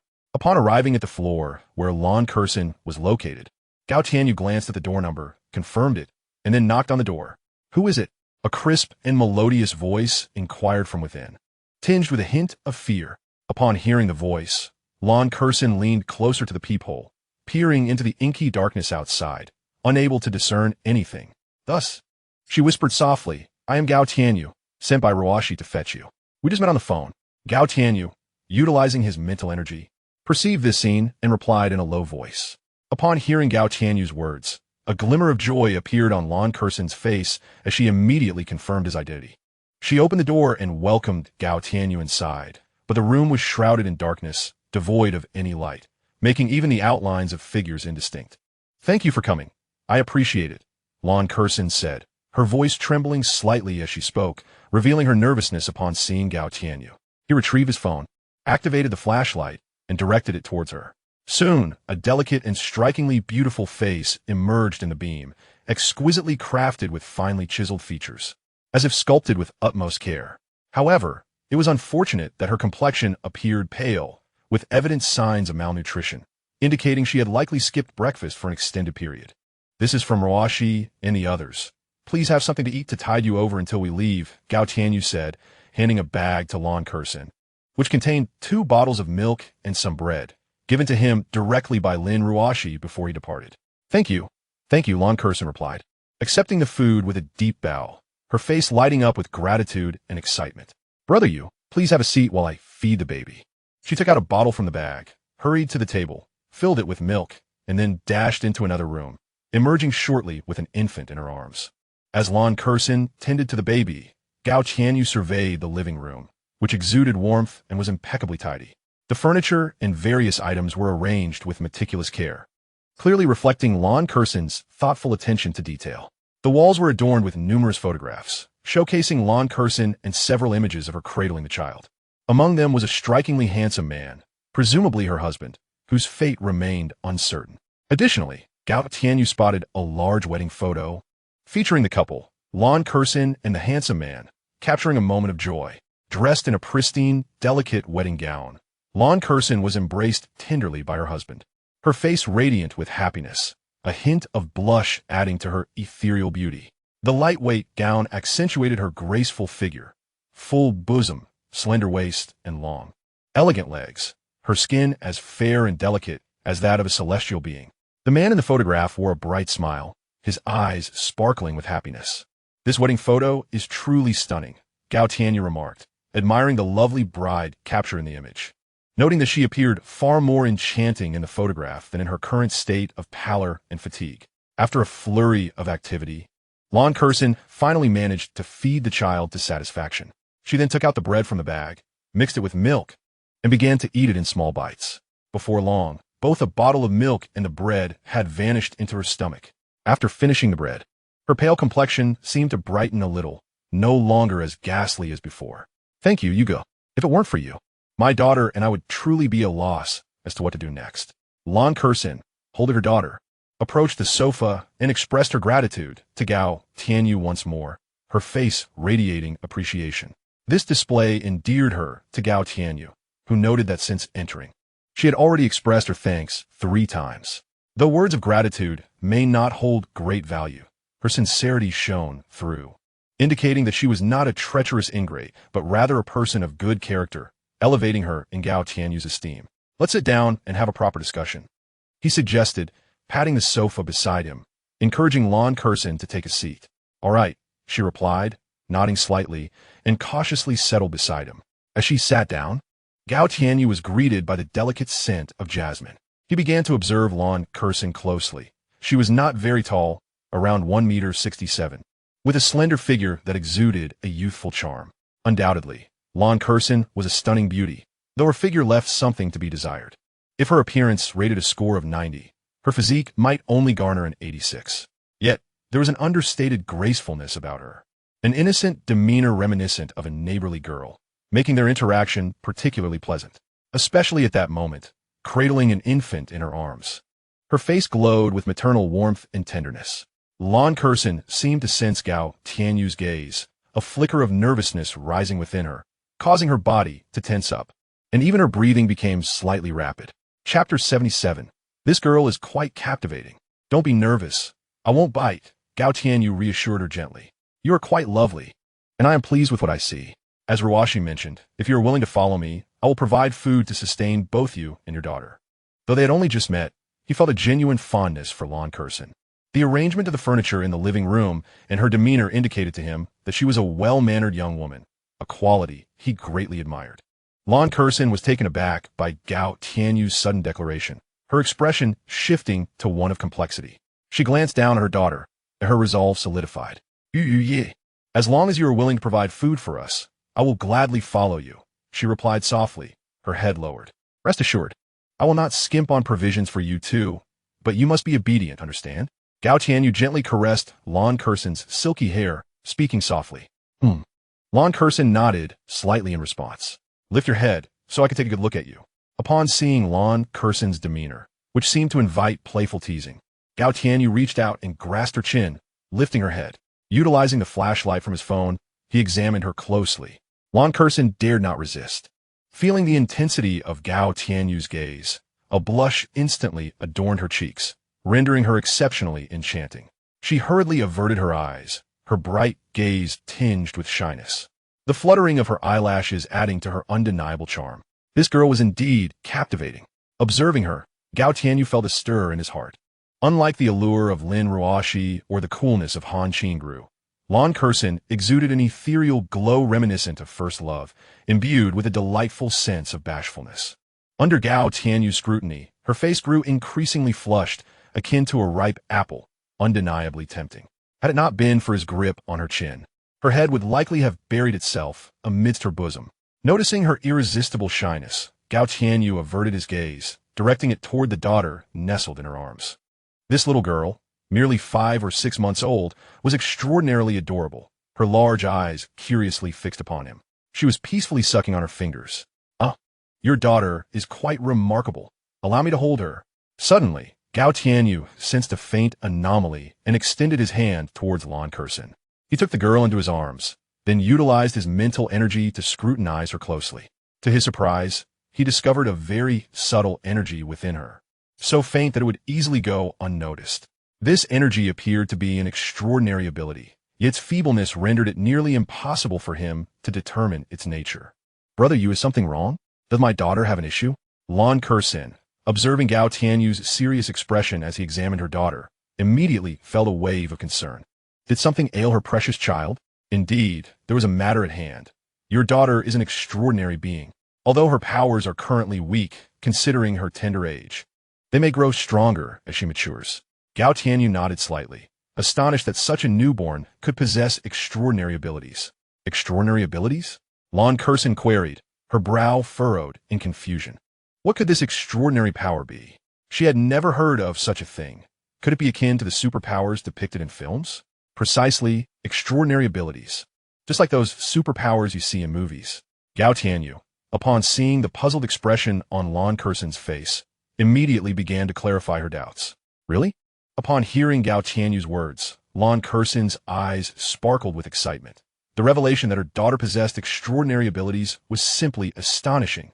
Indeed, I have checked multiple times, and there should be no error, Gao Tianyu affirmed. This was the 4th extraordinary individual he had encountered, and remarkably, this one was an infant. It was noteworthy that, including himself, All the other extraordinary beings he had met were adults, all male, yet this one was not only a girl, but also an infant, which left him quite astonished. Have you finished packing your things? If so, let's be on our way. Not yet. I will pack right away. Lon Curson responded with a shake of her head and hurried into the room to begin her preparations. Soon, the sounds of her bustling about filled the space. Before long, she emerged carrying a small suitcase. Let us go, we must head down now.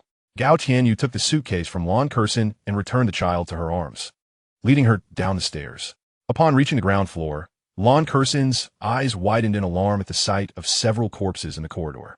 Instinctively, she clutched the hem of Gao Tianyu's clothing, her face betraying an unmistakable fear, her complexion paling. Do not be afraid. They are merely corpses. Gao Tianyu reassured her with a gentle pat on her hand, then picked up an umbrella resting nearby, holding it above their heads as he guided Lon Curson into the rain. Once they stepped into the downpour, Lon Curson's anxiety intensified. The surrounding path was obscured in darkness, devoid of any light, leaving her disoriented. She could only cling tightly to Gao Tianyu's clothing, her heart racing with fear. Simultaneously, she felt a surge of gratitude for heeding Lin Ruoshi's advice, for had she ventured out recklessly, she would undoubtedly have lost her way. The rain fell incessantly around them, yet most of it was shielded from Lon Curson by the umbrella that Gao Tianyu held, covering her side. Suddenly, Gao Tianyu sensed a prickling sensation of being watched, as if something ominous were fixated upon him, sending a chill down his spine. He promptly halted, placing the suitcase down and reaching for the axe at his waist. His mental acuity heightened to its utmost, scanning the surroundings with an intense gaze, tension radiating from him. Stay behind me and hold the umbrella steady, Gao Tianyu instructed, positioning Lon Curson securely behind him and transferring the umbrella into her hands. What is wrong? Is something the matter? Lon Curson's heart raced as she observed Gao Tianyu's demeanor shift. Chapter 78. An unknown existence in the darkness. Gao Tianyu gazed into the depths of darkness, yet discerned nothing. The night, shrouded in dense fog and rain, obstructed his vision, rendering his intentions utterly opaque. Approximately 50 or 60 meters away, a vague silhouette lurked, its emerald eyes fixated upon them, just as it prepared to launch an assault on Gao Tianyu and his companions. It sensed a dangerous aura emanating from him and abruptly halted its advance. The creature felt an unsettling threat radiating from Gao Tianyu, yet it hesitated to retreat, unwilling to forsake the tantalizing meal before it. The intoxicating scent wafting from Gao Tianyu, and the infant left it salivating. Thus, the shadow lingered in the night, locked in a silent standoff with Gao Tianyu, reluctant to depart. After approximately 5 minutes, the shadow, having lost its patience, cast one last begrudging glance at Gao Tianyu before drifting into a nearby building. Once the ominous presence receded, Gao Tianyu exhaled a sigh of relief. The sensation of being watched dissipated. Although he could not fathom the terrifying entity cloaked in darkness, he recognized an extraordinarily peculiar aura, one he had never encountered before. Chilling to the core. Let's go. That creature has likely departed. We must hurry back, Gao Tianyu declared, seizing his suitcase and accepting the umbrella from Lon Curson's hands as he guided her swiftly towards their building. Minutes later, they arrived at their destination. Boss, you're back. A vigilant teammate stationed in the corridor greeted Gao Tianyu with evident delight. Indeed, stay alert. The outside world grows increasingly perilous. Tomorrow, instruct Zhao Jianhua to gather a team and ensure all windows below are securely boarded up. Additionally, fortify several defensive lines in the stairwell.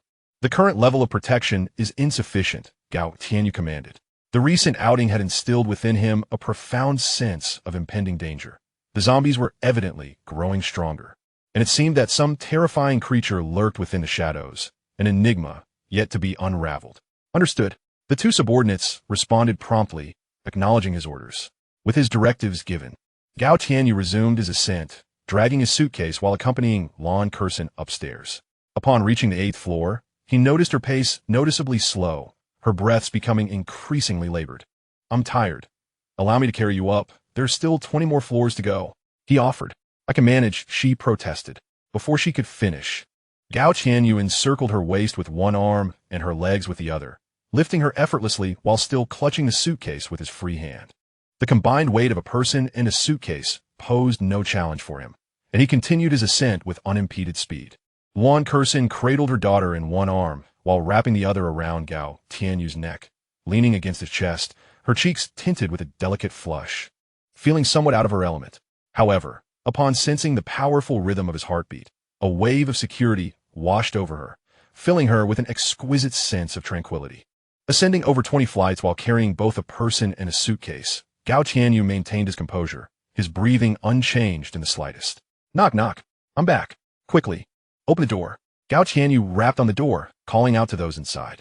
Lin Ruoshi and Han Qingru, who had been seated in the living room, hastily rose to answer the commotion outside, swinging the door open. They were greeted by the sight of Gao Tianyu entering, cradling Lan Kursin and hauling a suitcase in tow. Darling Kursin, you're back, Lin Ruoshi exclaimed, her face lighting up with joy as she welcomed them inside. Ruoshi, Qingru, Lan Kursin beamed upon seeing the two women. Gao Tianyu gently set Lan Kursin down on the sofa, and as they settled, the three women joyously embraced, their faces radiating delight. Suddenly, Han Qingru noticed the water stains on both Lan Kursin and Gao Tianyu, particularly the latter, whose clothes were thoroughly dampened. Without hesitation, she turned and entered the bathroom, retrieving 2 towels. Kursin, you're soaked. Quickly, use this towel to dry off and change into something else, she urged, handing 1 towel to Lan Kursin. Then, approaching Gao Tianyu, she said, Brother, you're also wet. Let me help you dry off. With gentle care, she began to towel off his hair, and after it was dry, her eyes fell upon his drenched clothing. Your clothes are completely soaked. Come with me. I'll get you something to change into. Han Qingru's brow furrowed as she took hold of his arm, leading him into the bedroom. She rummaged through the wardrobe, finally extracting a pristine white shirt and a pair of shorts. These are clothes my husband used to wear. Put them on temporarily. Otherwise, you'll catch cold, she said softly, offering the garments to him. All right, you help me change. Gao Tianyu replied with a smile, spreading his arms wide as he addressed Han Qingru. Okay. Han Qingru felt her cheeks warm at his response, but did not refuse. She placed the clothes on the bed and moved closer to him, deftly removing his damp attire. As she performed this task, a delightful fragrance wafted into Gao Tianyu's senses, especially as she bent down. Through the loose shirt, he caught sight of 2 alabaster curves, momentarily captivating his gaze. Just as Han Qingru was about to dress Gao Tianyu, he stopped her, insisting that they attend to more pressing matters first. In the living room, Lin Ruoshi emerged from the kitchen, carrying a steaming bowl of noodles, which she placed before Lan Kursin, garnished generously with pieces of meat. The dish was a feast for the senses, and, as Lan Kursin took her first few bites, she was suddenly aware of a commotion from the room, which caused her cheeks to flush. How impatient this man is, Kursin thought to herself, feeling a mix of embarrassment and irritation at his lack of restraint. Lin Ruoshi observed Lan Kursin, who was focused on her noodles, yet blushing deeply. Clearing her throat gently, she inquired, What is going on between you and Qingru? Why do you refer to him as husband? What about Tianheng and Qinzhong? A hint of awkwardness flickered across Lan Kursin's face, yet she seemed to recall something and whispered her question urgently. Chapter 79. It's all his fault for lacking resolve at Lin Ruoshi's words. A heavy silence enveloped the room. After a lengthy pause, she finally spoke in a hushed tone. They have encountered some troubles. Sore Ruokshi. I didn't mean to imply. Lan Kursin realized her misstep and rushed to clarify her intentions. It's all right, the past is behind us. Life requires us to look forward, does it not? Lin Ruoshi shook her head, smiling gently. Though this man had his vices, he was generally pleasant to be around. With few glaring faults, one only needed to indulge him a little. Having spent time with Gao Tianyu, Lin Ruoshi found him quite agreeable with no significant issues in his character. As long as one avoided provoking him, you will come to understand this in time. From now on, we are good sisters, and you must align with us to secure this man's heart firmly. With his nature, he is bound to attract other women in the future, leading to inevitable jealousy. Only through unity can we establish our place in his heart. Lin Ruoshi gently grasped Lan Kursin's delicate hand, her understanding of Gao Tianyu's character clear. His lecherous tendencies were undeniable. In this post-apocalyptic world, it is exceedingly difficult for beautiful women to sustain a stable existence. They must either possess the strength to protect themselves or align with a powerful man who can offer them protection. Gao Tianyu was such a formidable man. With ample resources at his disposal, many women would undoubtedly seek his favor in the future. Although they were all stunning, rare beauties, there would always be women even more captivating and exceptional than they. Should they encounter such competition, their situation could become precarious. Thus, it was imperative to forge alliances now, solidifying their status before potential rivals emerged. This way, even with others encroaching upon their territory, their influence would remain largely unscathed. Lon Curson nodded slightly, her comprehension wavering between clarity and confusion. Although the conversation between the two was hushed, it was utterly impossible to conceal it from Gao Tianyu, who absorbed every word in the room. A slight twitch at the corner of his mouth revealed his bemusement. He found himself at a loss for words regarding Lin Ruoxi. At this moment, only 2 women were by his side, and even with the addition of Lon Curson, there were merely 3. Yet, all had been drawn to Lin Ruoxi's side, forming an unspoken clique. Was she anxiously seeking to establish her dominance? Such meticulous scheming. However, he chose not to intervene. After all, the rivalry and jealousy among these women ultimately benefited him. Competition breeds pressure. If life were to be as dull as stagnant water, what meaning would it hold? An hour and a half later, Gao Tianyu emerged from the room leisurely, clad in shorts with a shirt draped over his shoulder. It's getting late. I shall return to rest now and come back tomorrow, he said cheerfully to Lin Ruoxi and Lon Curson. He playfully pinched Lon Curson's cheek, advising her to take good care of herself, promising to visit her the following day, and gave her a significant wink. Upon witnessing his suggestive expression, Lon Curson's face flushed crimson, and she lowered her gaze, shyly avoiding his eyes. Gao Tianyu chuckled at her reaction before turning and leaving Han Qingrou's home. Upon returning home, he retrieved the meteorite from his box, cradling it in his arms as he lay on his bed. Damn it, women only hinder my progress in becoming stronger. Starting tomorrow, I shall abstain. The thought of having lost several hours of training time today left him feeling resigned. His wavering willpower had succumbed to the allure of these captivating women. Time was precious. Losing even a few hours daily would accumulate into a significant waste over time. From tomorrow, tomorrow I have matters to attend to. So from the day after, I must strictly discipline myself, practice martial arts, and strengthen my body to become more formidable. He resolutely vowed in his heart. In his perception, the meteorite continued to emit radiation, which, upon entering his body, invigorated his cells. A refreshing sensation surged through his mind, gradually intensifying his mental acuity. Women are merely distractions. The meteorite is my true love. The realization of his gradual strengthening filled Gao Tianyu with joy, and he drifted into a deep slumber, clutching the meteorite. As night fell, many succumbed to the realm of dreams. However, within Building 11 of the same community as Gao Tianyu, an unexpected event unfolded. The shadowy figure that had confronted Gao Tianyu began its hunt upon entering the building, its form ethereal, resembling a wisp of black mist, eerily intangible. At this moment, he directly passed through the doorway and entered a room, swiftly gliding toward the man who was soundly asleep. Suddenly, a chilling scream erupted from the man, reverberating through the silence of the night with an ear-splitting intensity. The man's eyes glowed with an eerie green light, his veins bulging as he struggled violently, ensnared in terror. His hands relentlessly beat upon his own head while he scratched at his body. Flesh was visibly vanishing at an alarming rate. Soon his body withered, leaving only a thin layer of skin tightly adhering to his bones. Along, what is happening to you? The door burst open, and 3 burly men armed with various weapons rushed in. Upon witnessing the scene, they gasped in horror, with a bloodthirsty expression suddenly plastered across his face. The man possessed by the shadow lunged at the 3. A dark mist enveloped the entire room, engulfing them within its grasp.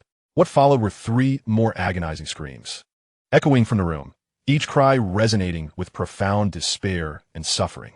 After a considerable time, the screams gradually subsided, leaving the room in utter darkness, save for the addition of 3 skeletal remains on the floor.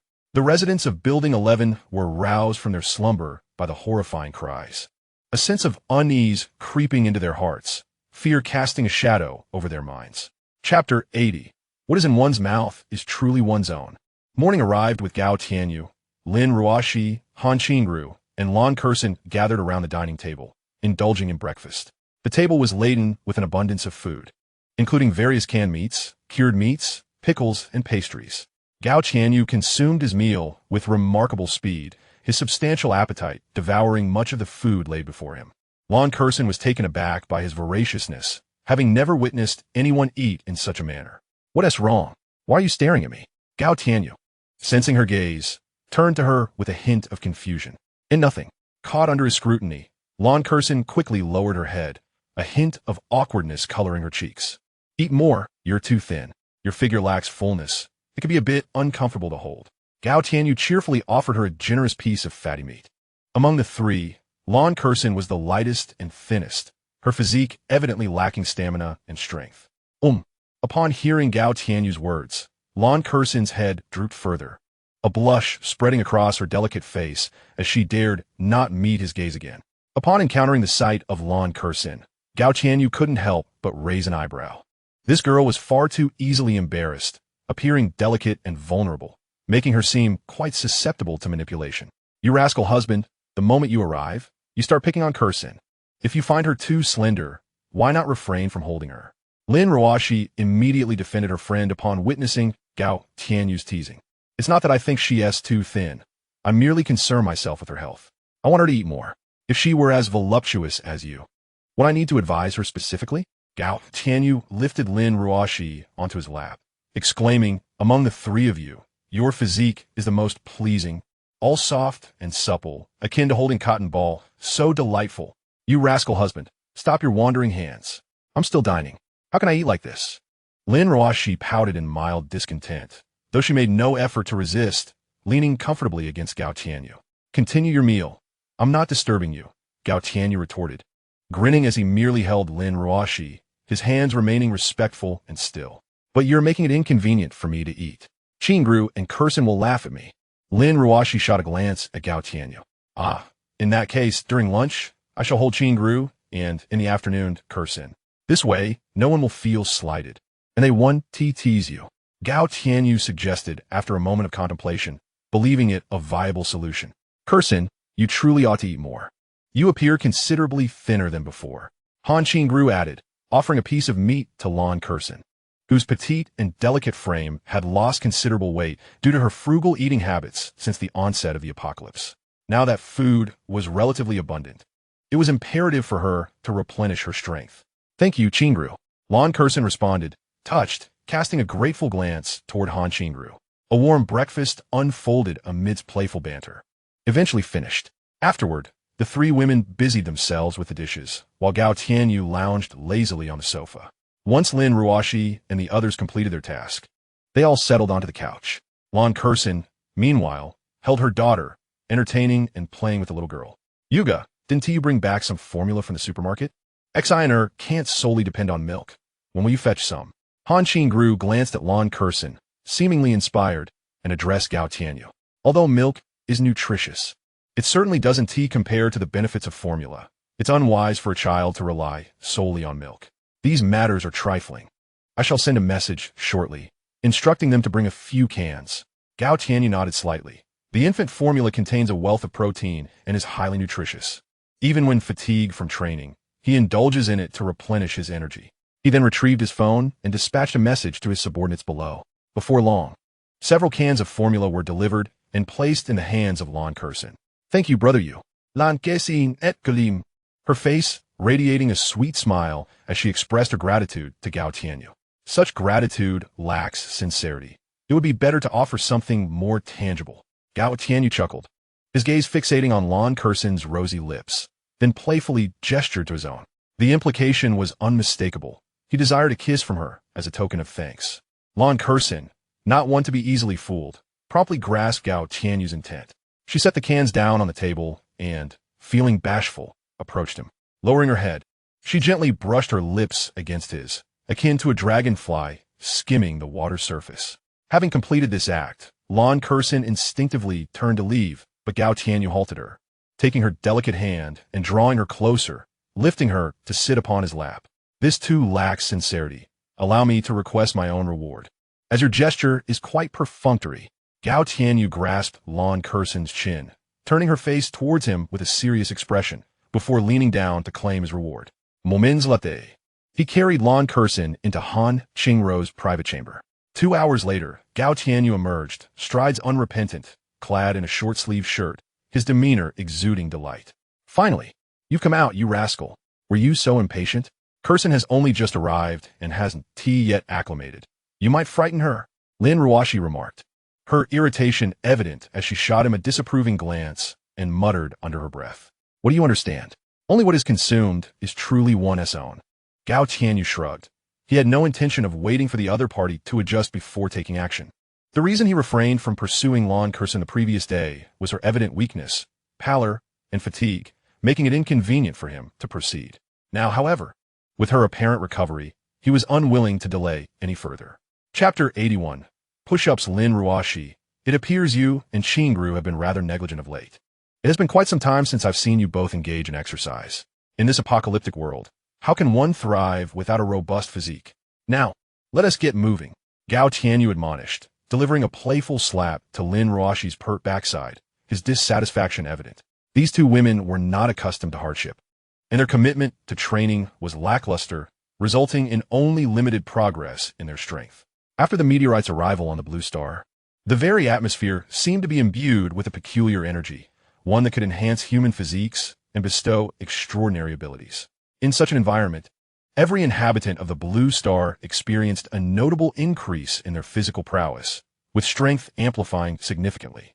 Moreover, it was possible to cultivate one's physique and accelerate the absorption of this energy, thereby becoming stronger.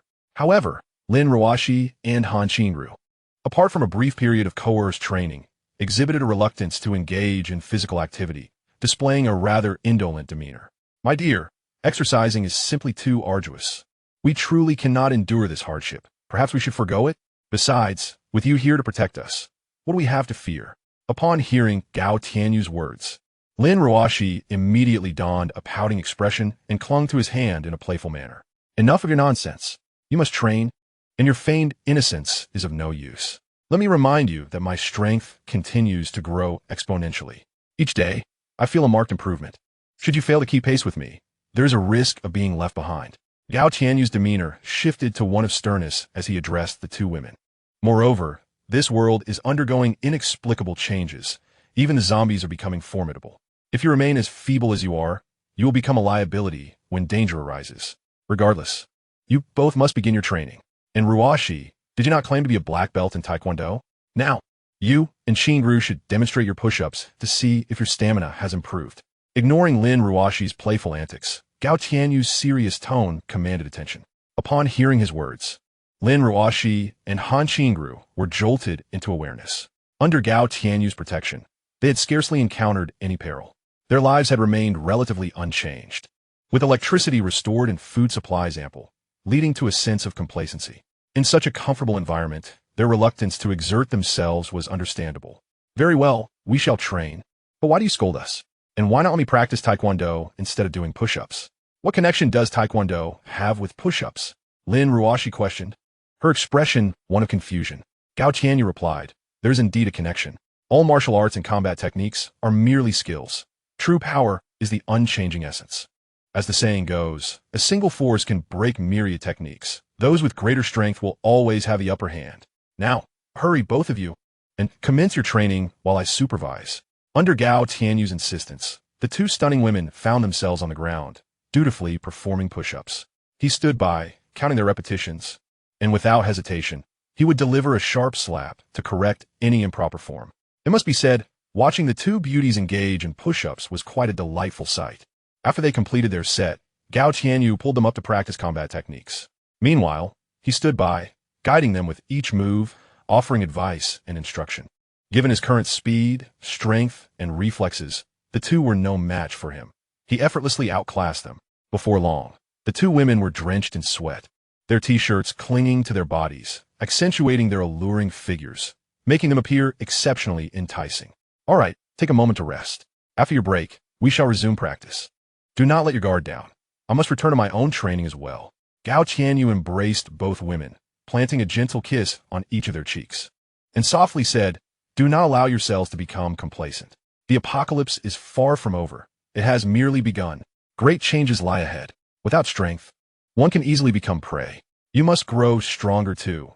In times of peril, we must escape together. If you remain too weak, you may find it impossible to flee.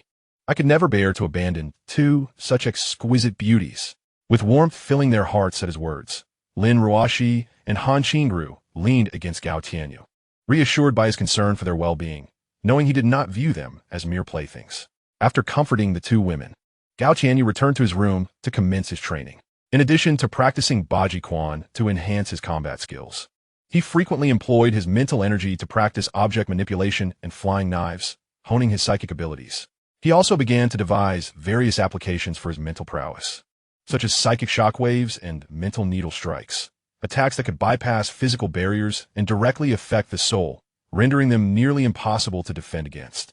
However, these concepts remained theoretical for him, as his mental energy was not sufficiently robust to manifest them, and he lacked experimental subjects. It would be futile to unleash a psychic attack on a wall, as it would yield no discernible results. Once his physical and mental energies were exhausted, Gao Tianyu would cradle a meteorite, relishing its radiation to replenish his energy. Under such circumstances, he could distinctly feel his physical constitution and mental prowess growing at an astonishing rate. However, the toll was equally staggering. His body required substantial nourishment, necessitating a considerable intake of food. After each training session, he would consume 2 pieces of chocolate and prepare a large cup of milk powder, indulging in these high-calorie, high-protein, and easily absorbable foods to supply energy to his cells. Upon regaining his strength, Gao Tianyu would once again engage in his training, perpetually cycling through the process. While Gao Tianyu diligently practiced at home, many residents in the surrounding community, still alive, began to unite. They formed survival teams, embarking on missions to clear their floors of zombies and gather food supplies. However, there exists a faction of individuals who, driven by the dire scarcity of sustenance, join forces to assail their neighbors, seizing food with ruthless abandon. The malevolent thoughts within them continue to magnify, manifesting in acts of debauchery, robbery, slaughter, and tyranny, revealing humanity's darkest nature at this very moment. Chapter 82. The mutated bat. As night descended, Gao Tianyu illuminated the living room and fervently practiced the 8 extremes fist. His hands moved in a flurry, leaving trails of afterimages in the air. His punches delivered with such velocity that they produced a series of explosive sounds as they collided with the air. This was the sound of sonic booms. As the saying goes, a single resonant sound is priceless, indicative of the moment when speed and strength converge to create such a phenomenon. Those capable of reaching this level are undoubtedly masters of martial arts, capable of delivering a punch that could split mountains and shatter rocks, taking lives with terrifying ease. Bang! Bang! While he was engrossed in his practice, a series of loud thuds echoed against his window, as if something persistently collided with the glass. Gao Tianyu's mental energy swept over to investigate, and he quickly discerned the culprits, a swarm of beetles, each no larger than a pinky finger, seemingly drawn by some unseen force, relentlessly banging against the window. These wretched insects were exceedingly bothersome. They had only emerged in the past few days, and he had never encountered them before. Every time he turned on the lights, they would be lured in, yet during the day, they would vanish without a trace. Initially, there were only 2 or 3, but now there were at least 30 outside, multiplying more than tenfold in just a day or 2. This was certainly not an auspicious omen. Bang! Crack! Just as Gao Tianyu pondered the situation, a shadow darted past, shattering the exterior glass and hurtling towards him. Screech! The shadow, undeterred by the broken glass, traced an arc in the air and lunged at Gao Tianyu. What on earth is this? The speed is astonishing. Sensing the imminent threat, Gao Tianyu swiftly sidestepped. Whoosh! The shadow brushed past him, its razor-sharp teeth nearly grazing his body. Having missed its target, the shadow arced in the air, preparing to launch another attack. It is a bat, but how could it be so large? When Gao Tianyu finally discerned the true form of the shadow, he was taken aback. He had seen bats before, the largest no more than 3 or 4 fingers in size, yet this one was as large as a cat, its form exceeding that of an ordinary bat by more than tenfold, with blood-red eyes that exuded a fierce thirst for blood. Despite his astonishment, he did not forget to resist. Under the control of his mental energy, a bone spike shot forth from the table, aimed directly at the bat. Thud! The bone spur pierced through the bat, creating a gaping wound, and moments later, the creature plummeted from the air with a thud. Despite the fall, the bat did not succumb to death immediately. It struggled on the floor, emitting sharp, squeaking cries, its wings flapping desperately in an attempt to regain flight. With a swift motion, Gao Tianyu struck its head with an axe, shattering its skull. Remarkably, this bat had undergone mutation.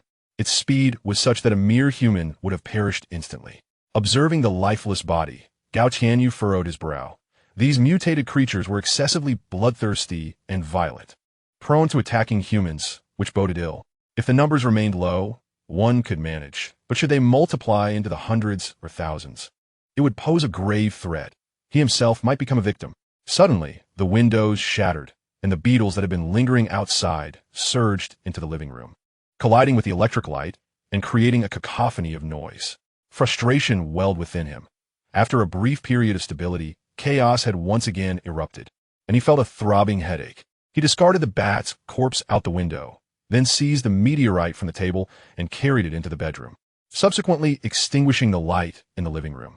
This place was no longer tenable. He needed to seek a new residence, preferably a safe house with a basement, fortified windows and doors, and ample space. Cradling the meteorite, he reclined on his bed, contemplating his next move. Although he tended to be somewhat lethargic and reclusive, he was nonetheless a man of action. Upon realizing that this location was unsuitable, the thought of relocating immediately crossed his mind. Where could such a place be found nearby? Gao Tianyu stroked his chin, lost in thought. To the east of his community, near a river adorned with picturesque scenery, lay a cluster of luxurious villas. These villas indeed included basements and were exquisitely furnished, making them ideal for habitation. However, being situated on lower floors, with expansive floor-to-ceiling windows and railings, they lacked a sense of security, their defenses proving inadequate. How could I have forgotten? At that moment, Gao Tianyu suddenly smacked his thigh, as if an epiphany struck him. When the developers constructed this community, in addition to the high-rise buildings and villas, they also erected 3 exceptionally distinctive villas.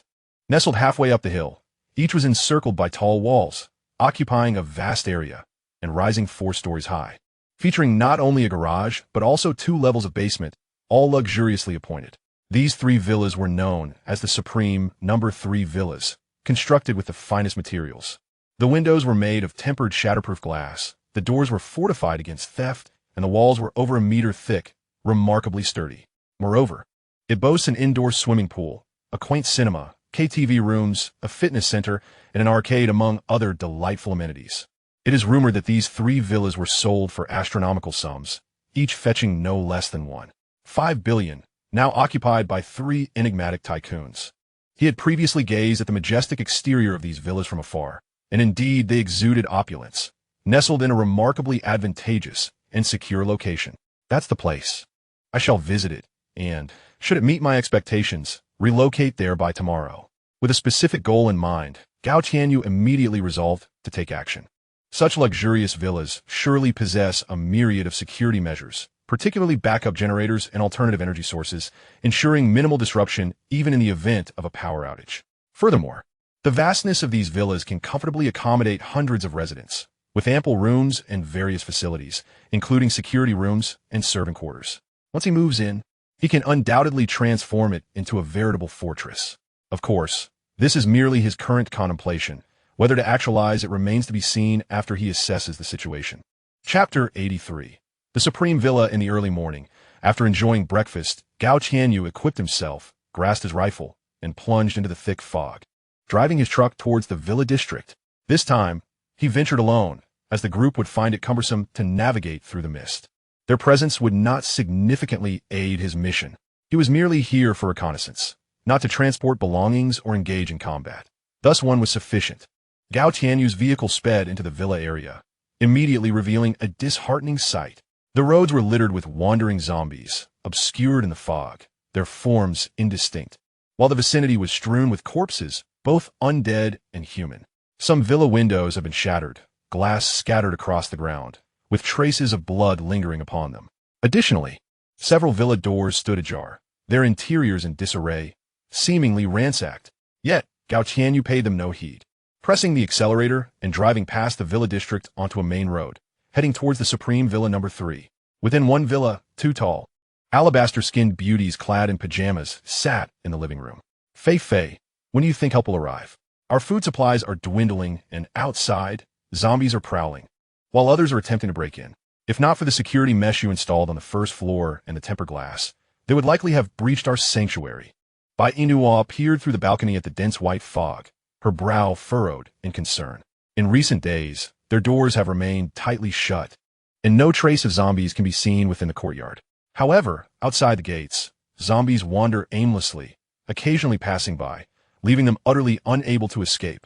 Aside from the undead, 2 days prior, several men stealthily scaled the walls and approached their villa, attempting to pry open the door and even shatter the glass to gain entry. This terrified the 2 women immensely. Had it not been for the security measures installed in their villa, they would likely have fallen victim to those intruders by now. 17 days have elapsed since the meteor struck Blue Star. Were it not for her dear friend's habit of stockpiling provisions and a plethora of snacks, they might have succumbed to starvation by now. Nevertheless, even with their supplies, the food within the villa is running perilously low. If rescue does not arrive soon, they will likely face hunger. The chaos outside makes it exceedingly difficult for any rescue efforts to reach them. Ouyang Fei smiled ruefully, shaking her head. Although they had reached out to their family's influence in hopes of leveraging connections for assistance, the news they received was disheartening. Their family had suffered significant losses and was now engulfed in turmoil, unable to extend a helping hand. They were advised to remain in their current location until the situation stabilized, at which point they would be picked up. Since their last communication, they have lost contact. Their phones have drained of power, rendering them cut off from the outside world, and any prospect of rescue seems dim. Suddenly, Gigi, Inua, do you hear that? Is it the sound of a car? At that moment, Ouyang Fei appeared to perceive the frictional noise produced by a vehicle. How could that be? The weather is dreadful. It's impossible for anyone to drive in this. Inua shook her head, but as soon as she uttered those words, she was immediately contradicted by her own ears. She too recognized the sound. It indeed resembled that of a car. Could it be that rescue had finally arrived? A flicker of excitement crossed by Inua's face as she grasped Ouyang Fei's hand and hurried to the balcony to peer outside. Through the thick, white mist, while the details of the roadside remained obscured, they could distinctly sense that the sound of the vehicle was drawing nearer. They could vaguely make out the silhouette of a car. Over here. We are over here. As the vehicle approached, Inua's face lit up with exhilaration, and she shouted towards it, waving her hand frantically. However, her expression quickly fell as the car ignored her cries and continued on its path, swiftly vanishing from their sight. No matter how loudly she called, there was no response. The vehicle simply drove on. It seems there are still some survivors, and, judging by the sound, it appears to be a woman. This is indeed a rarity. Gao Tianyu naturally heard the voice of Inua, yet he chose to disregard it, continuing to drive without any intention of stopping. At this moment, his paramount concern was to find a secure refuge. Everything else could wait. As for the woman's cries, he resolved to assess the situation upon his return. Bang! Soon, Gao Tianyu arrived at a roadblock beside the Supreme Villa.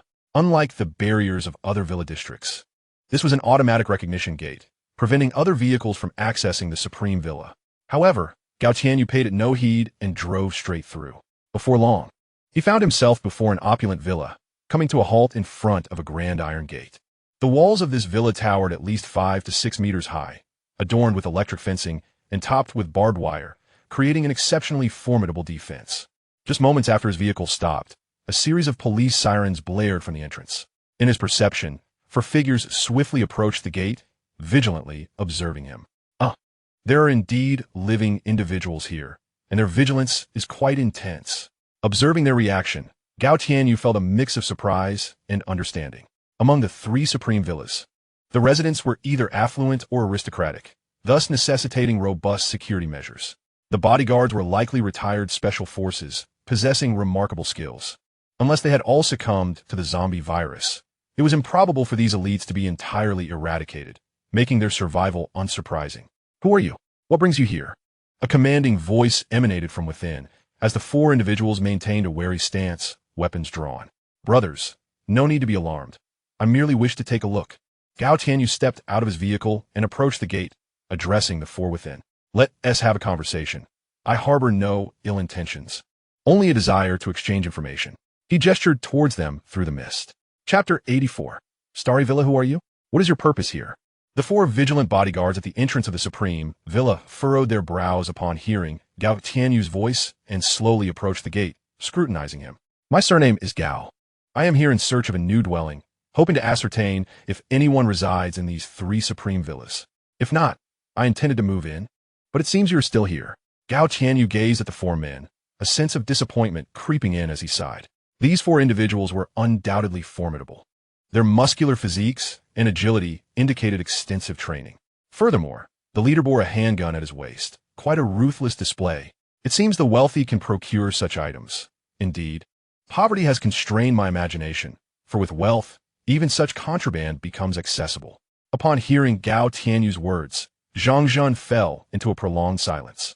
Was he truly wishing for their demise? Their survival must be a source of disappointment for him. Here, we already have an owner. Our boss remains steadfast. It would be wise for you to depart swiftly. Furthermore, how did you manage to drive up here? Though rendered speechless, Zhang Zhun, possessing a commendable temperament, did not succumb to anger. Had it been someone else, they would have likely resorted to expletives. Just drive normally, as long as you maintain a slower pace. There should be no incident, Gao Tianyu remarked with an air of ease. Zhang Zhun and the other three remained silent. In such weather, if driving were truly effortless, would they not be doing so? Must they inquire of you? Zhang Zhun cast a deep glance at Gao Tianyu. Within the Supreme Villa number 3, specifically the Moon Villa, there are still inhabitants. That is the Lin family's estate, heavily fortified, making any visit futile. However, you might consider visiting the Star Villa. It has remained unoccupied and should be in a state of vacancy. The Supreme Villa number 3 is a collective term, with the 3 villas named after the sun, moon, and stars. The one where Zhang Zhun and his companions reside is the Sun Villa. Oh, is that so? Thank you, my brother, for your insightful guidance. Gao Tianyu's eyes brightened at this information, and he waved his hand in gratitude toward Zhang Zhun. He then turned and entered his vehicle, driving away from the location. Brother Zhun, why did you offer him such advice, and why were you so courteous? One of the bodyguards behind Zhang Zhun inquired, perplexed after witnessing Gao Tianyu's departure. Because he is no ordinary individual. He traverses this dense fog with ease and drives with skill. Clearly, he is exceptional. Let us consider it a chance to cultivate goodwill. It may prove beneficial in the future, Zhang Zhun replied, watching Gao Tianyu leave and softly addressing his companions. All capable individuals deserve respect, and fostering amicable relationships may lead to future opportunities for collaboration. How is it possible for him to drive like that? I find it utterly baffling.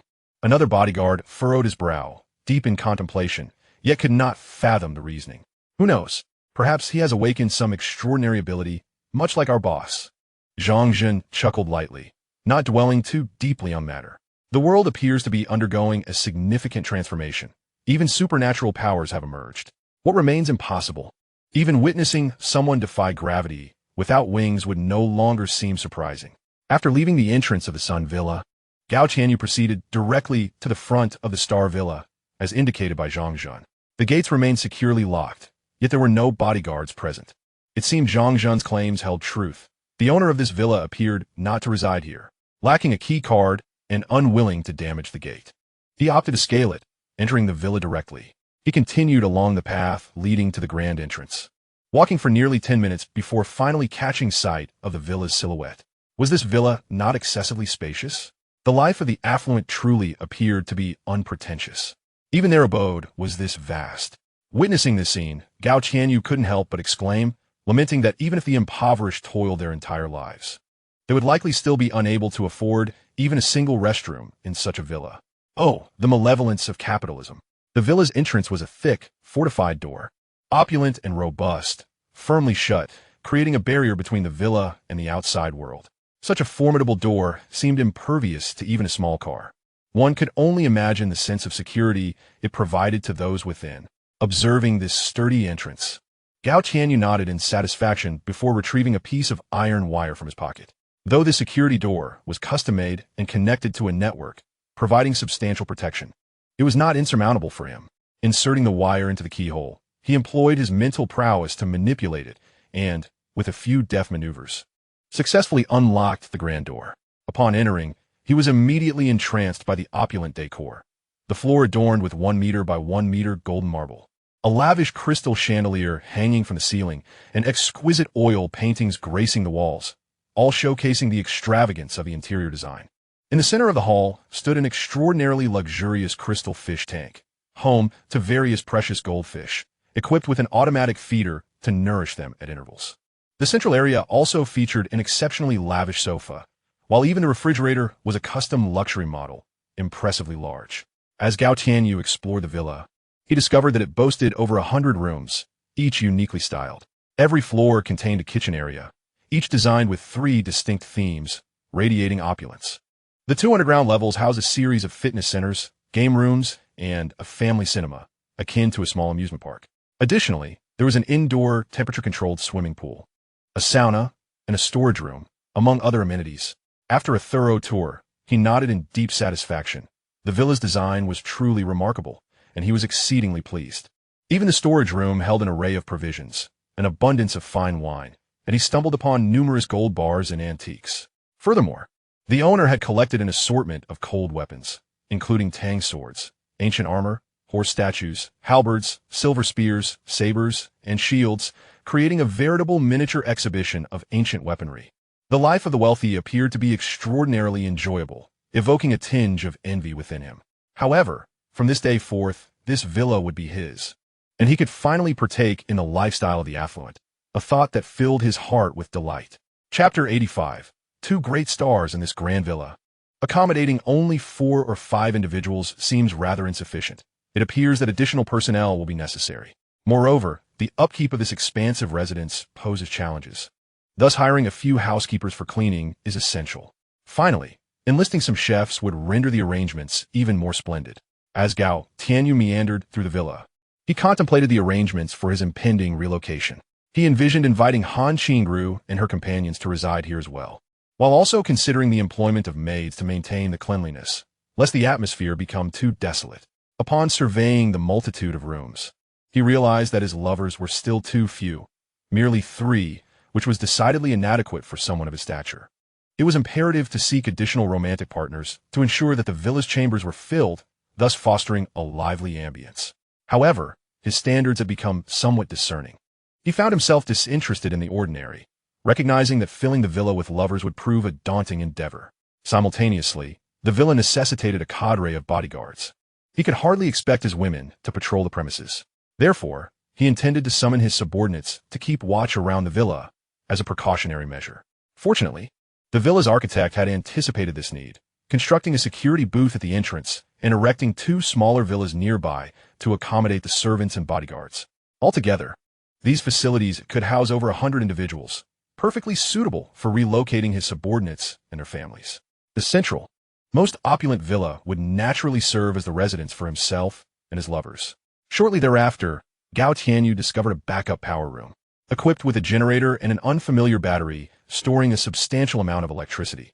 This room functioned as the villa's supplementary power supply. After several hours of thoroughly exploring the villa, Gao Tianyu departed with great enthusiasm, intent on relocating immediately to this splendid abode. With its towering walls and sturdy iron gate, this residence was undoubtedly a secure refuge against the onslaught of zombies, making it an ideal dwelling in the current circumstances. As he drove past the villa district, Gao Tianyu suddenly recalled the voice that had called out to him earlier.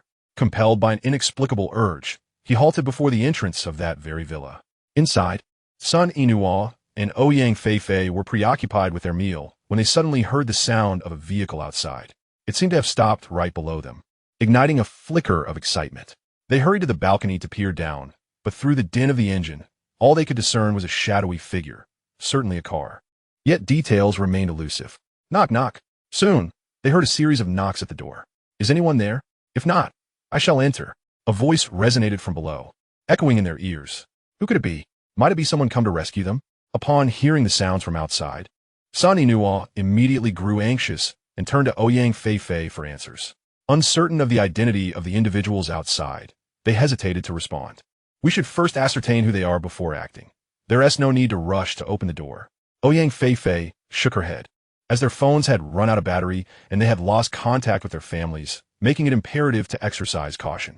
Suddenly, as the 2 women pondered their course of action, Gao Tianyu downstairs grew impatient. He employed his mental prowess to unlock the door and enter the villa. This villa, while not as opulent as the starry mansion he had recently visited, was still tastefully decorated, indicating that its owner had put considerable effort into its design. This property, valued in the tens of millions before the apocalypse, now lay largely uninhabited. He ascended the staircase to the 2nd floor, having previously scanned the villa with his mental abilities. The 1st floor was devoid of life, while 2 women occupied the 2nd. Oh no, it seems the front door has been opened and someone has entered. What should we do, Feifei? Yinhua exclaimed, startled by the sounds of the door and footsteps below, her face reflecting her terror as she turned to Ouyang Feifei. I don't know either, Ouyang Feifei replied, her own expression mirroring the fear and confusion that gripped her. In the midst of their panic, Gao Tianyu had already made his way to the second floor, arriving in the living room, where his gaze fell upon the two women. At a glance, he was struck by their beauty, which rivaled that of renowned celebrities Han Qingru and Lin Ruoxi. Both possessed statuesque figures and smooth, alabaster skin, their faces remarkably attractive. They were undoubtedly stunning women, scoring above 90 in beauty, with the taller one achieving a near-perfect 95, an absolute goddess. Upon seeing them, he felt a sense of familiarity, as if he had encountered them before. Suddenly, a realization struck him, and he recognized their identities. Both were prominent stars. The taller one, Ouyang Feifei, had risen to fame through her enchanting singing voice and captivating beauty, earning the title of Fiery Diva upon her explosive debut. The other, slightly shorter, was by Inua, a well-known actress frequently seen on television, whose sweet smile and pure appearance had garnered her a devoted fanbase, making her one of the most popular rising stars of the moment. Unexpectedly, at this moment, they all appeared within this villa, sharing the same community with two celebrities. He had received no inkling of their presence. These two women had concealed themselves remarkably well. Had it not been for the shout from the other party, he might have remained oblivious. Who are you? This is my home. Who permitted you to enter? Leave at once. Upon noticing Gao Tianyu's gaze lingering on them, Ouyang Feifei could no longer contain herself. Suppressing her fear, she shouted at Gao Tianyu. Oh, is that so? And what if I refuse to leave? Gao Tianyu, intrigued by Ouyang Feifei's threat, cast a curious glance at her, a peculiar expression crossing his face as he teased. Do you think you can force me out? Are you capable of such a feat? Chapter 86. Be my lover, you. Don't come any closer. If you do, I will smash you. Ouyang Feifei realized that Gao Tianyu's demeanor signified that things could not be resolved amicably. Grasping a nearby vase, she threatened him fiercely. By Inua, standing beside her, also picked up a cup from the table, raising it menacingly while glaring at Gao Tianyu, her face etched with hostility. However, Gao Tianyu could distinctly sense their underlying fear. Their bravado was merely a facade of self-defense. Cough, cough. Observing their stances, Gao Tianyu lightly cleared his throat, straightened his expression, and retracted his earlier teasing demeanor. Ladies, there is no need for such agitation. I was merely jesting with you both. I hope you won't take it to heart. Ouyang Feifei. By Inua, the two women were rendered speechless, yet they remained vigilant, their eyes fixed on Gao Tianyu. I'm a fan of both of you beautiful ladies. I have admired you for quite some time. Every night before I sleep, I take out my phone to gaze upon your exquisite faces, which grants me a peaceful slumber. You're my idols. Rest assured, I mean you no harm. Seeing their continued wariness, Gao Tianyu felt compelled to further clarify. Both women were indeed attractive. Perfectly aligning with his criteria for a lover, he was determined to win them over. Therefore, it was imperative to first quell their hostility towards him. Upon hearing Gao Tianyu's words, Ouyang Feifei and by Inua's expressions darkened. The notion that he viewed them before sleep was clearly indicative of a lecherous intent. It was evident that he was not a good man. I'm not a fan. You're merely a pervert. We must find a way to drive him away. Otherwise, we are certain to fall victim to his vile intentions. I care not whether you are our fan. This is my home. Depart immediately, or we shall be forced to take drastic measures. Ouyang Feifei threatened, brandishing the vase with a fierce expression. Leave at once, or I shall resort to violence. By Inua echoed in agreement. It appears there has been a misunderstanding between us. Your wariness towards me has severely hindered our communication. Gao Tianyu, witnessing the scene, let out a regretful sigh. The dialogue among the three was proving exceedingly cumbersome. It seemed he must demonstrate his capabilities, for without such proof, compliance would be utterly unattainable. Do not move. Raise your hands and place your belongings on the ground, or I shall be compelled to fire. He raised the rifle he had concealed behind him. The cold muzzle aimed menacingly at the two women, his expression twisted in a sinister grimace. A gun? At the sight of Gao Tianyu brandishing the firearm, Ouyang Feifei and by Inua felt their legs weaken. This was indeed a gun. How could one not recognize such an object? They could never have anticipated that the man before them wielded such a weapon. Surely, he could not be a criminal. Feifei, what should we do? He has a gun. By Inua, on the verge of tears, questioned Ouyang Feifei in fear. Inua, fear not. Such a precious item. How could he possibly possess it? It must be a toy. Ouyang Fei, swallowing hard in trepidation, attempted to comfort her companion. A toy, you say? If you doubt its authenticity, allow me to let you experience its reality firsthand. Once you descend to the underworld, you may converse with the king of hell regarding it. Gao Qianyu's gaze turned icy, an aura of menace surrounding him as he spoke. And with that, he pulled the trigger. Please no, don't kill us. Ouyang Fei and Bai Inua, witnessing this terrifying moment, immediately succumbed to despair, dropping the vase and cup they had held and huddling together tightly. Tears streamed down their faces as they sobbed uncontrollably. So timid. Yet you dare question the authenticity of a gun. TSK. Gao Qianyu chuckled at the sight and approached the two. The safety on his firearm remained engaged. Hence no bullets were discharged. One must admit, even in tears, the goddess retained her allure. The fearful, delicate visage was heart-wrenchingly beautiful, evoking an instinctive desire to protect her. You scoundrel, how could you frighten us so? After a brief period of weeping, Ouyang Fei and Bai Inua, realizing they were unharmed and had not heard a gunshot, quickly deduced that this had merely been a ploy to induce fear. They ceased their cries and furiously chastised Gao Tianyu. It was but a harmless jest. Who could have anticipated your fragility? You cannot blame me for this. Gao Tianyu shrugged, a hint of exasperation in his voice. Upon hearing Gao Tianyu's words, the two women gritted their teeth in frustration. However, a glance at the firearms in their hands quelled any impulsive actions. Enough of your defiance. I have my eyes set on both of you. From this moment forth, you shall accompany me as my lovers. Now go gather your belongings and follow me without delay. At this juncture, Gao Qianyu abandoned any semblance of pretense and laid bare his intentions, his tone laced with an unmistakable command, leaving no room for negotiation. What? You scoundrel! You wish for us to be your lovers? How absurd! We shall never acquiesce to such a notion. Ouyang Fei retorted, her face a mask of disbelief, rejecting his proposition with resolute finality. Her gaze, directed at Gao Qianyu, was filled with indignation. After all, she was a celebrated star, hailing from an illustrious background, pampered and cherished since childhood. Despite her current predicament, her innate pride remained unscathed. How could she ever consider becoming someone else's mistress? You have no right to refuse. Should you choose not to follow me willingly, I shall take matters into my own hands. Afterward, I will set your villa ablaze. Gao Tianyu shot them a sidelong glance before seating himself on the sofa. You have 20 minutes to gather your belongings. Once the time is up, regardless of your willingness, I shall forcibly take you with me. With a firearm in my possession, you cannot possibly hope to resist, so it would be wise to comply. Chapter 87. You could call the police on me. How can you be so tyrannical? This is illegal. Do you not understand?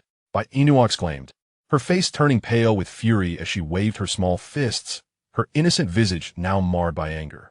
I am well aware, but feel free to call the police and have them apprehend me. Gao Qianyu replied with a nonchalant smile. What era are we living in? Talk of law and order is futile. Chaos reigns outside, and the police are overwhelmed. The entire city is in a state of anarchy. Who will come to my aid? You. Bai Inua was rendered speechless by her indignation. She recognized the futility of her situation. Even calling the authorities would yield no results in such tumultuous times, especially with someone like him standing before her. Now, enough of the idle chatter. Return to your packing. You have 20 minutes, and should you fail to complete your task, do not blame me for my lack of courtesy. Gao Tianyu threatened with a sinister smile. Under the threat of Gao Tianyu's firearm, Ouyang Fei and Bai Inua, despite their inner reluctance, reluctantly retreated to their rooms to begin gathering their belongings. Fei, what should we do? That man is clearly no good. Are we really going to follow him? Bai Inua whispered to Ouyang Fei, expressing her concerns. That fellow has a gun, and we cannot contend with him. If we act rashly, we will undoubtedly provoke his wrath. For now, let us acquiesce to his demands and seek an opportunity to escape later. Ouyang Fei, equally reluctant, responded in hushed tones beside Bai Inua. As 20 minutes elapsed, the two women emerged from the room, each pushing a suitcase. Indeed, it appears you are both prepared. Let us depart. It is unsafe for you to remain here. If you linger, trouble is inevitable. Stay close to me. At least I can offer you some protection. Gao Qianyu remarked, sensing his intimidation had taken effect as both women nodded in agreement. Who asked for your protection, you scoundrel? Bai Inua muttered inwardly upon hearing his words. While Ouyang Fei, too, dismissed Gao Tianyu's statement, ignoring him completely. Come along. You are fortunate. I visited the Starry Villa today, and it was vacant. I was about to move in when I stumbled upon you too. You shall enjoy a life of comfort there, Gao Tianyu declared, revealing his intention to relocate to the opulent starry villa. And he could not help but envy the good fortune of the two women who would now reside in such luxury. What? The starry villa? Ouyang Feifei and Bai Inua exchanged astonished glances, fully aware of the villa's prestige. It was a lavish estate constructed by a business magnate, valued at several billion, and ranked among the most luxurious residences in their city. The owner, a billionaire, held immense power, capable of stirring tremors throughout the city with a mere gesture. The audacity of this man to inhabit the villa in the absence of its owner was astonishing. I see you are familiar with it. The outer walls stand 5 or 6 meters high, reinforced with electric fencing, rendering it impenetrable to zombies. Living there would be exceedingly secure. Furthermore, it boasts a swimming pool, a gymnasium, and other amenities, making it far more comfortable than waiting for doom in your current residence, Gao Tianyu continued, noting the women's expressions and recognizing their awareness of the villa's reputation. Upon hearing this, Bai Inua and Ouyang Feifei furrowed their brows, sensing something amiss with his plan. Should the magnate return and discover his luxurious abode occupied, he would undoubtedly react with fury. However, upon further reflection, they pondered the possibility that the magnate might already be dead. Even if they relocated there, it might pose no significant risk. Moreover, they were compelled into this situation against their will, and any blame should not fall upon their shoulders. Gao Tianyu arrived at his truck with the two women, promptly taking their luggage and tossing it into the cargo area. You two take the front seat. I shall take you for a drive, he instructed, indicating the passenger seat for them to squeeze in while he settled into the driver's position. As the vehicle began to move, both Ouyang Feifei and Bai Inua exchanged astonished glances. How are you managing this? In such conditions, how can you still see the road? Ouyang Feifei exclaimed, her eyes widening as she observed the truck navigating through the thick, white mist that obscured everything, rendering the path nearly invisible. Initially, she suspected he had employed some form of advanced technology to pierce through the fog, allowing him to drive in such weather.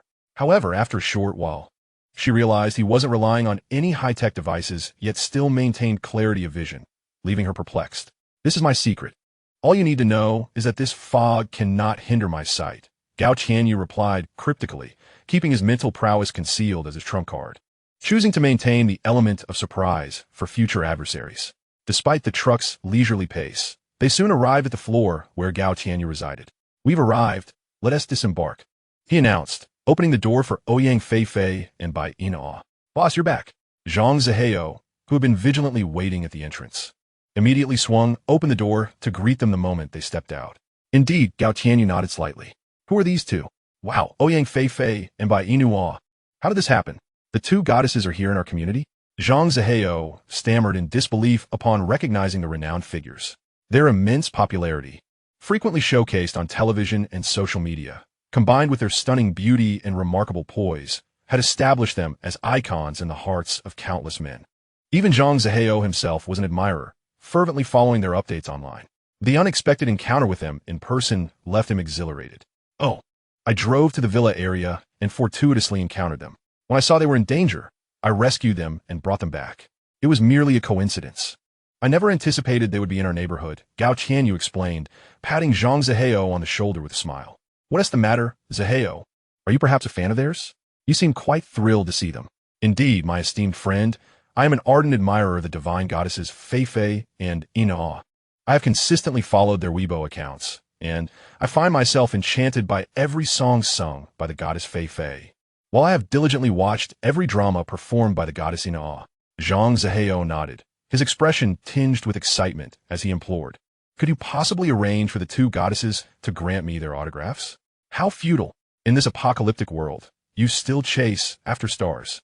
Gao Tianyu rolled his eyes and playfully tapped Zhang Ziheo's head. What are you all standing around for?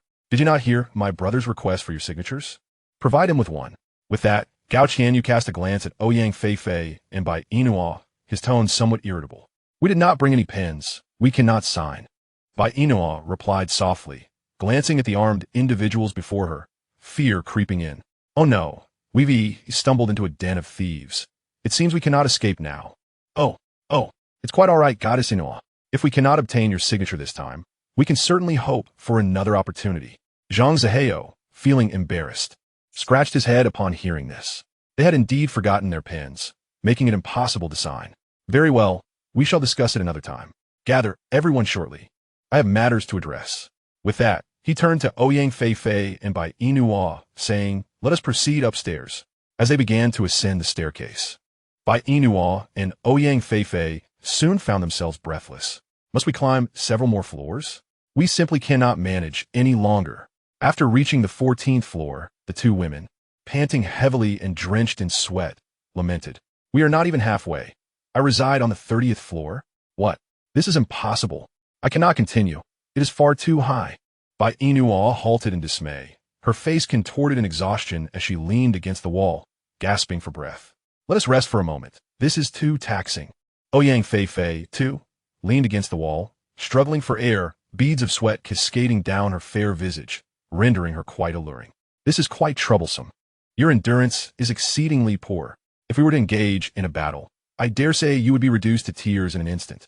Gao Tianyu, growing somewhat impatient, stepped forward, effortlessly wrapping an arm around each of their waists and hoisting them onto his shoulders.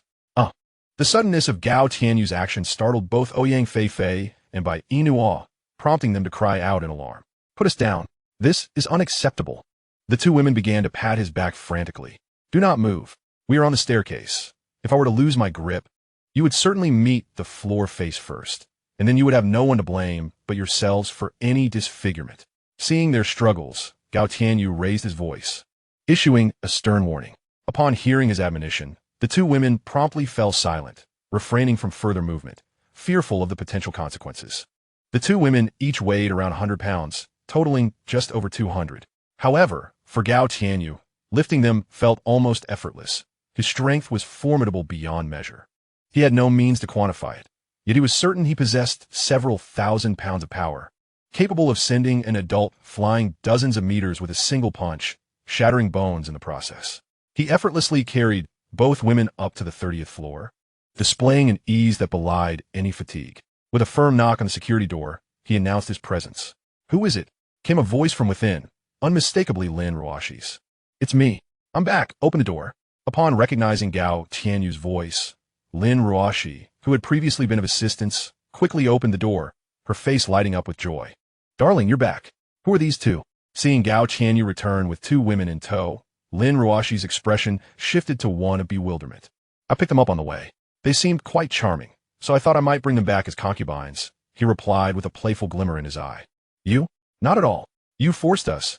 We never agreed to be your concubines.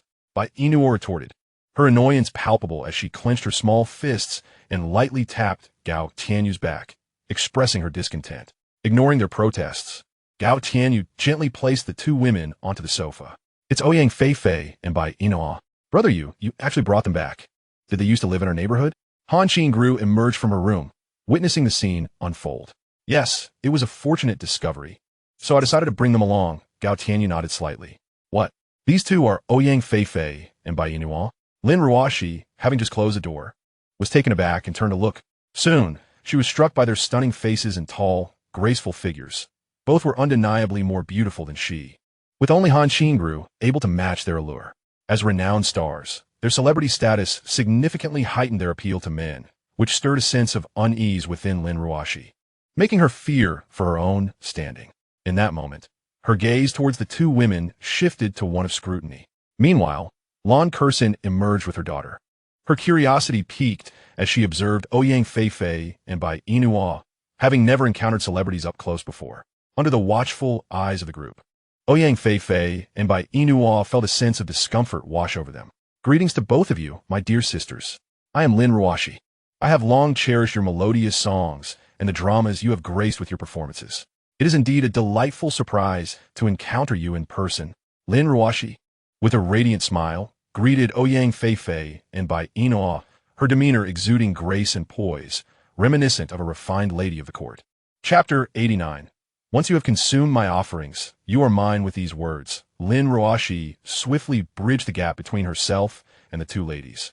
Their gazes towards her softened considerably. Hello, Sister Ruashi. I am Ouyang Fei. I am Bai Inua. You may simply call me Inua. The two young women, not lacking in courtesy, responded promptly to Lin Ruashi's greeting. Allow me to introduce you to my dear friends, Han Qingru and Lan Kursin. With great enthusiasm, Lin Raashi engaged in lively conversation with the two, their exchange flowing effortlessly as if they were longtime companions, radiating harmony. In a distant memory, Gao Tianyu discerned the superficiality of appearances. Women often don masks. In a dormitory filled with 4 women, one could easily form numerous groups, making it impossible to judge such peculiar beings by mere appearances. "My darling Qingru, have you missed me?" Gao Tianyu pulled the lovely Han Qingru closer, embracing her slender waist and planting a gentle kiss upon her exquisite visage. This neighbor, whom he had long coveted, had finally succumbed to his charms, filling him with a sense of pride. "Do refrain, there are others present." Han Qingru playfully pushed Gao Tianyu away, feeling a tad embarrassed. It's merely family. What is there to be shy about? I am famished. Is the meal prepared?" Gao Tianyu placed another affectionate kiss on Han Qingru's other cheek. "It has been prepared long ago, merely awaiting your return to feast." Han Qingru, still unaccustomed to such intimacy in public, felt her cheeks flush as she replied softly, "Very well, let us dine hastily. Today, I wish to embrace you while we eat." Gao Tianyu scooped up Han Qingru and carried her to the dining table, seating her upon his lap. "We have all dined, leaving you as the sole one unfed." Han Qingru squirmed slightly, feeling somewhat awkward. "Oh, then you shall accompany me. Serve meat dishes from side." Gao Tianyu had no intention of relinquishing his hold on Han Qingru. With beauty in his arms, he was reluctant to let go. Fei, Inua, you both eaten? Would you care to join us?" Suddenly, Gao Tianyu seemed to recall something and waved to Ouyang Fei and Bai Inua. "Oh dear." Bai Inua thought to decline, but as she spoke, an enticing aroma wafted towards her, causing her to swallow hard, and she silently nodded in agreement. Then, pulling Ouyang Fei along, they arrived at the dining table and took their seats. "Don't just sit there, go wash the dishes yourself." "Are we expected to do it for you?" Gao Tianyu remarked with a hint of annoyance upon noticing that the two had sat down, but the table lacked any bowls or chopsticks. Unfazed, he continued to glare at the food on the table. Oh, Fei, you stay put. I shall fetch the bowls." Bai Inua insisted, gently pressing Ouyang Fei down before heading to the kitchen. Moments later, she returned with 2 sets of utensils and began to eat opposite Gao Tianyu. Before long, the table was stripped of its bounty, devoured by the 3. "Since you have partaken of my meal, you are now under my domain. Henceforth, you shall serve me as my concubines," Gao Tianyu declared lazily, leaning against Han Qingru after finishing his meal, a smirk playing on his lips as he addressed Ouyang Fei and Bai Inua. "What? You invited us to eat. How can you say that?" Bai Inua retorted, her irritation flaring in response to Gao Tianyu's proclamation. "Please, in this day and age, food is a precious commodity. Do you truly believe I am a philanthropist? Were it not for your modest beauty, I would not have extended such an invitation," Gao Tianyu countered with a roll of his eyes, asserting that if they consumed his food, they were bound to him. That is sheer sophistry. I shall not acquiesce." Bai Inua remained defiant. Then this evening, I shall have you serve me first," Gao Tianyu responded nonchalantly, dismissing her objections. "Raashi, Kursin, come here, I have something to discuss with you." He beckoned Lin Raashi and Lan Kursin to join him at the table. "I have discovered a highly secure villa, suitable for residence, exquisitely furnished, and equipped with all necessary amenities. Prepare your belongings. We shall move there shortly," Gao Tianyu announced once everyone had gathered, revealing his plans. "But we are quite comfortable here. Why must we relocate?" Han Qingru inquired, her eyes scanning the surroundings, a hint of reluctance evident on her face. She felt a pang of attachment to this place, meticulously arranged to her liking, and the thought of leaving stirred a sense of regret. "This high-rise is neither convenient nor safe. It draws unnecessary attention and may attract unwelcome creatures. Although residing in an elevated location should afford safety, the emergence of the mutated bats had altered that perception drastically. Living above, with lights aglow, was undeniably conspicuous, likely to catch the eye of various mutated beings, a precarious situation for those in ordinary dwellings that lacked adequate defenses." Han Qingru nodded, appearing to understand yet still feeling a sense of reluctance, but ultimately refraining from voicing her objections. "Darling, where are we moving to?" Lin Raashi had little objection to the relocation, but was unaware of where Gao Tianyu intended to go. "Over in the villa area, to that Xingchen villa. I wonder if you've heard of it." "Xingchen villa? One of the esteemed number 3 villas?" Lin Raashi exclaimed, her eyes lighting up. "How did you come across that place? It sounds magnificent." Upon hearing this, She recalled the villa's reputation, which boasted opulent facilities and had been meticulously arranged by a top-tier magnate, making it one of the finest residences in the area. Gao Tianyu replied, "The villa is unoccupied. Its owner seems to have never moved in, and whether they're alive or dead remains a mystery. Since I was looking to relocate, I decided to take a look and found it quite satisfactory. It will be our new home." Lin Ruashi nodded quickly. "Yes, I'll start packing right away. Qingru, you can help me. Qingru, you should also go and tidy up your clothes. The villa is well equipped with essentials, so we won't lack for anything." Gutianyu Yentlu patted on Qingru, speaking softly. Han Qingru responded with a slight hum before rising from Gao Tianyu's lap and entering the room, where she and Lin Ruashi began to organize their clothes. Chapter 90. Moving arrangements. While the two women were busy packing, Gao Tianyu descended the stairs. Upon reaching the ground floor, he found that his subordinates had already gathered. "Boss, good day." Upon seeing Gao Tianyu, everyone stood and greeted him enthusiastically. He scanned the room. Aside from two individuals stationed at the door, the majority had assembled. The team led by Chun Biao, along with core members such as Zhao Jianhua, Yu Tao, and Zhang Ziheo, filled the living room, making it appear somewhat cramped. "Now that everyone is here, I'll keep it brief. I found a new residence that is considerably safer than this one, so we will all be relocating there. Anyone unwilling to join may remain behind." Moving? The crowd momentarily fell silent, caught off guard by the announcement. They were quite comfortable in their current situation, well-fed and clothed, and felt relatively secure. Why should they complicate matters by moving? "Boss, we're doing fine here. Why must we move?" Zhang Ziheo scratched his head, puzzled. "The security level of this house is rather low. We could be attacked at any moment, and our defenses are insufficient, particularly the windows. The glass is too fragile and offers no protection whatsoever. Have you not noticed? The creatures outside are mutating. Many insects have grown significantly larger, and certain bats and birds have also undergone mutations, becoming extremely ferocious and bloodthirsty. In the house where I reside, a bat once intruded, roughly the size of a cat, swift in its movements, with exceptionally sharp teeth, an encounter that would undoubtedly result in injury for an ordinary person. Moreover, this creature could very well carry a virus. Being scratched by would not bode well. Bats are social creatures, so where there is one, there may be two or three. Encountering them is certainly not a fortunate event. Furthermore, the glass of our windows cannot deter a bat of such size." Upon hearing Gao Tianyu's words, everyone was taken aback, their brows furrowing in concern. They did not doubt his honesty, for they too could distinctly sense the changes outside, whether it be zombies, otherworldly beings, or evolved creatures. The emergence of mutated bats is not entirely unexpected. If the situation is truly as Gao Tianyu described, then the building they inhabit is indeed no longer secure. Unless they can seal all doors and windows, it is inevitable that bats and birds will intrude. While it may seem harmless now, trouble is bound to arise in the future. "Boss, where shall we relocate?"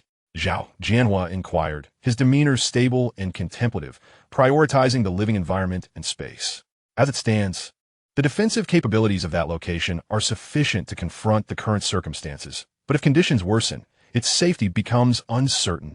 Gao Tianyu pondered for a moment.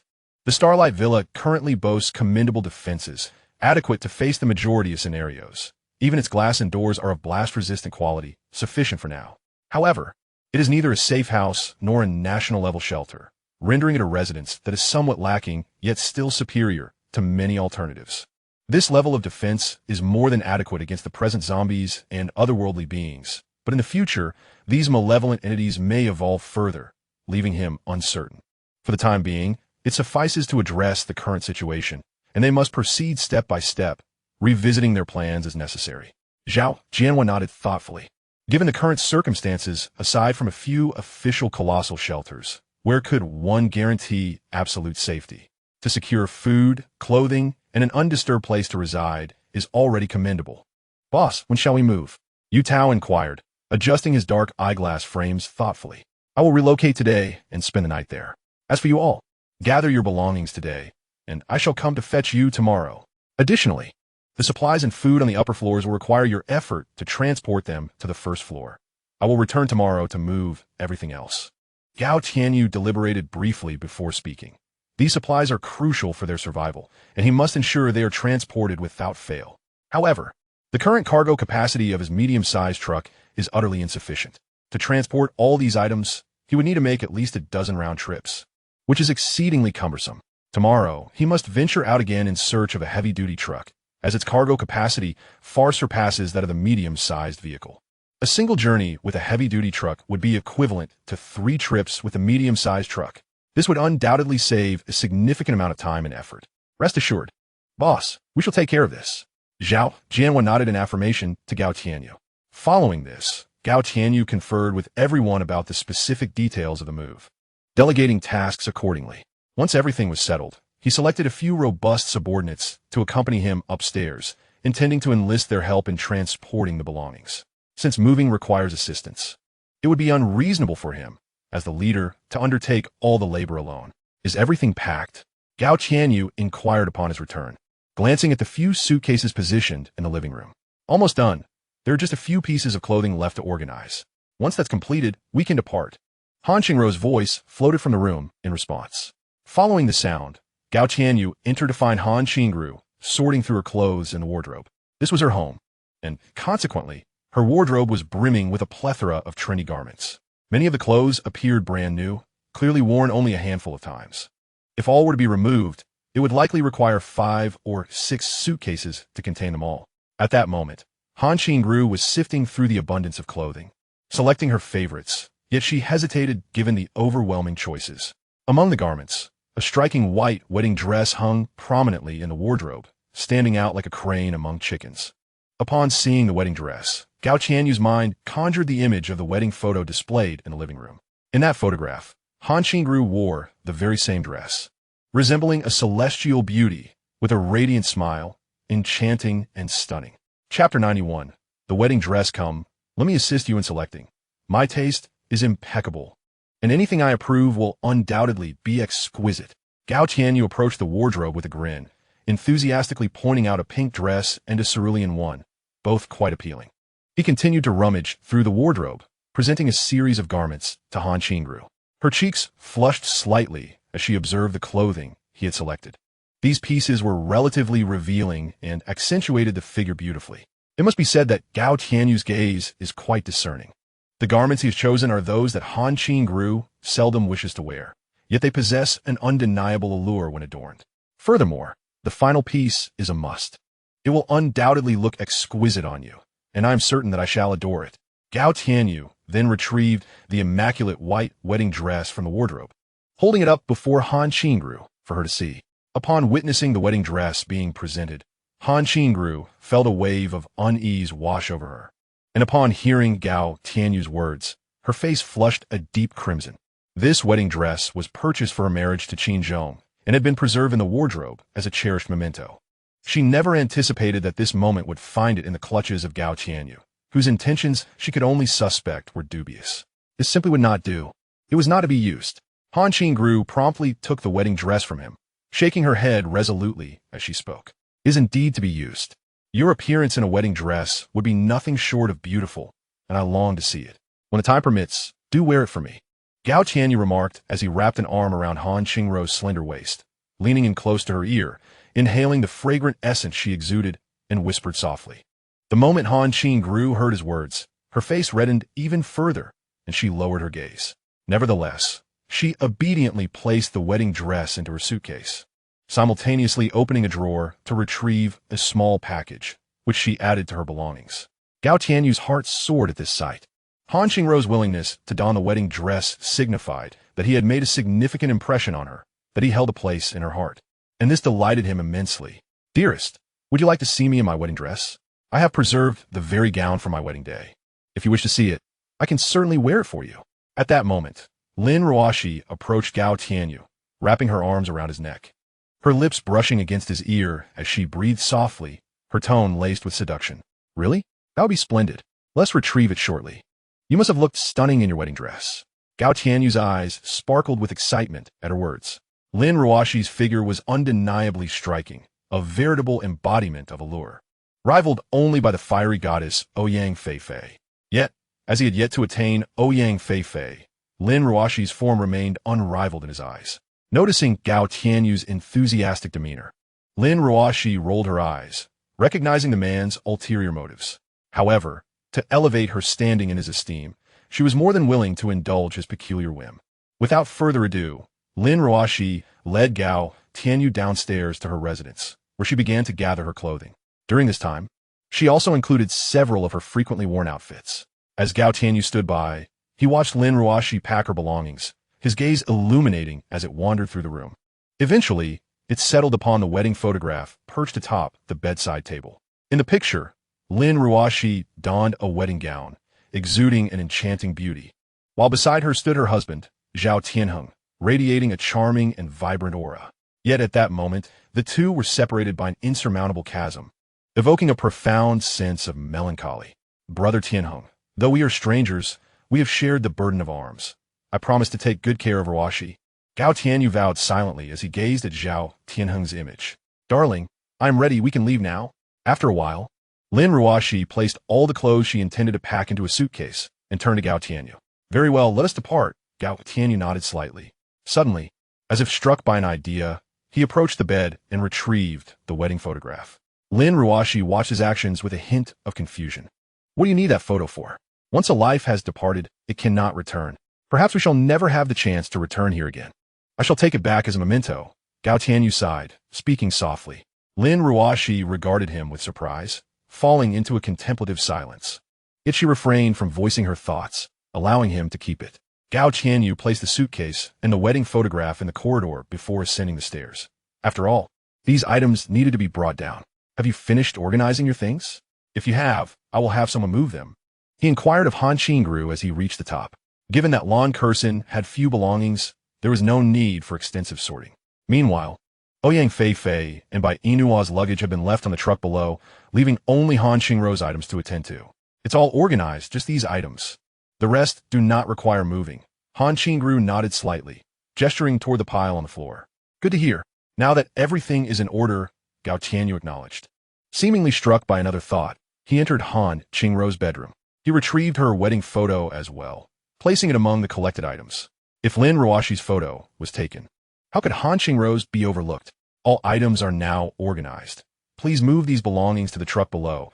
Gao Tianyu instructed the few subordinates who had accompanied him, pointing to the pile in the living room. Additionally, there are some items in the corridor on the 29th floor. Please take those down too. Yes, boss. The subordinates who were brought in immediately responded in unison, promptly commencing their tasks. Each took a suitcase or carried a bundle, transferring all the items from the living room table downstairs. While these subordinates busied themselves with the move, he returned to his own room, retrieving a suitcase and beginning to pack his clothes. With a modest wardrobe and no dilemma of choice, he swiftly packed all the garments he could utilize. Subsequently, he grasped the lead box containing the meteorite with one hand and exited the room.